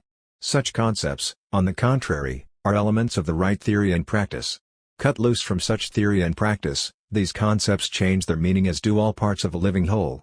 It is true, of course, that in a gang of thieves, for example, positive traits of human community can make their appearance, but this very possibility points to a deficiency in the larger community within which the gang exists. In an unjust society criminals are not necessarily inferior as human beings, whereas in a fully just society they would be unhuman. Only in their context can particular judgments about what is human acquire their correct meaning. There are no general criteria for judging the critical theurgy as a whole, for it is always based on the recurrence of events and thus on a self-reproducing totality. Nor is there a social class by whose acceptance of the theory one could be guided. It is possible for the consciousness of every social stratum today to be limited and corrupted by ideology, however much, for its circumstances, it may be bet on truth. For all its insight into the individual steps in social change and for all the agreement of its elements with the most advanced traditional theories, the critical theory has no specific influence on its side, except concern for the abolition of social injustice. This negative formulation, if we wish to express it abstractly, is the materialist content of the idealist concept of reason. In a historical period like the present, true theory is more critical than affirmative, just as the society that corresponds to it cannot be called productive. The future of humanity depends on the existence today of the critical attitude, which of course contains within it elements from traditional theories and from our declining culture generally. Mankind has already been abandoned by a science which in its imaginary self-sufficiency thinks of the shaping of practice, which it serves and to which it belongs, simply as something lying outside its borders and is content with this separation of thought and action. Yet the characteristic mark of the thinker's activity is to determine for itself what it is to accomplish and serve, and this not in fragmentary fashion but totally. Its own nature, therefore, turns it towards a changing of history and the establishment of justice among men. Behind the loud calls for social spirit and national community, the opposition between individual and society grows ever greater. The self-definition of science grows ever more abstract. But conformism in thought and the insistence that thinking is a fixed vocation, a self-enclosed realm within society as a whole, betrays the very essence of thought. Translated by Matthew J. O'Connell. In the preceding essay I pointed out two ways of knowing, one is based on the discourse on method, the other on Marx's critique of political economy. Theory in the traditional sense established by Descartes and everywhere practiced in the pursuit of the specialized sciences organizes experience in the light of questions which arise out of life in present-day society. The resultant network of disciplines contains information in a form which makes it useful in any particular circumstances for the greatest possible number of purposes. The social genesis of problems, the real situations in which science is put to use, and the purposes which it is made to serve are all regarded by science as external to itself. The critical theory of society, on the other hand, has for its object men as producers of their own historical way of life in its totality. The real situations which are the starting point of science are not regarded simply as data to be verified and to be predicted according to the laws of probability. Every datum depends not on nature alone but also on the power man has over it. Objects, the kind of perception, the questions asked, and the meaning of the answers all bear witness to human activity and the degree of man's power. In thus relating matter, that is, the apparently irreducible facts which the scientific specialist must respect to human production, the critical theory of society agrees with German idealism. Ever since Kant, idealism has insisted on the dynamic moment in the relationship and has protested against the adoration of facts and the social conformism this brings with it. As in mathematics, says Fichte, so in one's whole view of the world, the only difference is that in interpreting the world one is unconscious that he is interpreting, for the interpretation takes place necessarily, not freely. To this thought was a commonplace in German idealism.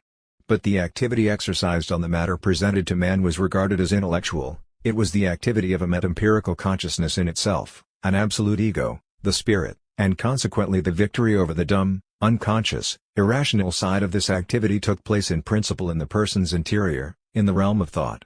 In the materialist conception, on the contrary, the basic activity involved is work in society, and the class-related form of this work puts its mark on all human patterns of reaction, including theory.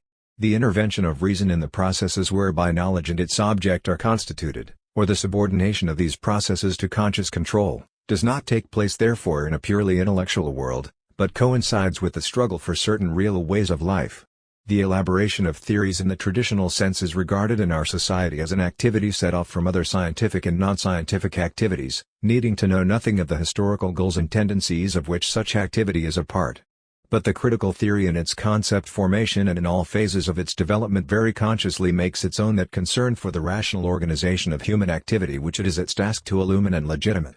For this theory is not concerned only with goals already imposed by existent ways of life, but with men and all their potentialities. To that extent critical theory is the heir not only of German idealism but of philosophy as such. It is not just a research hypothesis which shows its value in the ongoing business of men. It is an essential element in the historical effort to create a world which satisfies the needs and powers of men. However extensive the interaction between the critical theory and the special sciences whose progress the theory must respect and on which it has for decades exercised a liberating and stimulating influence, the theory never aims simply at an increase of knowledge as such. Its goal is man's emancipation from slavery. In this it resembles Greek philosophy, not so much in the Hellenistic age of resignation as in the golden age of Plato and Aristotle. After the fruitless political projects of both these men, the Stoics and Epicureans confined themselves to developing a doctrine of individualistic practices. The new dialectical philosophy, however, has held on to the realization that the free development of individuals depends on the rational constitution of society. In radically analyzing present social conditions, it became a critique of the economy. Critique, however, is not identical with its object. Philosophy has not provided a teaching on national economy. The curves of the mathematical political economics of our day are no more able to maintain a link with essentials than our positivist or existential philosophy. Concepts in these disciplines have lost any relation to the fundamental situations of the age. Rigorous investigation has always required the isolating of structures, But today the guidelines for this process are no longer being supplied, as in Adam Smith's time, by conscious, inspiring, historical concerns. Modern analyses have lost all connection with any rounded knowledge that deals with historical reality. It is left to others or to a later generation or to accident to establish a relation of the analyses to reality and specific goals. As long as there is a social demand for and recognition of such activity, the sciences are not disturbed by reality or leave the care of it to other disciplines, for example sociology or philosophy, which of course act the same way in turn. The forces which guide the life of society, those rulers of the day, are thereby tacitly accepted by science itself as judges of its meaning and value, and knowledge is declared powerless. Unlike modern specialized science, however, the critical theory of society has continued to be a philosophical discipline even when it engages in a critique of the economy. For its content is the transformation of the concepts which dominate the economy into their opposites, fair exchange into a deepening of social injustice, a free economy into monopolistic control, productive work into rigid relationships which hinder production, the maintenance of society's life into the pauperization of the peoples. Of central importance here is not so much what remains unchanged as the historical movement of the period which is now approaching its end. Capital is no less exact in its analyses than the political economics it criticizes, but in even its most refined estimates of particular, periodically recurring events knowledge of the historical course of society as a whole supplies the dynamic motif. Its distinction from the VWs of the pure economic specialist is due not to some special philosophical object but to its regard for the tendencies of society as a whole, which regard plays a decisive role even in the most abstract logical and economic discussions. The philosophical character of the critical theory emerges by comparison not only with political economy but also with economism in practice. The struggle against the illusory harmonies of liberalism and the broadcasting of the contradictions immanent in it and in the abstractness of its concept of freedom have been taken up verbally in very different parts of the world and turned into reactionary slogans. The economy must serve man, not man the economy. This is in the mouths of the very men who have always meant by the economy their own patrons. Society as a whole and the community are being glorified by people who cannot think of them in their simple and proper meaning but only in opposition to the individual. They are identified with the depraved order of things which these people themselves represent. In the concept of holy egoism and of the vital concerns of the imaginary national community, the concern of real man for an uninhibited development and a happy existence is confused with the hunger of influential groups for power. The popular materialism of practice pure and simple, which dialectical materialism criticizes, is camouflaged by idealist slogans whose very transparency makes them attractive to its most faithful practitioners, and it has become the real religion of the age. 8 professional scholars, eager to conform, may reject every connection of their disciplines with so-called value judgments and firmly pursue the separation of thought and political attitude. But the real wielders of power in their nihilism take such rejections of illusion with brutal seriousness. Value judgments, they say, belong either in the nation's poetry or in the people's courts but certainly not in the tribunals of thought. The critical theory, on the contrary, having the happiness of all individuals as its goal, does not compromise with continued misery, as do the scientific servants of authoritarian states. Reason's intuition of itself, regarded by philosophy in former times as the highest degree of happiness, is transformed in modern philosophy into the materialist concept of a free, self-determining society, while retaining from idealism the conviction that men have other possibilities than to lose themselves in the status quo or to accumulate power and profit. Some elements of the critical theory reappear, with a distorted meaning, in the theory and practice of its opponents. To such an extent, since the setback of all progressive efforts in the developed countries of Europe, has confusion spread even among the enemies of such efforts. The abolition of social relationships which presently hinder development is in fact the next historical goal. But abolition is a dialectical concept. The takeover of what belongs to the individual into the state's keeping, the spread of industry, even in the widespread satisfaction. The masses are taxed whose historical significance is determined only by the nature of the totality to which they belong. However important they may be in comparison with realities which are survivals from the past, they can nonetheless be swept up with the latter into a retrogressive movement. The old world is in decline because of an outdated principle of economic organization, and the cultural collapse is bound up with it as well. The economy is the first cause of wretchedness, and critique, theoretical and practical, must address itself primarily to it. It would be mechanistic, not dialectical thinking, however, to judge the future forms of society solely according to their economy. Historical change does not leave untouched the relations between the spheres of culture, And if in the present state of society economy is the master of man and therefore the lever by which he is to be moved to change, in the future men must themselves determine all their relationships in the face of natural necessities. Economics in isolation will therefore not provide the norm by which the community of men is to be measured. This is also true for the period of transition in which politics will win a new independence from the economy. Only at the end of that period will political problems be reduced to simple problems of administration.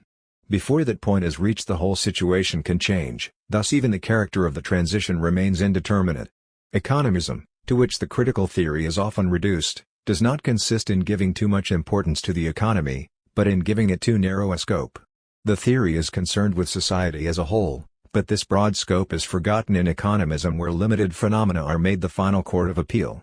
According to critical theory, the present economy is essentially determined by the fact that the goods which men produce beyond their needs do not pass directly into the hands of society but are privately acquired and exchanged. The abolition of this state of affairs aims at a higher principle of economic organization and not at all at some philosophical utopia. The old principle drives mankind into a series of catastrophes.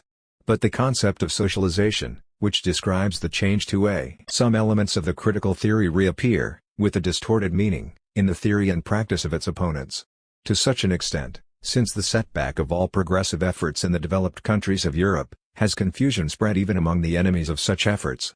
The abolition of social relationships which presently hinder development is in fact the next historical goal. But abolition is a dialectical concept. The takeover of what belongs to the individual into the state's keeping, the spread of industry, even in the widespread satisfaction the masses are taxed, whose historical significance is determined only by the nature of the totality to which they belong. However important they may be in comparison with realities which are survivals from the past, they can nonetheless be swept up with the latter into a retrogressive movement. The old world is in decline because of an outdated principle of economic organization, and the cultural collapse is bound up with it as well. The economy is the first cause of wretchedness, and critique, theoretical and practical, must address itself primarily to it. It would be mechanistic, not dialectical thinking, however, to judge the future forms of society solely according to their economy. Historical change does not leave untouched the relations between the spheres of culture, and if in the present state of society economy is the master of man and therefore the lever by which he is to be moved to change, in the future men must themselves determine all their relationships in the face of natural necessities. Economics in isolation will therefore not provide the norm by which the community of men is to be measured. This is also true for the period of transition in which politics will win a new independence from the economy. Only at the end of that period will political problems be reduced to simple problems of administration. Before that point is reached, the whole situation can change, thus even the character of the transition remains indeterminate. Economism, to which the critical theory is often reduced, does not consist in giving too much importance to the economy, but in giving it too narrow a scope. The theory is concerned with society as a whole, but this broad scope is forgotten in economism, where limited phenomena are made the final court of appeal.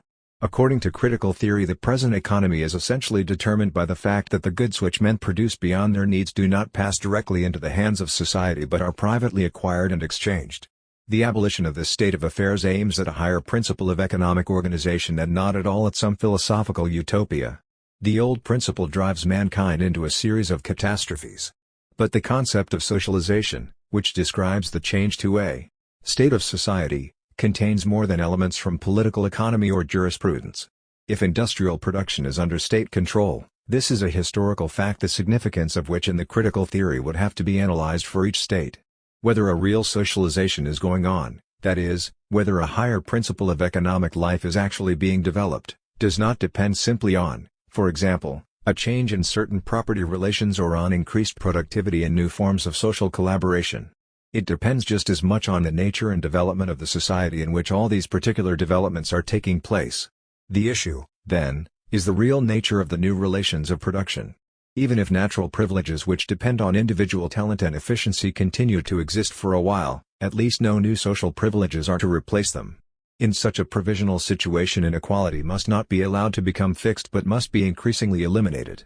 What is to be produced and how, whether relatively fixed social groups with special interests are to exist and social distinctions to be preserved or even deepened. Furthermore, the active relation of the individual to government, the relation of key administrative acts involving individuals to their own knowledge and will, the dependence of all situations that can be mastered by men upon real agreement, in brief, The degree of development of the essential elements in real democracy and partnership is part of the concept of socialization. None of these elements is separable from the economic. The critique of economism, however, consists not in turning away from economic analysis but in engaging in it more fully and along the lines indicated by history. The dialectic theory does not practice any criticism based solely on ideas. Even in its idealist form it had rejected the notion of a good in itself wholly set over against reality. It does not judge by what is beyond time but by what is within time. When a totalitarian state proceeds to a partial nationalization of property, it justifies itself by appeals to community and collectivist practices. Here the falsehood is obvious. But even where steps are honestly taken, the critical theory has the dialectical function of measuring every historical stage in the light not only of isolated data and concepts but of its primary and total content, and of being concerned that this content be vitally operative. The right philosophy today does not take the form of withdrawing from concrete economic and social analyses in order to work on empty minutiae which are related to nothing and are calculated to hide reality at every point. The critical theory has never been reducible to specialized economic science. The dependence of politics on the economy has been its object, not its program. Among those who appeal to the critical theory today, some with full awareness degrade it to being a pure rationalization of their current enterprises.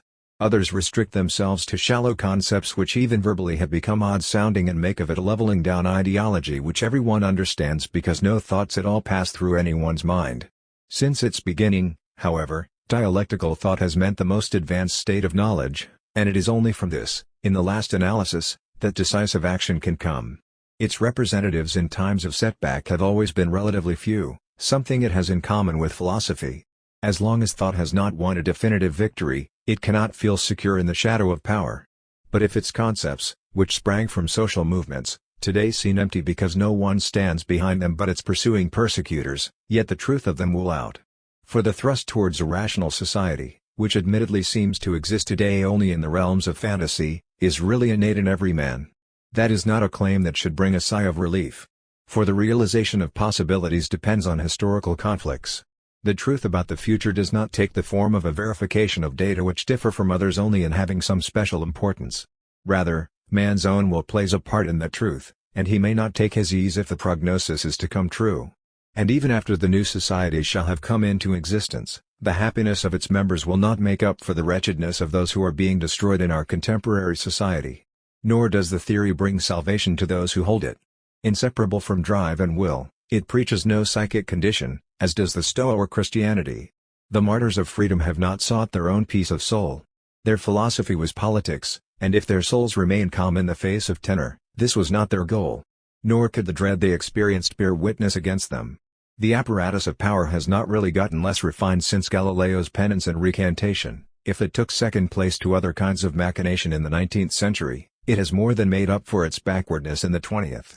Here again the end of the era proves to be a return to its beginnings, but on a higher level. Goethe said that individuality is happiness. Another poet added that its possession is a social achievement and can be lost at any time. Pirandello, who leaned towards fascism, knew his own times better than he realized. Under the totalitarian lordship of evil, men may retain not simply their lives but their very selves only by accident, and recantations mean less today than in the Renaissance. A philosophy that thinks to find peace within itself, in any kind of truth whatsoever, has therefore nothing to do with the critical theory. Translated by Matthew J. O'Connell. When the words physics, chemistry, medicine, or history are mentioned in a conversation, the participants usually have something very definite in mind. Should any difference of opinion arise, we could consult an encyclopedia or accepted textbook or turn to one or more outstanding specialists in the field in question. The definition of any one of these sciences derives immediately from its place in present-day society. Though these sciences may make the greatest advances in the future, though it is even conceivable that several of them, physics and chemistry for example, may someday be merged, no one is really interested in defining these concepts in any other way than by reference to the scientific activities now being carried on under such headings. It is different with philosophy. Suppose we ask a professor of philosophy what philosophy is. If we are lucky and happen to find a specialist who is not averse to definitions in general, he will give us one. If we then adopt this definition, we should probably soon discover that it is by no means the universally accepted meaning of the word. We might then appeal to other authorities, and pore over textbooks, modern and old. The confusion would only increase. Many thinkers, accepting Plato and Kant as their authorities, regard philosophy as an exact science in its own right, with its own field and subject matter. In our epoch this conception is chiefly represented by the late Edmund Husserl. Other thinkers, like Ernst Mach, conceived philosophy as the critical elaboration and synthesis of the special sciences into a unified whole. Bertrand Russell, too, holds that the task of philosophy is that of logical analysis, followed by logical synthesis. He thus fully agrees with L. T. Hobhouse, who declares that philosophy has a synthesis of the sciences as its goal. This conception goes back to Auguste Comte and Herbert Spencer, for whom philosophy constituted the total system of human knowledge. Philosophy, therefore, is an independent science for some, a subsidiary or auxiliary discipline for others. If most writers of philosophical works agree on the scientific character of philosophy, a few, but by no means the worst, have emphatically denied it. For the German poet Schiller, whose philosophical essays have had an influence perhaps even more profound than his dramas, the purpose of philosophy was to bring aesthetic order into our thoughts and actions. Beauty was the criterion of its results. Other poets, like Hölderlin and Novalis, held a similar position, and even pure philosophers, Schelling for instance, came very close to it in some of their formulations. Henri Bergson, at any rate, insists that philosophy is closely related to art, and is not a science. As if the different views on the general character of philosophy were not enough, we also find the most diverse notions about its content and its methods. There are still some thinkers who hold that philosophy is concerned exclusively with the highest concepts and laws of being, and ultimately with the cognition of God. This is true of the Aristotelian and Neo-Thomist schools. Then there is the related view that philosophy deals with the so-called a priori. Alexander describes philosophy as the experiential or empirical study of the non-empirical or a priori, and of such questions as arise out of the relation of the empirical to the a priori space, time and deity. 8 others, who derive from the English sensualists and the German school of Fries and Appelt, conceive of it as the science of inner experience. According to logical empiricists like Carnap, philosophy is concerned essentially with scientific language. According to the school of Windelband and Rickert, another school with many American followers, it deals with universal values, above all with truth, beauty, goodness, and holiness. Finally, everyone knows that there is no agreement in method. The Neo-Kantians all believe that the procedure of philosophy must consist in the analysis of concepts and their reduction to the ultimate elements of cognition. Bergson and Max Scheler consider intuition Wesenserschauung to be the decisive philosophical act. The phenomenological method of Husserl and Heidegger is flatly opposed to the empirio-criticism of Mach and Avenarius. The logistic of Bertrand Russell, Whitehead, and their followers, is the avowed enemy of the dialectic of Hegel. The kind of philosophizing one prefers depends, according to William James, on one's character and experience. These definitions have been mentioned in order to indicate that the situation in philosophy is not the same as in other intellectual pursuits. No matter how many points of dispute there may be in those fields, at least the general line of their intellectual work is universally recognized. The prominent representatives more or less agree on subject matter and methods. In philosophy, however, refutation of one school by another usually involves complete rejection, the negation of the substance of its work as fundamentally false. This attitude is not shared by all schools, of course. A dialectical philosophy, for example, in keeping with its principles, will tend to extract the relative truths of the individual points of view and introduce them in its own comprehensive theory. Other philosophical doctrines, such as modern positivism, have less elastic principles, and they simply exclude from the realm of knowledge a very large part of the philosophical literature, especially the great systems of the past. In short, it cannot be taken for granted that anyone who uses the term philosophy shares with his audience more than a few very vague conceptions. The individual sciences apply themselves to problems which must be treated because they arise out of the life process of prey. Ente society. Both the individual problems and their allotment to specific disciplines derive, in the last analysis, from the needs of mankind in its past and present forms of organization. This does not mean that every single scientific investigation satisfies some urgent need. Many scientific undertakings produced results that mankind could easily do without. Science is no exception to that misapplication of energy which we observe in every sphere of cultural life. The development of branches of science which have only a dubious practical value for the immediate present is, however, part of the expenditure of human labor which is one of the necessary conditions of scientific and technological progress. We should remember that certain branches of mathematics, which appeared to be mere playthings at first, later turned out to be extraordinarily useful. Thus, though there are scientific undertakings which can lead to no immediate use, all of them have some potential applicability within the given social reality, remote and vague as it may be. By its very nature, the work of the scientist is capable of enriching life in its present form. His fields of activity are therefore largely marked out for him, and the attempts to alter the boundaries between the several domains of science, to develop new disciplines, as well as continuously to differentiate and integrate them, are always guided by social need, whether consciously or not. This need is also operative, though indirectly, in the laboratories and lecture halls of the university, not to mention the chemical laboratories and statistical departments of large industrial enterprises and in the hospitals. Philosophy has no such guide. Naturally, many desires play upon it. It is expected to find solutions for problems which the sciences either do not deal with or treat unsatisfactorily. But the practice of social life offers no criterion for philosophy. Philosophy can point to no successes. Insofar as individual philosophers occasionally do offer something in this respect, it is a matter of services which are not specifically philosophical. We have, for example, the mathematical discoveries of Descartes and Leibniz, the psychological researches of Hume, the physical theories of Ernst Mach, and so forth. The opponents of philosophy also say that insofar as it has value, it is not philosophy but positive science. Everything else in philosophical systems is mere talk, they claim, occasionally stimulating, but usually boring and always useless. Philosophers, on the other hand, show a certain obstinate disregard for the verdict of the outside world. Ever since the trial of Socrates, it has been clear that they have a strained relationship with reality as it is, and especially with the community in which they live. The tension sometimes takes the form of open persecution, at other times merely failure to understand their language. They must live in hiding, physically or intellectually. Scientists, too, have come into conflict with the societies of their time. But here we must resume the distinction between the philosophical and the scientific elements of which we have already spoken, and reverse the picture, because the reasons for the persecution usually lay in the philosophical views of these thinkers, not in their scientific theories.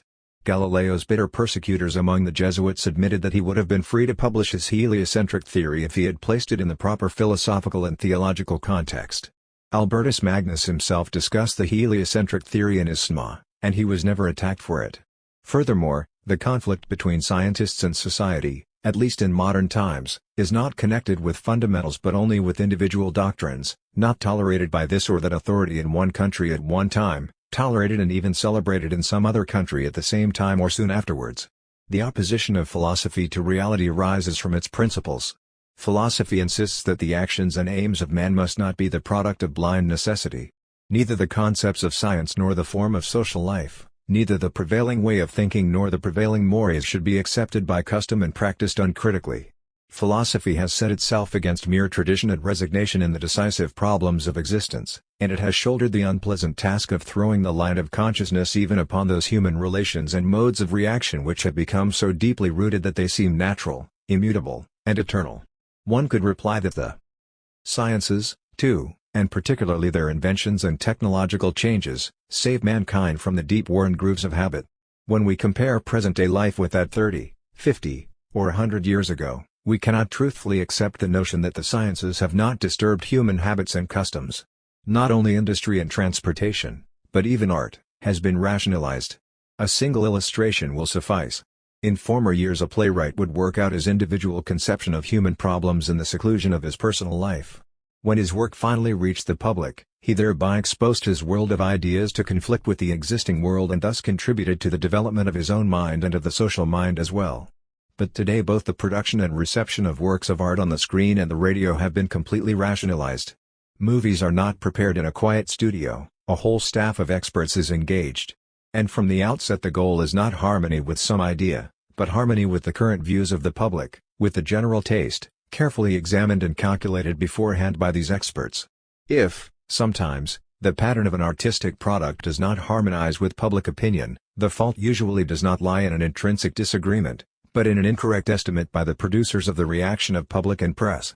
This much is certain: no sphere of industry, either material or intellectual, is ever in a state of complete stability. Customs have no time in which to settle down. The foundations of present-day society are constantly shifting through the intervention of science.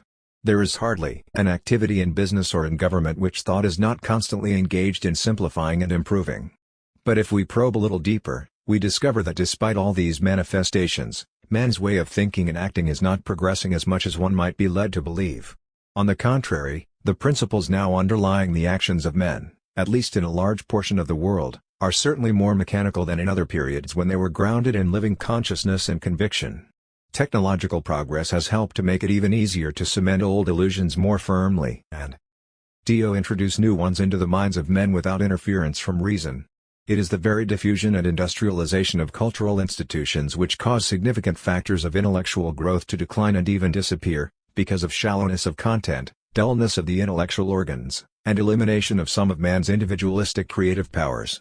In recent decades, this dual aspect of the triumphal procession of science and technology has been repeatedly noted by both romantic and progressive thinkers. The French writer Paul Valsix-Ray has recently formulated the situation with particular cogency. He relates how he was taken to the theater as a child to see a fantasy in which a young man was pursued by an evil spirit who used every sort of devilish device to frighten him and make him do his bidding. When he lay in bed at night, the evil spirit surrounded him with hellish fiends and flames. Suddenly his room would become an ocean and the bedspread a sail. No sooner did one ghost disappear, than a new one arrived. After a while these horrors ceased to affect the little boy, and finally, when a new one began, he exclaimed, "Voilen les bêtises qui recommencent." Here comes some more of that nonsense. Someday, Valsix-Ray concludes, mankind might react in the same way to the discoveries of science and the marvels of technology. Not all philosophers, and we least of all, share Paul Valéry's pessimistic conception of scientific progress. But it is true that neither the achievements of science by themselves, nor the advance in industrial method, are immediately identical with the real progress of mankind.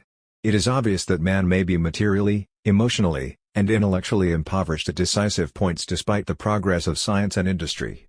Science and technology are only elements in an existing social totality, and it is quite possible that, despite all their achievements, other factors, even the totality itself, could be moving backwards, that man could become increasingly stunted and unhappy, that the individual could be ruined and nations headed toward disaster. We are fortunate that we live in a country which has done away with national boundaries and war situations over half a continent. But in Europe, while the means of communication became more rapid and complete, while distances decreased, while the habits of life became more and more alike, tariff walls grew higher and higher, nations feverishly piled up armaments, and both foreign relations and internal political conditions approached and eventually arrived at a state of war. This antagonistic situation asserts itself in other parts of the world, too, and who knows whether, and for how long, the remainder of the world will be able to protect itself against the consequences in all their intensity. Rationalism in details can readily go with a general irrationalism. Actions of individuals, correctly regarded as reasonable and useful in daily life, may spell waste and even destruction for society. That is why in periods like ours, we must remember that the best will to create something useful may result in its opposite, simply because it is blind to what lies beyond the limits of its scientific specialty or profession, because it focuses on what is nearest at hand and misconstrues its true nature, for the latter can be revealed only in the larger context. In the New Testament, "They know not what they do" refers only to evildoers. If these words are not to apply to all mankind, thought must not be merely confined within the special sciences and to the practical learning of the professions, thought which investigates the material and intellectual presuppositions that are usually taken for granted, thought which impregnates with human purpose those relationships of daily life that are almost blindly created and maintained. When it was said that the tension between philosophy and reality is fundamental, unlike the occasional difficulties against which science must struggle in social life, this referred to the tendency embodied in philosophy, not to put an end to thought, and to exercise particular control over all those factors of life which are generally held to be fixed, unconquerable forces or eternal laws. This was precisely the issue in the trial of Socrates. Against the demand for submission to the customs protected by the gods and unquestioning adaptation to the traditional forms of life, Socrates asserted the principle that man should know what he does, and shape his own destiny.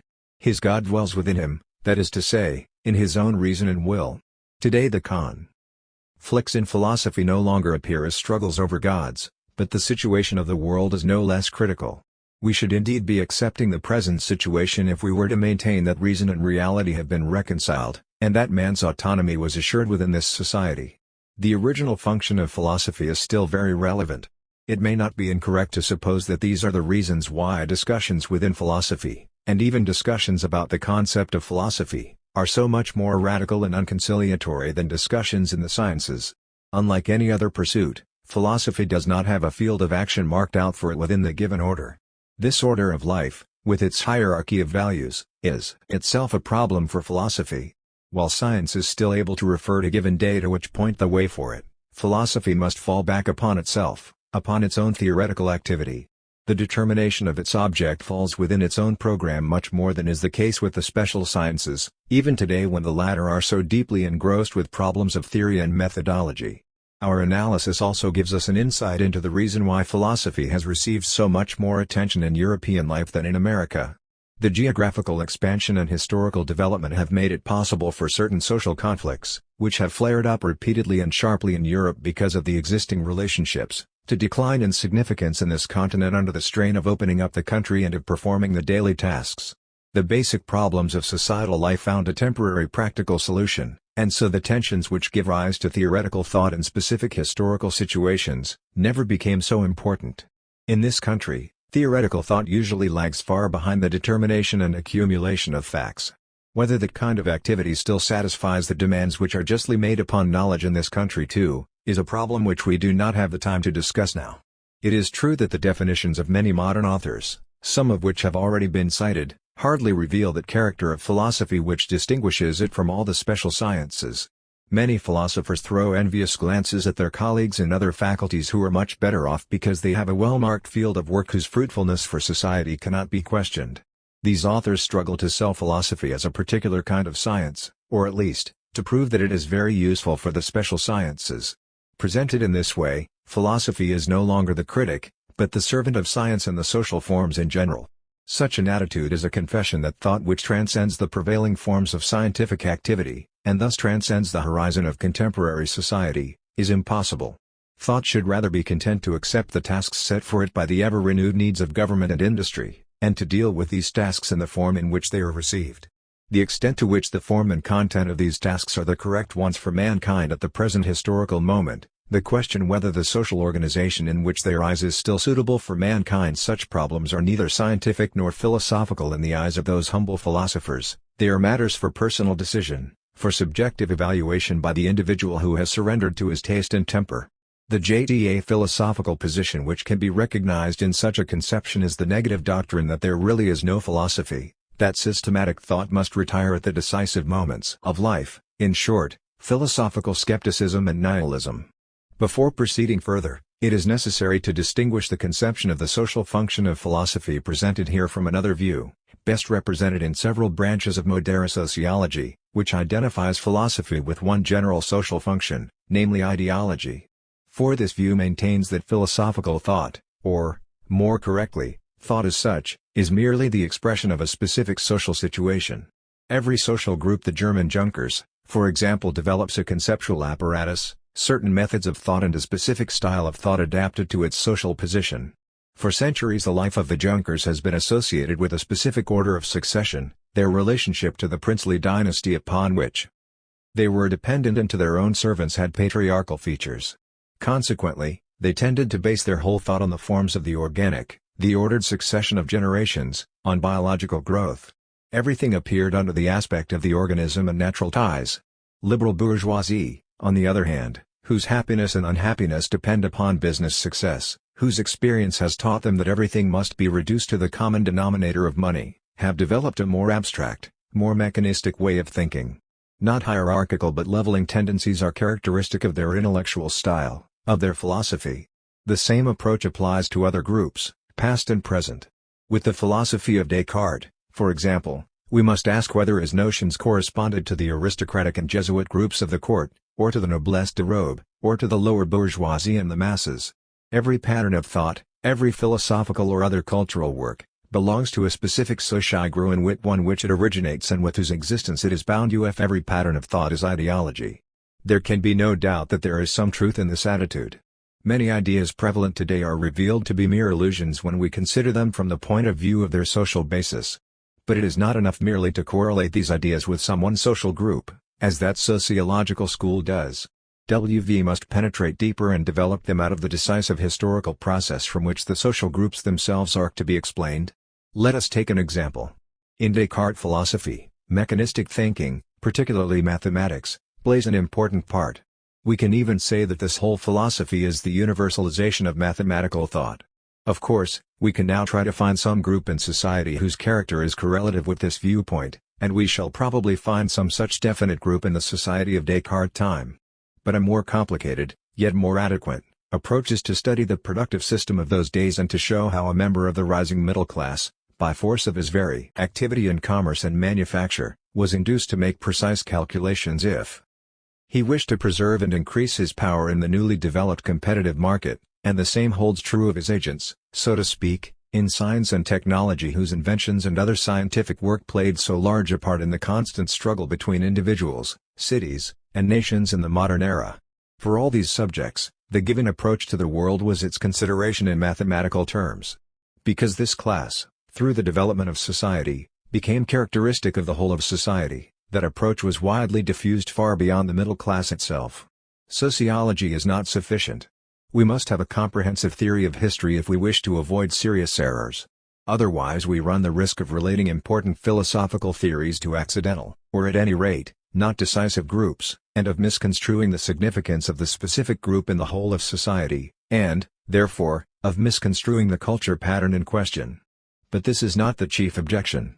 The stereotyped application of the concept of ideology to every turn of thought is, in the last analysis, based on the notion that there is no philosophical truth, in fact no truth at all for humanity, and that all thought is sans abundant situationally determined.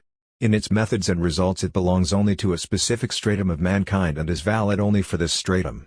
The attitude to be taken to philosophical ideas does not comprise objective testing and practical application, but a more or less complicated correlation to a social group. And the claims of philosophy are thus satisfied. We easily recognize that this tendency, the final consequence of which is the resolution of philosophy into a special science, into sociology, merely repeats the skeptical view which we have already criticized. It is not calculated to explain the social function of philosophy, but rather to perform one itself, namely, to discourage thought from its practical tendency of pointing to the future. The real social function of philosophy lies in its criticism of what is prevalent. That does not mean superficial fault-finding with individual ideas or conditions, as though a philosopher were a crank. Nor does it mean that the philosopher complains about this or that isolated condition and suggests remedies. The chief aim of such criticism is to prevent mankind from losing itself in those ideas and activities which the existing organization of society instills into its members.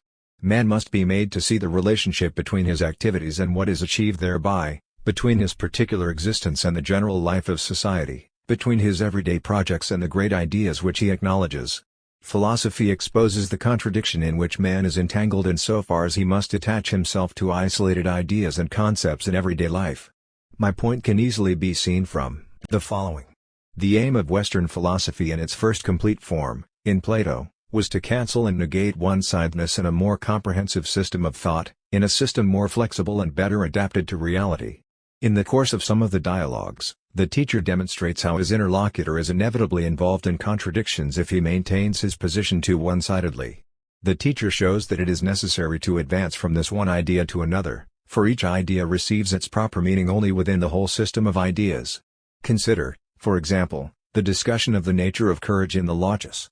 When the interlocutor clings to his definition that courage means not running away from the battlefield, he is made to realize that in certain situations, such behavior would not be a virtue but foolhardiness, as when the whole army is retreating and a single individual attempts to win the battle all by himself. The same applies to the idea of sophrosin, inadequately translated as temperance or moderation. Sophrosin is certainly a virtue, but it becomes dubious if it is made the sole end of action and is not grounded in knowledge of all the other virtues. Sophrosin is conceivable only as a moment of correct conduct within the whole. Nor is the case less true for justice. Goodwill, the will to be just, is a beautiful thing. But this subjective striving is not enough.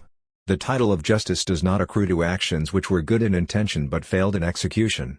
This applies to private life as well as to state activity. Every measure, regardless of the good intentions of its author, may become harmful unless it is based on comprehensive knowledge and is appropriate for the situation. Summum jus, says Hegel in a similar context, may become summa injuria. We may recall the comparison drawn in the Gorgias. The trades of the baker, the cook, and the tailor are in themselves very useful. But they may lead to injury unless hygienic considerations determine their place in the lives of the individual and of mankind. Harbors, shipyards, fortifications, and taxes are good in the same sense. But if the happiness of the community is forgotten, these factors of security and prosperity become instruments of destruction. Thus, in Europe, in the last decades before the outbreak of the present war, we find the chaotic growth of individual elements of social life, giant economic enterprises, crushing taxes, an enormous increase in armies and armaments, coercive discipline, one-sided cultivation of the natural sciences, and so on. Instead of rational organization of domestic and international relations, there was the rapid spread of certain portions of civilization at the expense of the whole. One stood against the other, and mankind as a whole was destroyed thereby.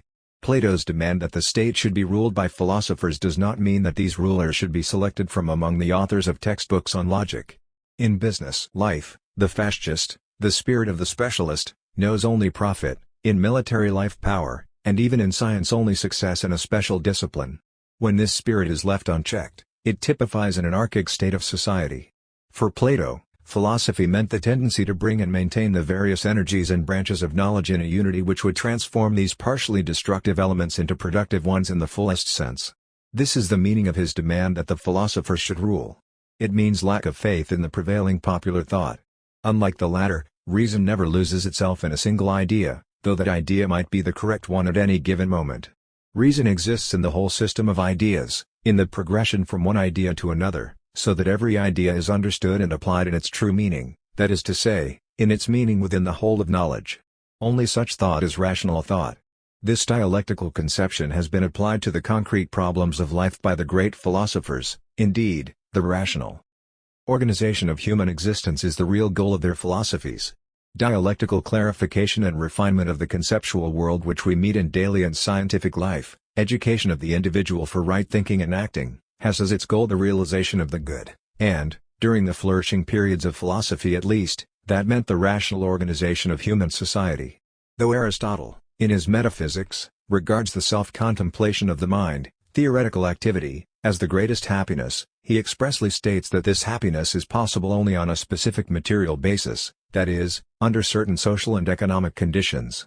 Plato and Aristotle did not believe with Antisthenes and the Cynics that reason could forever continue to develop in people who literally led a dog's life, nor that wisdom could go hand in hand with misery. An equitable state of affairs was for them the necessary condition for the unfolding of man's intellectual powers, and this idea lies at the basis of all of Western humanism. Anyone who studies modern philosophy, not merely in the standard compendia, but through his own historical researches, will perceive the social problem to be a very decisive motive. I need only mention Hobbes and Spinoza. The Tractatus Theologico-Politicus of Spinoza was the only major work which he published during his lifetime. With other thinkers, Leibniz and Kant for instance, a more penetrating analysis reveals the existence of social and historical categories in the foundations of the most abstract chapters of their works, their metaphysical and transcendental doctrines. Without those categories, it is impossible to understand or solve their problems. A basic analysis of the content of purely theoretical philosophical doctrines is therefore one of the most interesting tasks of modern research in the history of philosophy. But this task has little in common with the superficial correlation to which reference has already been made. The historian of art or literature has corresponding tasks. Despite the important part played in philosophy by the examination of social problems, expressed or unexpressed, conscious or unconscious, let us again emphasize that the social function of philosophy is not to be found just there, but rather in the development of critical and dialectical thought. Philosophy is the methodical and steadfast attempt to bring reason into the world. Its precarious and controversial position results from this. Philosophy is inconvenient, obstinate, and with all that, of no immediate use. In fact, it is a source of annoyance. Philosophy lacks criteria and compelling proofs. Investigation of facts is strenuous, too, but one at least knows what to go by. Man is naturally quite reluctant to occupy himself with the confusion and entanglements of his private and public life. He feels insecure and on dangerous ground. In our present division of labor, those problems are assigned to the philosopher or theologian. Or, man consoles himself with the thought that the discords are merely transient and that fundamentally everything is all right. In the past century of European history, it has been shown conclusively that, despite a semblance of security, man has not been able to arrange his life in accordance with his conceptions of humanity. There is a gulf between the ideas by which men judge themselves and the world on the one hand, and the social reality which they reproduce through their actions on the other hand. Because of this circumstance, all their conceptions and judgments are two-sided and falsified.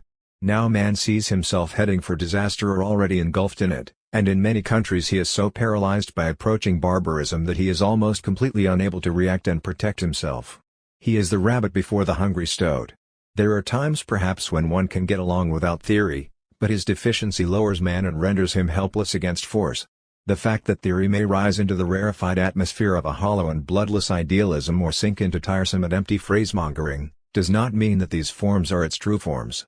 As far as tedium and banality are concerned, philosophy often finds its match in the so-called investigation of facts. Today, at any event, the whole historical dynamic has placed philosophy in the center of social actuality, and social actuality in the center of philosophy. Attention should be drawn to a particularly important change which has taken place along these lines since classical antiquity. Plato held that eros enables the sage to know the ideas. He linked knowledge with a moral or psychological state, eros, which in principle may exist at every historical moment. For this reason, his proposed state appeared to him as an eternal ideal of reason, not bound up with any historical condition. The dialogue on the laws, then, was a compromise, accepted as a preliminary step which did not affect the eternal ideal. Plato's state is an utopia, like those projected at the beginning of the modern era and even in our own days. But utopia is no longer the proper philosophic form for dealing with the problem of society. It has been recognized that the contradictions in thought cannot be resolved by purely theoretical reflection. That requires an historical development beyond which we cannot leap in thought. Knowledge is bound up not only with psychological and moral conditions, but also with social conditions. The enunciation and description of perfect political and social forms out of pure ideas is neither meaningful nor adequate. Utopia as the crown of philosophical systems is therefore replaced by a scientific description of concrete relationships and tendencies, which can lead to an improvement of human life. This change has the most far-reaching consequences for the structure and meaning of philosophical theory. Modern philosophy shares with the ancients their high opinion of the potentialities of the human race, their optimism over man's potential achievements. The proposition that man is by nature incapable of living a good life or of achieving the highest levels of social organization, has been rejected by the greatest thinkers. Let us recall Kant's famous remarks about Plato's utopia. The Platonic Republic has been supposed to be a striking example of purely imaginary perfection. It has become a byword, as something that could exist in the brain of an idle thinker only, and Bruckner thinks it ridiculous that Plato could have said that no prince could ever govern well, unless he participated in the ideas. We should do better, however, to follow up this thought and endeavor where that excellent philosopher leaves us without his guidance to place it in a clearer light by our own efforts, rather than to throw it aside as useless, under the miserable and very dangerous pretext of its impracticability, for nothing can be more mischievous and more unworthy a philosopher than the vulgar appeal to what is called adverse experience, which possibly might never have existed, if at the proper time institutions had been framed according to those ideas, and not according to crude concepts, which, because they were derived from experience only, have marred all good intentions. 8. Since Plato, philosophy has never deserted the true idealism that it is possible to introduce reason among individuals and among nations. It has only discarded the false idealism that it is sufficient to set up the picture of perfection with no regard for the way in which it is to be attained. In modern times, loyalty to the highest ideas has been linked, in a world opposed to Ham, with a sober desire to know how these ideas can be realized on earth. Before concluding, let us return once more to a misunderstanding which has already been mentioned. In philosophy, unlike business and politics, criticism does not mean the condemnation of a thing, grumbling about some measure or other, or negation and repudiation. Under certain conditions, criticism may actually take this destructive turn. There are examples in the Hellenistic age. By criticism, we mean that intellectual, and eventually practical, effort which is not satisfied to accept the prevailing ideas, actions, and social conditions unthinkingly and from mere habit, effort which aims to coordinate the individual sides of social life with each other and with the general ideas and aims of the epoch, to deduce them genetically, to distinguish the appearance from the essence, to examine the foundations of things, in short, really to know them. Hegel, he philosopher to whom we are most indebted in many respects, was so far removed from any querulous repudiation of specific conditions, that the King of Prussia called him to Berlin to inculcate the students with the proper loyalty and to immunize them against political opposition. Hegel did his best in that direction, and declared the Prussian state to be the embodiment of the divine idea on earth. But thought is a peculiar factor. To justify the Prussian state, Hegel had to teach man to overcome the one-sidedness and limitations of ordinary human understanding and to see the interrelationship between all conceptual and real relations. Further, he had to teach man to construe human history in its complex and contradictory structure, to search out the ideas of freedom and justice in the lives of nations, to know how nations perish when their principle proves inadequate and the time is ripe for new social forms. The fact that Hegel thus had to train his students in theoretical thought, had highly equivocal consequences for the Prussian state. In the long run, Hegel's work did more serious harm to that reactionary institution than all the use the latter could derive from his formal glorification. Reason is a poor ally of reaction. A little less than 10 years after Hegel's death his chair remained unoccupied that long. The king appointed a successor to fight the dragon's teeth of Hegelian pantheism, and the arrogance and fanaticism of his school. We cannot say that, in the history of philosophy, the thinkers who had the most progressive effect were those who found most to criticize or who were always on hand with so-called practical programs. Things are not that simple. A philosophical doctrine has many sides, and each side may have the most diverse historical effects. Only in exceptional historical periods, such as the French Enlightenment, does philosophy itself become politics. In that period, the word philosophy did not call to mind logic and epistemology so much as attacks on the church hierarchy and on an inhuman judicial system. The removal of certain preconceptions was virtually equivalent to opening the gates of the New World. Tradition and faith were two of the most powerful bulwarks of the old regime, and the philosophical attacks constituted an immediate historical action. Today, however, it is not a matter of eliminating a creed, for in the totalitarian states, where the noisiest appeal is made to heroism and a lofty Weltanschauung, neither faith nor Weltanschauung rule, but only dull indifference and the apathy of the individual towards destiny and to what comes from above.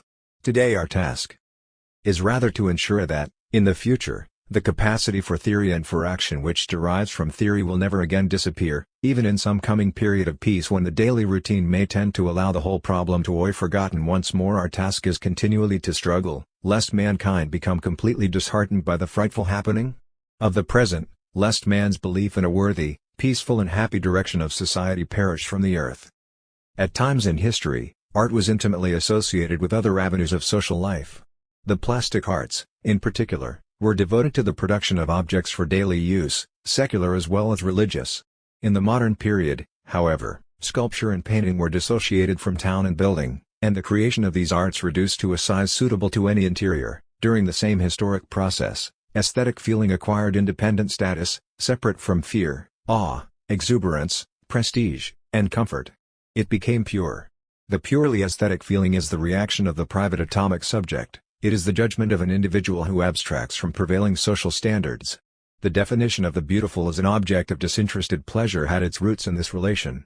The subject expressed himself in the aesthetic judgment without consulting social values and ends.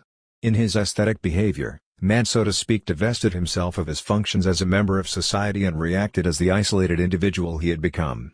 Individuality, the true factor in artistic creation and judgment, consists not in idiosyncrasies and crotchets, but in the power to withstand the plastic surgery of the prevailing economic system which carves all men to one pattern. Human beings are free to recognize themselves in works of art insofar as they have not succumbed to the general leveling. The individual's experience embodied in a work of art has no less validity than the organized experience society brings to bear for the control of nature. Although its criterion lies in itself alone, art is knowledge no less than science is. Kant examines the justification of this claim. How, he inquires, can the aesthetic judgment, in which subjective feelings are made known, become a collective or common judgment? Science rejects feeling as evidence, how then can one explain the community of feeling evoked by artworks? Current feelings among the masses, to be sure, are easy to explain, they have always been the effect of social mechanisms. But what is that hidden faculty in every individual to which art appeals? What is that unmistakable feeling on which it relies time and again despite all contradicting experiences? Kant attempts to answer this question by introducing the notion of a sensus communis aestheticus to which the individual assimilates his aesthetic judgment. This notion must be carefully distinguished from common sense in its usual meaning. Its principles are those of a kind of thinking that is unprejudiced, consecutive, and enlarged, that is, inclusive of the viewpoints of others. In other words, Kant thinks that every man's aesthetic judgment is suffused with the humanity he has in himself. Despite the deadly competition in business culture, men are in accord concerning the possibilities they envision. Great art, says Pater, must have something of the human soul in it, 4. And Geo declares that art occupies itself with the possible. 5. Erecting a new world above the familiar world, a new society in which we really live. An element of resistance is inherent in the most aloof art. Resistance to the restraints imposed by society, now and then flooding forth in political revolution, has been steadily fermenting in the private sphere. The middle-class family, though it has frequently been an agency of obsolescent social patterns, has made the individual aware of other potentialities than his labor or vocation opened for him. As a child, and later as a lover, he saw reality not in the hard light of its practical biddings but in a distant perspective which lessened the force of its commandments. This realm of freedom, which originated outside the workshop, was adulterated with the dregs of all past cultures, yet it was man's private preserve in the sense that he could there transcend the function society imposed upon him by way of its division of labor. Seen at such a distance, the appurtenances of reality fuse into images that are foreign to the conventional systems of ideas, into aesthetic experience and production. To be sure, the experiences of the subject as an individual are not absolutely different from his normal experiences as a member of society. Yet works of art, objective products of the mind detached from the context of the practical world, harbor principles through which the world that bore them appears alien and false. Not only Shakespeare's Wrath and Melancholy, but the detached humanism of Goethe's poetry as well, and even Proust's devoted absorption in ephemeral features mondanity, awaken memories of a freedom that makes prevailing standards appear narrow-minded and barbarous. Art, since it became autonomous, has preserved a utopia that evaporated from religion. The private realm, however, to which art is related, Nazoe steadily menaced. Society tends to liquidate it. Ever since Calvinism sanctified man's calling in this world, poverty, contrary to THT accepted notion, has in practice been attained to be washed away only by toil. The same process that freed each man from slavery and serfdom, and returned him to himself, also broke him into two parts, the private and the social, and burdened the private with a mortgage. Life outside the office and shop was appointed to refresh a man's strength for office and shop. It was thus a mere appendage, a kind of tail to the comet of labor, measured, like labor, by time, and termed free time. Free time calls for its own curtailment, for it has no independent value. If it goes beyond recreation of expended energies, it 15 regarded as wasteful, unless it is utilized to train man for work. The children of the early 19th century who were taken from workshop to dormitory and from dormitory to workshop, and fed while at work, lived exclusively for their calling, like Japanese factory girls of today. The labor contract, in which this condition was grounded, proved itself a mere formality.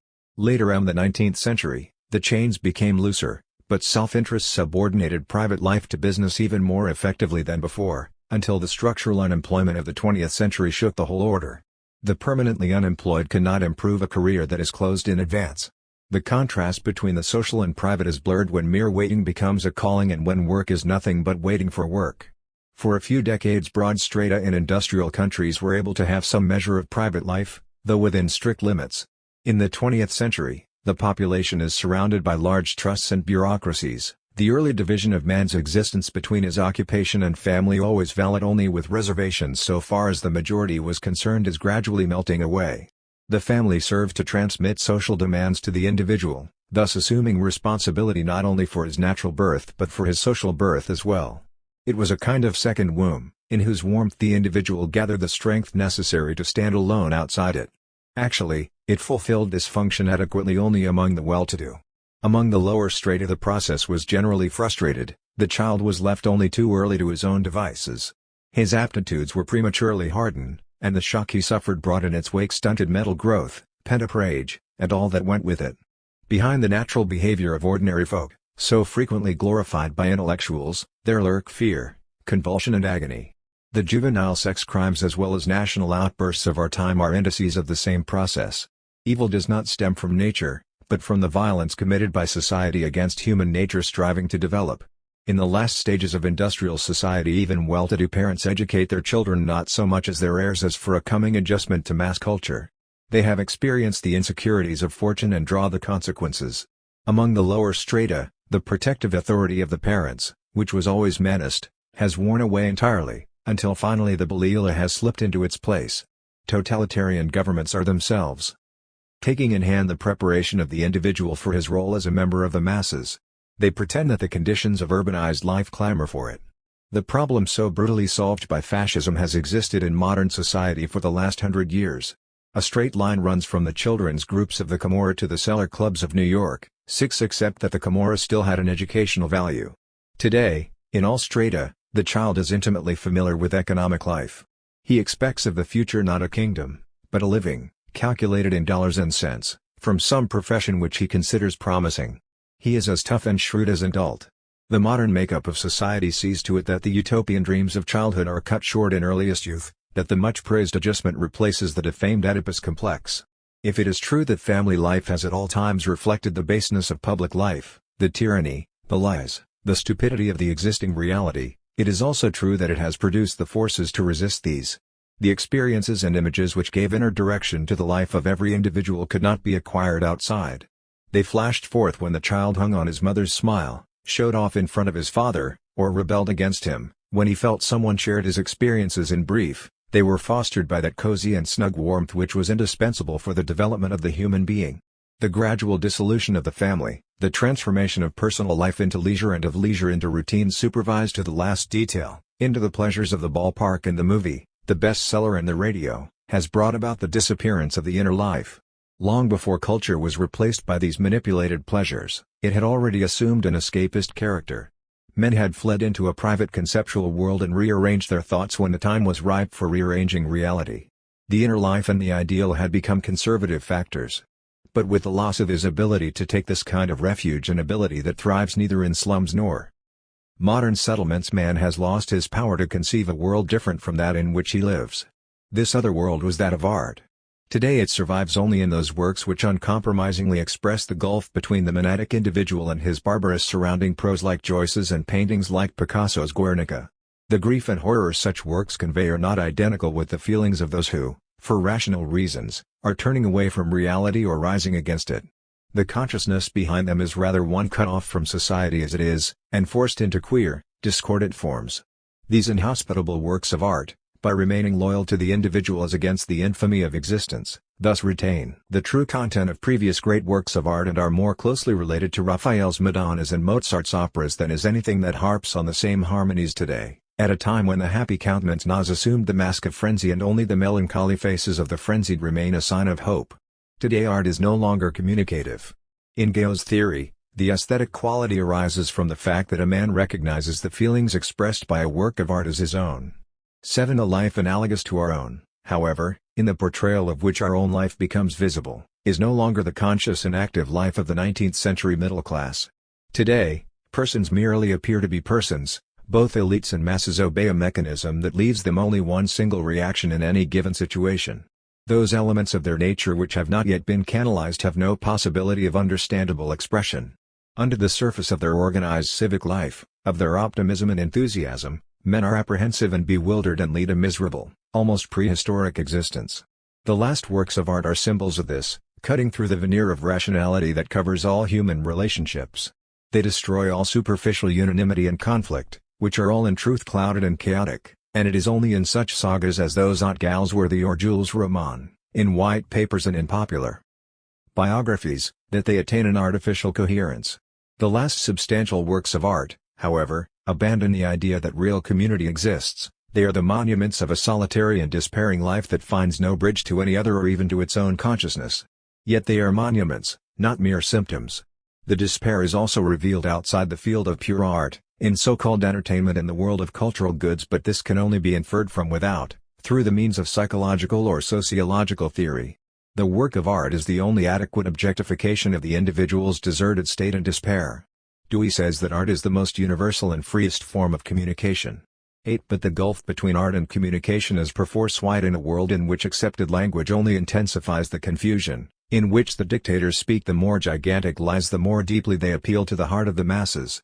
Art breaks through barriers, which are impermeable in ordinary association. 9. These barriers consist precisely in the accepted forms of thought, in the show of unreserved adjustment, in the language of propaganda and marketable literature. Europe has reached the point where all the highly developed means of communication serve constantly to strengthen the barriers that divide human beings. 10. In this, radio and cinema in no way yield the palm to airplane and gun. Men as they are today understand each other. If they were to cease to understand either themselves or others, if the forms of their communication were to become suspect to them, and the natural unnatural, then at least the terrifying dynamic would come to a standstill. To the extent that the last works of art still communicate, they denounce the prevailing forms of communication as instruments of destruction, and harmony as a delusion of decay. The present world, denounced though it is by its last works of art, may change its course. The omnipotence of techniques, the increasing independence of production from its location, the transformation of the family, the socialization of existence, all these tendencies of modern society may enable men to create the conditions for eradicating the misery these processes have brought over the earth. Today, however, the substance of the individual remains locked up in himself. His intellectual acts are no longer intrinsically connected with his human essence. They take whatever course the situation may dictate. Popular judgment, whether true or false, is directed from above, like other social functions. No matter how expertly public opinion may be inquired into, no matter how elaborate the statistical or psychological soundings, what they reach is always a mechanism, never the human essence. What comes to the fore when men most candidly reveal their inner selves, is precisely the predatory, evil, cunning beings whom the demagogue knows so well how to handle. A pre-established harmony prevails between his outward purposes and their crumbled inner lives.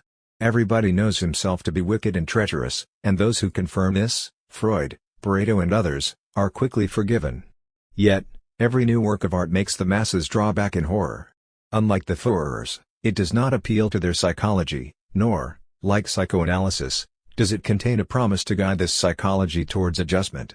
In giving downtrodden humans a shocking awareness of their own despair, the work of art professes a freedom which makes them foam at the mouth.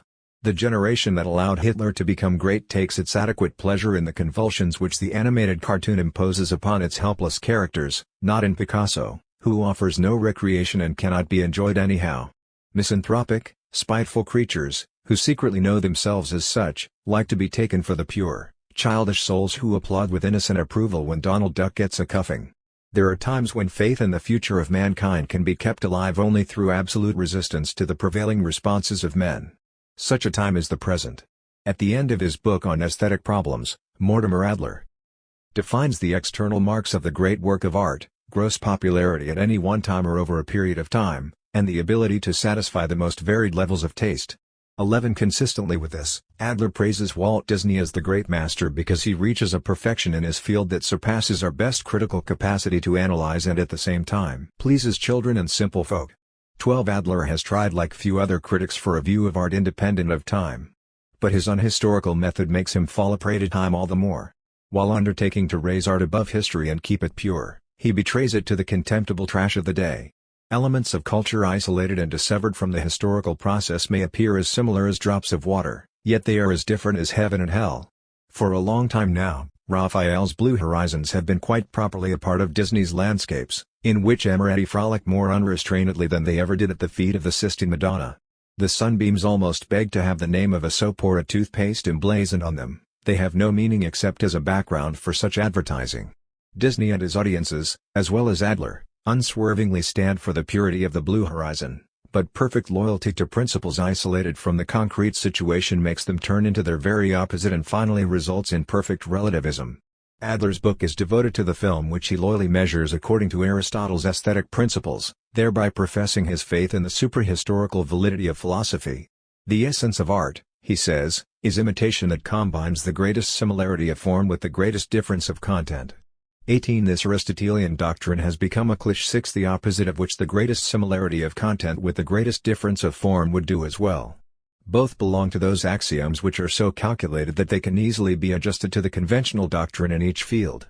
The content of such principles, whether favored by metaphysicians or empiricists, will not hurt anybody's feelings. If, for instance, science is defined as the aggregate of all verifiable statements, one may be certain of every scientist's approval.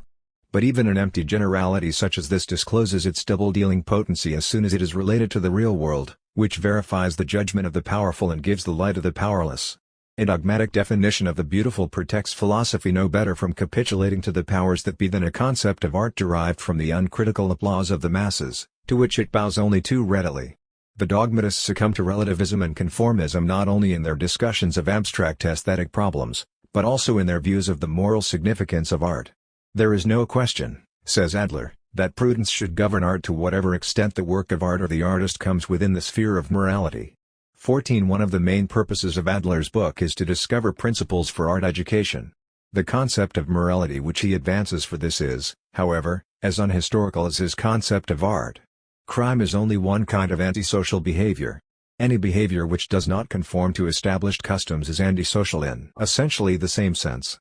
Men who act antisocially, whether criminally or contrary to the customs generally prevailing, are in the same sense morally vicious. 15. He recognizes the difficulty arising from the fact that different views and customs prevail in different social strata.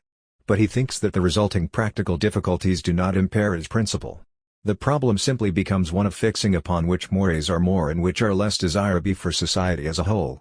This problem, moreover, only exists for him when there is a conflict between the prevailing habits of different social groups, and not when there is a conflict between an individual and all the groups, a situation which incidentally contains within itself the most serious moral problem of all. Thus, with regard to morality, the disparity is obliterated between the principles of metaphysics and those of positivism. Adler is irresistibly led to conclusions drawn long ago by L6 Vibrol 16 and other sociologists. What is moral is determined by the positive content of existing customs and habits, and morality consists in formulating and approving what is accepted by the prevailing social order. But even if the whole of a society, such as the coordinated German nation, is of one mind in this regard, it still does not follow that its judgment is true. Error has no less often united men than truth. Even though truth, of its nature, coincides with the common interest, it has usually been at loggerheads with the sentiment of the community at large. Socrates was put to death for asserting the rights of his conscience against the accepted Athenian religion. According to Hegel, the sentence was just, for the individual must bend before the general power, and the real and noblest power is the nation. 17. And yet, according to Hegel, the principle Socrates upheld was superior to this one. Contrariety is even more pronounced in Christianity, which came to the world as a scandal. The first Christians impugned the generally prevailing customs and were therefore persecuted in line with the prevailing law and mores. But this did not make them morally depraved, as would follow from Adler's definition. On the contrary, they were the ones to unmask the depravity of the Roman world. Just as the essence of art cannot be arrested through rigid supertemporal principles, ideas such as justice, morality, and public cannot be interconnected through rigid, supratemporal relations. Kierkegaard's doctrine that the spread of Christianity in the public consciousness has nowise overcome the true Christian's wary attitude to the state is more valid today than ever. For the concept of the Christian is a polemical concept. It is possible to be a Christian only in opposition to others, or in a manner opposed to that of others. 18. Those modem apologists were ill-advised who attempted to validate the attitude of the Church toward which burning is a concession to popular ideas. 19. Truth can make no pacts with prevailing customs. It finds no guiding thread in them. In the era of witch hunts, opposition to the public spirit would have been moral. Adler's book breathes the conviction that mankind must orient to fixed values, as these have been set forth by great teachers, above all by Aristotle and St. Thomas. To positivism and relativism he opposes sturdy Christian metaphysics. It is true that modern disbelief does find its theoretical expression in scientificism, which explains that binding values exist for psychological reasons, because there is need for them. 20. Success, which in Calvinism was not the same as being a member of the elect, but was only an indication that one might be, becomes the only standard of human life. In this way, according to Adler, positivism grants a charter to fascism. 4. If there can be no meaningful discussion of questions of value, action alone decides. Metaphysics draws from this a conclusion advantageous to itself, since the denial of eternal principles handicaps the struggle against the new barbarism. The old faith must be re-established. Men are asked to risk their lives for freedom, democracy, the nation. Such a demand seems absurd when there are no binding values. Metaphysics alone, Adler supposes, can give humanity the hold it has lost. Metaphysics makes true community possible. Such ideas misconstrue the present historical situation. Positivism, indeed, articulates the state of mind of the unbelieving younger generation, and it does so as adequately as sport and jazz. The younger no longer have faith in anything, and for this reason they are able to shift to any belief. But the fault lies just as much with the dogmatism they have forgotten as with themselves. The middle class confined religion to a kind of reservation. Following Hobbes' advice, they swallowed its doctrines whole, like pills, and never completely questioned its truth. Religion for modern men tended to be a memory of childhood. With the disintegration of the family, the experiences that have invigorated religion also lose their power. Today, men exercise restraints not out of belief but out of hard necessity. That is why they are so saddened. The weaker they are and the more deeply disappointed, the more violently do they espouse brutality. They have cast aside all ties to the principle of heavenly love. Any demand that they should return to it for reasons of state is not tenable in religious terms. Religion has a claim on faith not insofar as it is useful but insofar as it is true. Agreement between political and religious interests is by no means guaranteed.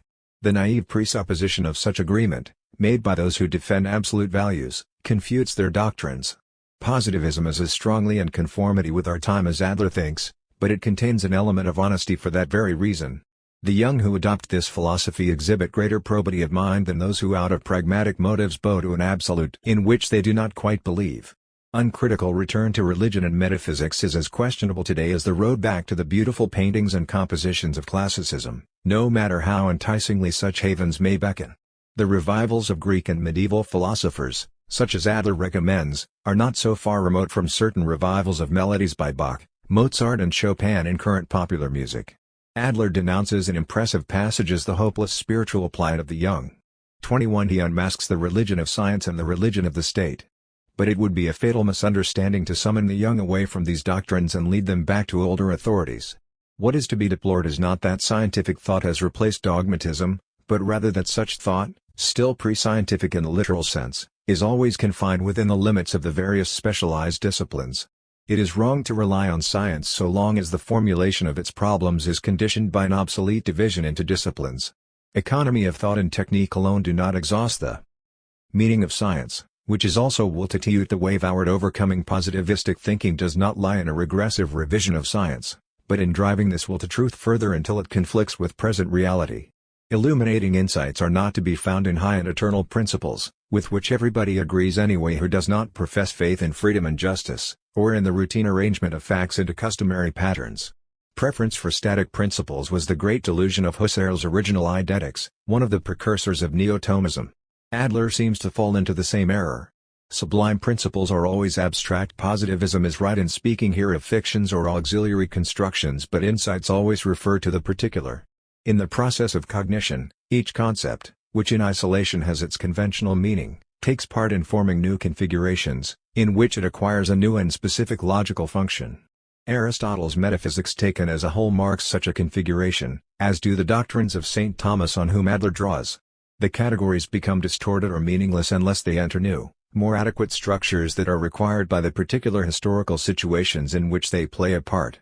The reason for this is not that each period has its own truth assigned to it, as historical and sociological relativism would like us to believe, or that one can dispense with philosophic and religious traditions, but rather that intellectual loyalty, without which truth cannot exist, consists both in preserving past insights and contradicting and transforming them. Abstract formulations of the highest values are always adjustable to the practice of stake and guillotine. Knowledge really concerned with values does not look to higher realms. It rather tries to penetrate the cultural pretenses of its time, in order to distinguish the features of a frustrated humanity. Values are to be disclosed by uncovering the historical practice that destroys them. In our time, thinking is endangered not so much by the wrong paths it may pursue as by its being prematurely cut short. Positivism rests content with the prearranged routines of one official science, whereas metaphysics invites intuitions that have their content in the prevailing modes of consciousness. The demand for purity and clarity, applicability and matter-of-factness which is immediately raised to challenge any act of thinking that is not free from imagination, expresses a repugnance to going beyond the limitations of the statement, to intellectual restlessness and negativism, all of which are indispensable elements of thought. The truth of ideas is demonstrated not when they are held fast but when they are driven further. The pedantry of matter-of-factness produces, conversely, a fetishism of ideas. Today ideas are approached with a sullen seriousness, each as soon as it appears is regarded as either a ready-made prescription that will cure society or as a poison that will destroy it. All the ambivalent traits of obedience assert themselves in the attitude to ideas. People desire to submit to them or to rebel against them, as if they were gods. Ideas begin by playing the role of professional guides, and end as authorities and fee-hearers. Whoever articulates them is regarded as a prophet or heretic, as an object to be adored by the masses or as a prey to be hunted by the Gestapo. This taking of ideas only as verdicts, directives, signals, characterizes the enfeebled man of today. Long before the era of the Gestapo, his intellectual function had been reduced to statements of fact. The movement of thought stops short at slogans, diagnoses and prognoses. Every man is classified, bourgeois, communist, fascist, Jew, alien or one of us. And this determines the attitude once and for all. According to such patterns, dependent masses and dependable sages throughout the world history have always thought. They have been united under ideas, mental products that have become fetishes. Thinking, faithful to itself, in contrast to this, knows itself at any moment to be a whole and to be uncompleted. It is less like a sentence spoken by a judge than like the prematurely interrupted last words of a condemned man. The latter looks upon things under a different impulsion than that of dominating them. Adler appreciates the public as it is, and in consequence popularity is a positive criterion to him.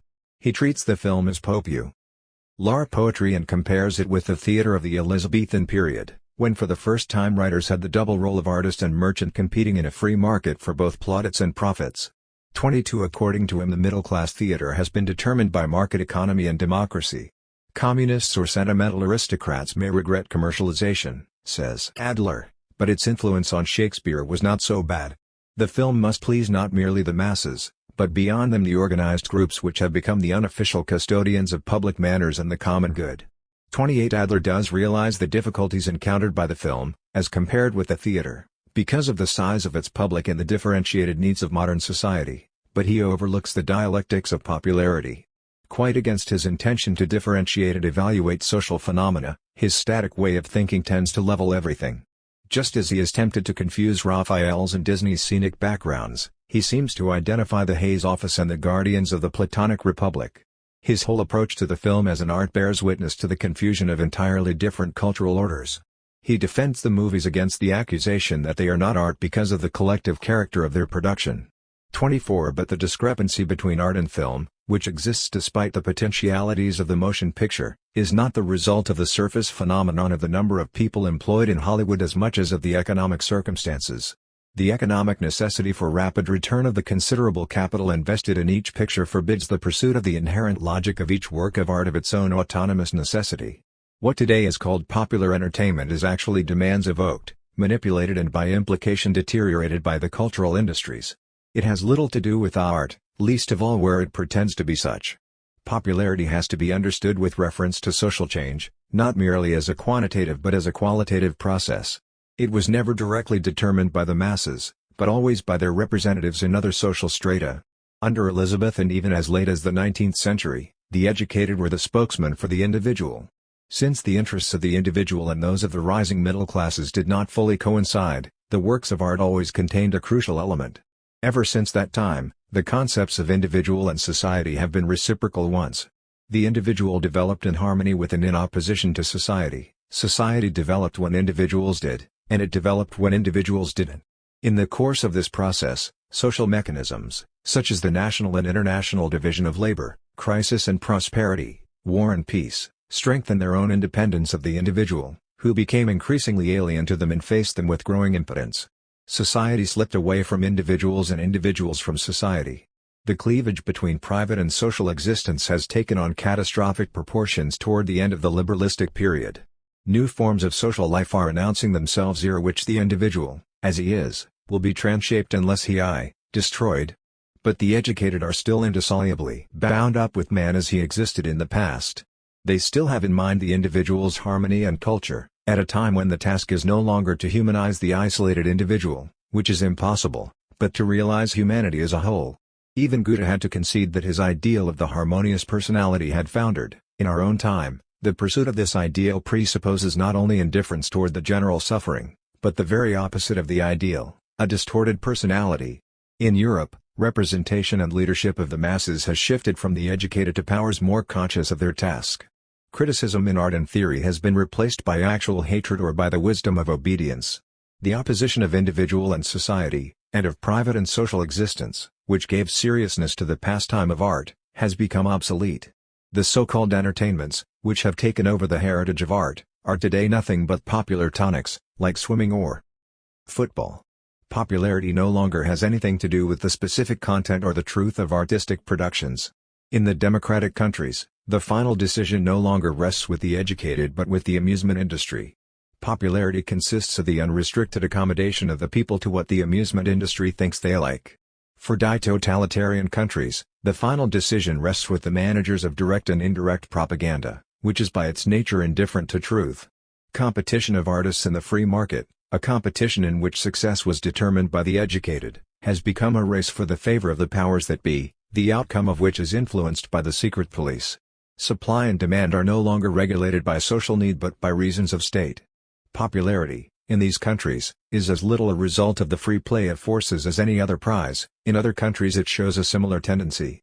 In a beautiful passage of his book, Dewey explains that communication is the consequence and not the intention of the artistic work. Indifference to response of the immediate audience is a necessary trait of all artists that have something new to say. 25 Today even the imaginary future audience has become questionable, because, once again, man within humanity is as solitary and abandoned as humanity within the infinite universe. But the artists, continues Dewey, are animated by a deep conviction that since they can only say what they have to say, the trouble is not with their work but those who, having eyes, see not, and having ears, hear not. 26 The only hope remaining is that the deaf ears in Europe imply an opposition to the lies that are being hammered at men from all sides and that men are following their leaders with their eyes tight shut. One day we may learn that in the depths of their hearts, the masses, even in fascist countries, secretly knew the truth and disbelieved the lie, like catatonic patients who make known only at the end of their trance that nothing has escaped them. Therefore it may not be entirely senseless to continue speaking a language that is not easily